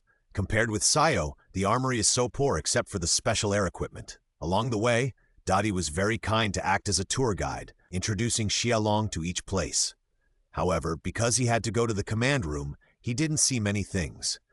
Because he was an outsider and behaved differently, even with the invitation of Captain Shenmue, Xiaolong still went through a series of examinations. Ah, what a hassle! Xiaolong sighed, then touched his shriveled stomach. He was a little hungry. Since arriving here, Xiaolong has not eaten a grain of rice or drank a drop of water. Although Xiaolong's current physical condition means that he will not die even if he does not eat or drink for a month, his hunger cannot be reduced. Xiaolong, bear with it for a while. After you meet the captain, I will take you to our cafeteria to eat. The food there is praised by even Dr. German. Dadi looked back and smiled very warmly. Dr. German? Xiaolong pretended to be stupid. Well, the doctor is not from Earth, but from Vanton. Many of our equipment are developed by him. In addition to being greedy, he is a very remarkable person, Dadi explained. As soon as he finished speaking, a rough voice sounded behind him. Dadi, it is not a good habit to say bad things about people behind their backs. Besides, how can I be greedy? Everyone turned around when they heard the voice and saw a strange-looking alien with a bulging belly walking over in a dignified manner. The people around were not surprised at all, and they looked like they were used to it. Yabai, the doctor heard it? Daichi whispered awkwardly. Asuna rolled her eyes at him, then took the initiative to greet him. I watched all your battles. They were all very exciting. Keep up the good work.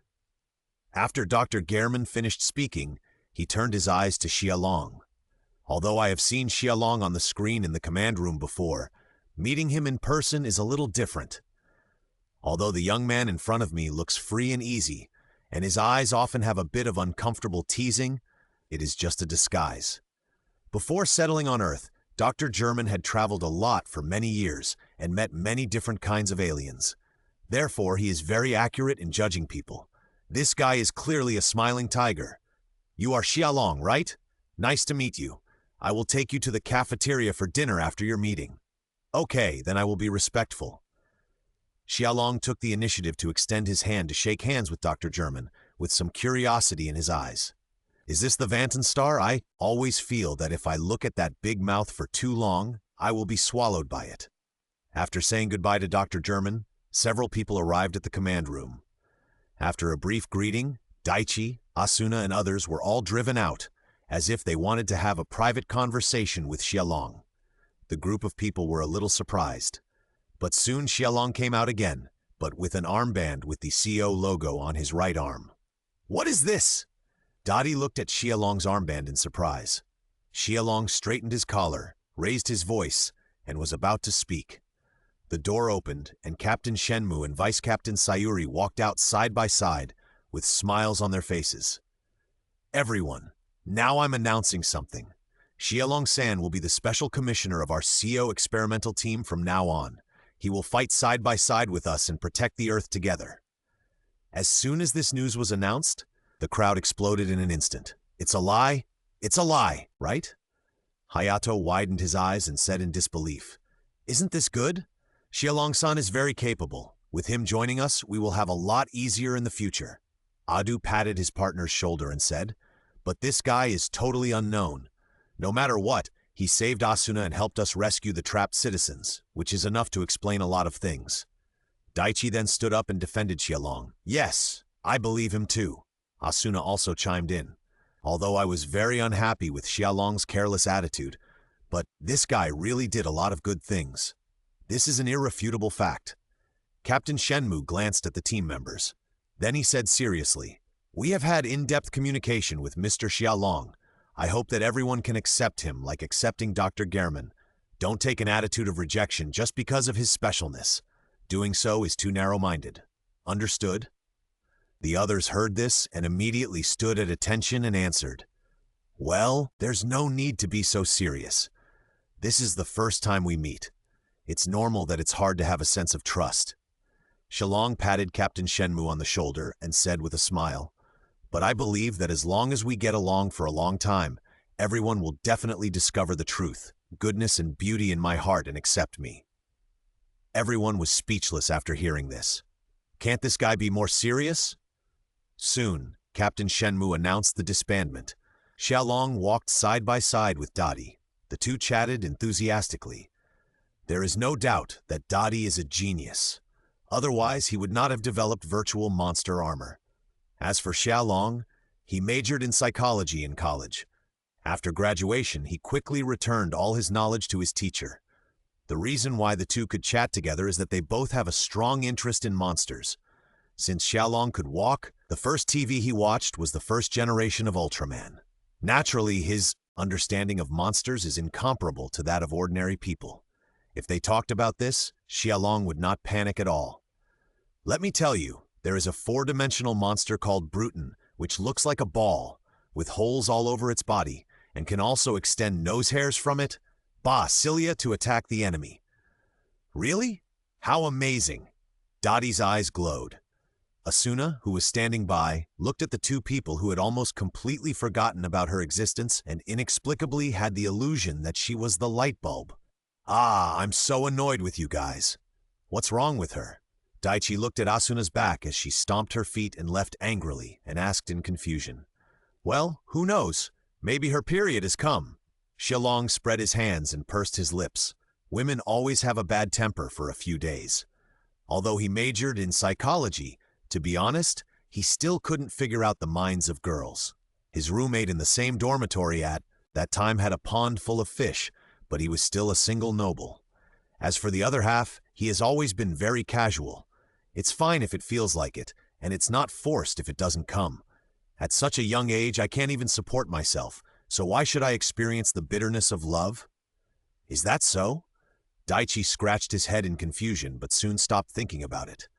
Xiaolong-san, let's go. I'll take you to eat the specialties in our cafeteria. That's great. Do you have spicy noodles? At noon, the two happened to meet Dr. German, who was eating. Xiaolong was in high spirits and had a big stomach contest with Dr. German, after finishing dozens of plates and several pots of dry rice. In the eyes of the chefs who wanted to cry but had no tears. In the horrified eyes of the people around. Xiaolong finally took over the title of the strongest dry eater from Dr. German. After that, Xiaolong touched his belly that looked like a 6-month pregnancy and went to the dormitory assigned to him. Hey, don't say that the conditions here are really good and there are not many things to do. If I can, I don't want to go back. Xiaolong took a toothpick to pick his teeth, lying on the sofa like Ji-Yu, and replied after a burp. With nothing to do, Xiaolong could finally take a look at the reward after completing this mission. He remembered it very clearly. At that time, the mission content said that the more people you rescued, the better the reward you would get. I rescued everyone and got a perfect reward, so I thought it would be good, right? Thinking of this, Xiaolong casually clicked on the card with a question mark on the back. Congratulations to the host for obtaining the prop card, Doraemon's Anywhere Door. Anywhere Door? Xiaolong stood up instantly after hearing the name. Doraemon can be said to be one of his childhood. He saw the prop Anywhere Door too many times on TV when he was a child. According to statistics from the Doraemon fan club of Neon.com, Anywhere Door ranks 3rd in the number of appearances in comics, second only to the Bamboo Dragonfly and the Time Machine. This prop is very convenient. As long as you think of a place in your mind, you can open the door and go directly there, completely ignoring space and distance. Whether you want to go to Antarctica to see penguins or want to travel to the Arctic, open the door in front of you and you will be satisfied. Although it's not the mysterious 4-0 character card, this reward is not bad. Xiaolong looked at the card with a magenta door frame in his hand and nodded with satisfaction. This color is quite suitable for him. Why not? Let's try it now. After this idea came to his mind, Xiaolong couldn't wait to summon the belt to transform. Prop control. The belt made a sound, and then a magenta door about 2 meters high appeared in the room. According to the introduction of the system, the use of any door is also limited. For any door, places beyond 245 light years, and places that have not been entered on the map of the any door cannot be reached. In the words of Doraemon in the original book, science is not magic. There are always things that cannot be done. In addition, the any door has the properties of ordinary doors. It is afraid of fire. Under the intervention of human force, the any door may also be deformed. However, the system also provides a solution. As long as the cards are continuously used for fusion and strengthening, all the shortcomings of the any door can be made up. If Xiaolong sacrificed Barton's card at this time and fused it to strengthen the anywhere door, then the anywhere door would have the characteristics of not being afraid of fire, being strong, and not being afraid of poisonous corrosion. It seems that I have to be careful when using this treasure. If it is damaged, it will be a big loss. Xiaolong thought so and put his hand on the door handle. He began to recall the initial place where he just came to this world, and then turned the handle. The next second, Xiaolong stepped through the door. The familiar scenery appeared in front of him again. Xiaolong looked at the surrounding fields, and the corners of his mouth rose uncontrollably. Ha! With this thing, my future actions will be much more convenient. The next morning, Xiaolong, who had a good sleep, got up and went to the experimental team. In Xiaolong's opinion, the most precious treasure of the X copy is not the various equipment cards used by X, but Dr. Gurman of Vanton, who can develop these cards. Dr. Gurman is a true genius, and the fact that he can develop the ultimate Zero Armor card is enough to explain everything.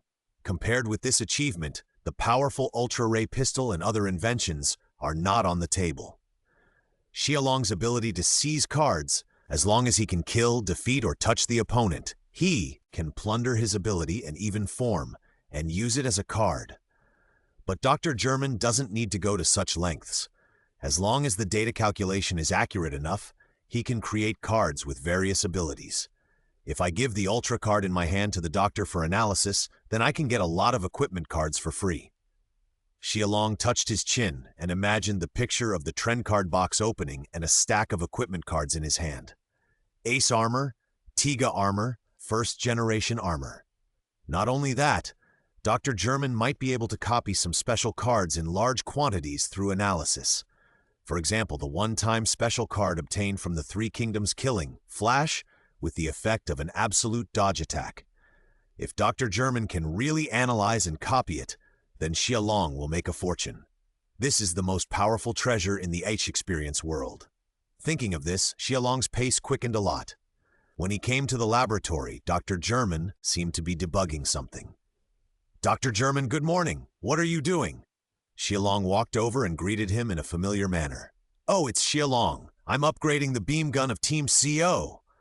Dr. German looked up and then continued to work. Upgrading the beam gun? Is it because its power is no longer enough to deal with monsters? Xiaolong asked curiously. If he guessed correctly, Dr. German should be planning to upgrade the beam gun to an ultra beam gun. The general principle should be to analyze the beam of Ultraman X and imitate the principle to create a powerful firearm. In the original book, the Ultra Beam pistol had made great contributions several times, so Xiaolong was quite impressed. Is that so? Then I won't bother you. Xiaolong was tactful and didn't bother him. He looked down and saw the empty food box on the table. Ah, I'm so hungry. I just ate. It turns out that thinking about food will easily consume sugar. Doctor German reached out and touched his stomach and sighed. Now that the development is at a critical moment, it cannot leave at will. Xiaolong's eyes lit up when he heard it. Isn't this a ready-made opportunity to improve his favorability? Doctor, how about I go and cook something for you? Anyway, I'm quite free now, Xiaolong suggested. You cook for me? Dr. German looked up, looked Xiaolong up and down, then trembled and laughed heartily. Haha, Xiaolong, although you have a better appetite than me, cooking is different from eating. I have a very picky appetite. Dr. German, how about we make a bet? Xiaolong looked at Dr. German, who was laughing, and raised the corners of his mouth to form a smile. Oh, Moses Roy, interesting meaning in neon language. Tell me. If I can make a dish that satisfies you, Doctor, then I hope you can help me a little. Xiaolong put his hands on the table and said with his ulterior motive, What if you lose? Then I will do something for you, Doctor, long as it does not violate the law and morality, I am quite strong, Xialong said confidently. Dr. German had seen Xialong's battle scenes in the battle with Patton. This guy seems to be very good at using various cards to fight. The Janega Ancient Armor. This card is an extremely rare treasure even in the eyes of Dr. German. Oh, Dr. German laughed in his heart. He was just worried about how to dig these precious cards out of this kid. Unexpectedly, the other party actually took the initiative to deliver it to the door. To borrow the proverb of Donglong country, it is really hard to find it, but it is easy to get it. At that time, no matter how delicious the dishes made by the other party are, as long as you insist that they are not delicious, then you will win, right? Do you keep your word? Dr. German confirmed again. This is one of my few advantages, so you can rest assured, Doctor, Xiaolong said with a smile. Then I look forward to the dishes you cook, Xiaolong. Dr. German laughed and seemed to be in a very good mood. Even his empty stomach was not so unbearable now. Then I will go to cook, Doctor. You go ahead. By the way, Doctor, do you have any taboos? For example, you don't like spicy food or something. Xiaolong walked halfway and suddenly turned back and asked. No, just cook boldly. If you can't enjoy delicious food because of taboos, life will be too miserable. Dr. German patted his stomach and laughed. In this case, then I'm relieved. Xiaolong nodded, and his confidence became greater. In his previous life, he liked to cook alone, and even signed up for a cooking training class. The group of fat and strong animals in the dormitory grew up like this by eating his food. For this reason, a group of buddies in the dormitory often teased him. If Xiaolong can't find a satisfactory job in the future, they will pool their money to rent a storefront for him and open a restaurant together. Familiar faces flashed through his mind, and Xiaolong's eyes were smiling but also a little sad. Sons, will you cry if you can't eat the food cooked by your father anymore? After going to the kitchen to explain the purpose, the chefs were happy to give up a stove for Xiaolong to work on. Cooking for Dr. German every day is a happy and troublesome thing for these chefs. Although it is a sense of accomplishment to see customers eat up all the food they make, German's appetite is really big. Since Xiaolong took the initiative to take over today, why not? Xiaolong tied an apron and walked around the kitchen. Then he took a pen and paper to make a list and handed it to the chef and asked, Excuse me, I looked in the refrigerator and found that I'm still short of some ingredients. Can you help me run a trip? I'll pay you. It's no big deal. I'll call someone to send it from the market later. It's guaranteed to be fresh. The chef glanced at the long list, then patted his chest and promised. Thank you very much. After expressing his gratitude, Xiaolong returned to the stove and began to prepare. The food culture of Donglong country has been passed down for thousands of years. I don't believe that it can't cure a foodie alien like you. Dr. German finally finished his work and lay on the lazy sofa like a salted fish. Ah, I'm so hungry. Why hasn't Xiaolong brought the dishes up yet? I'm starving to death. As soon as he finished speaking, he heard a loud voice. Sir, I've been waiting for a long time. The dishes you ordered are here. Hearing this voice, Dr. German stood up from the sofa with a start, and then saw Xiaolong walking in front with a folding table, leading a long team behind him. Several chefs pushed carts filled with dishes. Everyone in the back was holding a variety of utensils with silver lids. It looked like a big show. Seeing this, Xinyue Shou and Lu Yi, who were busy at the side, immediately became interested and came over to join in the fun. It's quite fast. Dr. Gelman stood up and said, Let's not waste time. Please enjoy it now. Xiaolong stretched out his hand to open the folding table and placed it in front of Dr. Gelman, then snapped his fingers. Immediately afterwards, a person came up and placed the tableware in front of Dr. Gelman, and before leaving, he even tied a white scarf on him. Serve the dishes, Xiaolong made way. A chef behind him nodded and immediately pushed a cart over and brought the white porcelain plates up one by one. After placing the dishes, he immediately went down and the person behind him served the dishes. This repeated process, in just a few minutes, the square table that could accommodate 8 people was full. Dr. Gelman couldn't wait to open a lid. Instantly, a spicy aroma and heat rose up. What a nice smell! Xinyue Shou and Liu Yi, who were standing by, could not help but sigh with bright eyes. Then they cast their eyes on the plate. The bright red pepper segments, the golden chicken nuggets, and the white sesame seeds like fine snow.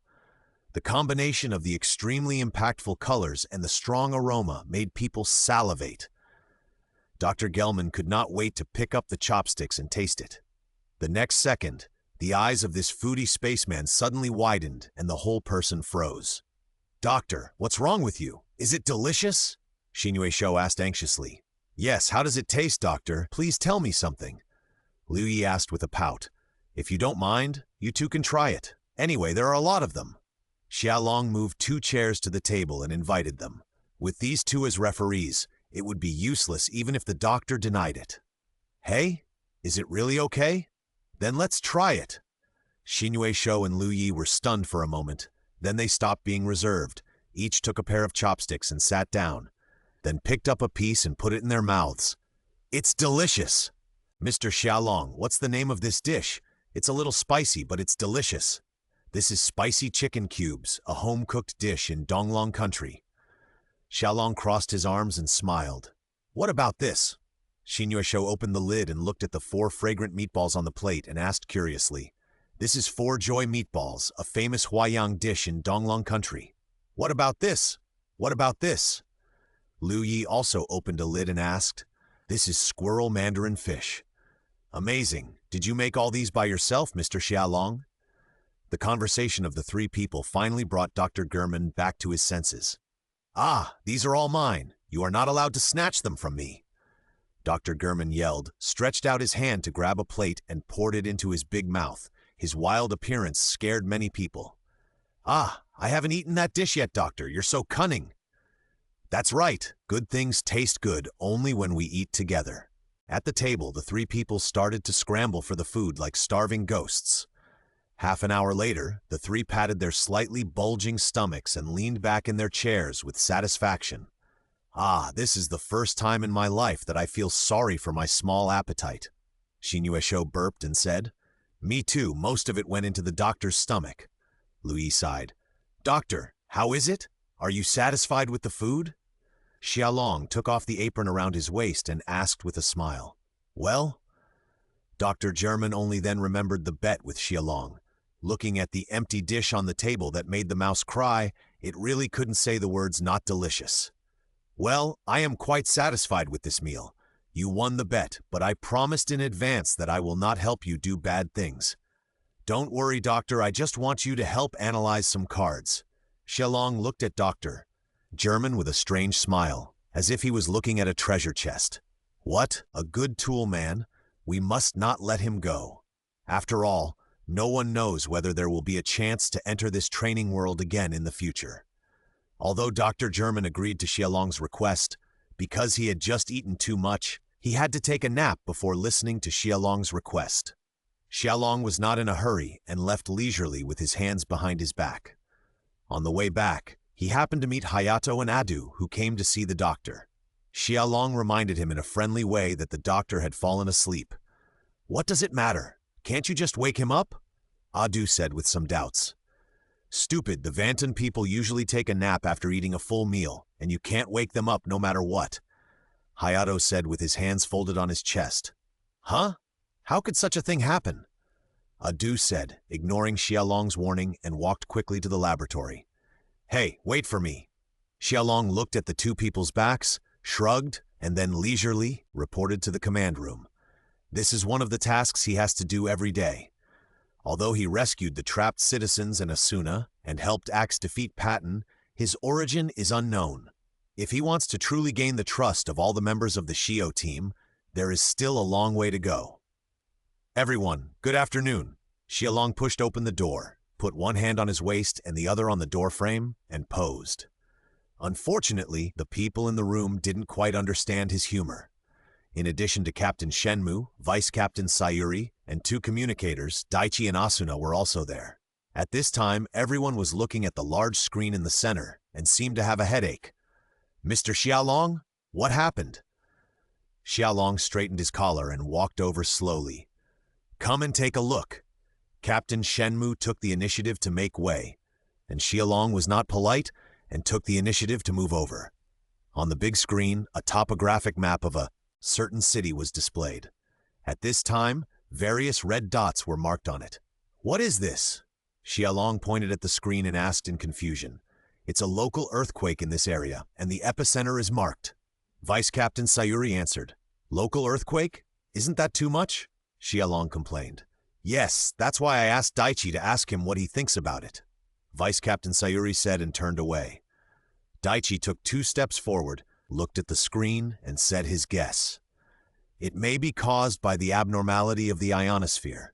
It is said that the increase or decrease in the number of electrons is related to the activity of the active fault. Just if it's possible, it won't work. Team member Asuna, you and Daichi should go to the scene to investigate. Vice Captain Sayuri was quite dissatisfied with the answer and then gave an order. Understood. The two stood at attention and nodded. Just as they were about to turn around and leave, they heard Xiaolong's voice. I'll give you a piece of advice. Don't be careless when investigating. Remember to be prepared for battle. Xiaolong smiled and waved his hand. Prepare for battle? Asuna was stunned, but Daichi nodded and responded to Xiaolong, and then the two walked out of the command room together. Mr. Xiaolong, it seems that you have a different opinion on this, Captain Shenmue said softly with his hands behind his back. There is more than 80% probability that monsters have appeared in that area. Xiaolong looked at the dense red dots on the screen and couldn't help but sigh. If he remembered correctly, the monster that appeared this time was the underground monster Teleston. Except for the lack of a curly collar, this one was not much different from the one that Zeta fought. Compared to Teleston, to be honest, Xiaolong was more curious about another person. The woman who controlled Teleston. Is that guy an underground person? You said there was a monster? But how did you know, Mr. Xiaolong? Captain Sayuri was stunned and immediately asked back. It's a feeling. I just feel that way. Xiaolong said with a smile, looking heartless. There is no scientific basis for this feeling. Vice Captain Sayuri corrected with a slightly depressed tone. This thing does have no scientific basis, but I based it on the original plot. Unless the screenwriter is temporarily replaced, the plot will definitely not change. Xiaolong naturally couldn't say these words clearly, so he laughed it off. Soon, the report from Daichi and Asuna came from the scene. A monster appeared at Kamikura Station. It is a G-form, a ground-based tail-type monster.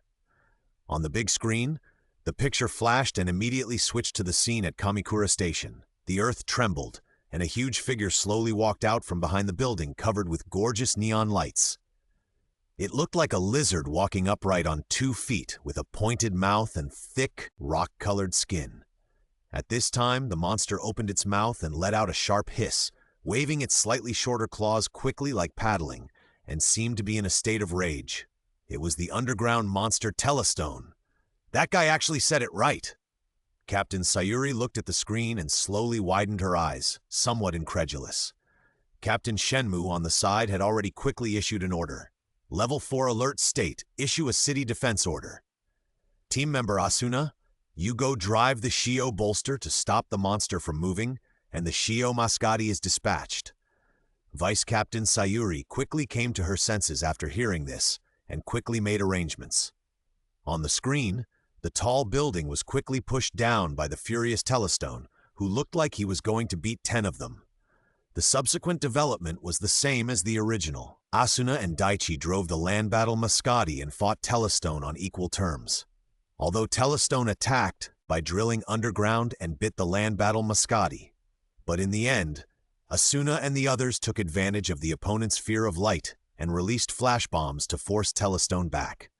After that, the two reported back to the team. Inside the X-base, the command room. On the big screen, the two communicators used the helmet cameras of Daichi and Asuna to call up the footage of the strange woman. A strange woman wearing a black coat and sunglasses at night. From the previous footage, we can know that it was this woman who summoned Telestone after she sang a wave of dolphin sounds. It can be said that this woman is the culprit of this incident. Who is this? Hayato took a few steps forward and frowned at the woman. It's not clear yet, but I know that many people seem to have seen her in the subway. Asuna took a step forward and slowly said the information she had investigated. Could it be the underground woman? At this time, Adu suddenly interrupted. "What is that?" Hayato curled his lips when he heard it, and he was quite unimpressed by it. "It's a very popular urban legend on the internet. It is said that she is on the subway platform. She drags whoever she sees into the underground and then eats him." As Adu explained, he suddenly put his hands in front of Asuna's eyes and closed them. Asuna pushed them away irritably. "That's just a boring legend. Anyway, we must find out the specific relationship between this person and the monster." Captain Sayuri looked back at the screen and said solemnly. Xiaolong yawned, leaned against the wall with his arms folded across his chest, listened to the conversation of several people, and did not interrupt. He had to work overtime in the middle of the night, and he didn't know if there was any overtime compensation.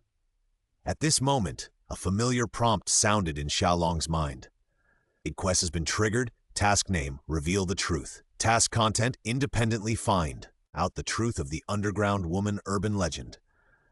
Task time limit, within 24 hours. Task reward, a random skill card. Note, the shorter the completion time, the higher the reward. Do you want to accept the task?" Hearing the system prompt, Xiaolong, who was about to doze off, suddenly became energetic. Without saying a word, he accepted the task directly. Who would complain about having too many skills? Go check all the surveillance videos in the T7B area in the past 10 days and check the NSN data, Captain Sayuri ordered. Understood. The three nodded when they heard it. Just as they were about to leave, Xiaolong's voice rang out. "Let me contribute to this matter as well." Everyone turned their heads and saw this guy stretching himself, yawning as if he had just woken up and walking over. "Mr. Xiaolong, are you interested in this?" Vice Captain Sayuri was a little surprised. After 2 days of observation, she had a preliminary understanding of Xiaolong. He, obviously, has extraordinary power, but he has no desire to show it. Apart from eating and slacking off, he is not very active in other things. He is simply Dr. Herman the Sec. Therefore, Vice Captain Sayuri was a little surprised. Of course, the legend of the underground woman has been making a lot of noise on the internet recently. Although it is just an online rumor, it is not good to let it go. Xiaolong walked in front of the vice captain and then showed a bright smile. "I'm free anyway, so let me help." "Okay, Mr. Xiaolong, you just do the investigation on your own and report immediately if you find anything." Vice Captain Sayuri paused for a moment, then reorganized her words. She didn't have much confidence in Xiaolong. After all, finding someone is much more difficult than fighting a monster. Without intelligence support, it is difficult to accurately find the target from the vast crowd. "Just leave it to me. I will definitely solve the case within a day." After saying this, Xiaolong rushed out of the command room. "Is this guy serious?" Adu said with a pout. "Heh, he actually said that he would solve the case within a day. Do you think he is Sherlock Holmes or Conan?" Hayato crossed his arms across his chest, still not changing his poisonous nature. "Okay, stop talking nonsense. Let's act quickly. If someone really gets it first, it will be embarrassing." Asuna glanced at the two of them and urged. For some reason, she always felt that if she didn't work hard, it might really be that guy who completed the task first. By then, she didn't want to see Xiaolong's smug face. Xiaolong came out of the laboratory with a confident expression on his face. To find the underground woman, his biggest reliance was his familiarity with the plot. After sacrificing monster cards to strengthen the body, not only the physical fitness was improved, but also the nerve reaction and memory were greatly strengthened. Thanks to this, Xiaolong remembered the information about the underground woman. Her name was Mabushi Ryoko, and she was the owner of a full-body beauty salon. After knowing the name and professional characteristics, Xiaolong used a meal as an exchange and asked Liu Yi to help find the exact address of this woman. When Xiaolong left, he went to the command room to take a look. Asuna and the other two were still checking the surveillance data of the area at this time, and they were very busy. But the progress was quite slow. "Hey, the law of victory has been decided." Xiaolong smiled and summoned the belt. After taking out the card to complete the transformation, he summoned the Anywhere door. Xiaolong had already entered the Anywhere door into the map of this world. After watching the surveillance video and seeing the whole-body beauty salon opened by Mabushi Ryoko, Xiaolong didn't need to ride the red dragon horse to run over there. He could directly use the anywhere door to reach the destination.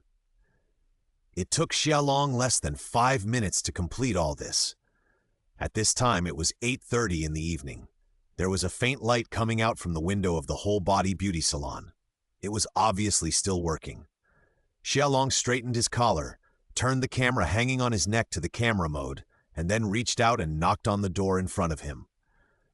"Hello, is anyone there?" After a long time, a cold female voice came from behind the door. It sounded like she was in her 30s. Soon the door was opened, and then a somewhat thin figure appeared. "What's the matter?" "My girlfriend has an appointment with you, but she can't come because of something, so I came instead." Xiaolong looked at the sinister woman in front of him with a smile on his face, which seemed very natural. "Oh, what's your girlfriend's name?" Mabushi Ryoko asked cautiously. She felt something unusual about the man in front of her. "Oh, her name is Yamase Asuna." Xiaolong said calmly, then glanced at the tip of his nose. Well, it didn't get longer, although it was not explicitly stated in the original book, but according to Asuna's schedule for the day, she did make an appointment with a beauty salon for a full-body beauty treatment, and it was quite a coincidence that it was Ryoko Mabushi's shop. If there was no will of the universe the screenwriter in this, Xiaolong would never believe it. But it's okay. Xiaolong just took this opportunity to fish in troubled waters and dispel Ryoko Mabushi's doubts. Sure enough, after hearing Asuna's name, Ryoko Mabushi thought about it for a while. After confirming that there was indeed such a person on the list of guests who had made appointments, she immediately relaxed a lot. Soon she slightly stepped aside to make way and let Xiaolong in. "Excuse me, then please follow me to change clothes first. The full-body beauty treatment will begin soon," Mabushi Ryoko said, politely, and then took Xiaolong to the dressing room. Xiaolong followed behind this woman, squinting his eyes and carefully looked at her. Although she looked to be in her 30s, she was worthy of being the owner of a beauty salon, and her skin looked very well maintained. But I have to make it clear in advance that Xiaolong is not an LSP, but he felt something strange. Although Mabushi Ryoko's skin is white, but it is not the healthy skin color like egg white, but gives people a feeling of being pale as snow. It's like she hasn't seen the sun for many years. Speaking of which, according to the video footage sent back by Daichi and Asuna on the scene, as well as the testimonies of many passers-by, Mabushi Ryoko seems to usually appear at night.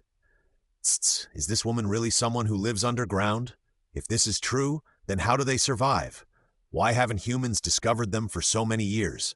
It's all a mystery. The decoration in the room is quite unique. The wall lamp was very weak, only illuminating part of the room.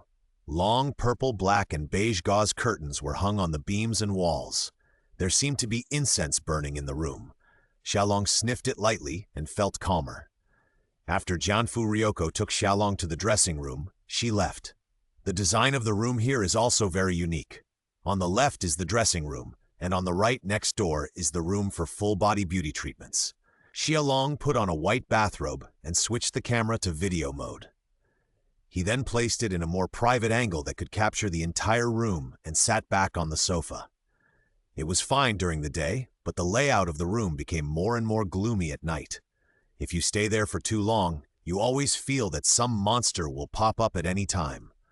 But Xiaolong seemed very relaxed. He leaned on the sofa, looking at the blooming blue-purple flowers on the table in front of him, waiting for Jianfu Ryoko to appear. Soon, a rhythmic sound of footsteps was heard outside. Xiaolong raised his eyes, and his eyelashes, which were of moderate length like brushes, were slightly raised. Then I saw Mabushi Ryoko walking in with a plate filled with various small bottles in English. "Boss lady, you have really good eyesight!" "Oh, why do you say that?" Mabushi Ryoko's voice was flat as she walked to the table, squatted down, and then elegantly placed the bottles on the table one by one. "Because even in such a dark room, you are wearing sunglasses, right?" Xiaolong raised the corners of his mouth with a playful expression on his face. Upon hearing this, Mabushi Ryoko's hand movements paused, and then her expression did not change. "You are joking, sir. I have injured my eyes before, so I wear sunglasses to avoid being unsightly. I have gotten used to it over the years. Is that so? Sorry, I asked something I shouldn't have asked? Xiaolong was a little surprised. This woman's reply was really flawless. It seemed that there was going to be a plot. It's okay. This flower is so beautiful. Yes? But doesn't it need sunlight? Xiaolong looked at the flowers in the vase on the table and then pretended to ask casually. In addition to sunlight, plants also need darkness and yin energy. Today's human society does not distinguish between day and night, which will disrupt the cycle of organisms. After putting the small bottle away, Mabushi Ryoko slowly stood up. The thin silver chain on her neck swayed gently with her body, and the skin against her collar became paler. Is that so? The world cannot be covered by false light. Humans are too arrogant. Mabushi Ryoko carried Xiaolong on her back and walked slowly forward, seemingly unable to control her emotions. From this angle, Xiaolong couldn't see her expression at all. But it doesn't matter. The camera should have recorded everything. Are you talking about the light pollution problem? Xiaolong raised his eyebrows and asked. Good guy, Ning is also the guardian of the Earth's environment? With the continuous progress of society, humans have gradually begun to pay attention to the protection of the Earth's environment, but light pollution is often ignored. Light pollution is a new source of environmental pollution after waste gas, wastewater, waste residue, and noise pollution. It mainly includes white light pollution, artificial daylight pollution, and color light pollution. There are many hazards of light pollution. First, it will damage human health.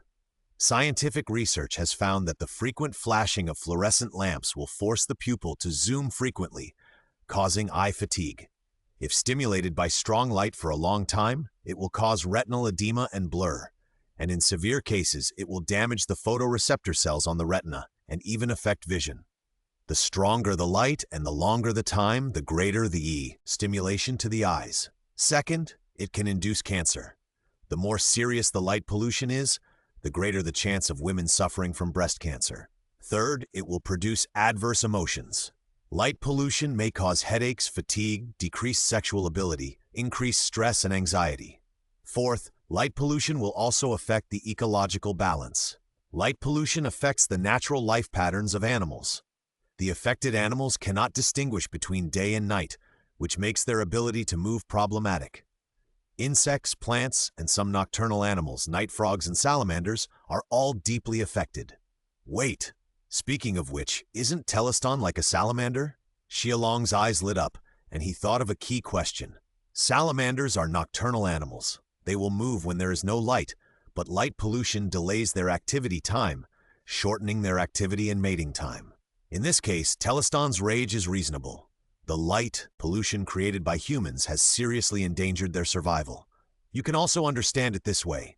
Ignoring other people's feelings for the sake of their own convenience, is there anything wrong with saying that humans are arrogant? Mabushi Ryoko turned around and said, You are right, but you keep saying human, as if you are not. Are you, the boss lady, an underground person? Xiaolong asked with a smile. My guest, your joke is not funny at all.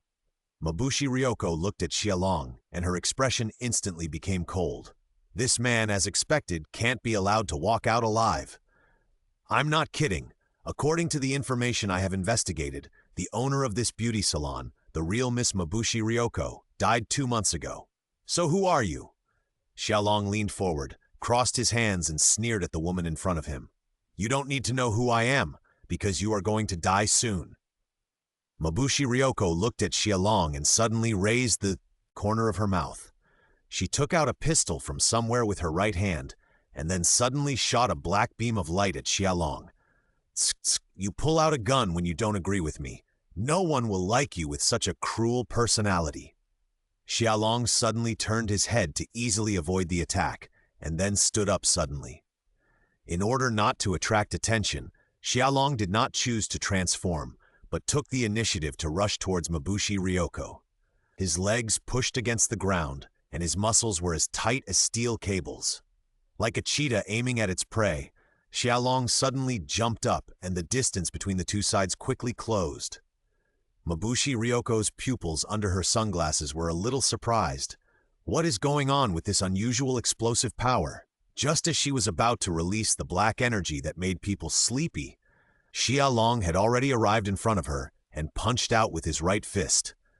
He hit her abdomen with the precision of a scalpel. A powerful force exploded. Instantly, Furyoko arched her back like a cooked prawn and couldn't help but spit out a few mouthfuls of saliva mixed with gastric juice. She felt that her stomach organs were almost twisted into a ball. The intense pain surged like a tide, and soon her brain could no longer think. Pa! The sunglasses fell to the ground due to inertia. Xiaolong stretched out his hand to pinch the woman's chin, forcibly lifting her chin, and then widened his eyes. This woman had a striking white eye, and there was no pupil. It looked like the Hyuga clan in Naruto opened their eyes, exactly the same. Xiaolong was stunned, then turned his head and let the camera capture this scene.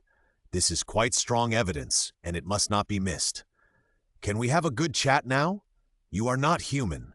Are you really the underground woman that is circulating on the internet? Xiaolong grabbed the woman's arms and clasped them behind her back. Then asked softly, Hehe, underground woman? We are an underground nation that has existed since ancient times. You humans have only evolved to this level for hundreds of years, but you have become arrogant. The woman raised her head and began to struggle hard, not giving in. Give us back the night! The woman shouted and began to sing dolphin sounds again. The sharp sound, with incomprehensible anger and sadness, quickly spread to the surroundings. Xiaolong was too close, and he couldn't stand it anymore. He raised his hand and blocked one ear. Really? It's ugly. At this moment, the ground suddenly shook violently. Then there was a strange roar. Something came out from the ground again. Xiaolong was stunned for a moment, and then the alarm bells in his heart suddenly rang. Without any hesitation, Xiaolong let go of the hand holding the underground woman and retreated suddenly. The next second, a huge claw pierced through the roof and grabbed the direction of the underground woman. Ha ha ha, it's useless even if you expose my true identity, Teleston. Destroy this city and take back the darkness. The underground woman stood in Teleston's claw blade, then opened her arms and shouted loudly, Tsk, my mission is completed, so I'd better leave first. Xiaolong took back the camera, checked it to make sure it was working properly, and then immediately withdrew. Later, just call up the video inside. Then upload it to the internet, and the system mission will be completed. Now, it's Shio's turn to deal with the aftermath.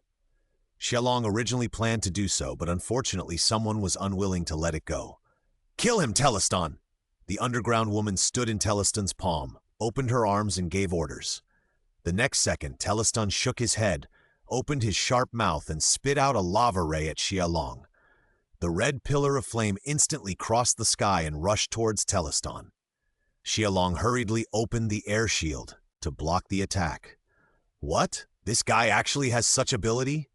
The underground woman saw that Teleston's attack did not work and couldn't help but said in surprise, It was a close call. I almost became a human kebab. Xiaolong patted his chest, looking scared, but his face was full of sarcasm. Who are you? The underground woman pointed at Xiaolong and asked. Just a passing Kamen Rider, remember this. Humph, even if you have some special abilities, what can you do? Under the suppression of your absolute size, you are just an ant. The underground woman directly ignored Xiaolong's shouting and ordered Teleston to step on Xiaolong to death. In the night, the surrounding gorgeous neon lights surrounded this nocturnal creature. It became more and more frantic, and then raised its foot to step on Xiaolong. A huge shadow suddenly attacked, bringing a strong wind that made people unable to open their eyes. You don't know what's good for you, Xiaolong commented coldly, and put his hands on his waist to summon the belt. Then he quickly opened the card box and took out the transformation card, pinched it with 2 fingers and threw it, accurately inserted it into the belt, and then violently pushed and closed the driver with one hand. A dreamy magenta light flashed, and then Xiaolong quickly transformed. With his arms spread out and his toes pointed, the Imperial Rider flew back dozens of meters like a crane riding the wind. At the critical moment, he successfully dodged. If I fight you, it's better to use this card. Xiaolong clapped his hands, opened the card box on his waist, took out a card, and inserted it into the belt without even looking at it. Ultraman, the first generation of Ultraman. Telestan was about to raise his foot to step down. The next second, a red light that was thousands of times stronger than the surrounding neon lights burst out. Telestan was stimulated by the strong light and shook his head. Before he could react, his chin was hit hard. The powerful force instantly smashed the huge beast to the ground, knocking it unconscious. The underground girl also fell from Telestan's palm. Fortunately, she still had some skills. She hastily released the shadow energy to wrap her whole body. She was not injured, but she was covered with dust and looked miserable. The underground girl suddenly raised her head and saw a red giant with one hand clenched in front of his chest and the other hand pointing straight to the sky. The whole body is red and silver, tall, and the chest muscles are particularly obvious. Two large oval eyes emit a soft light that does not match the majestic figure. The first generation of Ultraman, he is a giant of light from the M78 Nebula, who came to Earth to hunt down the escaped space monster Bermuda. He is also the first Ultra Warrior to appear in the history of the Ultraman series, and is known as the Giant of Origin. He is proficient in close combat and has many light skills. He is a powerful Ultra Warrior. Shh! Let's start the second round now. In the transformation space, Xiaolong twisted his neck, then stretched out his hand and made a gesture to Telestan, who was lying on the ground, to let him come over. Asshole! The underground woman was so angry that she immediately called Telestan and ordered him to get up and continue fighting. No one would be in a good mood if he was suddenly hit hard on the chin. Without the underground woman's nonsense, Telestan immediately got up and roared towards the first generation Ultraman. The first generation also went forward without fear. The distance between the two quickly narrowed. Telestan roared and swung his right claw heavily at the first generation. The first generation reacted very quickly and immediately raised his left arm to block the blow. Telestan took the opportunity to lower his head, opened his big mouth full of sharp teeth, and bit the face of the first generation. Good guy. If you get bitten, it will be worse than the original sulfuric acid face. Xiaolong complained, but his hands were not slow. He stretched out his hands, drew a semicircle, and firmly grasped Telestan's mouth. Then he exerted force with both hands, pulled down with the opponent's strength, and suddenly raised his right knee. A simple and beautiful head-holding knee strike was easily used by the first generation. Telestan was stunned by this heavy blow. Before he could come to his senses, two more powerful knee strikes hit him in succession. Then the first generation exerted force with both hands upwards, lifted Telestan up, and threw him over his shoulder to knock him down. This? How is it possible? The underground girl looked at the scene in front of her, and for a moment she didn't know what to say. In order to take back the night, she had made countless efforts, but in the end, the opponent intercepted her alone. This huge gap is like you studied very hard for a long time and finally got a good score in the exam, but the top student played around and slept and still got a higher score than you. It's very annoying. Inside the X-Base, when Telestan appeared, the two communicators immediately detected the abnormal situation, and then all the team members gathered urgently. Telestan appeared again in Kamikura County. Not only that, but also a new Ultraman appeared. The cute little communicator with a round face reported immediately, and then projected the picture on the big screen. Then everyone saw that a red and silver giant was fighting fiercely with Telestan. The skilled fighting skills were simply amazing. Another Ultraman appeared. Is he also on the side of us humans? Adu Zhang said with a big mouth. It seems that he should be. Unlike X, the lines on this giant are particularly simple. It's a completely different style. Hayato crossed his arms and nodded. His chest muscles are so big. Asuna looked at it for a long time and came to this conclusion. Daichi rolled her eyes at her, then looked at the screen in surprise. Although he is a little different from X, his combat power is very strong. Are all Ultra Warriors like this? The X terminal on his waist trembled slightly, as if he wanted to say something, but was directly pressed down by Daichi. This is the command room, and it cannot be exposed at will. Okay, no matter what, we have to support that giant. Captain Shenmue suddenly spoke, attracting everyone's attention. Adu Hayato, you drive the air combat Moskdi to the scene immediately for support. The experimental team will take the Shio Armas to the scene, Analyze the monster's weaknesses and find a way to deal with it. Asuna, you will be responsible for protecting the experimental team." Vice Captain Sayuri also stepped forward and ordered. "Understood. Understood. The members of the Geo team have not arrived yet, and the battle is getting more and more intense. As an underground monster, Teleston has thick skin and amazing defense. This can be seen from Zetaris. So it quickly climbed up again, but it didn't dare to fight the first generation again. Instead, it opened its mouth and used its special skill, the lava beam. The blazing pillar of fire spanned hundreds of meters in the sky and suddenly attacked the first generation. The first generation did not dodge. His left hand was naturally placed on his chest, and his right hand suddenly released a white light wheel in front of him. This white light wheel was one of the first generation's special skills, the 8-point light wheel, which was a very powerful cutting skill. However, at this time, the first generation blocked the 8-point light wheel horizontally in front of him, and then rotated it at high speed to form a shield. The variant skill of the 8-point light wheel, cutting shield. The lava beam came and hit the cutting shield, but it did not cause any effect. In the night, the fast-spinning white light shield was like an indestructible barrier, and no matter how hard Teleston tried, he could not shake it. It's time to end it. In the transformation space, Xiaolong looked into the distance and could see the fighters of Xiao rushing over quickly. Let's get it done before they arrive. Teleston looked at the first generation, let out a roar, reduced his fear, and then rushed over. Playing hand-to-hand combat? Are you so desperate? The first generation also let out a very characteristic war cry, and then rushed over head-on.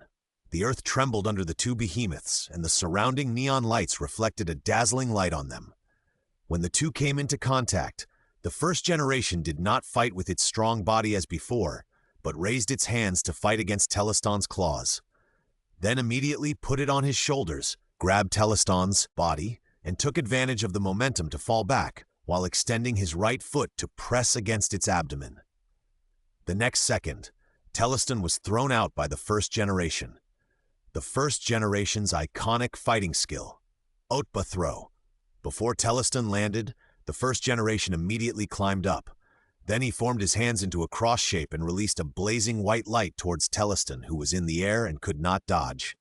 Spatium Ray, the silver light particles gathered into a beam, and then directly hit Teleston and blew it up in the air. Bang!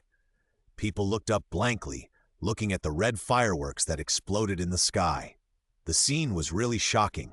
After defeating Teleston, the first generation slowly turned around and looked at the underground woman who was struck by lightning, then stretched out his hands side by side and flew into the sky. "Why don't you kill me? Why?" The underground woman looked at the figure that was quickly moving away in the sky and screamed in despair. Teleston was killed, and her ambitions and ideals were scattered. Is it really as her people said?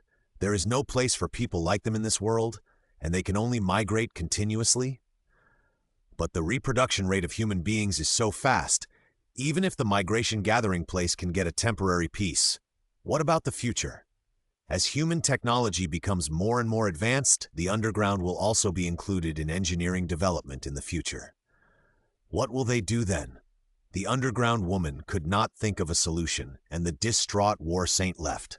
Since that night, people have never seen the mysterious woman wearing sunglasses in the subway again.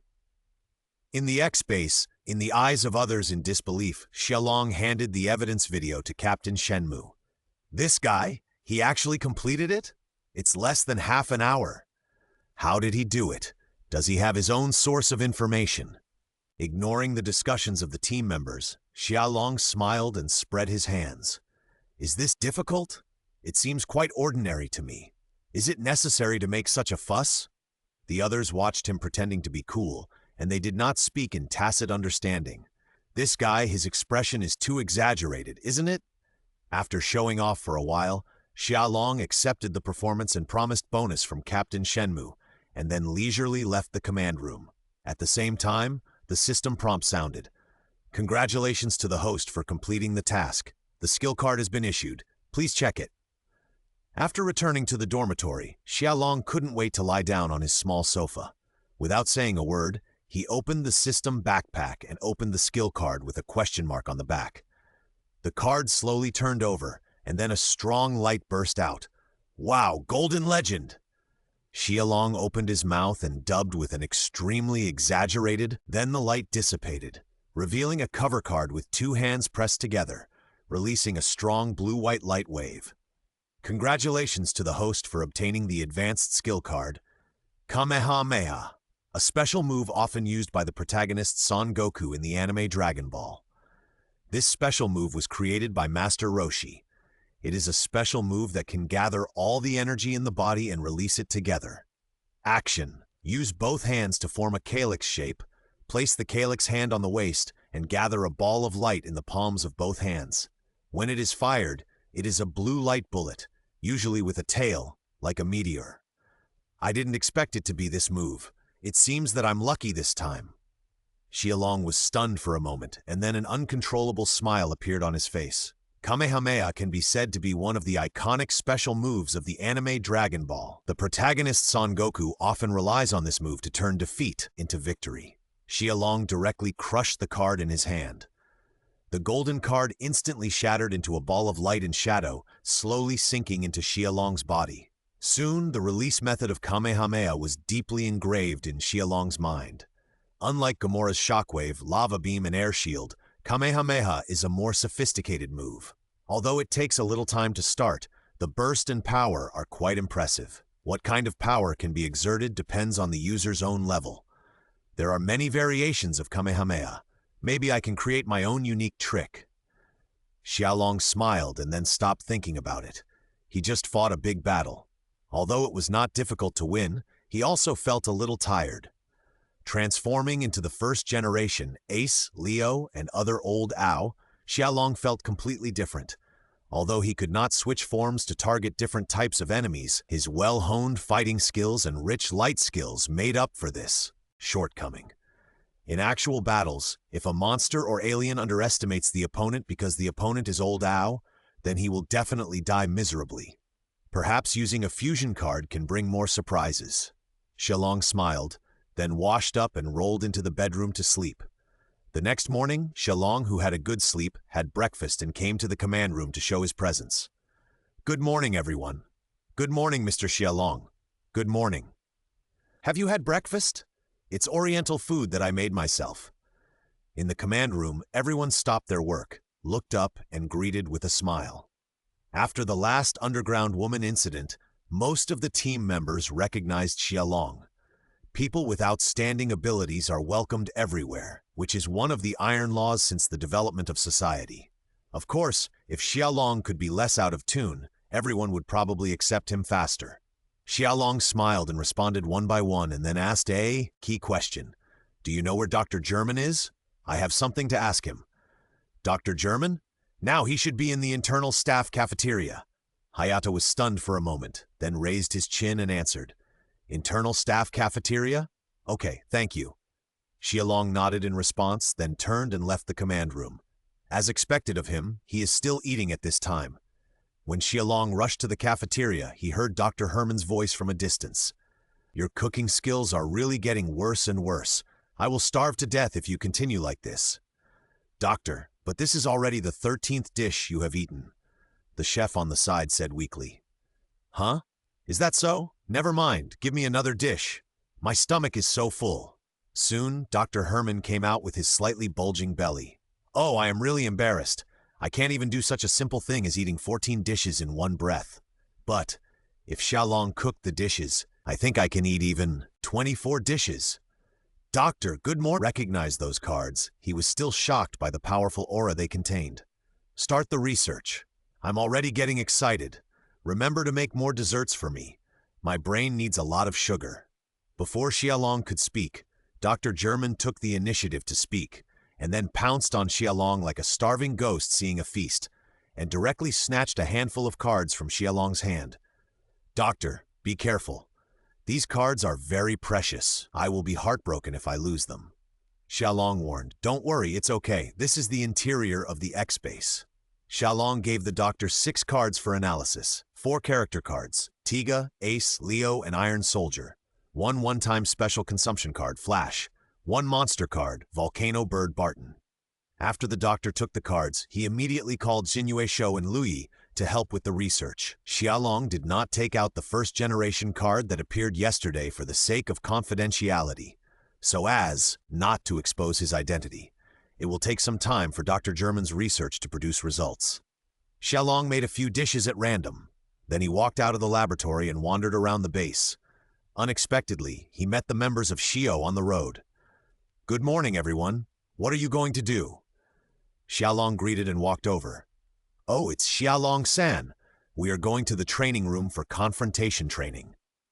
Dottie saw Xiaolong and immediately waved and responded with a smile. "Training room? Confrontation training?" Xiaolong's eyes lit up and he became interested. In the experience world, there is no way to use the challenge tower. Usually, if you want to fight a monster, you can only follow the plot. Xiaolong is really bored. Although the members of Xiao are not as strong as the opponents in the challenge tower, he is really itching to fight, so he is too lazy to choose. "Can you add me? I also want to learn from you," Xiaolong said very modestly. "Of course you can, but you may get injured during training, so don't be resentful when you do that." Hayato raised his eyebrows and said, "In the previous video of investigating the underground woman, Xiaolong showed everyone his extraordinary fighting skills. However, Hayato was confident that he was better than Xiaolong in this aspect. Recently, this specially appointed specialist of the East Dragon country has been in the limelight. Today, he could take advantage of this opportunity to dampen his opponent's momentum and save some face. It's okay. It's inevitable to get a little hurt during the competition. I understand." Xiaolong smiled and waved his hand, looking harmless. "Hey, this young man is quite confident. Wait a minute, I'll make you cry and call me daddy. I also want to practice with Mr. Xiaolong. Don't snatch it." Adu on the side said somewhat unhappily. In his opinion, Xiaolong is a good opponent. He was sick of practicing with his own teammates every day without any novelty. Everything must be based on first come, first served. "You should line up at the back." Adu curled his lips but refused to give in so easily. Then the two of them actually started arguing.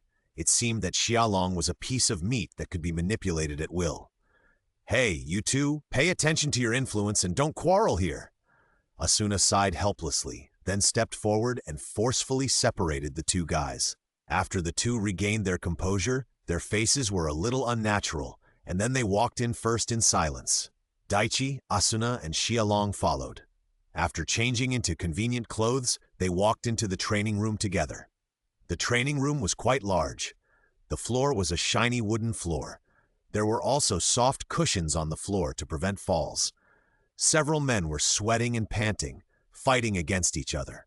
From time to time, there were a few shouts which looked quite lively. Xiaolong took off his coat and casually wore a black short-sleeved shirt inside, revealing his muscular body. After the sacrifice of the monster card strengthened his body, Xiaolong's whole body was transformed. Not only did the fat and belly disappear, but the muscles were also greatly strengthened. It can be said that he was really thin when dressed and muscular when undressed. "Xiaolong-san, I didn't expect you to have such a good figure." Dottie looked at Xiaolong's figure with his eyes, and he was not only a little envious. He had a delicate face and a thin figure. The appearance of a handsome young man was very popular with some girls, but Dottie himself was not satisfied.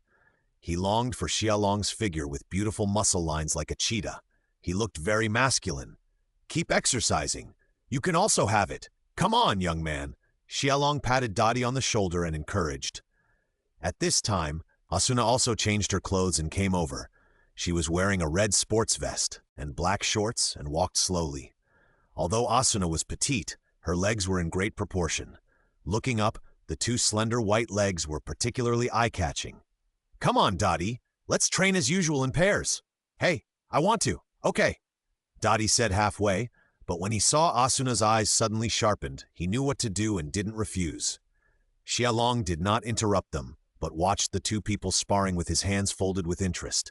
No, strictly speaking, it should be Daichi who was beaten one-sidedly. Unlike Haruki, who was experienced in fighting and led Zeta in the battle, Daichi's fighting skills were not very good, and usually it was mainly Ikes who led the battle.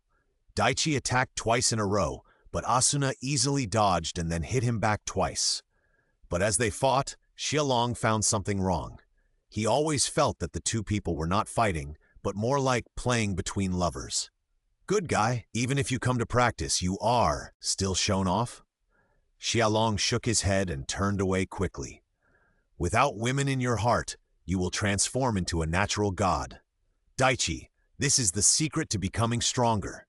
Hayato and Adu were already fighting each other. The two planned to compete with each other first, and the winner would compete with Xialong, but they didn't expect that they would really get angry. The two of them were like elementary school students fighting, and they ended up wrestling with each other. Asshole, you hit me so hard? Aren't you the same? Daichi and Asuna, who were standing by, saw this and felt helpless. Ah, here we go again. From Asuna's tone, it seemed that this was not the first time the two had done this. Really? Daichi covered his waist, but still walked forward quickly to separate the two. Seeing this, Xialong quickly grabbed him.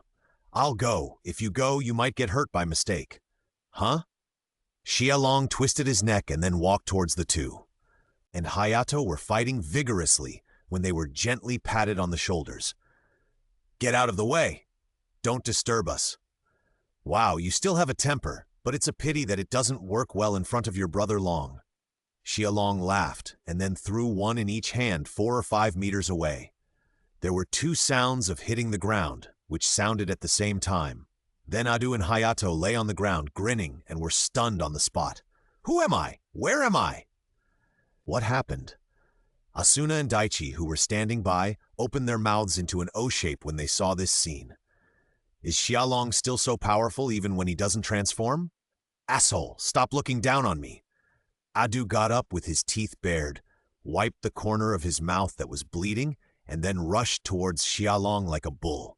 Not bad, very imposing, but unfortunately, the gap in strength cannot be made up by momentum. Xialong raised his eyes slightly, gently tilted his body, and easily dodged Adu's attack. Adu's feet braked on the ground, and was about to stabilize his body and continue to attack, but before he could turn around, he was kicked hard in the back. The whole person flew up again uncontrollably, and then landed on his buttocks, and didn't get up for a long time. Humph! You get too excited easily, so you can be defeated so easily. Watch me! Hayato also got up at this time, laughed at Adu without disguising, and rushed towards Xialong as well. However, with the previous experience of Adu, Hayato was much more cautious at this time. After quickly taking a fighting stance, he first tried with a jab. Xialong smiled. He raised his right hand and easily caught Hayato's fist. Hayato's face showed a smug expression. He didn't expect this attack at all. His real killer move was his legs. He quickly raised his left foot and kicked Xialong's waist fiercely. But at this moment, Xialong grabbed Hayato's fist and pulled it towards himself. The huge force hit Hayato, and he had no ability to resist at all. His whole body was driven to rush towards Xialong. With an unstable center of gravity, the attack of his left leg was weakened a lot. Hayato was a little panicked and wanted to struggle with his fist. Xialong had already released his right hand, and his fist quickly drew an arc downward and landed heavily on his stomach. Bang! The fist squeezed Hayato's abdominal muscles hard, sinking deeply about 10 centimeters. In just a moment, Hayato knelt down at Xialong's feet, holding his stomach and unable to stand up. Fortunately, he had a poor appetite in the morning and didn't eat much breakfast, otherwise he would have vomited after that blow. In a blink of an eye, he dealt with the two people. Daichi and Asuna couldn't help swallowing their saliva. This guy who usually smiles and doesn't seem to be very good, is it so strong? I'll give you a piece of advice. When facing an enemy who is much stronger than you, sincere cooperation with your companions is the key to defeating the opponent. If you continue to be so proud and complacent, you will regret it sooner or later. Xialong shook his hands, looked down at the two people, and then turned and left the training room. He said everything he should say. Whether they can hear it clearly depends on themselves. After the battle just now, Xialong also understood one thing. Sure enough, sparring with ordinary people has no effect on him, even ordinary people who have undergone professional training. Only by letting go of your hands and feet and fighting can you improve your strength. Thinking of this, Xiaolong not only missed the captain and Yao Hui, he also didn't know how they were doing now. At lunch, Xiaolong passed by the table of the Shio team members with a plate. Adu and Hayato, the two guys, chewed the food in their bowls with big mouthfuls, and their eyes wished they could shoot lasers to kill each other directly. Well, it seems that these two people didn't listen to what he just said. Xiaolong shook his head, ignored it, and went to visit Dr. Gehrman with the plate. At this moment, a strange laugh suddenly came from the TV placed in the middle of the restaurant. Xiaolong stopped and turned his head to look. On the TV screen, a burst of snow flashed, and then a spaceman appeared. This spaceman looked very unique. It was like a dark brown potato that had become a spirit, but its bald head was silver. It had no ears and nose, a pair of eyes as small as mung beans, and a mouth that looked like a belly button. If Xiaolong looked like this, he would probably commit suicide. I am from Zarab. I have destroyed many planets so far. The next one is Earth. Zarab said and took out a remote control-like device with his short hand and pressed it hard. The next second, purple-black lightning suddenly appeared over the peaceful city. Then, a huge figure suddenly fell, and the surrounding buildings exploded instantly. In the bright firelight and the horrified eyes of the people, a huge monster suddenly appeared. That is, the cosmic monster Bemonstan. Bemonstan is a cosmic monster recorded in the Mamad and Zat documents. It is a cosmic monster that flew from outside the atmosphere, using the dust tail of the Oshma comet as food and seeking energy. Its characteristic is that its head is similar to that of a bird, and its head and hands have very sharp yellow-green claws. The biggest feature is its abdomen. It has a pentagonal energy absorption organ that can absorb enemy energy attacks to resolve crises. It is worth mentioning that Bemonstan's mouth is only used as an attacking part, not a real eating part. This Bemonstan was summoned by the Zarab aliens using a spark doll. As soon as he appeared, he began to destroy wantonly. With a strong swing of the claws, a building was easily destroyed. The scene looked very dangerous. X-Base. At this time, everyone was gathering in the command room. After Xiaolong handed the plate in his hand to Lui and Xinyue Shou, who were passing by, he also rushed over. Looking at the monster on the screen, Xiaolong was the first to speak and broke the silence. It's Bemonstan. I didn't expect that the Zarab aliens would bring such a vicious guy. Is this Bemonstan? Daichi looked at the evil figure on the screen and was somewhat shocked. Please let me drive the air combat Masti to attack. Seeing this, Hayato immediately stepped forward and asked Captain Shenmue. There was still a band-aid on his face, and with that murderous face, he looked in a bad mood. No, please let me attack this time. Adu, who was standing by, heard it. His face changed, and he immediately stood in front of Hayato and asked in a louder voice, Don't steal the limelight. Leave the air combat to me. Hayato grabbed Adu's shoulder and pulled him and then said, My posture ability is not inferior to yours. Adu stretched out his hand and patted Hayato's shoulder, saying without showing any weakness. Xiaolong stood behind the two of them and shook his head. You said that there was a fight in the training room, so forget it. What's the juncture now? Still throwing a tantrum like an elementary school student. Captain Shenmue glanced at the two people who were still fighting and then turned his head to look at Asuna. Asuna, you drive the land Mascati out. Asuna was stunned when she heard it. Because in general, when this happens, the air combat Mascati will be sent to fight, and usually Hayato and Adu are the ones who control and drive. Asuna turned her head and glanced at the two people who were arguing with each other, and soon understood Captain Shenmue's intention. I understand. She turned around and left immediately after saying that. Hayato and Adu couldn't help but widen their eyes when they heard this. But, looking at the captain's serious face, they didn't dare to refute. Hayato and Adu will also rush to the scene immediately and work together to prevent the monster from entering the city. Daichi will go with Adu to analyze the monster.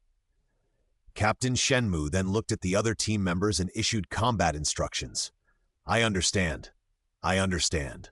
The three nodded at the same time, with different attitudes. Xiaolong looked at the backs of the three people leaving, and then turned his head to look at Captain Shenmue. Captain, don't you need my help? Huh, you also saw what happened to Mr. Xiaolong just now. It is normal for team members to have friction, but personal emotions must not be brought into combat missions. Captain Shenmue looked at Xiaolong and said with a long sigh of relief, "So I think we should let them receive more training and not always rely on you, Mr. Xiaolong. Otherwise, it will be bad for their growth. You have considered it very carefully, so I will stay in the command room." Xiaolong nodded and felt that what Captain Shenmue said made sense. He came to the world of X to gain experience and become stronger, not to clean up the mess for the CO team members. It's good to let these guys suffer a little. Sometimes people don't learn from their mistakes unless they get hurt. It's just hard for Daichi. It's obviously the team members who make trouble every time, but he is the one who suffers every time. Asuna drove the landing Masked to the scene and immediately fired the Vanton electric magnetic cannon to block Bemonsten. Soon, Hayato drove Athos, and Adu and Daichi drove Aramis to the scene. As soon as the three got off the car, they received a communication from the Matsudo team members. Zarab aliens appeared in the pharmaceutical factory in Area S4. Captain Shenmue heard this and immediately gave an order. Adu and Hayato will immediately go and track them. Under Suina will continue to stop Bemonstan's attack on the city. Daichi will also continue to analyze Bemonsten. Understood. Soon, the Shio team members moved in an orderly manner under the command of the two captains, Shenmue and Sayuri, and seemed to be in good order. Adu and Hayato had just left in the special search vehicle Atos when something went wrong. The Vanton electric magnetic cannon that Asuna fired at Bemonsten was actually absorbed and swallowed by the opponent. Asuna was a little panicked by this strange scene. The Vanton electric magnetic cannon is the main combat method of the land battle Masked. If it fails, she will not be able to stop Bemonsten. Asuna looked up at Daichi with a little panic. "Daichi, what's going on with that monster?" After hearing the voice, Daichi immediately looked down at the terminal in his hand. It will take some time to analyze Bemonsten, but the opponent seems a little stingy and is unwilling to give them even this little time. A chaotic and piercing sound of electricity was clearly heard from a distance. Daichi heard the strange sound and slowly moved his eyes away from the terminal and looked at the monster. He saw the horn on Bemonsten's head suddenly emit a dazzling yellow light, and then suddenly fired two red beams in his direction. Arrow beams! Daichi's eyes widened and he instinctively wanted to escape, but it was too late. Two arrow beams immediately hit the area where Daichi was. The next second, accompanied by Daichi's screams, deafening explosions and flames sounded at the same time. "Daichi!" Asuna screamed in panic as she watched Daichi being engulfed by the flames. The subsequent plot development was the same as the original. Asuna went berserk. Daichi and X merged and transformed to fight Bemonsten. In the end, X was swallowed into the stomach of Bemonsten to protect the distracted Asuna, and then was taken away from the earth. Although Adu and Hayato successfully tracked down the Zarab alien in the pharmaceutical factory, their struggle caused the pharmaceutical factory to be blown up, and the Zarab alien escaped. Asuna came to the site where Daichi was affected by the explosion, but only found the Gamora Spark doll. That was the thing Daichi cherished the most, and carried with him, but now it was left in the ruins like a discarded item.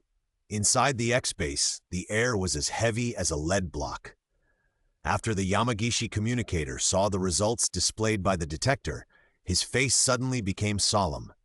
Within a radius of 100 meters, he hesitated and couldn't say the rest of the words for a long time. "What's wrong? What happened?" Vice Captain Sayuri asked in a panic when he saw his hesitation. This vice captain, who usually looks very rational, was unusually flustered at this moment. No life response. After Yamagishi communicator pondered for 2 seconds, he still told the result. After the voice fell, Vice Captain Sayuri was a little unbelievable. She turned her head to look at Captain Shenmue, who was also a little flustered, and his eyes could not help but show a look of grief. In the command room, Xia Long, who knew the inside story, was the only one whose emotions were not affected. He crossed his arms and sighed. If Asuna had been able to concentrate on the previous battle and not be frightened by the ability displayed by Bemonsten, or if Adu and Hayato had been able to put aside their past grudges and work together sincerely, then the result would be completely different. But there are no ifs in this world. At this moment, Xialong suddenly heard the system prompt in his mind. Name, save X content, rescue X, and defeat Bmonstan. Time limit, within 2 hours. Success reward, Knight character card, Kabuto. Failure penalty, none. Do you want to accept the task? Xiaolong accepted the task without any hesitation. Unexpectedly, the reward for this task was Kabuto's character card. Speaking of Kabuto, Xiaolong's DNA moved. The man who pointed at the sky and begged for abuse could not help but echo in his mind. And the sentence, my grandmother said, I am a man who walks the way of heaven and controls everything. After using Cast-Off, Kabuto can move at super speed. If it is combined with Tiga's aerial form, or the card of Fuma drawn in the future. I guess the enemy has been killed before he can come to his senses, right? Xiaolong just imagined that scene, and the corners of his mouth were about to rise wildly. However, considering the sad atmosphere in the command room now, Xiaolong still tried to restrain his expression. Asuna and the other two held their helmets and returned to the command room like a group of defeated generals. When they came in, they saw Xiaolong with his head down, covering most of his face with one hand. As if he had just noticed the 3 people coming in, Xiaolong forced a smile from his face, and then comforted him. Daichi may not be dead, don't blame yourself too much. Mr. Xiaolong usually has a good relationship with Daichi. Daichi must be feeling very bad at this time. I didn't expect that after seeing the 3 of them, Mr. Xiaolong not only didn't blame them, but took the initiative to comfort themselves. Adu and Hayato recalled what Xiaolong said to them in the morning, and they felt more and more ashamed. In the command room, Captain Shenmue quickly began to educate these worrying team members. No matter how each of us trains and becomes stronger, we can't beat teamwork. But you are proud and complacent and act alone, and this is the result. The 3 of them looked at Captain Shenmue's glance and trembled in their hearts. There was no strict accountability, but everyone felt more and more uncomfortable. I understand your painful feelings, but even X was sucked away by Bmonstan and disappeared in the universe. Vice Captain Sayuri took over and comforted. Protecting the Earth is your mission. Captain Shenmue glanced at the team members and said slowly. The expectation in his eyes shocked the 3 people. Absolutely, this situation will never happen again. At this moment, a shrill alarm suddenly sounded in the command room. Area S9, we have found the whereabouts of the Zarab aliens. The Matsudo correspondent reported immediately. Then the screen switched, showing the back of the Zarab aliens. At this moment, it was opening its arms and walking towards the chemical plant in front of it with a strange smile. It was like a pervert who found a beautiful woman walking alone at night. Now is the time to work together. Seeing this, Vice Captain Sayuri suddenly turned around and said firmly to the 3 team members, Go and stop the Zarab aliens from invading the Earth. Captain Shenmue said in a heavy voice and did not give any more orders. Understood. The 3 immediately replied with great momentum. If Uncle Wong's song was inserted at this time, the atmosphere would be perfect. Xiaolong stopped his random thoughts and then walked forward. Please let me participate in this matter. Mr. Xiaolong? The 3 looked at Xiaolong, who suddenly stood up and couldn't help but feel a little moved. You guys are responsible for killing the Zarab aliens, and I'm responsible for going to space to rescue X, who was devoured by Behemoth. Xiaolong said, summoning his belt in front of everyone, and took out the transformation card to complete the transformation. Go to space? Then do you know where Behemoth is? Besides, even if you find it, it's hard to defeat such a powerful monster by yourself. Asuna took 2 steps forward and asked like a machine gun. Although she was aggressive in her momentum, the worry in her eyes made Xiaolong feel warm in her heart. If it's as I expected, Behemoth is sleeping on the moon now. It's easy to find it. As for fighting, Long opened the card box, took out the 1st generation card, and turned it over to show everyone. This Ultra Warrior? Isn't it the one who defeated Teleston before? So he is Mr. Xiaolong? Everyone was stunned for a moment, and then exclaimed in unison. Ultraman is actually next to me? I'm not an Ultraman. I just use his power to transform. So, why don't we have a competition? Xiaolong smiled and suggested to everyone. Huh? The others were stunned. Your topic is a bit outrageous. Let's see whether you can deal with the Zarab people faster, or I can deal with Baemonstan and rescue X faster." After Xiaolong finished speaking, he decisively inserted the card in his hand into the driver. "Ultraman, the first generation Ultraman." After the voice fell, the light in the command room burst out. Then a red and silver Ultraman appeared soon. The others put down their fingers that were blocking their vision, and their eyes widened when they saw this.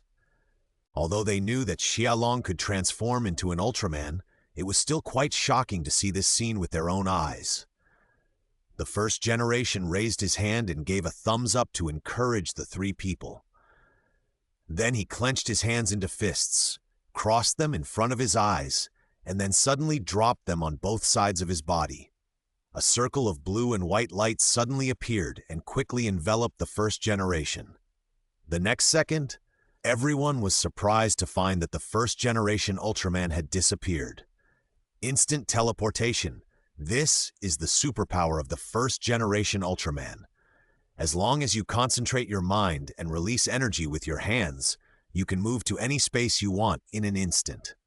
The range of instant teleportation is that you can freely travel between two different planets with a distance of light years, but using this trick frequently will shorten your life. After the first generation disappeared, everyone quickly came to their senses. "Let's go too, we can't give up so easily." Asuna and the other two looked at each other, nodded in unison, and then left the command room decisively. On the moon, Baemonstan was leaning against a rock at this moment. He supported himself with his hands and fell asleep in a beautiful woman's ecstasy posture. In the pentagonal organ in its abdomen, X was wandering in a piece of red lava. "It's so hot here." In the transformation space, Dottie was sweating profusely, stretched out his hand to pull his collar, and exhaled hot air and said, "That was caused by Baemonstan's dissolving fluid." X's voice came, explaining. Daichi paused when he heard this, and then asked in a panic, "Will we be dissolved?" Daichi just finished asking this question, and then seemed to realize something. He lowered his head and began to touch himself with his hands. "It's gone. Gamora is gone." Daichi was rarely panicked. "Is it the Flash doll?" "You always have it with you." "I have been carrying it since I was a child, because it is something my father left for me," Daichi said in a depressed voice. "Ultra Flare, it disappeared at that time, right?" X continued to ask. "Well, not only my father, but also my mother. That's also my responsibility," X said in a low voice. "What do you mean?" Daichi was stunned for a moment and then raised his head and asked. "At that time, I was tracking the evil enemy who wanted to destroy the solar system. Because I threw it into the sun, it caused the explosion of Ultra Flare." X slowly told the truth and felt very sorry. If he had been stronger, he might have been able to avoid this. But if we don't do this, not to mention Ultra Flare, even the Earth will be destroyed. The Earth did not blame X, but took the initiative to comfort him. "Yeah, but the impact is too great. Ah!" X was halfway through his words when he suddenly couldn't help but groan in pain. "X, what's wrong with you? Are you okay?" The Earth immediately noticed the abnormality and asked. "X, in order to protect me, you used your own energy, right?" The Earth immediately guessed X's behavior and asked, "We want to restore peace to the Earth and the universe, and for this we need your power, the Earth," X said slowly, his body floating in the molten liquid like lava. Soon the X-shaped colored timer on X's chest began to flash red. This means that X's energy was consumed too quickly or he was seriously injured. "Because I know, it doesn't matter if you don't protect me. Don't waste energy to protect me." Dottie looked at X's painful appearance and said anxiously. Although it has not been long since he merged with X, Dottie has already regarded X as his important companion. He couldn't bear to watch his companion die to protect him. "Stop! Don't protect me anymore. It's not for you. Protecting you is protecting myself. It's for both of us," X explained, despite his physical discomfort. Dottie was stunned for a moment and then immediately realized the key. One heart and one body? If he died, X would die too. "I know. Let's find a way out together now." Dottie quickly cheered up and said, "X, do you have any ideas?" Baemonstan's dissolving liquid is quite tricky. Unless you are much stronger than Baemonstan, you can't break through from the inside. But if you are trapped in the abdomen and can't find a way to get out, then even I will be in danger of my life. X shook his head. It's a pity that this place is too far from the Earth, otherwise Louis and the others could have transmitted the card to us through the terminal. Dottie was at a loss at this time. At this moment, a familiar voice suddenly sounded in the minds of the two. "Wow, sorry for the wait. Your helper is here." Hearing this voice, both X and Dottie were stunned, and then they called out the identity of the visitor in surprise. "Mr. Devouring, X, Bamonstan was sleeping. Ultra warriors are quite hard and difficult to digest. It will take some time." But at this moment, it suddenly opened its eyes. A blue-white light suddenly appeared in the distant sky, and then a huge body of red and silver suddenly appeared, tall and strong, oval eyes exuding a soft and resolute brilliance. Another Ultra Warrior? Seeing this, Bamonstan immediately became alert and hurriedly got up from the ground. In the transformation space, Xiaolong looked at Bamonstan in the distance, twisted his neck, and a hideous smile slowly appeared on his face. "I hope you can be more durable." The next second, the first generation took the initiative to dive towards Bamonstan. During the flight, the first generation opened his hands, and two rapidly rotating snow-white light wheels were instantly grasped in his hands. He did not throw the 8-point light wheel in his hand as a dart, but controlled it to float in his hand. He was very fast. It was like a white meteor falling. Bamonstan opened his arms, and his sharp yellow horns suddenly burst into dazzling light. Then he suddenly lowered his head and fired several arrows at the swooping first generation. The first generation quickly deflected his body, like an experienced veteran moving in a hail of bullets. Several arrows were shot at him, but not even one hit him. At this time, the first generation had already approached Bamonstan's head. He raised the rapidly rotating 8-point light wheel in his hand high. Then the first generation used it as a circular saw and chopped Bamonstan's head fiercely. "So, you are Bamonstan? Sizzle!" Along with the harsh cutting sound, there was also Bamonstan's pig-like scream. The 8-point light wheel was extremely sharp. The first generation had used this trick to easily cut Baltan in half. Although Bamonstan's skin and flesh were thicker than Baltan's, he could not withstand such fierce cutting. A huge bloody gap suddenly appeared on his neck. Bamonstan felt the pain and immediately became ferocious. "Shut up, little brother." In the transformation space, Xiaolong grinned and raised the 8-point light wheel in his left hand, ready to stuff it into Bamonstan's mouth to make him shut up. At this moment, a warning sign rose in his heart for no reason. Without any hesitation, he immediately stopped the attack in his hand and rolled to the side to dodge. The next second, a very dazzling red light suddenly came out from Bamonstan's abdomen. It just brushed the waist of the first generation and blew a high hill in the distance into pieces. Abdominal light. One of Bamonstan's powerful skills, the light emitted from the pentagonal mouth on the abdomen, if it hits directly, it will severely injure the opponent.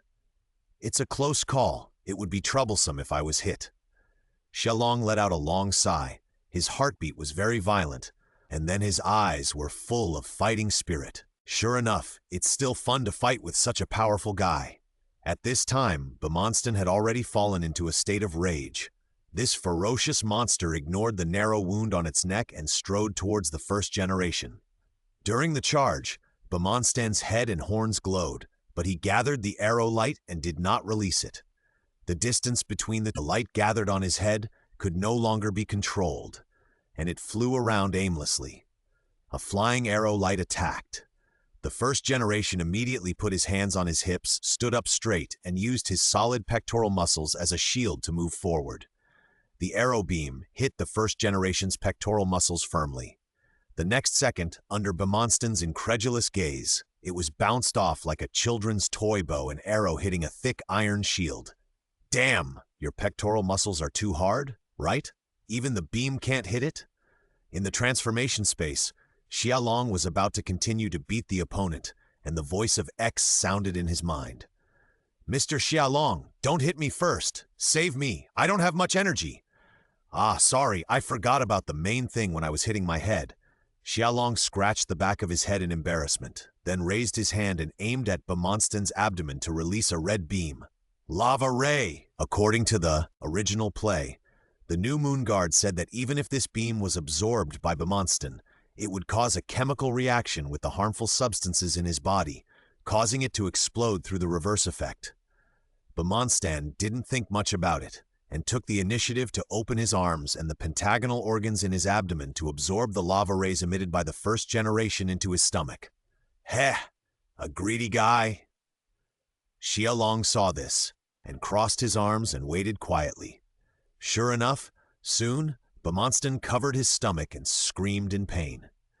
The next second, the pentagonal organs in its abdomen took the initiative to open and release a large amount of flames and black smoke. Then Axe's head came out, followed by his body. Xiaolong looked at this scene and always felt that it was somewhat similar to the experience of the Buddha recognizing the peacock as the mother of Buddha. The peacock was bloodthirsty and had eaten Sakya raw. The Buddha broke through its back and wanted to kill it. The Arhats said that the peacock had the intention of giving birth to the Buddha, so they named the peacock the mother of Buddha, the peacock Great Mingwang Bodhisattva. If that's the case, from another perspective, isn't Bemonstan the mother of Axe? A loving mother and a filial son? Xiaolong thought divergently. Axe had escaped at this time, and immediately stood up with a roll, and then took a fighting posture. Mr. Xiaolong, let's go together. Oh, hiss! X's shout immediately freed Xiaolong from his brainstorm, and then he also took a fighting stance. The next second, X and the first generation rushed towards Bemonstan together. Seeing this, Bemonstan's horns glowed and immediately sent arrows of light towards the two. The two jumped up at the same time, and the arrows of light burst out at their feet, emitting dazzling flames. The next second, X and the first generation raised their iron fists at the same time and smashed down on Bemonstan's head. Ultra double iron fist, bang! Bemonstan screamed and flew backwards, and the top horns on his head were also broken and flew away to an unknown place. The next second, X took advantage of the victory to fight with Bemonstan and began to show his fighting skills. Let's end it in one move. In the transformation space, Xiaolong pulled out the card engraved with the vortex and inserted it into his belt. Magic card, Fusion. The next second, a card slot made of golden light and shadow quickly appeared in front of him. The card of Tiga has been inserted into the card slot on the right. Fusion expansion, please insert another character card. The other one is of course this one. Xiaolong laughed wildly and summoned a card to insert it into the golden card slot. The next second, two cards quickly cast two light shadows on both sides of Xiaolong. The first generation of Ultraman, Kuga Titan form. The next second, the fusion card collapsed into a huge black vortex, instantly sucking the two light shadows into it. The first generation of Ultraman, Kuga Titan form, fusion upgrade. Unchangeable Kong, slay evil and eliminate evil. The first generation of Ultraman, heavy armor form. A purple storm suddenly rose from the feet of the first generation. The storm came very quickly and soon engulfed the first generation. What's going on? X noticed the change and quickly kicked Bemonstan away, then did a backflip to quickly distance himself. When he turned his head to look, the purple storm just dissipated, and then a tall figure appeared. Compared to before, the first generation's figure became taller and stronger. His arms, chest, and legs were covered with heavy armor with purple base and gold edges. Especially on his head, there was a very eye-catching golden pattern that spread out like a crown, which looked very domineering. So handsome!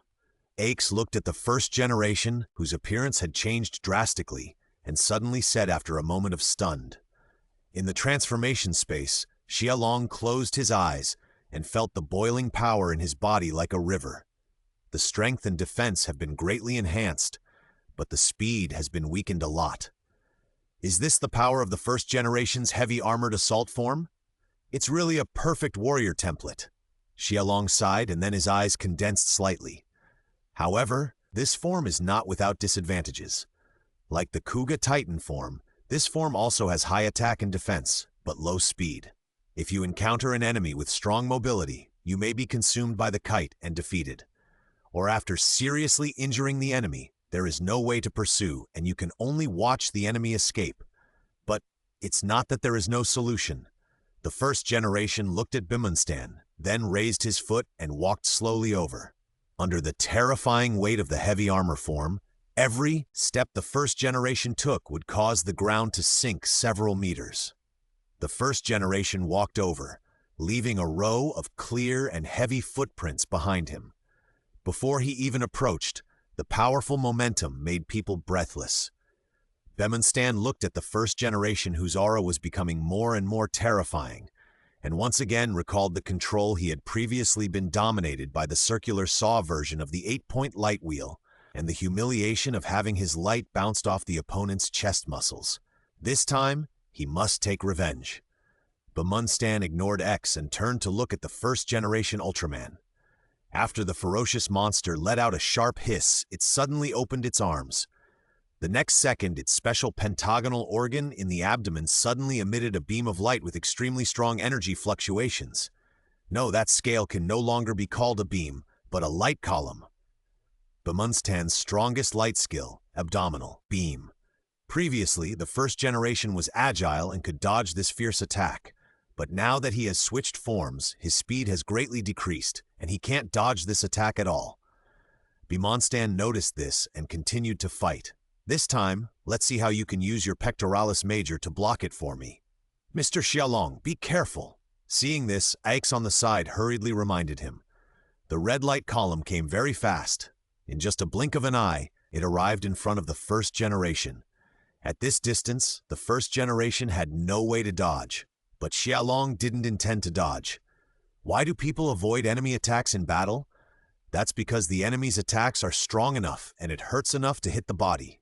A few more hits may even lose the battle and lose your life. But if you are facing an insignificant attack, is it necessary to dodge? The answer is of course no. The terrifying fire wave instantly engulfed the first generation, and the tall and huge figure was quickly annihilated in the sea of fire. Mr. Xiaolong! In the transformation space, Dottie couldn't control his voice when watching this scene, and shouted loudly.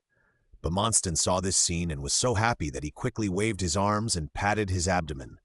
He laughed like a 60,000-ton child. I told you to pretend and use your chest muscles to receive the beam. Now you are in trouble, right?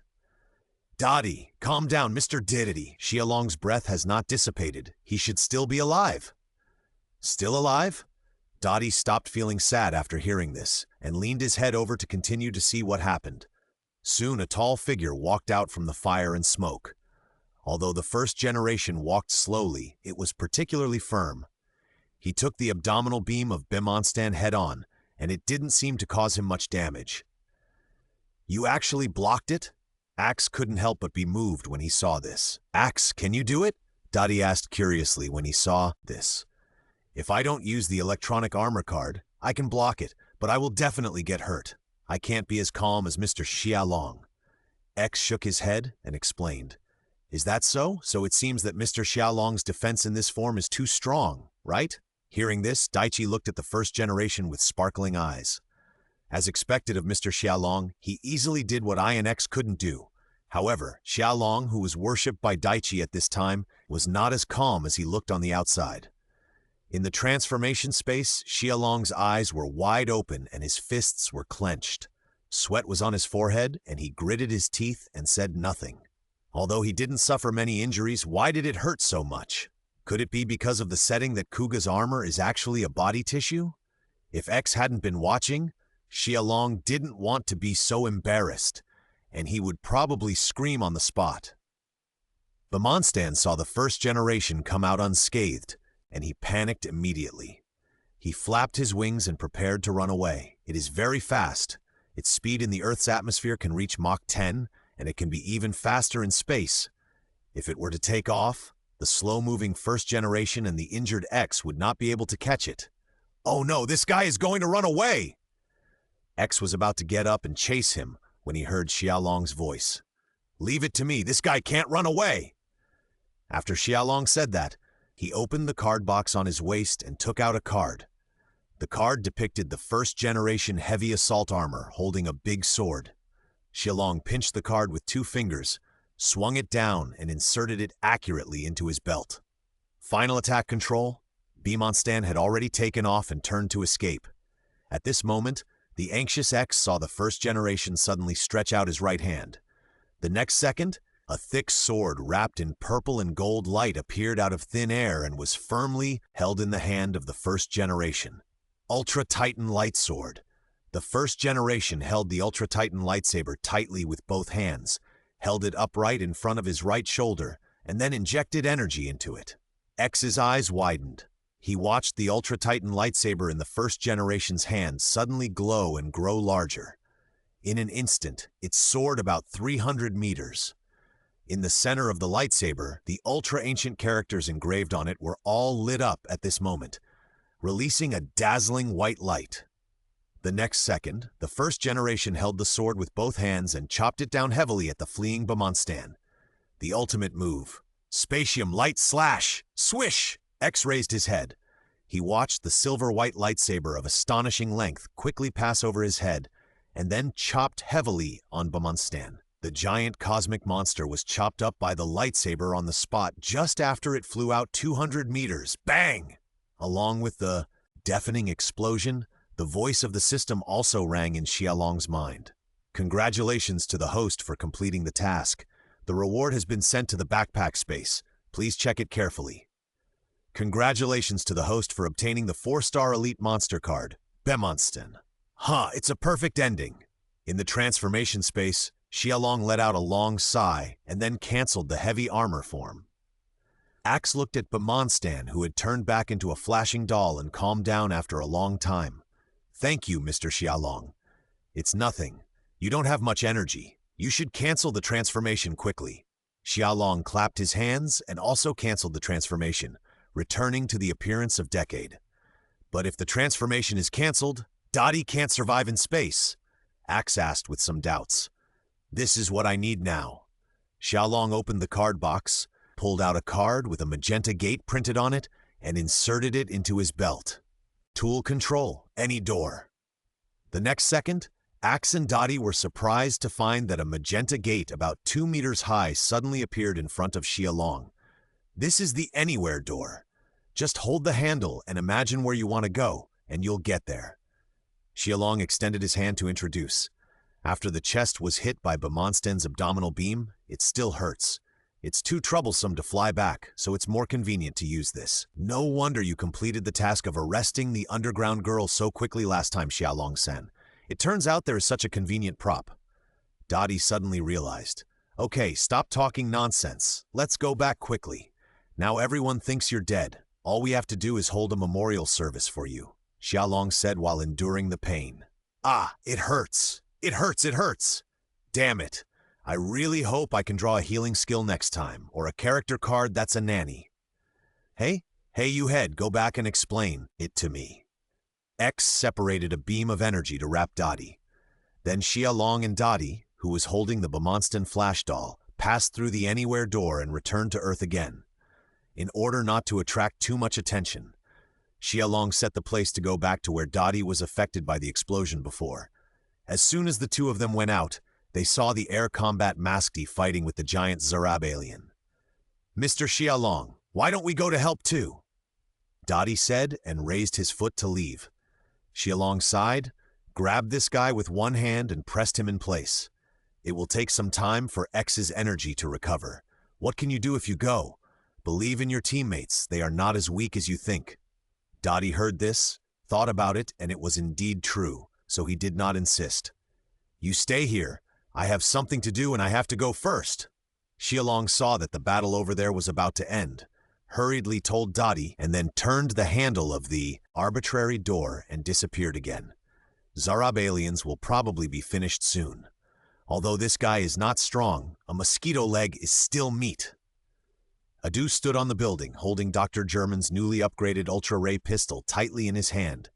The Zarab looked at him, laughed, and walked towards him without any concern. Do you really think you can hurt me with that toy in your hand? Well, try it yourself. Adu watched the Zarab walk into the best attack range without any precautions, and immediately pulled the trigger without hesitation. The next second, a silver-white beam that looked like X's ultimate move, the Xanadim beam, suddenly hit the arrogant guy. At the same time, a red beam suddenly shot over and hit the Zarab alien fiercely from the left. The next second, this ambitious and arrogant cosmic man was blown into pieces without even saying his last words. Congratulations on obtaining the 3-star normal monster card. Xiaolong looked at the card in his hand, curled his lips, and put it into the card box without saying a word. At this time, Hayato, who was driving the air combat Masked, discovered the source of the beam from the sky and immediately shouted in surprise. "Mr. Xiaolong! So it's Mr. Xiaolong! I was wondering why a beam of light suddenly appeared.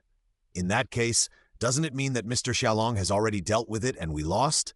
What does it matter? Anyway, we won, yeah!" After everyone was excited, they began to return to the base.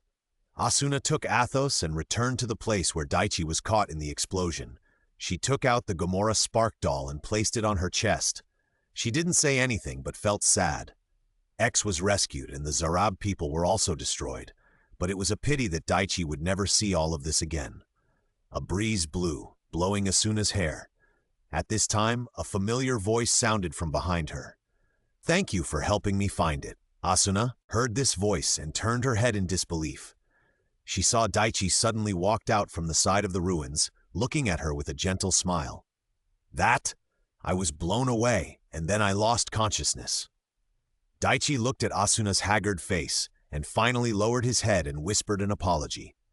Asuna looked at the handsome man in front of her and had thousands of words to say, but in the end, she just stepped forward, patted Daichi lightly, and said in a joking tone, "Really, don't leave me again in the future. It's too dangerous for you to be alone."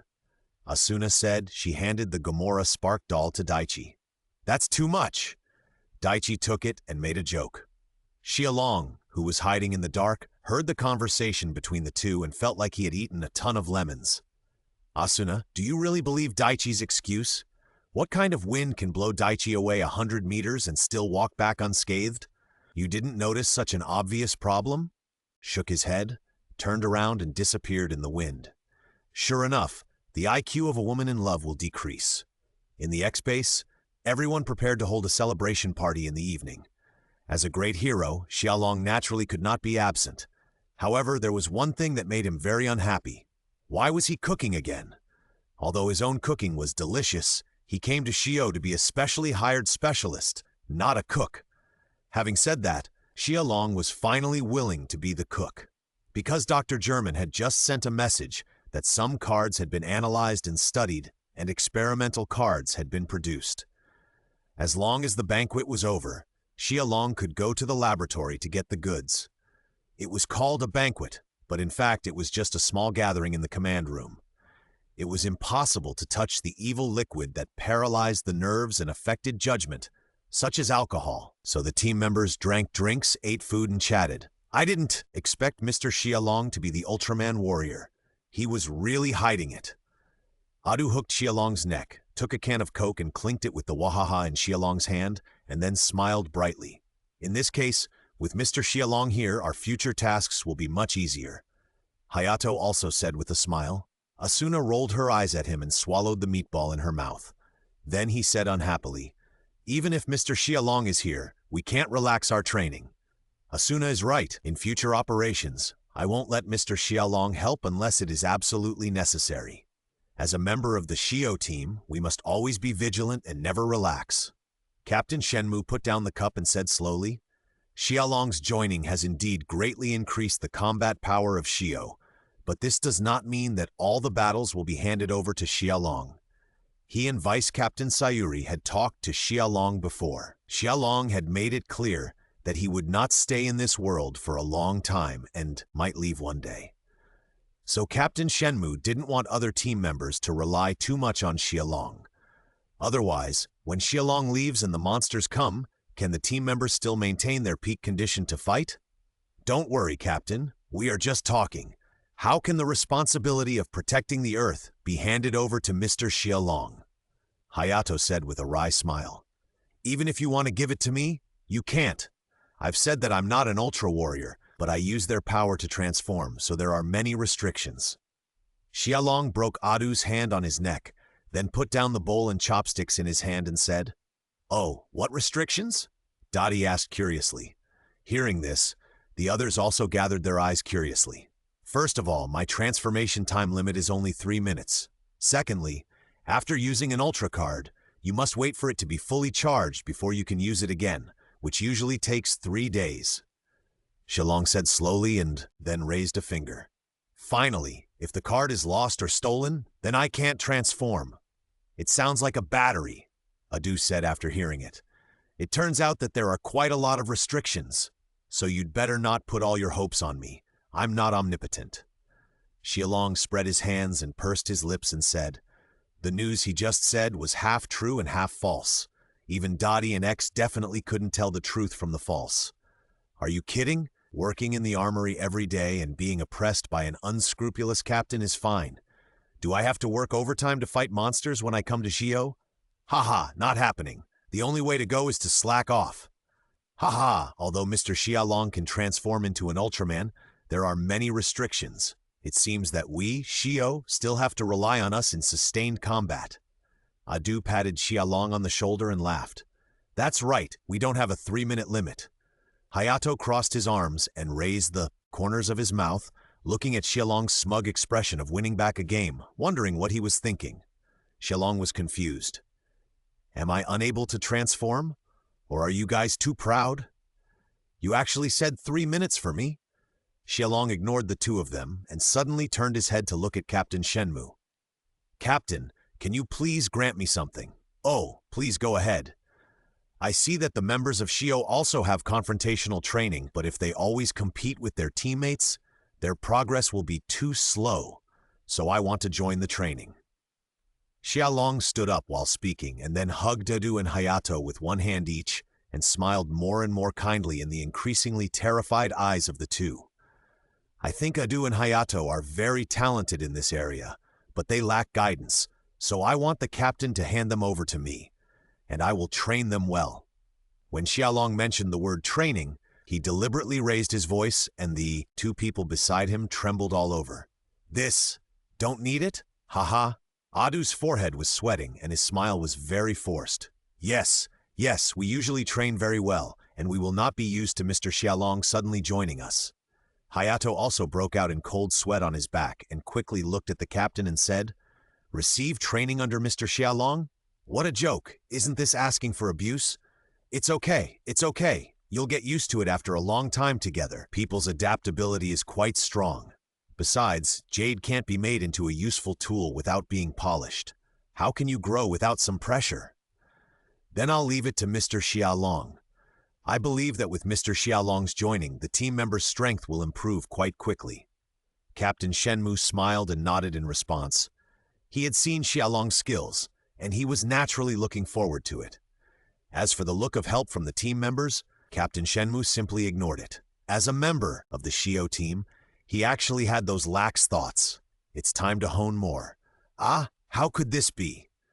Hearing this, Adu immediately looked like a salted fish who had lost his dream. No, Captain, please think about it again. I will never argue with Adu again. Hayato also had a look of shattered dreams. Okay, this matter is settled. Captain Shenmue glanced at the two and made a conclusion on the matter. In the days to come, let's get along well. Xiaolong stretched out his hand and patted the two's cheeks, smiling harmlessly. You little brat, you actually questioned my endurance? Then I'll let you experience it for yourself in the training room later. I hope you can give me some strength then. Otherwise it will be too boring. After the banquet, it was getting late. Xiaolong gave up the idea of looking for the doctor and walked towards his dormitory leisurely with his hands behind his back. That night, Adu and Hayato couldn't sleep. After returning to the dormitory, Xiaolong couldn't wait to open the backpack space and find the reward for the completed task. Unlike the previous tasks, this time the reward for the task was directly pointed out. Xiaolong looked at the card in his hand, which depicted a knight with a head that looked like a rhinoceros beetle. Kamen Rider Kabuto, who has the special ability of time up to fight against alien insects. He is called the Sun God, and Kabuto is the second protagonist. Kamen Rider designed with a rhinoceros beetle as the prototype after Kamen Rider Stronger. Looking at the familiar avatar in his hand, Xiaolong's DNA moved, and his mind was full of the man who pointed to the sky and begged for abuse. Without saying a word, Xiaolong summoned his belt and transformed into Decade, then inserted the Kabuto card in his hand into the belt. Final form ride. The next second, a man wearing heavy red armor appeared in the dormitory room. Xiaolong looked down at the shining, silver-red armor on his wrists and chest. he quickly realized that this was Kabuto's first form. This form has excellent defense, but its slow speed is its weakness. He stretched his neck and walked to the full-length mirror to admire his figure. Opening the card box, Xiaolong took out another card and inserted it into the belt. Kamen Ride, Kabuto, Change Beetle. The next second, as if shedding skin, the armor on Xiaolong's body flew away in all directions. Fortunately, Xiaolong had set up the air shield in advance. Otherwise, the people next door and downstairs would have knocked on the door and greeted Xiaolong's relatives. After the second stage of transformation, the figure shown in the full-length mirror was Kabuto's basic form. Xiaolong moved his body and could feel the surging power hidden in his body. Well, let's try it out. Xiaolong walked to the living room, reached out and picked up the toothpick box on the table, and took off the lid. Then, as if shaking a fan, he suddenly splashed all the toothpicks in the box. At the same time, Xiaolong quickly opened the card box, took out a card, and inserted it into his belt. Attack Ride Clop. The next second, a red light and shadow that could not be seen clearly flowed rapidly in the room, and then the figure of Kabuto appeared. Xiaolong slowly loosened his hand, looked at the handful of toothpicks in his palm, and a smile appeared under his mask. Clock-up is a method of manipulating the passage of time by manipulating light particles and then moving them at high speed. In this mode, Kabuto's speed will reach a level that ordinary people can hardly imagine. Among knights, Kabuto and Faiz are known as the two big guys in the acceleration world. But Kabuto's clock-up mode has an advantage. Unlike Fai's Axel form, it has no time limit and only consumes the user's physical strength. When the user's physical strength reaches the limit or is severely injured, or when the user wants to stop the clock-up state, the belt automatically emits a clock-over sound effect and then returns to normal speed. Xiaolong's physical fitness is comparable to that of a monster. In other words, after transforming into a Kabuto, Xiaolong's clock-up state will last for a considerable period of time. Not bad, not bad. If this card is used well, it will become another great help for me. Xiaolong nodded with satisfaction and then canceled the transformation. Well, let's stop here for today. My chest hurts now. I'd better take a shower and go to bed. Xiaolong yawned, then turned and walked into the bathroom, took a shower and went to bed. The next morning, Xiaolong ate breakfast and went to the laboratory. Don't say it, being a specially hired specialist is a good thing. You don't have to punch in on time every day like the armory. After arriving at the laboratory and greeting Louis and Xinyuesho, Xiaolong went straight to find Doctor. Good morning, Doctor. I'm here to see your research results. Oh, it's Xiaolong. You're just in time. I don't have to go looking for you. Dr. German waved when he saw Xiaolong, then opened the drawer and took out several cards. These cards are back to you. I'll study the others. And here are the cards I invented. Xiaolong took the stack of cards curiously. In addition to his own ace and special card flashes, there are also several new cards. One is an armor similar to Ultraman Ace. The whole body is silver and red, and the head is a knife-like protrusion, which looks very mechanical. Isn't this the ace armor of Mobile Ultraman? Dr. German is amazing. He can even do this. The other three cards are all the same, with a shoe flashing with electric light printed on the cover. What is this? Dr. German pulled a chair over for Xiaolong to sit down, and then began to introduce Xiaolong. This is the Ace Armor. After using it, it can release energy armor similar to that of Ultraman. Ace, which can improve the user in all aspects, and can also use some of Ultraman Ace's skills. Xiaolong, you can explore the details confidently later. If you have any questions, just ask me to debug it. After Dr. German finished speaking, he pointed to the other three cards and explained. These three cards are the cards I copied and created after analyzing your special card. They are called Godspeed. After using them, they can greatly improve the user's speed and nerve reaction ability in a short period of time. However, this kind of card is consumable. One less card is used. Godspeed? Interesting, thank you, Doctor. Xiaolong was stunned for a moment, then a smile appeared on his face and he took all the cards. These cards are very useful to Xiaolong. Needless to say, the Godspeed card is equivalent to a speed-up buff, and there is no limitation. It can be used in both Ultra form and Night form. Xiaolong can even use the Godspeed card again for a second, acceleration when he transforms into a Kabuto and uses the clock-up state. Just thinking about that speed is terrifying. As for the Ace Armor, it seems to be of little use, but it is not. From the restrictions of the previous Challenge Tower, we can know that the system will not let Xiaolong transform into an Ultra Warrior so easily to crush the enemy and win. If he goes to other training worlds in the future and is restricted by the system and cannot use Ultra cards, then it is time for the Ace Armor to play a role. No need to thank me, just cook a few more meals to reward me when you have time. Dr. Gelman waved his hand and laughed.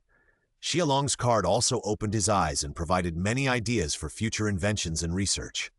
Both parties got what they needed. By the way, we will go to the Institute of Elementary Particles in a while. When we go there, please be a bodyguard, Xiaolong. Dr. Gelman suddenly said as if he had thought of something. Institute of Elementary Particles? Xiaolong asked in confusion. The unknown particles contained in the Xanadum rays of X can turn monsters into dolls, so we only need to detect the dolls in reverse to detect the particles, which will be of great benefit to our future research. Dr. Gell explained. So that's how it is. By the way, Xiaolong, when will you transform into an Ultra Warrior again? Let me test it too. Maybe I can make a great card then. Dr. Gehrman winked at Xiaolong. Haha, let's talk about this later. Let's talk about it later. Xiaolong smiled awkwardly and was about to leave when he saw Dottie walking in. Oh, Mr. Xiaolong is here too. That's even better. I just want to ask you some questions. Dottie smiled and greeted the two of them, then pulled over a chair and sat down. Xiaolong thought Dottie was asking about something, but it turned out to be about parallel time and space in the dimensional universe. To be honest, if he hadn't experienced time travel, he would probably just treat it as a joke. In Japan, a country where anime is popular, the theme of time travel to another world has long been everywhere, and the ways they travel through time are also very strange, but there is one that is quite popular. That is to be hit by a truck, die on the spot, and then travel through time. Xiaolong had no intention of interrupting and watched Dottie and Dr. German chattering. He looked just like a poor student watching two top students discussing the final question. He couldn't understand anything, so how could he interrupt? The atmosphere of the conversation was very harmonious, and the chef brought morning tea from time to time, coffee, and heated and sliced caramel bread. Listen carefully. Think of this piece of bread as the three-dimensional world we live in. Dr. German picked up a piece of bread and explained, then picked up a table knife and stabbed it from the center. But if you use this to pierce through like this, you can put the two pieces of bread together. Dottie smiled at Dr. German, then opened his eyes and said, the theory of super time and space. After that, Dottie slowly turned his head as if he was recalling something, and his clear eyes suddenly surged with some sadness. His thoughts were churning, and he once again recalled that night 15 years ago. Dad, what about you? Dottie, still a child, hugged the Gamora Spark doll tightly, looked at his father and asked nervously, I'll go save your mother. After saying that, his father turned and ran into the laboratory. Then Dottie watched the laboratory quickly turn into purple light and dissipate, along with his father and his mother. They have been gone for 15 years. My father has done the same research. Doctor, do you know how to cross dimensions? Dottie asked with his chin supported by one hand. If he knew how to cross dimensions, maybe he could find his parents. Dottie firmly believed that his parents must not be dead, but now they are just living in a certain dimension universe, waiting for him to save them. Dottie turned his head and suddenly widened his eyes. The dinner plate on the table was empty. Mr. Xiaolong and Dr. German were grabbing each other like hungry tigers, and they were having a lot of fun. Ah, I'm so sorry, I ate the fourth and fifth dimensions. Dr. German patted his belly and laughed, without answering Dottie's question directly. Traveling through time and space is a very dangerous thing, and accidents are easy to happen. Although Daichi seems quiet and well-behaved, he is actually impulsive. Dr. German felt that he could not harm this young man. Daichi, do you want a piece? We have to go on a mission later, and we must eat a full stomach. Xiaolong held a piece of bread in his mouth and handed it to Daichi. Thank you, Mr. Xiaolong. Daichi took the bread and felt warm in his heart, and then calmed down. It has been many years since the incident, and there is no point in being anxious. With Aix and Mr. Xiaolong, I believe we will find a way in the future. At this time, Asuna ran over and shouted, "Doctor, the research institute is ready." "Oh, really? Louis, please prepare it." After hearing the news, Dr. German immediately turned around and looked at Louis and said, "Hey, okay." Louis jumped on the spot, holding the homemade marshmallow gun in one hand and putting the other hand on her face, and answered very cutely. Then, like a happy little deer, she jumped and turned to pick up the flash doll. Xiaolong looked at the back of Louis leaving, with a healed expression on his face, and then he suddenly realized something. Wait, there seem to be 5 flash dolls in the laboratory now. Demagia, Gamora, King Ire, Barton, and Nalonga. I don't need the latter ones because I have cards. Dr. Gamora has already made armor cards, and there will be plenty of opportunities to get them later. Then there is only Demagia left. The molten iron monster Demagia is called the Iron Demon Beast in Taiping Fengtuji. Legend has it that when the demon light lingers in the sky, the disaster god Demagia who burns the earth will wake up and destroy the Taiping world with raging fire. Well, then he was turned into a flash doll by X. But this guy is quite powerful, and he also has the evolved Dark Sword Demagia and Razor Demagia. How can I miss such a hard-won treasure? Thinking of this, Xiaolong immediately pulled out a chair and ran towards Liu Yi with a smile on his face. "Liu Yi, let me help too." After coaxing and deceiving to get the Demaga card, Xiaolong sat on the Shio bolts with satisfaction and set off with the team. This time, Gehrman will also participate in the trip to the Institute of Elementary Particles, and the Shio Special Search Team will be mainly responsible for escorting. The Masked was scouting in the sky, Adu drove Aramis in the front, and Hayato drove Athos at the end of the convoy. At this time, the weather was fine, the breeze was not dry, and the sun was just right. Everything looked so natural. "Is there anything unusual over there?" Adu asked casually. "Well, the weather is clear, and there are only a few clouds." Hayato hadn't finished speaking when the mountain with a tunnel in front of him suddenly collapsed. Amid the flying earth and rocks, a huge figure suddenly appeared. The whole body was pitch black, with a huge golden horn on his head, a face similar to that of a jackal, and a snake-like fold on his abdomen similar to that of King Red. He looked extremely fierce. This guy was the bodyguard monster King Black. Xiaolong, who was sitting in the back seat of the bolts, sighed when he heard this. "Hayato, I only knew you were a bad-mouthed person before, but I didn't expect you to be easily slapped in the face. What did you say just now?" As soon as King Black appeared, he strode towards the escort team. His goal was quite clear. It didn't look like he had been underground for a long time, and he just came out to get some fresh air. Hayato immediately stopped the vehicle and began to report. "A monster appeared in the T9 area and is now heading towards us. It's a G-form monster, and it's estimated to be about 55 meters long." Daichi also reported while holding the X terminal in his hand tightly. "Hurry up and stop the monster from approaching the city." Captain Shenmue immediately ordered. "Hayato, you hold the monster back from the air. Asuna, you support Hayato on the ground, and Adu is responsible for protecting the flash doll." Vice Captain Sayuri stepped forward and issued a specific combat order. "Understood." The X-3 Mascati immediately combined with Ados to form an air combat Mascati. Hayato drove the air combat Masti and quickly approached Black King. When Black King entered the range, he decisively fired the Vanton photon cannon. Several huge, bright yellow light bullets flew out instantly and hit Black King hard. Sparks flew everywhere, and Black King was trembling all over. Although those attacks just now did not cause much damage to it, it was still very painful to hit it. After being attacked, Black King's attention was indeed attracted. It looked at the air combat Masked that deflected its body and flew past it like a swallow, and immediately opened its mouth and sprayed a column of fire burning with blazing flames to chase after the air combat Maskedi. Lava Hotline. This is Black King's main attack method, and the temperature can reach a terrifying 100,000 degrees.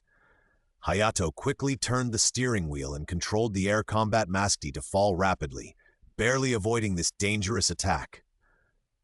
At the same time, Athos and Masketti tried to separate. Bordas combined with Masketti again to form the land combat Masketti. It's my turn next.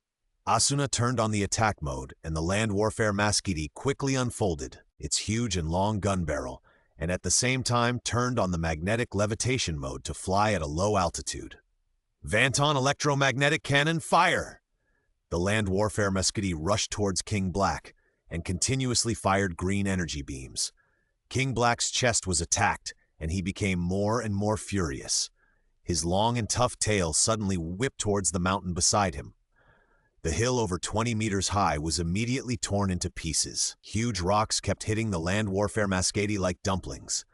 Asuna quickly controlled the land warfare Masketti to quickly escape from the original place and quickly shuttled through the rain of boulders, which looked dangerous. However, the attack was not over. King Black opened his mouth and spit out another lava ray. Asuna turned his head, but was surprised to find that King Black's target was not himself, but Aramis, which Dottie and Adu were riding not far away. Under the attack of King Black, Aramis had to stop moving forward. At this moment, Dottie suddenly opened the car door and ran out of the car quickly. "Sorry, I have to leave first." "Hey, Dottie." Adu sighed as he watched Dottie throw the safe away and run away. But he still took out the Ultra plug-in and assembled it in the light gun in his hand.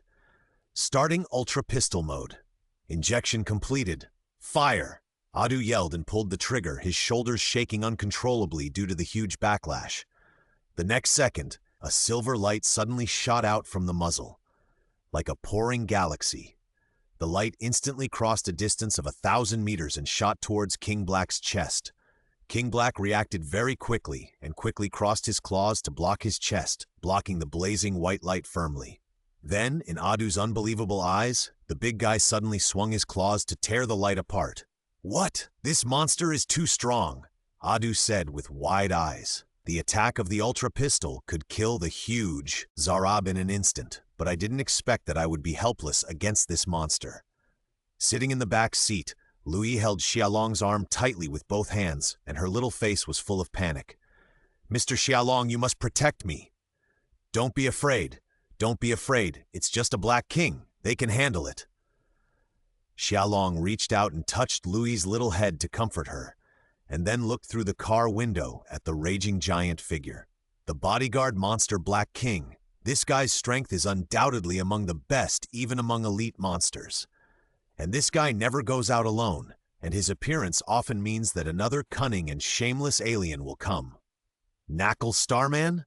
Xiaolong whispered softly, already a little eager to try. Here, Dr. German's eyes widened, watching the earth rushing past him in a hurry, and he couldn't help but feel a little confused. "Dottie? Why is he running over there at this time?" Dottie didn't pay much attention to his surroundings at this time. After running to a deserted place, he immediately stopped. "Let's merge, X." "Okay, let's go together," Dottie said, raised the X terminal and pressed the button on the top of the terminal. The next second, the two sides of the terminal expanded to form an X shape, and X's spark doll popped out. Dottie picked up the spark doll and put it on the terminal to read. "X is merging." The next second, a strong blue data light stream enveloped Dottie. Dr. German was wondering, and then he saw X suddenly flying from the direction where Dottie left. German raised his head and looked at the silver giant above his head flying quickly towards Black King and couldn't help but sigh. Oh, it turns out that Dottie is X. No wonder Dottie disappeared after X was sucked into Bemonstan's stomach. After X was rescued, Dottie came back again. In that case, Xiaolong should also know the true identity of the Earth, right? This guy is really tight-lipped. Ix quickly flew towards King Black. Seeing that the newcomer was not friendly, King Black waved his claws and slapped Axe's head hard. Axe suddenly changed direction and narrowly avoided King Black's claws. Then he kicked the guy's chest with a volley kick and kicked him back several steps. King Black immediately stabilized his body, roared, and rushed towards A quickly. No matter who dared to obstruct the master's plan, it would destroy the opponent with the most violent means. King Black was extremely powerful. 2 consecutive swift slaps came, and Axe, who didn't know the details, raised his arms to block, and his arms were immediately knocked down, and he groaned in pain. Taking this opportunity, King Black suddenly lowered his head and stabbed the sharp golden horn on his head into Axe's chest. Axe reacted quickly and immediately retreated 2 steps and narrowly avoided it. Black King missed the first strike and tried to use the same trick again, but was immediately grabbed by Axe's head. Black King raised his head with all his strength, trying to throw Axe away. Axe grabbed Black King's neck with his right arm and took advantage of the situation to jump up. He suddenly jumped up dozens of meters high and then took advantage of the momentum of falling to directly throw Black King to the ground. Bang! Smoke and dust filled the sky. Before Black King could fight, Axe rushed over and grabbed his head, lifted him up, and then punched and kicked Black King's open abdomen. Axe was getting better and better at fighting here. If there were no accidents, this Black King should not cause any trouble. But in fact, accidents happen quite often. Adu held the Ultra Pistol and couldn't help but feel a little excited when watching the battle between Axe and Black King. But suddenly he felt a chill on his back, as if he was being stared at by something dangerous. Adu suddenly turned around with his gun in hand and saw a spaceman who looked like a fly spirit slowly walking towards him. He was wearing a cloak with a very ethnic style, and the skin exposed on his lower body had many red bulging balls, which looked very disgusting. "Boy, the toy in your hand is not bad." The strange-looking spaceman looked at Adu and said easily, looking very confident. "Who are you?" Adu asked. The spaceman did not speak, but suddenly raised his hand, pulled out the pistol on his waist, and quickly pulled the trigger. The next second, a red light bullet instantly sprayed out from the muzzle. It accurately hit the Ultra Pistol in Adu's hand and knocked him to the ground. Ah! Taking this opportunity, the spaceman quickly ran towards Adu. Adu reacted very quickly and did not think about picking up the gun. Because that would waste time being attacked by the other party, he directly raised his fist and rushed towards the other party. Xia Long, who was sitting in the back seat of the car, shook his head and couldn't help but sigh. This guy still hasn't gotten rid of his bad habit of getting carried away. Sure enough, after just 2 moves, Adu was locked by the opponent's neck and couldn't move. "I'm from Nakla Star. You can call me Banded Rhodey," Banded Rhodey said and pulled with his right hand. Adu's body suddenly turned around uncontrollably, exposing his defenseless chest and abdomen. Banded Rhodey took a quick step and kicked Adu in the abdomen. Adu was suddenly pushed back several steps and had no power to fight back. Then Banded Rhodey took the opportunity to end the fight with an uppercut, but the fist was blocked halfway. Bang! Ah! It hurts! Banded Rhodey screamed and retracted his hand. Looking carefully, he found that a transparent shield had appeared in front of Adu. "Who is it?" As if responding to his call, the door of the car next to him suddenly opened. Then a tall man wearing a black casual suit and a magenta camera hanging around his neck came down. "I'm protecting this guy, and this team is also under my protection. If you know what's good for you, get out of here." Xia Long put his hands on his waist to summon the belt, then swayed his waist and walked coquettishly towards Banded Rhodey. "Ha ha ha! Wait until you beat me before you say such big words." Banded Rhodey was not afraid at all, and then took the initiative to rush towards Xia Long. "Mr. Xia Long, be careful. This guy is very strong." Adu covered his stomach and panted and hurriedly reminded, "You are worried about the wrong person. Just watch carefully." Xia Long opened the card box and took out the transformation card. "Baga, although I don't know what you are going to do, how can I let you get what you want?" Banded Rhodey laughed and drew his gun again and fired a volley of light bullets at Xia Long. But the bullets were all bounced away halfway, as if they encountered an invisible wall. "Air shield." Xia Long stood lazily in place, smiling contemptuously at Banded Rhodey. Then he threw his hand down, and the card was immediately inserted into the belt. Xia Long looked at Banded Rhodey sideways and pushed the belt with one hand to close it. "Transform! Decade!" Banded Rhodey looked at the guy's belt in surprise. Suddenly, a series of magenta light and shadows appeared around him. The light and shadows quickly attached to the guy, and soon he turned into a masked man wearing strange pink armor. Although the outfit was a bit weird, it made Banded Rhodey feel more and more dangerous. "That belt looks worth snatching." Banded Rhodey's eyes lit up, and then he took the initiative to rush towards Xia Long. He was not afraid of even the famous Ultraman Zero in the universe, let alone this unknown guy in front of him. If you can do it, just try it! Xiaolong pulled out the card-box sword, gently wiped the blade with his left hand, and then rushed up as well. Banded Rhodey ran while raising his arms and shooting at Xiaolong. Kept swinging his two swords, either slashing, picking, or slapping. The card-box sword was used with such skill that he blocked all the incoming bullets. While Xiaolong was holding up his sword to block, Bang Luodi had already rushed in front of him, holding the butt of his gun tightly and smashing it hard at Xiaolong's head. Xiaolong blocked the blow with his sword horizontally above his head and then kicked Bang Luodi in the abdomen. Bang Luodi suddenly turned his waist to avoid it, clenched his left fist and quickly hit Xiaolong's relatively fragile neck. The fist broke through the air, making a harsh sound. Xiaolong lowered his head to avoid it and drew his sword forward to slash horizontally. The card-box sword quickly drew a crescent-shaped trajectory and cut towards Bang Luodi's abdomen. Bang Luodi pointed his toes and spread his hands. Like a dancing white crane, he suddenly retreated 5 or 6 meters behind him and barely avoided the blow. Good, so powerful. Whether it is Senior Xiaolong or that Bang Luodi, they are both so powerful. Adu, who was watching the battle on the side, looked at the two people fighting and couldn't help but sigh with wide eyes. You're quite strong. I have to be more serious. Banded Rhodey suddenly pulled off his cape and twisted his neck. King Black was almost unable to hold on, so they had to make a quick decision. Otherwise it would be troublesome when Zero caught up. Be more serious? Ha! It seems that you have some misunderstandings about the gap between us. Xiaolong opened the card box on his waist and pulled out a card. Banded Rhodey had excellent eyesight, so he could see the card in the guy's hand at a glance. It was a masked man with huge blue eyes and a head like a rhinoceros beetle. What kind of card was that? Let me show you what the real radiance of the sun is. Xiaolong held the card in one hand, slid it down suddenly and inserted it into the belt, and then pushed it casually with his right hand. After the sound effect, Xiaolong's figure changed again. The circular nano-armor quickly covered Xiaolong's whole body, and in an instant, it formed a full-body red heavy-duty armor. His arms, chest, and head were all covered with heavy armor, making Xiaolong look much more sturdy and strong.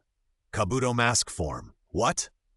Banded Rhodey looked at Xiaolong's changed figure and his eyes widened. This guy gave him a different feeling. What? Don't you dare to attack me? Xiaolong twisted his neck, sighed in his throat, and then suddenly pulled out the Kabuto kunai gun from his waist. Before Banded Rhodey came to his senses, he saw 3 red dots suddenly appear on his body. The next second, Xiaolong had already pulled the trigger, and the red light bullet was quickly loaded into the gun through the catheter, and then suddenly sprayed towards Banded Rhodey's chest. Bang, bang, bang! The light bullet shot at Banded Rhodey's solid skin, creating a series of sparks. The impact instantly knocked Bang Luodi to the ground, and his body was soon covered with black mud. Ah, damn bastard! Bang Luodi slapped the ground hard, causing the dirt and rocks to fly. He took advantage of the situation and quickly got up and rushed towards Xiaolong. During the charge, he kept pulling the trigger to fire red energy light bullets at Xiaolong. Ding, ding, ding! Xiaolong did not resist. The light bullets hit the silver and red armor on his chest, creating a large burst of sparks, but could not make him retreat a step. In the masked form of Kabuto, he has extremely excellent defense. Even a diamond sword cannot hurt him at all. Even the 2.4 meter combination reinforced destructive penetration bullet can be perfectly defended by the armor. In the back seat of Bolster, Louis watched Xiaolong walk towards Bang Luodi with a firm step. The light bullets kept shooting at him, but did not cause any damage at all. They could only become fireworks to embellish his majestic figure. Suddenly, his eyes were full of stars. Mr. Xiaolong is so handsome. Come on, Mr. Xiaolong, beat that bad guy Cosmic Man! Mr. Xiaolong, go! Adu also clenched his fists to cheer for Xiaolong. He wanted to help, but Xiaolong was too close to Banded Rhodey. The recoil of the Ultra Pistol was strong. If he fired rashly, he might accidentally hurt Xiaolong. At this time, the battlefield was no longer something he could get into at his level. So what if I have strong defense? I'm too slow. Banded Rhodey roared and rushed to Xiaolong, suddenly jumped up and kicked at Xialong's chest with both legs. Xialong held the gun with one hand and let it hang naturally at his waist. The other hand suddenly raised and blocked his chest. Banded Rhodey kicked his left arm with both feet. The huge impact only stopped Xialong's steps. Xialong swung his left arm suddenly, knocking Banded Rhodey away, and also pointed the kunai gun at him and quickly pressed the trigger. Taking advantage of Xialong's push, Banded Rhodey suddenly leaped forward like a dolphin out of water, avoiding the shooting of the kunai gun, then rolled on the spot to distance himself and suddenly raised his gun to shoot Xialong's legs that were not covered by armor. Bang! Bang! Bang!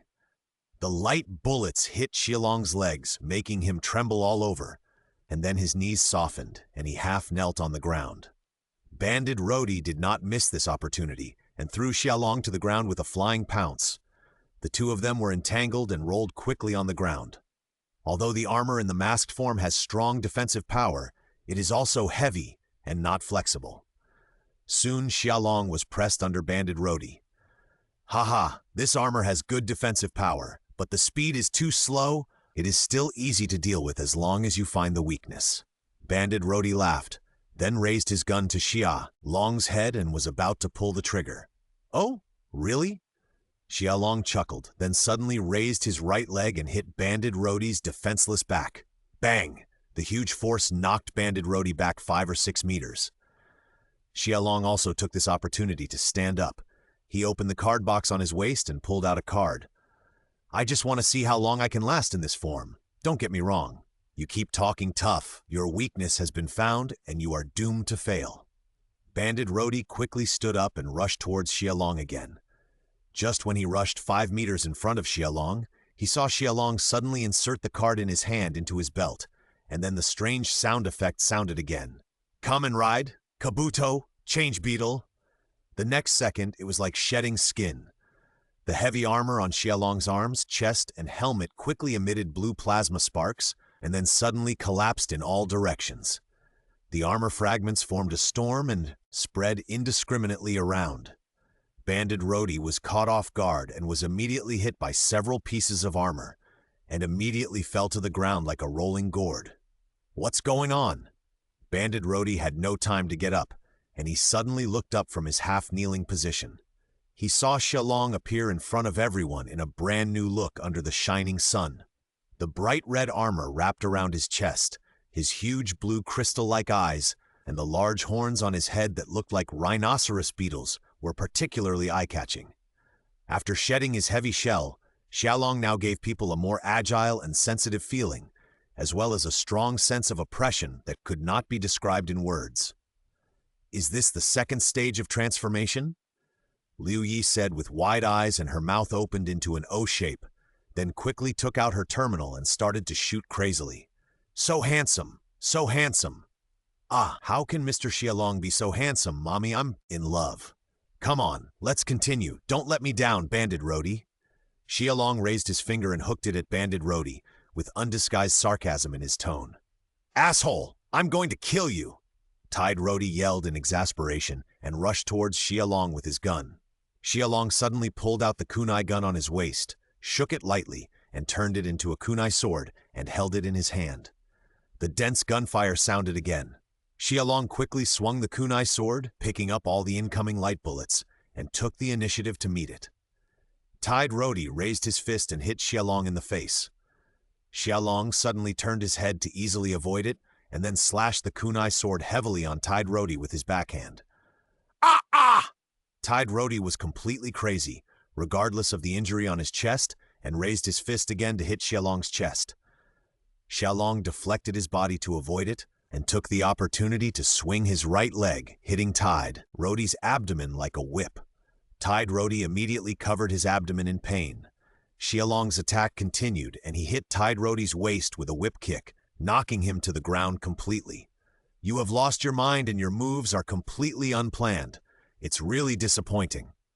Xialong sighed and turned around slowly. Banded Rhodey looked up and saw Xialong's defenseless back. He was overjoyed. He suddenly pulled out his gun and shot at Xialong's back. While the other party was shaking, he quickly ran towards Xialong. Ha ha ha, naive guy! The victory will eventually belong to me. Xiaolong turned his back to Banded Roddy, and a smile slowly emerged under his mask. Then he inserted the card he had drawn into his belt. Final form ride. The next second, dazzling blue electric light quickly flowed from the belt to the big horn on the top of the head, and then quickly gathered at Xiaolong's right leg. Rider kick! Xiaolong slowly uttered this sentence, and then suddenly twisted his waist and turned around. His right leg, flashing with dazzling blue electric sparks, quickly crossed a half-moon trajectory. Like a heavy axe, it suddenly fell on Banded Roddy's chest. The next second, Bandy was like being hit head-on by a high-speed locomotive. His entire body flew backwards uncontrollably for 100 meters, and then suddenly exploded. In the raging flames like the waves of the sea, Xiaolong stood up like a lone pine tree, with his right hand on his waist and his left index finger raised and slowly pointed to the sky. This is the glory of the sun god. Is this the power of Kabuto? Xiaolong slowly withdrew his hand, then canceled the transformation and returned to the decade form. He hadn't even used the clock-up mode yet.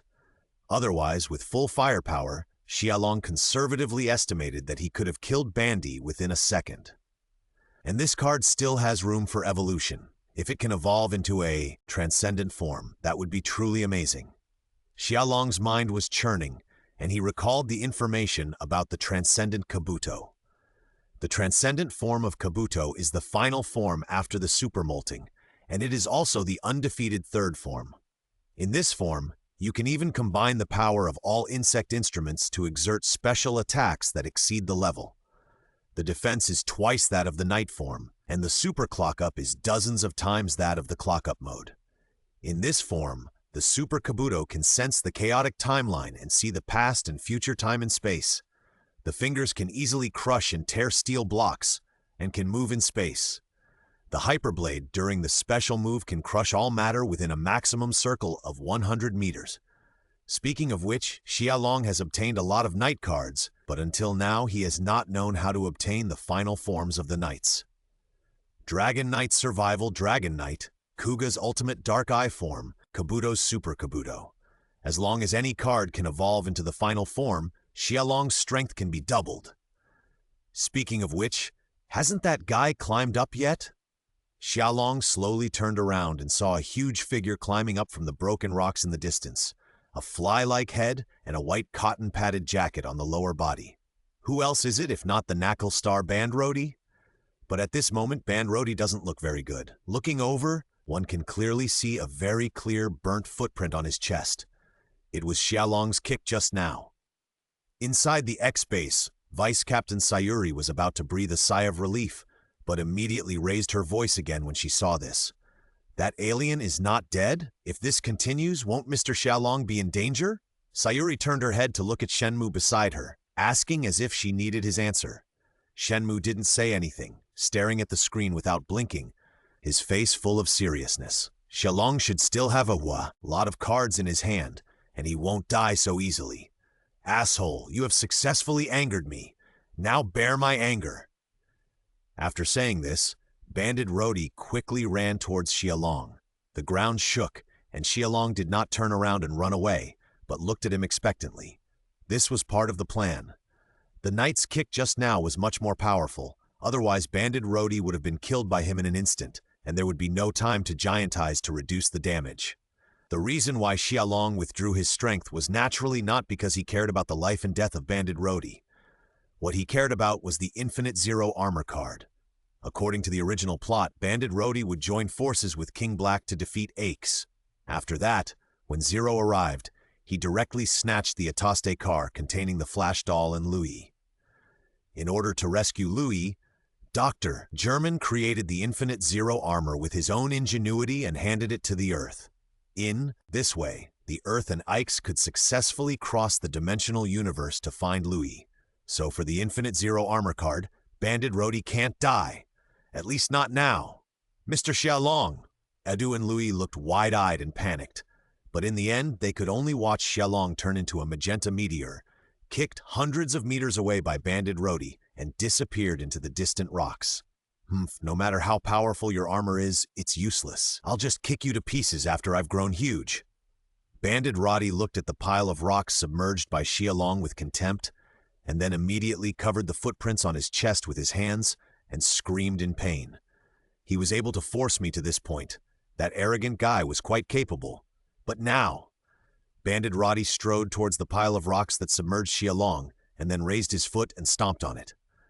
Go to hell! Hell! Hell! Hell! Hell! Hell! He couldn't get rid of his anger unless he stomped this bastard into a meat paste. Bastard! Adu roared and rushed towards Banded Roddy, and then raised the Ultra Pistol in his hand high, starting Ultra Pistol mode. Injection completed. Stop it! Adu roared and pulled the trigger, and the next second a silver light suddenly shot at Banded Roddy's back. Unfortunately, after Banded Roddy calmed down, he reacted very quickly and quickly turned his body to avoid the attack. Your thing should be able to fetch a good price. Bandaged Roddy pointed at the Ultra Pistol in Adu's hand and commented, then suddenly pulled out his gun and shot at the ground around Adu. Bang! The light bullet exploded, and Adu was instantly affected by the explosion, flying several meters and falling to the ground unconscious. The Ultra Pistol in his hand also slipped out of his hand and fell to the ground. Bandaged Roddy bent down and picked up the Ultra Pistol, threw it into the Athos car, and then turned to look at Aix, who was fighting with King Black. Okay, now it's time to deal with you, Bandaged Roddy said and strode towards A. X was fighting with King Black vigorously, and suddenly Bandaged Roddy kicked him hard in the back. Damn it, who are you? What did you do to Mr. Xialong? So that damn guy is called Xialong? Humph, I've already trampled him to death and you'll soon be like him. The tone of Bandaged Roddy changed, and then he took the initiative to rush towards Aik. Impossible. How could Miss A. Xialong be defeated by a guy like you? Dottie suddenly waved his hand. Then let's give it a try. Bandaged Roddy kicked out a series of kicks, all of which were blocked by Aix, and then suddenly punched Aix in the face. Aix quickly raised his arm to block, but Bandaged Roddy took the opportunity to retract his arm and drew a circle like Tai Chi. Aix's blocking arm was pulled down, and Bandaged Roddy immediately followed up with a jab, knocking Aix back several steps. Before Aix could come to his senses, Bandaged Roddy turned around and grabbed a rock beside him and smashed it into Aix's head, directly knocking him out. Bandaged Roddy has rich experience in fighting, even better than A. After that, X fought with him, but he did not gain the upper hand at all. Instead, he was suppressed everywhere. In addition, there was a powerful monster Black King to help him. Soon, X was knocked down, and the X-shaped color timer on his chest quickly flashed red. The situation was extremely critical. In this case, all these treasures belonged to me. Seeing that the situation was settled, Bandaged Roddy ignored X and turned to walk to the special search vehicle Atos that transported the flash dolls. Although the process was a bit tortuous, at least the result was good. So his target was the flash doll. In the transformation space, Dottie gritted his teeth while holding his painful shoulder. X stretched out his arm to stop him, but he was no longer able to fight. Just as Bandaged Roddy was about to raise his hand to pick up Atos and run away, a huge hole suddenly opened in the sky. Then a silver figure passed through it and rushed towards Bandaged Roddy. This Ultra Warrior who suddenly appeared was Ultraman Zero wearing the Shield of Parajai. After seeing Ultraman Zero appear, Bandaged raised his hands and sighed heavily. Tsk, here comes the troublesome guy. As soon as he finished speaking, Zero also descended, stomping on the ground with his feet, splashing a circle of dust with his body as the center. In the transformation space, Dottie looked at Zero and was a little surprised. This was the third Ultraman he had seen after the first generation transformed by X and Xialong. Unlike X in the first generation, the Ultraman in front of him was very handsome. The upper body was blue and the lower body was red.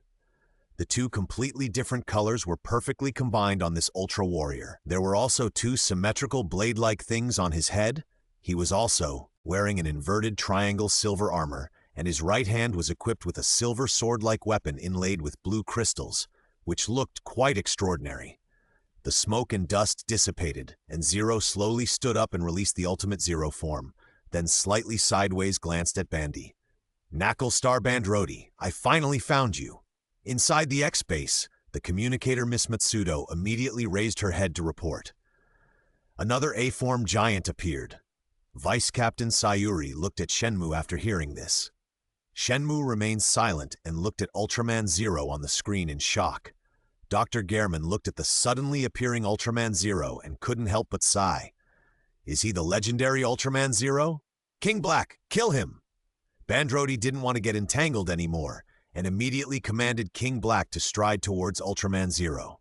Seeing King Black attacking, Ultraman Zero was not afraid at all and raised his hands horizontally. The Paraji shield on his chest instantly turned into light and shadow and shattered.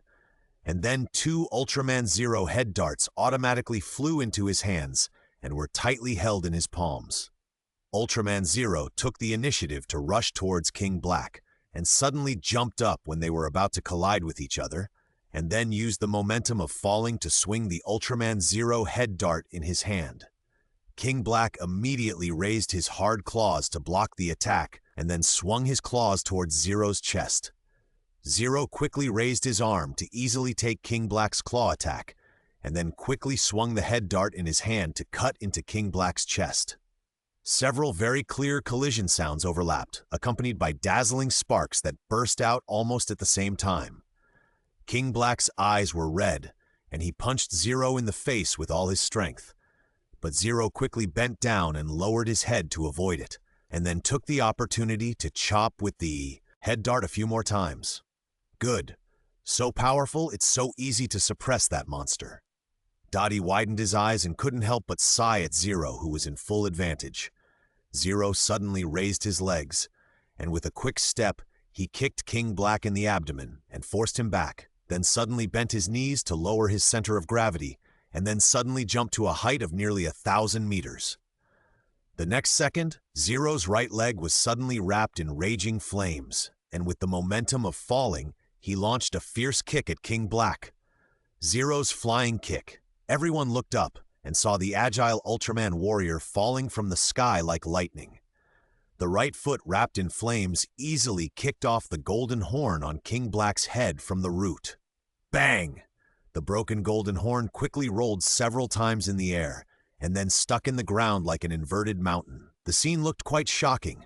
Zero stabilized his body, turned his head, and looked at King Black with a cold snort. Then the 2 swords collided with each other and made a loud, crisp sound, and rushed towards King Black again. At this time, Bandrodi suddenly raised his gun and fired a shot at the clear and cloudless sky. The next second, the sky in front of Bandrodi suddenly cracked, and soon a black hole appeared that was exactly the same as when Zero descended before. Obviously, this guy came to this world in this way. Okay, now it's time to retreat. After Bondi did all this, he turned around and took the Atos car with the flashing doll in his hands. The car shook, and Louis, who was sitting in the back seat, immediately screamed in panic. In the transformation space, Dottie could clearly hear the voice because he shared senses with Aix. Louis? Louis is still in the car? Aix stretched out his hand to stop him, but unfortunately, because of his own serious injuries, he could only watch Bondi holding the Atos carrying Louis pass by. At the same time, King Black, who received Bandi's retreat signal, suddenly knocked away Zero beside him, and then quickly ran towards Bandi. Don't even think about escaping. Seeing this, Zero immediately opened his hands and was about to install the head dart in his hand on the color timer on his chest, using his strongest light skill in normal state, Zero Double Ray. Aish quickly squeezed out the last strength from his body, stood up, grabbed Zero's arm and stopped him. Wait, there's someone else in the car. What? Zero stopped what he was doing immediately after hearing that. In the time it took, Bandi and King Black had already jumped into the dimensional black hole and disappeared. Zero was not willing to let them go, so he quickly shook off X, summoned the shield of Paraji again to transform into the ultimate Zero form, and then opened the dimensional black hole and went in. X looked at Zero's departing back, feeling empty inside. At this moment, X suddenly saw a red beam of light chasing Zero at a rapid speed. It actually arrived first and entered the dimensional black hole with Zero. Who was that figure? That aura is Mr. Xialong? X was stunned for a moment, then reacted. X, you said that red light was Mr. Xialong? Dottie quickly asked for confirmation after hearing that. Mr. Xialong's aura is quite special. Just like mixed candy, I will never make a mistake. Axe thought for a moment and gave an analogy, then replied. Ha! It turns out that Mr. Xiaolong is fine. With him following me, I feel more at ease about Louis. Dottie patted his chest, and his troubled heart suddenly relaxed a lot. However, what Dottie didn't know was that Xiaolong had not been able to catch up with Louis at all. At this time, he was arguing with Sero on an unknown desolate planet. Bandy has rich experience in escaping and deliberately erased the space fluctuations that are easy to detect abnormalities.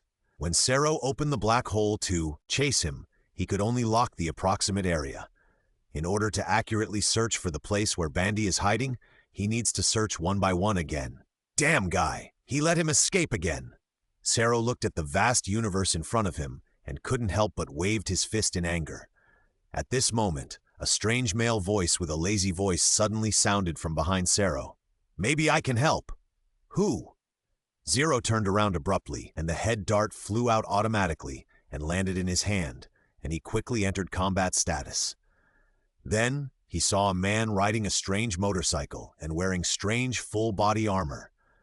My name is Xiaolong, and I'm just a knight who likes to help others when he sees injustice. Xiaolong stretched out his hand and introduced himself. Oh, I remember, the strange wave behind me just now was caused by you following me, right? Yes, my friend Louis was in the car that was stolen by the Crow alien. But I don't have the ability to travel through the dimensional universe. But if I follow you, maybe I can rescue Louis. Xiaolong pointed at Sero and said fearlessly. When Sero just arrived, Xiaolong, who had climbed out of the ground and was about to slack off, received a system prompt in his mind. Side quest has been triggered. Mission name, Redemption and Revenge. Mission content, save Liu Yi and independently eliminate Bandrodi. Mission time limit within 24 hours. Mission reward, 2 chances to draw on the wheel, can be stacked. Note, the shorter the completion time, the higher the reward. Do you want to accept the mission? Hearing the system prompt, Xiaolong accepted the mission without saying a word. But to complete this mission quickly, you must follow Sero, who has the ability to travel through dimensions and rush to the target location first. Whether it is to defeat Bandrodi or to save people, I am enough by myself. Although you have some special powers, it is still 20,000 years before you can deal with King Black and Bandrodi with this physique. Sero raised his right hand and pointed his thumb at himself. Then he showed his signature 2 fingers to Xiaolong and said that catchphrase. Xiaolong's smile was stiff, and his brows twitched. As expected of a rabbit, he really liked this kind of proud and somewhat rebellious character. I'll open the space channel later and let you go back to your original world. Don't cause trouble to others casually, Sero said, raising the Sero bracelet on his wrist, and was about to summon the Shield of Paraji. The armored knight named Xiaolong suddenly stood up from the car, then opened the card box and pulled out a card. What did you just say? It's still 20,000 years early? Sorry for me, whether it's King Black or Bondi. I can erase them at will if I want. Xiaolong looked at Ultraman Zero, with the corners of his mouth curled up under the visor. And then he inserted the card in his hand into the belt. Ultra, Control, Ultra 7. Along with the strange sound effects from the belt, under Ultraman Zero's surprised gaze, Xiaolong's whole body and head suddenly turned into the appearance of Ultraman 7. And then his shoulders and chest were quickly covered with familiar silver armor. In less than a second, the familiar red figure stood in front of Ultraman Zero. The Red God of War, Ultraman 7, the father of Ultraman Zero, the pioneer of the head dart. Dad? Xiaolong shook his head comfortably when he heard the name. It is not common to be called Dad by Zero, and it is really comfortable to hear. If he was not afraid of fighting with this brat, Xiaolong would have said something sarcastic. Good son. The reason why Xiaolong has Ultraman 7's card is that he drew it before entering the training world after completing the mission of the Quiet World in the Zatari Telestone plot. No, although you have the same appearance as your dad, your aura is completely different. How did you do it?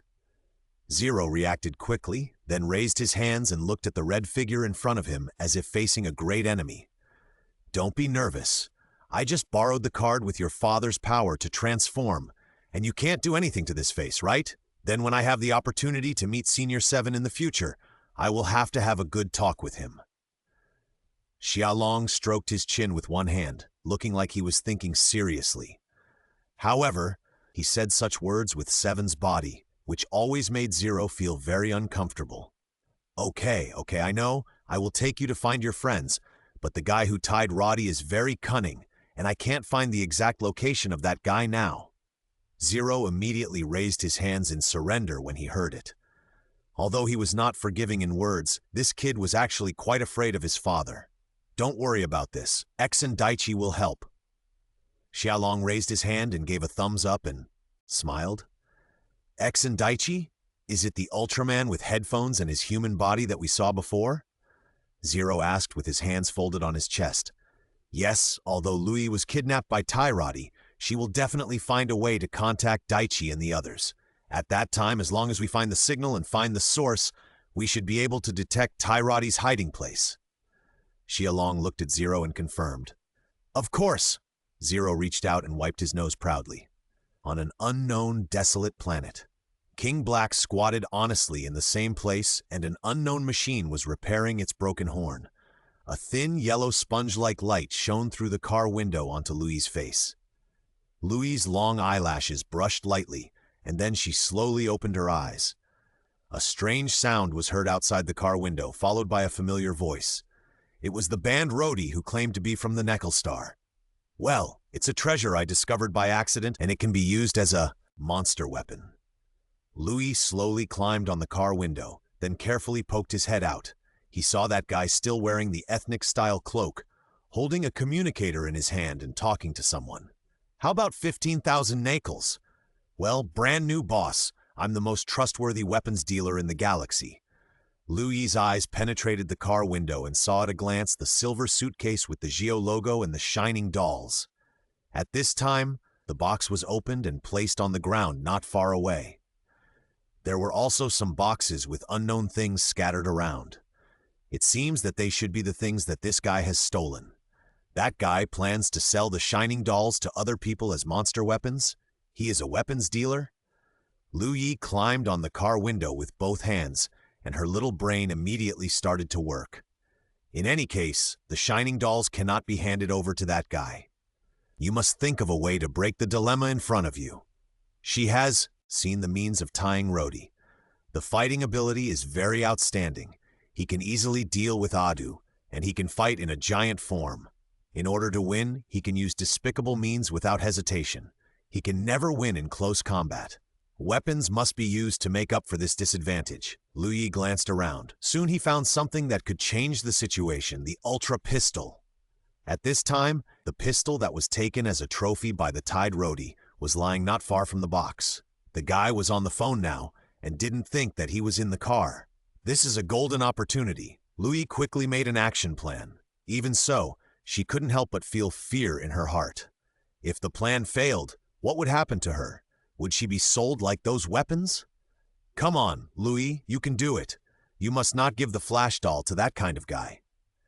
Louis took a deep breath and forced herself to suppress her fear. Then she quietly opened the car door a crack, hunched over, and slowly reached for the Ultra Pistol. Well, it comes with a scaffold, okay? Then it's a deal. The tied Rhodey was still on the phone and didn't notice the movement here at all. He didn't expect that there was still someone on Athos. At this moment, a crisp voice suddenly rang out. "Give me back the flash doll." Bandaged Roddy turned his head suddenly, thinking that some evil spirit was chasing him.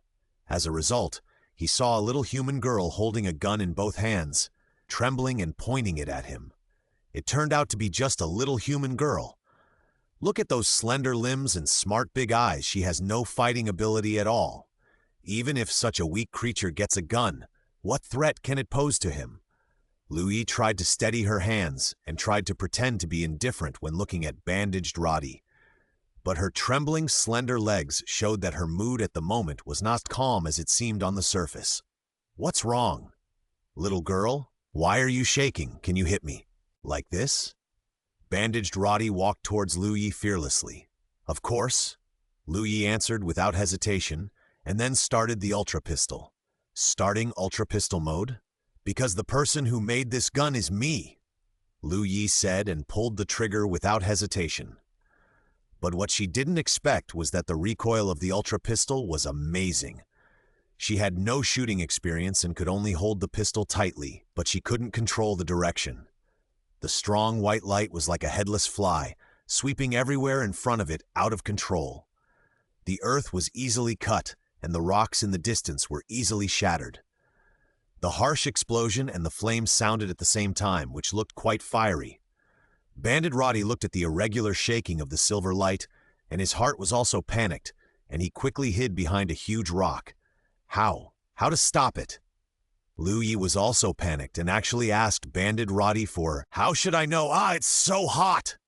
Bandit Roddy just stuck his head out to complain, and his arm was hit by the light. He immediately retracted his body and shouted, "Good guy, nowadays we must not only guard against female drivers, but also female gunmen. Otherwise, how can we be hit by stray bullets and die without knowing it? Take advantage of now." Seeing this, Louis quickly picked up the box containing the flashing doll and threw it into the passenger seat, then got in the car and prepared to run away. "Huh?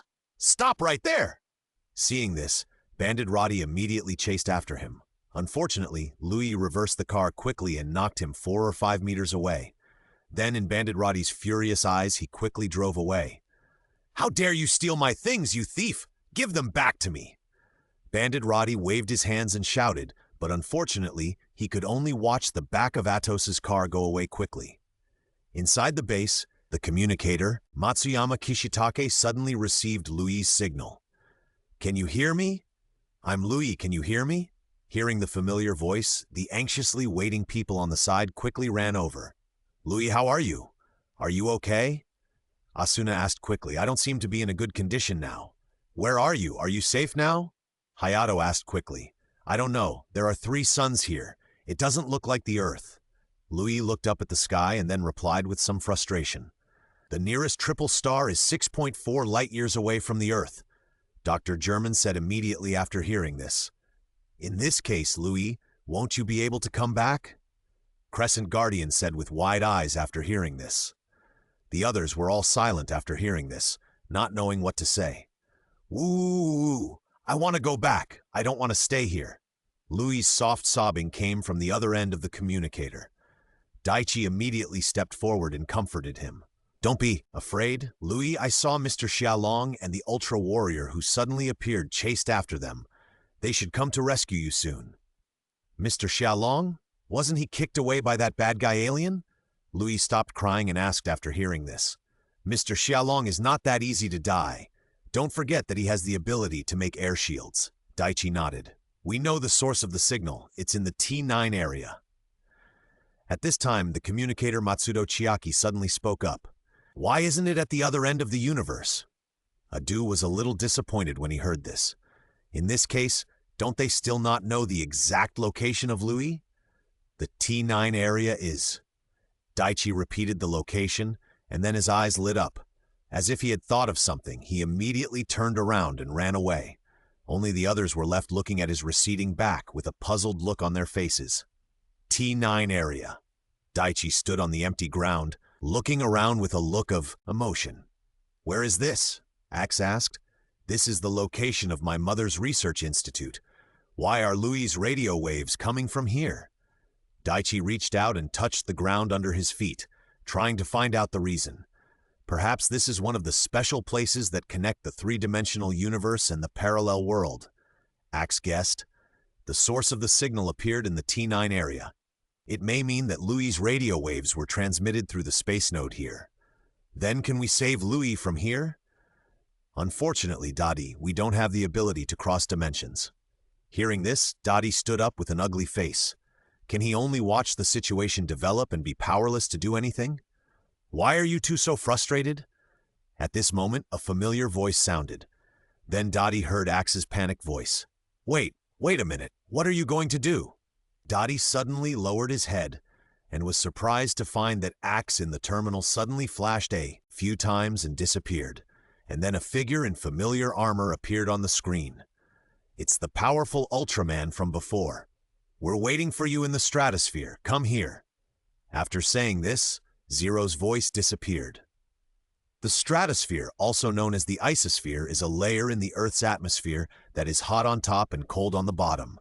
Because the stratosphere is higher than the troposphere, the solar radiation in the stratosphere contains more shortwave ultraviolet radiation compared to the solar radiation reaching the surface. Why did Zero choose this place for the conversation? Because chatting here will not consume energy as quickly as on Earth. Otherwise, if the chat time is a little longer, after 3 minutes, the light will flash red before the rescue has even started. What a fart of rescue! When X arrived here, in addition to seeing the Ultraman in silver armor, he also saw a familiar figure in magenta armor. Hello, have you had lunch? Xialong raised his hand and took the initiative to say hello. Mr. Xialong, great! You're okay. Dottie saw that Xialong was safe and sound, and a happy expression suddenly appeared on his face. Don't worry, just tying up Rhodey won't kill me. Xialong responded with a smile. Hey, don't treat me as air and chat on your own. Zero crossed his arms and turned his head to complain unhappily. By the way, haven't you asked who this is? His name is Zero, and he is a member of the Space Guard. Don't look at his young age, he is actually super powerful. Xiaolong took the initiative to introduce before Zero opened his mouth. Hey, you are absolutely right. Zero agreed proudly, not modest at all. Mr. Xiaolong, did you ask us to come here because you found where Louis is? Daichi asked straight to the point. Yes, Louis is now on the planet Guillermo. Thanks to the radio wave she sent, Zero was able to know her exact location. Xialong, have you finished your instructions? We are about to set off. I'm coming. I'm so impatient. Xialong shook his head and then drove the red dragon towards Zero. Wait a minute, Mr. Xialong. Take me with you. I want to help too. Daichi immediately stretched out his hand and said, I'm sorry, Daichi. In order to deal with the monster, Zero can't consume too much energy, so he can only bring one person. If you want to help, find a way to come here yourself. Xialong turned around and explained, and then Zero immediately opened the dimensional channel. Are you serious? It's not so easy to travel through dimensions. Zero stretched out his hand, let Xialong jump into his palm, and then asked, I believe in Dottie. He is a genius. Xialong slowly turned around and looked at the stunned Aish, then waved his hand and disappeared into the dimensional channel with Zero. In the transformation space, Dottie was stunned. Only Xiaolong's words kept echoing in his mind. I believe in Dottie. He is a genius.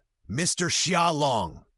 Dottie slowly clenched his fists, and his depressed mood was quickly swept away.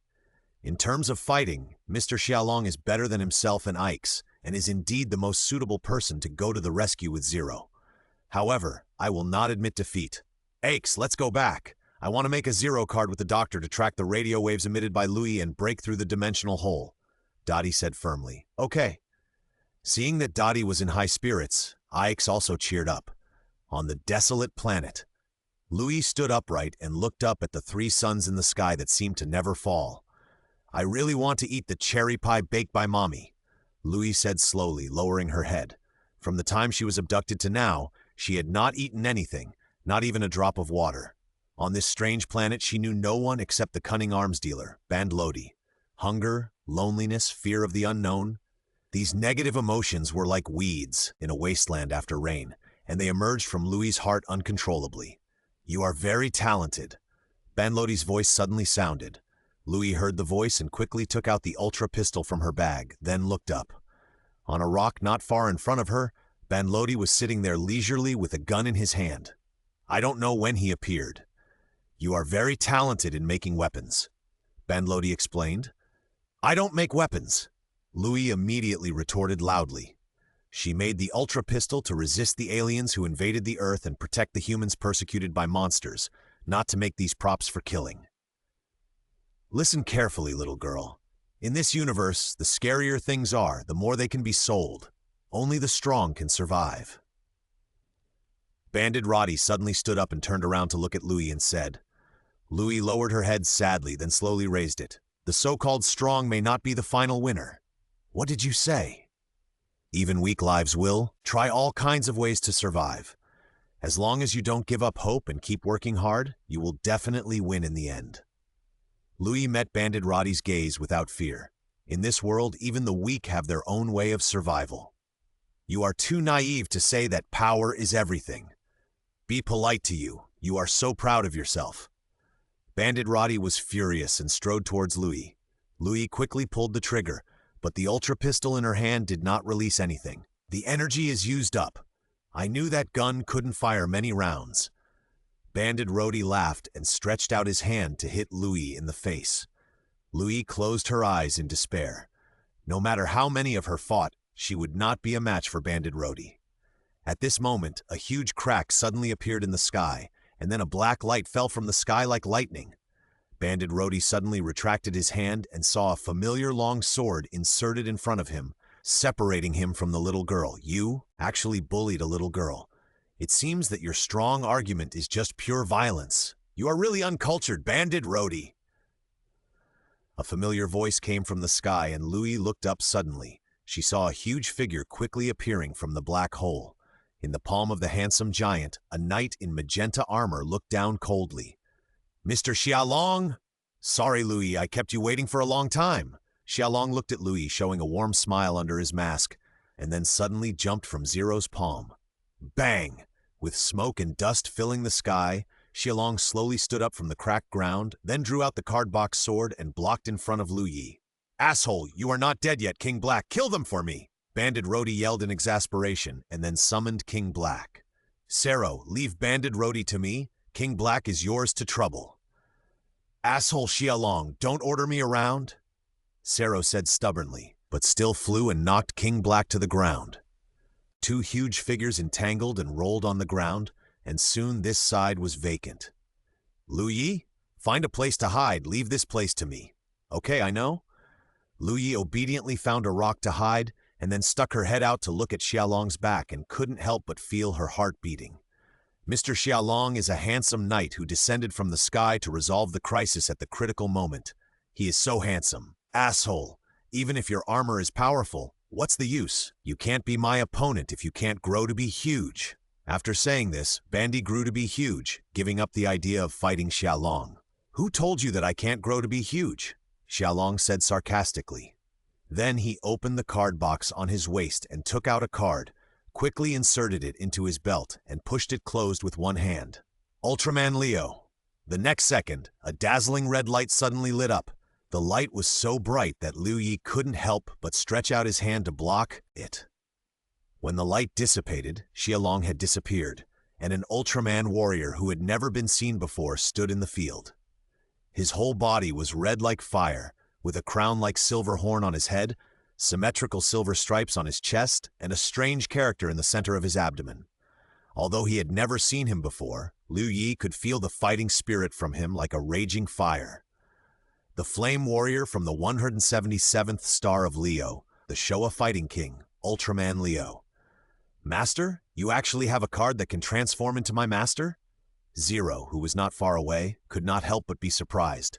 I can't only transform into Senior 7. Xiaolong turned his head and said, then looked at the ugly-looking Bandy and suddenly raised his hand to the sky. Did you see it? Bandy, your Death Star is shining in the sky. What nonsense are you talking about? Hurry up and die for me. Bandy didn't want to talk to Xiaolong at all, and suddenly drew his gun and shot at Leo quickly. Unfortunately, the only one who will die is you. In the transformation space, Xiaolong opened the card box on his waist and pulled out a card, then inserted the card into his belt. Masked Driving, Beatly. The undead card Beatlian from Kamen Rider's Sword can greatly enhance the user's punching power and punching speed. The belt closed and two red lights quickly emerged and wrapped around Leo's fist. The red light burned like a flame, faintly forming the shape of a lion's head. The next second, Leo quickly swung his fist at the incoming light bullet. You want to kill me with such a weak attack? Bandit Roddy, don't be so naive. The fist wrapped in red light swung out like a storm. In the blink of an eye, countless red fist shadows emerged. The dense fist shadows formed a tall wall, knocking away all the incoming light bullets. He actually blocked all the attacks of Bandit Roddy with just a pair of iron fists. What? Are you kidding? Can you do such a thing? Bandit Roddy was shocked, but he was experienced after all. He quickly stabilized his body and rushed towards Leo with gritted teeth. Since long-range attacks don't work, then close combat. He didn't believe that Xiaolong was still so agile after becoming huge. If Banded Rhodey had a little understanding of Leo, he probably wouldn't have made such a foolish decision. Fighting with Leo, how crazy is that? Seeing that the bound Rhodey was rushing over, Xiaolong was not afraid at all and rushed forward as well. The bound Rhodey clenched his fist and hit Leo's chest directly. Leo dodged it suddenly by turning sideways, and then reached out and grabbed the right wrist of the bound Rhodey. Without waiting for the bound Rhodey to change his moves and continue to attack, Leo suddenly stepped forward and approached. Then he reached out with his left hand, grabbed the waist of the bound Rhodey and lifted him up. "Asshole, let me go!" "Okay, I'll help you." In the transformation space, Xiaolong agreed with a smile, and then used both arms to throw the bound Rhodey out fiercely. The bound Rhodey was thrown nearly 100 meters by Leo like a rag sack, and then fell heavily to the ground. Bang! After a dull sound, the bound Rhodey was lying on the ground in a big letter shape. I don't know how many bones were broken.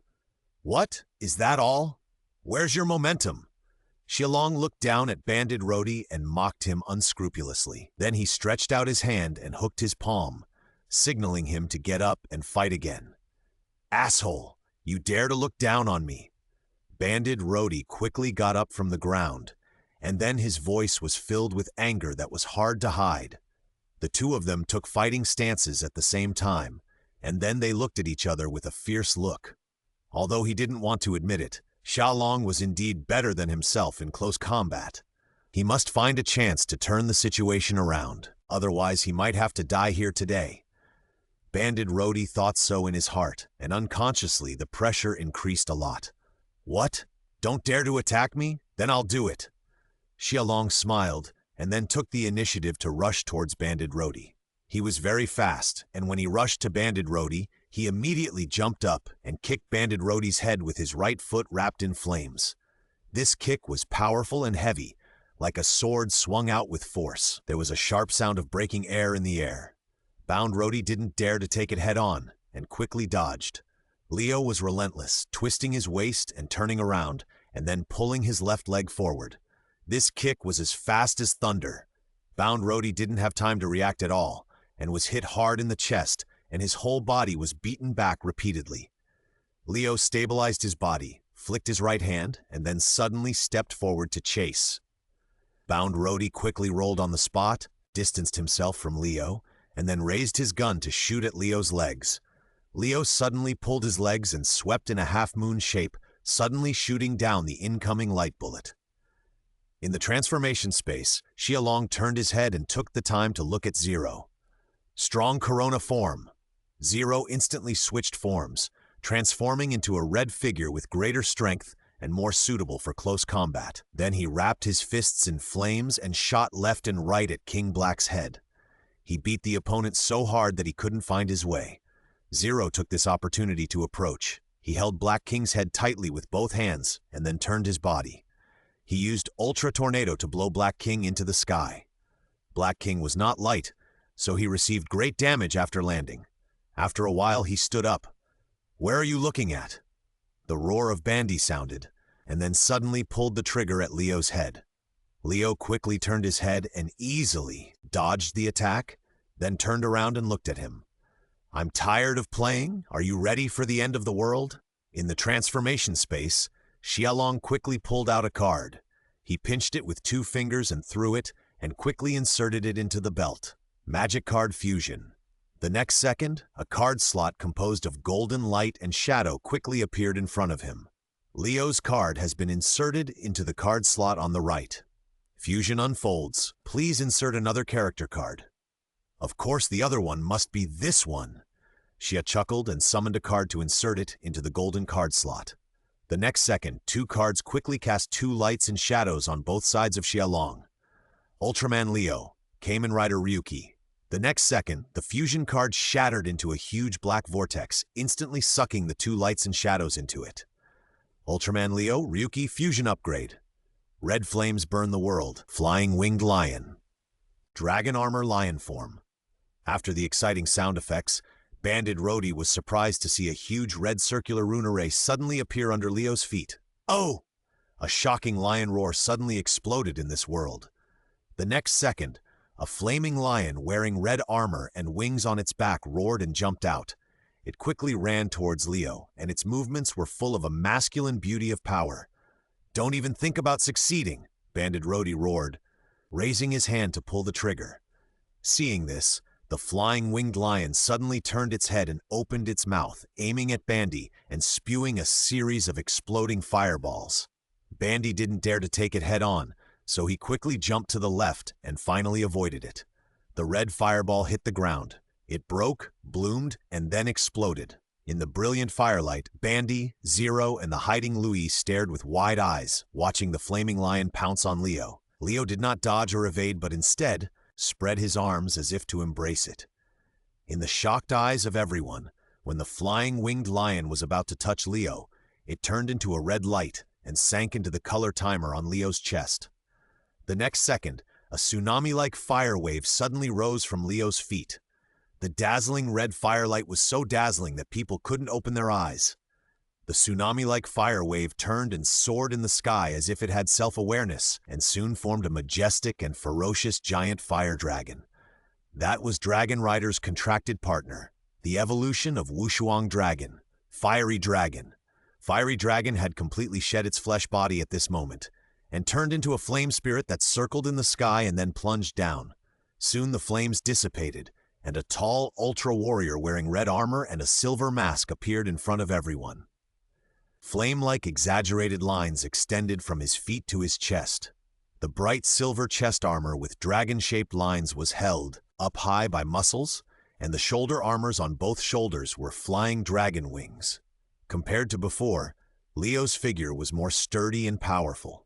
Under the silver horns on his head was a silver vertical striped mask like Dragon Rider, and a pair of eyes that were almost burning like flames quietly stared at Banded Rhodey through the mask. Before he launched an attack, a strong sense of oppression suddenly pounced. "Is this the form that Master Leo and the others combined to form? So strong," Zero said excitedly as he looked at Leo, who had changed drastically. If it weren't for King Black and Bandy, he would have wanted to fight with Xiaolong. "This is Leo's dragon armor lion form." Xiaolong shook his hand lightly, and the armor on his arm immediately shook and made a crisp sound. "Interesting. I didn't expect you to have such a trump card." Bandy's face changed drastically. "Damn, this guy has become stronger again. It must be those strange cards. What should I do? What should I do? I can't beat him at all." Just when Bandy didn't know what to do, he suddenly heard Lu Yi's voice not far away. "Mr. Xiaolong is so handsome. Mr. Xiaolong is awesome." Lu Yi looked at Xiaolong's new form and excitedly emerged from behind the rock where he was hiding. Then he jumped and shouted, and from time to time he took out his terminal to take pictures quickly. "By the way, as long as we catch that little girl, that bastard won't dare to act rashly. Then it won't be impossible to force him to hand over those strange cards." Bandaged Rhodey was ecstatic. He did it as he thought. Bandaged Rhodey immediately shot at Leo, and then suddenly ran towards Louie. "I'm sorry, little sister. You have to sacrifice for my future." "Ah, don't come over." Louie looked at Bandaged Rhodey running towards her, and she knew his intention, so she turned around and ran. "Oh no, that little girl is in danger." Just as Zero was about to move, King Black stabbed Zero's chest with the repaired special drill, forcing Zero to be distracted. "Damn it, Xiaolong, I can hear you. Don't worry, he won't succeed." In the transformation space, Xiaolong quickly opened the card box and took out a card. The word Speed was engraved on the cover of the card.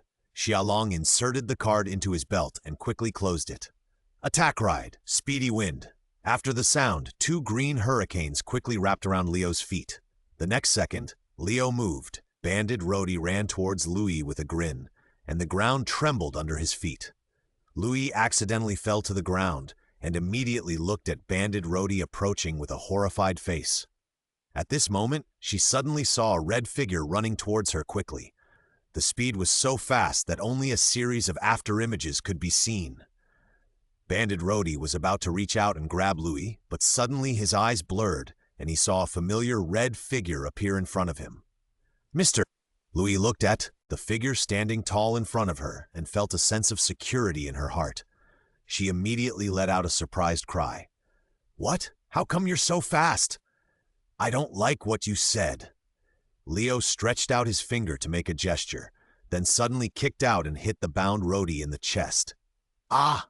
The bound roadie screamed. The gun in his hand instantly flew out of his hand, and he was kicked directly into the sky by the strong force. Sero, are you still not well? Xialong turned his head and shouted at Sero from a distance. Huh? You're 20,000 years too early to worry about me. Sero suddenly kicked back the Black King, then opened his arms, and the head darts on his head automatically fell into his hands, and it seemed that he was ready to use a big move. Then it's time to end it. Xialong looked at the bound roadie in the sky, opened the card box, took out a card and inserted it into his belt. Final control, flying dragon angry, Leo's legs, quickly pressed down, accompanied by a violent dragon roar, and the broad wings of the fiery flying dragon quickly appeared behind Leo. The next second, Leo suddenly jumped up, opened his arms, and stretched out his right leg like a knife. The wide dragon wings behind him flapped, driving Leo up into the sky. Flames quickly burned on Leo's toes, and then formed an extremely large lion head. The lion head roared. Leo kicked violently from bottom to top, and suddenly kicked Bandy, who was unable to dodge in the air. The lion head opened and instantly swallowed Bandy. Leo slowly landed on the ground, and the wide dragon wings behind him folded and dissipated, and then a violent explosion suddenly sounded in the sky. Mission completed. Rewards have been issued. Leo's flying dragon and angry lion kick was not X's Xanadam ray. Bandy did not turn into a flashing doll after being killed, but was directly destroyed. At the same time, Zero also assembled the head dart in his hand on the chest timer. He used a move of Zero double ray and directly blew up King Black. At this point, the monster master and servant both fell. Congratulations on obtaining a 3-star elite monster. The system's prompt sounded, and the red dragon pattern on Leo's chest's silver armor immediately flew out, capturing 2 white soul light balls, one large and one small, in the air.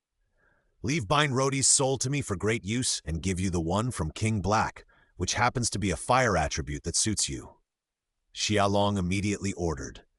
The fiery dragon was a little reluctant at first, but when it looked at Xialong's kind expression in the transformation space with its dragon eyes and slowly took out the ace card, the fiery dragon agreed without any objection.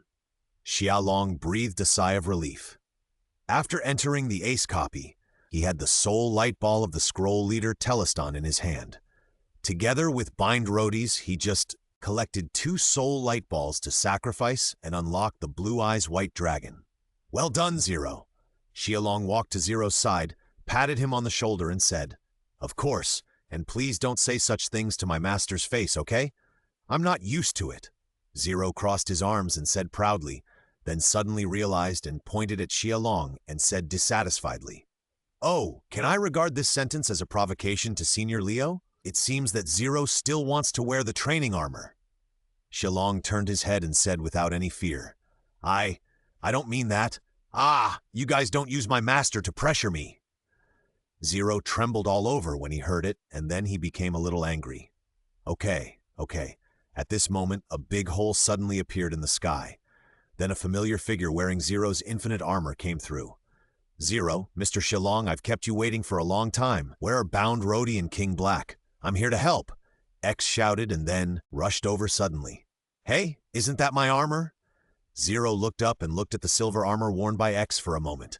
Is that guy called the Earth so powerful? Even the Paraji shield can be copied? X is here too, even though everything is done. Louis also shouted happily at this time. Thank goodness you can come here. Sero looked at X wearing the Paraji shield beside him and greeted him. After all, we can't wait for 20,000 years. X stretched out his hand to touch the armor and said coquettishly, By the way, where are the monsters? Sorry, you are late. We have already dealt with everything. Maybe we can catch up next time if we hurry up. Sero's voice was filled with a smile that could not be hidden. Eh? Hey, you are so noisy, but you and X and Daichi have worked hard. I really didn't make a mistake. Xialong came over and raised his hand to give X a slap, then patted his shoulder and smiled. Mr. Xialong, is that you? What form is this? So handsome. Daichi looked at the domineering and majestic Leo in front of him and couldn't help but envy him. Oh, if only X could switch forms. Mr. Xialong, Lord Zero. Louis waved his hands and shouted with a smile. Hearing Louis shout, the three Ultra Warriors all turned around. Behind them, three big suns were waving golden light wantonly, shining on their backs, making the three of them look particularly sacred. Hey, me? Zero leaned forward slightly and pointed at his chest. Mr. Xiaolong is so handsome. And Lord Zero, I like you so much. You have 2 crowns on your head, so handsome. Louis held the backpack, spread his hands and smiled. No, you will suffer if you like me. Zero put one hand on his waist and pointed at himself with his thumb. Xiaolong smiled, but still didn't disturb the rabbit. Anyway, because of this guy's arrival, he gained a lot. Louis didn't care at all when she heard that. She quickly took out her terminal from her backpack and asked, with a smile, "Can we take a photo together?" Xiaolong and Zero looked at each other and didn't care. "X, can you please go outside the camera?" Louis looked at X and smiled innocently. I tried my best, but I didn't catch up." X said sadly when he heard that. In the transformation space, Daichi looked at all this with a smile and seemed very happy. Finally, Louis stood between Leo and Zero and then pointed the camera at her position. "Eggplant!" Xiaolong and Zero cooperated very well and made a scissors hand gesture. X took this opportunity to quickly stick his head out and grabbed a wave of shots. Finally, Louis and the 3 Ultra Warriors took a loving photo together. Then Zero was ready to say goodbye to Xiaolong and X. "Xiaolong, this is for you." Zero stretched out his hand and released a ray of light into Leo's body. In the transformation space, Xiaolong opened his hands, and the light immediately formed a card. It was Ultraman Zero's card. Since you have my father and master's cards, I naturally cannot be without them. Don't thank me too much. Zero crossed his arms and said proudly, "Ha! Thank you." Xiaolong put away the card. He didn't expect to gain something else this time. Zero then turned to look at X and said, "Your name is Ultraman X, right? I look forward to seeing you again in a certain dimension one day." "Yeah, me too." X put his hand on his chest armor to show respect. Then, under the gaze of Xiaolong and X, Zero summoned the Shield of Paraji and quickly left this dimension. "Mr. Xiaolong, let's go too." X looked at Xiaolong and asked, "Wait a minute, I'll go clean up the battlefield." Xiaolong immediately lifted the transformation after he said that, and then began to search for his legacy of Bandy. As a weapons dealer, Bandy must have hidden a lot of good things. The gun he often used is very good. Not only can it fire powerful light bullets, but it can also open dimensional channels. Ha. Although it hurts a little after being kicked by Bandy, it is nothing compared to the harvest. Great harvest, great harvest. In the X base, after attending the celebration banquet for Lu Yi's return, Xiaolong patted his belly and walked back to his dormitory leisurely. Compared with the rewards issued by the system, the other rewards of this mission are more abundant. Xiaolong threw himself into the soft sofa, then opened the card box he always carried with him, and pulled out a handful of cards like a nouveau riche and threw them on the table. 2 monster cards, 3-star elite monster Bandy and 4-star elite monster Black King. Their soul light groups were also arranged properly. Bandy will be sacrificed with the curling leader Teleston to unseal the Blue Eyes White Dragon, while Black King was swallowed by the Fiery Dragon and is now in a deep sleep. It is estimated that when it wakes up, it will usher in a new wave of evolution. As for Ultraman,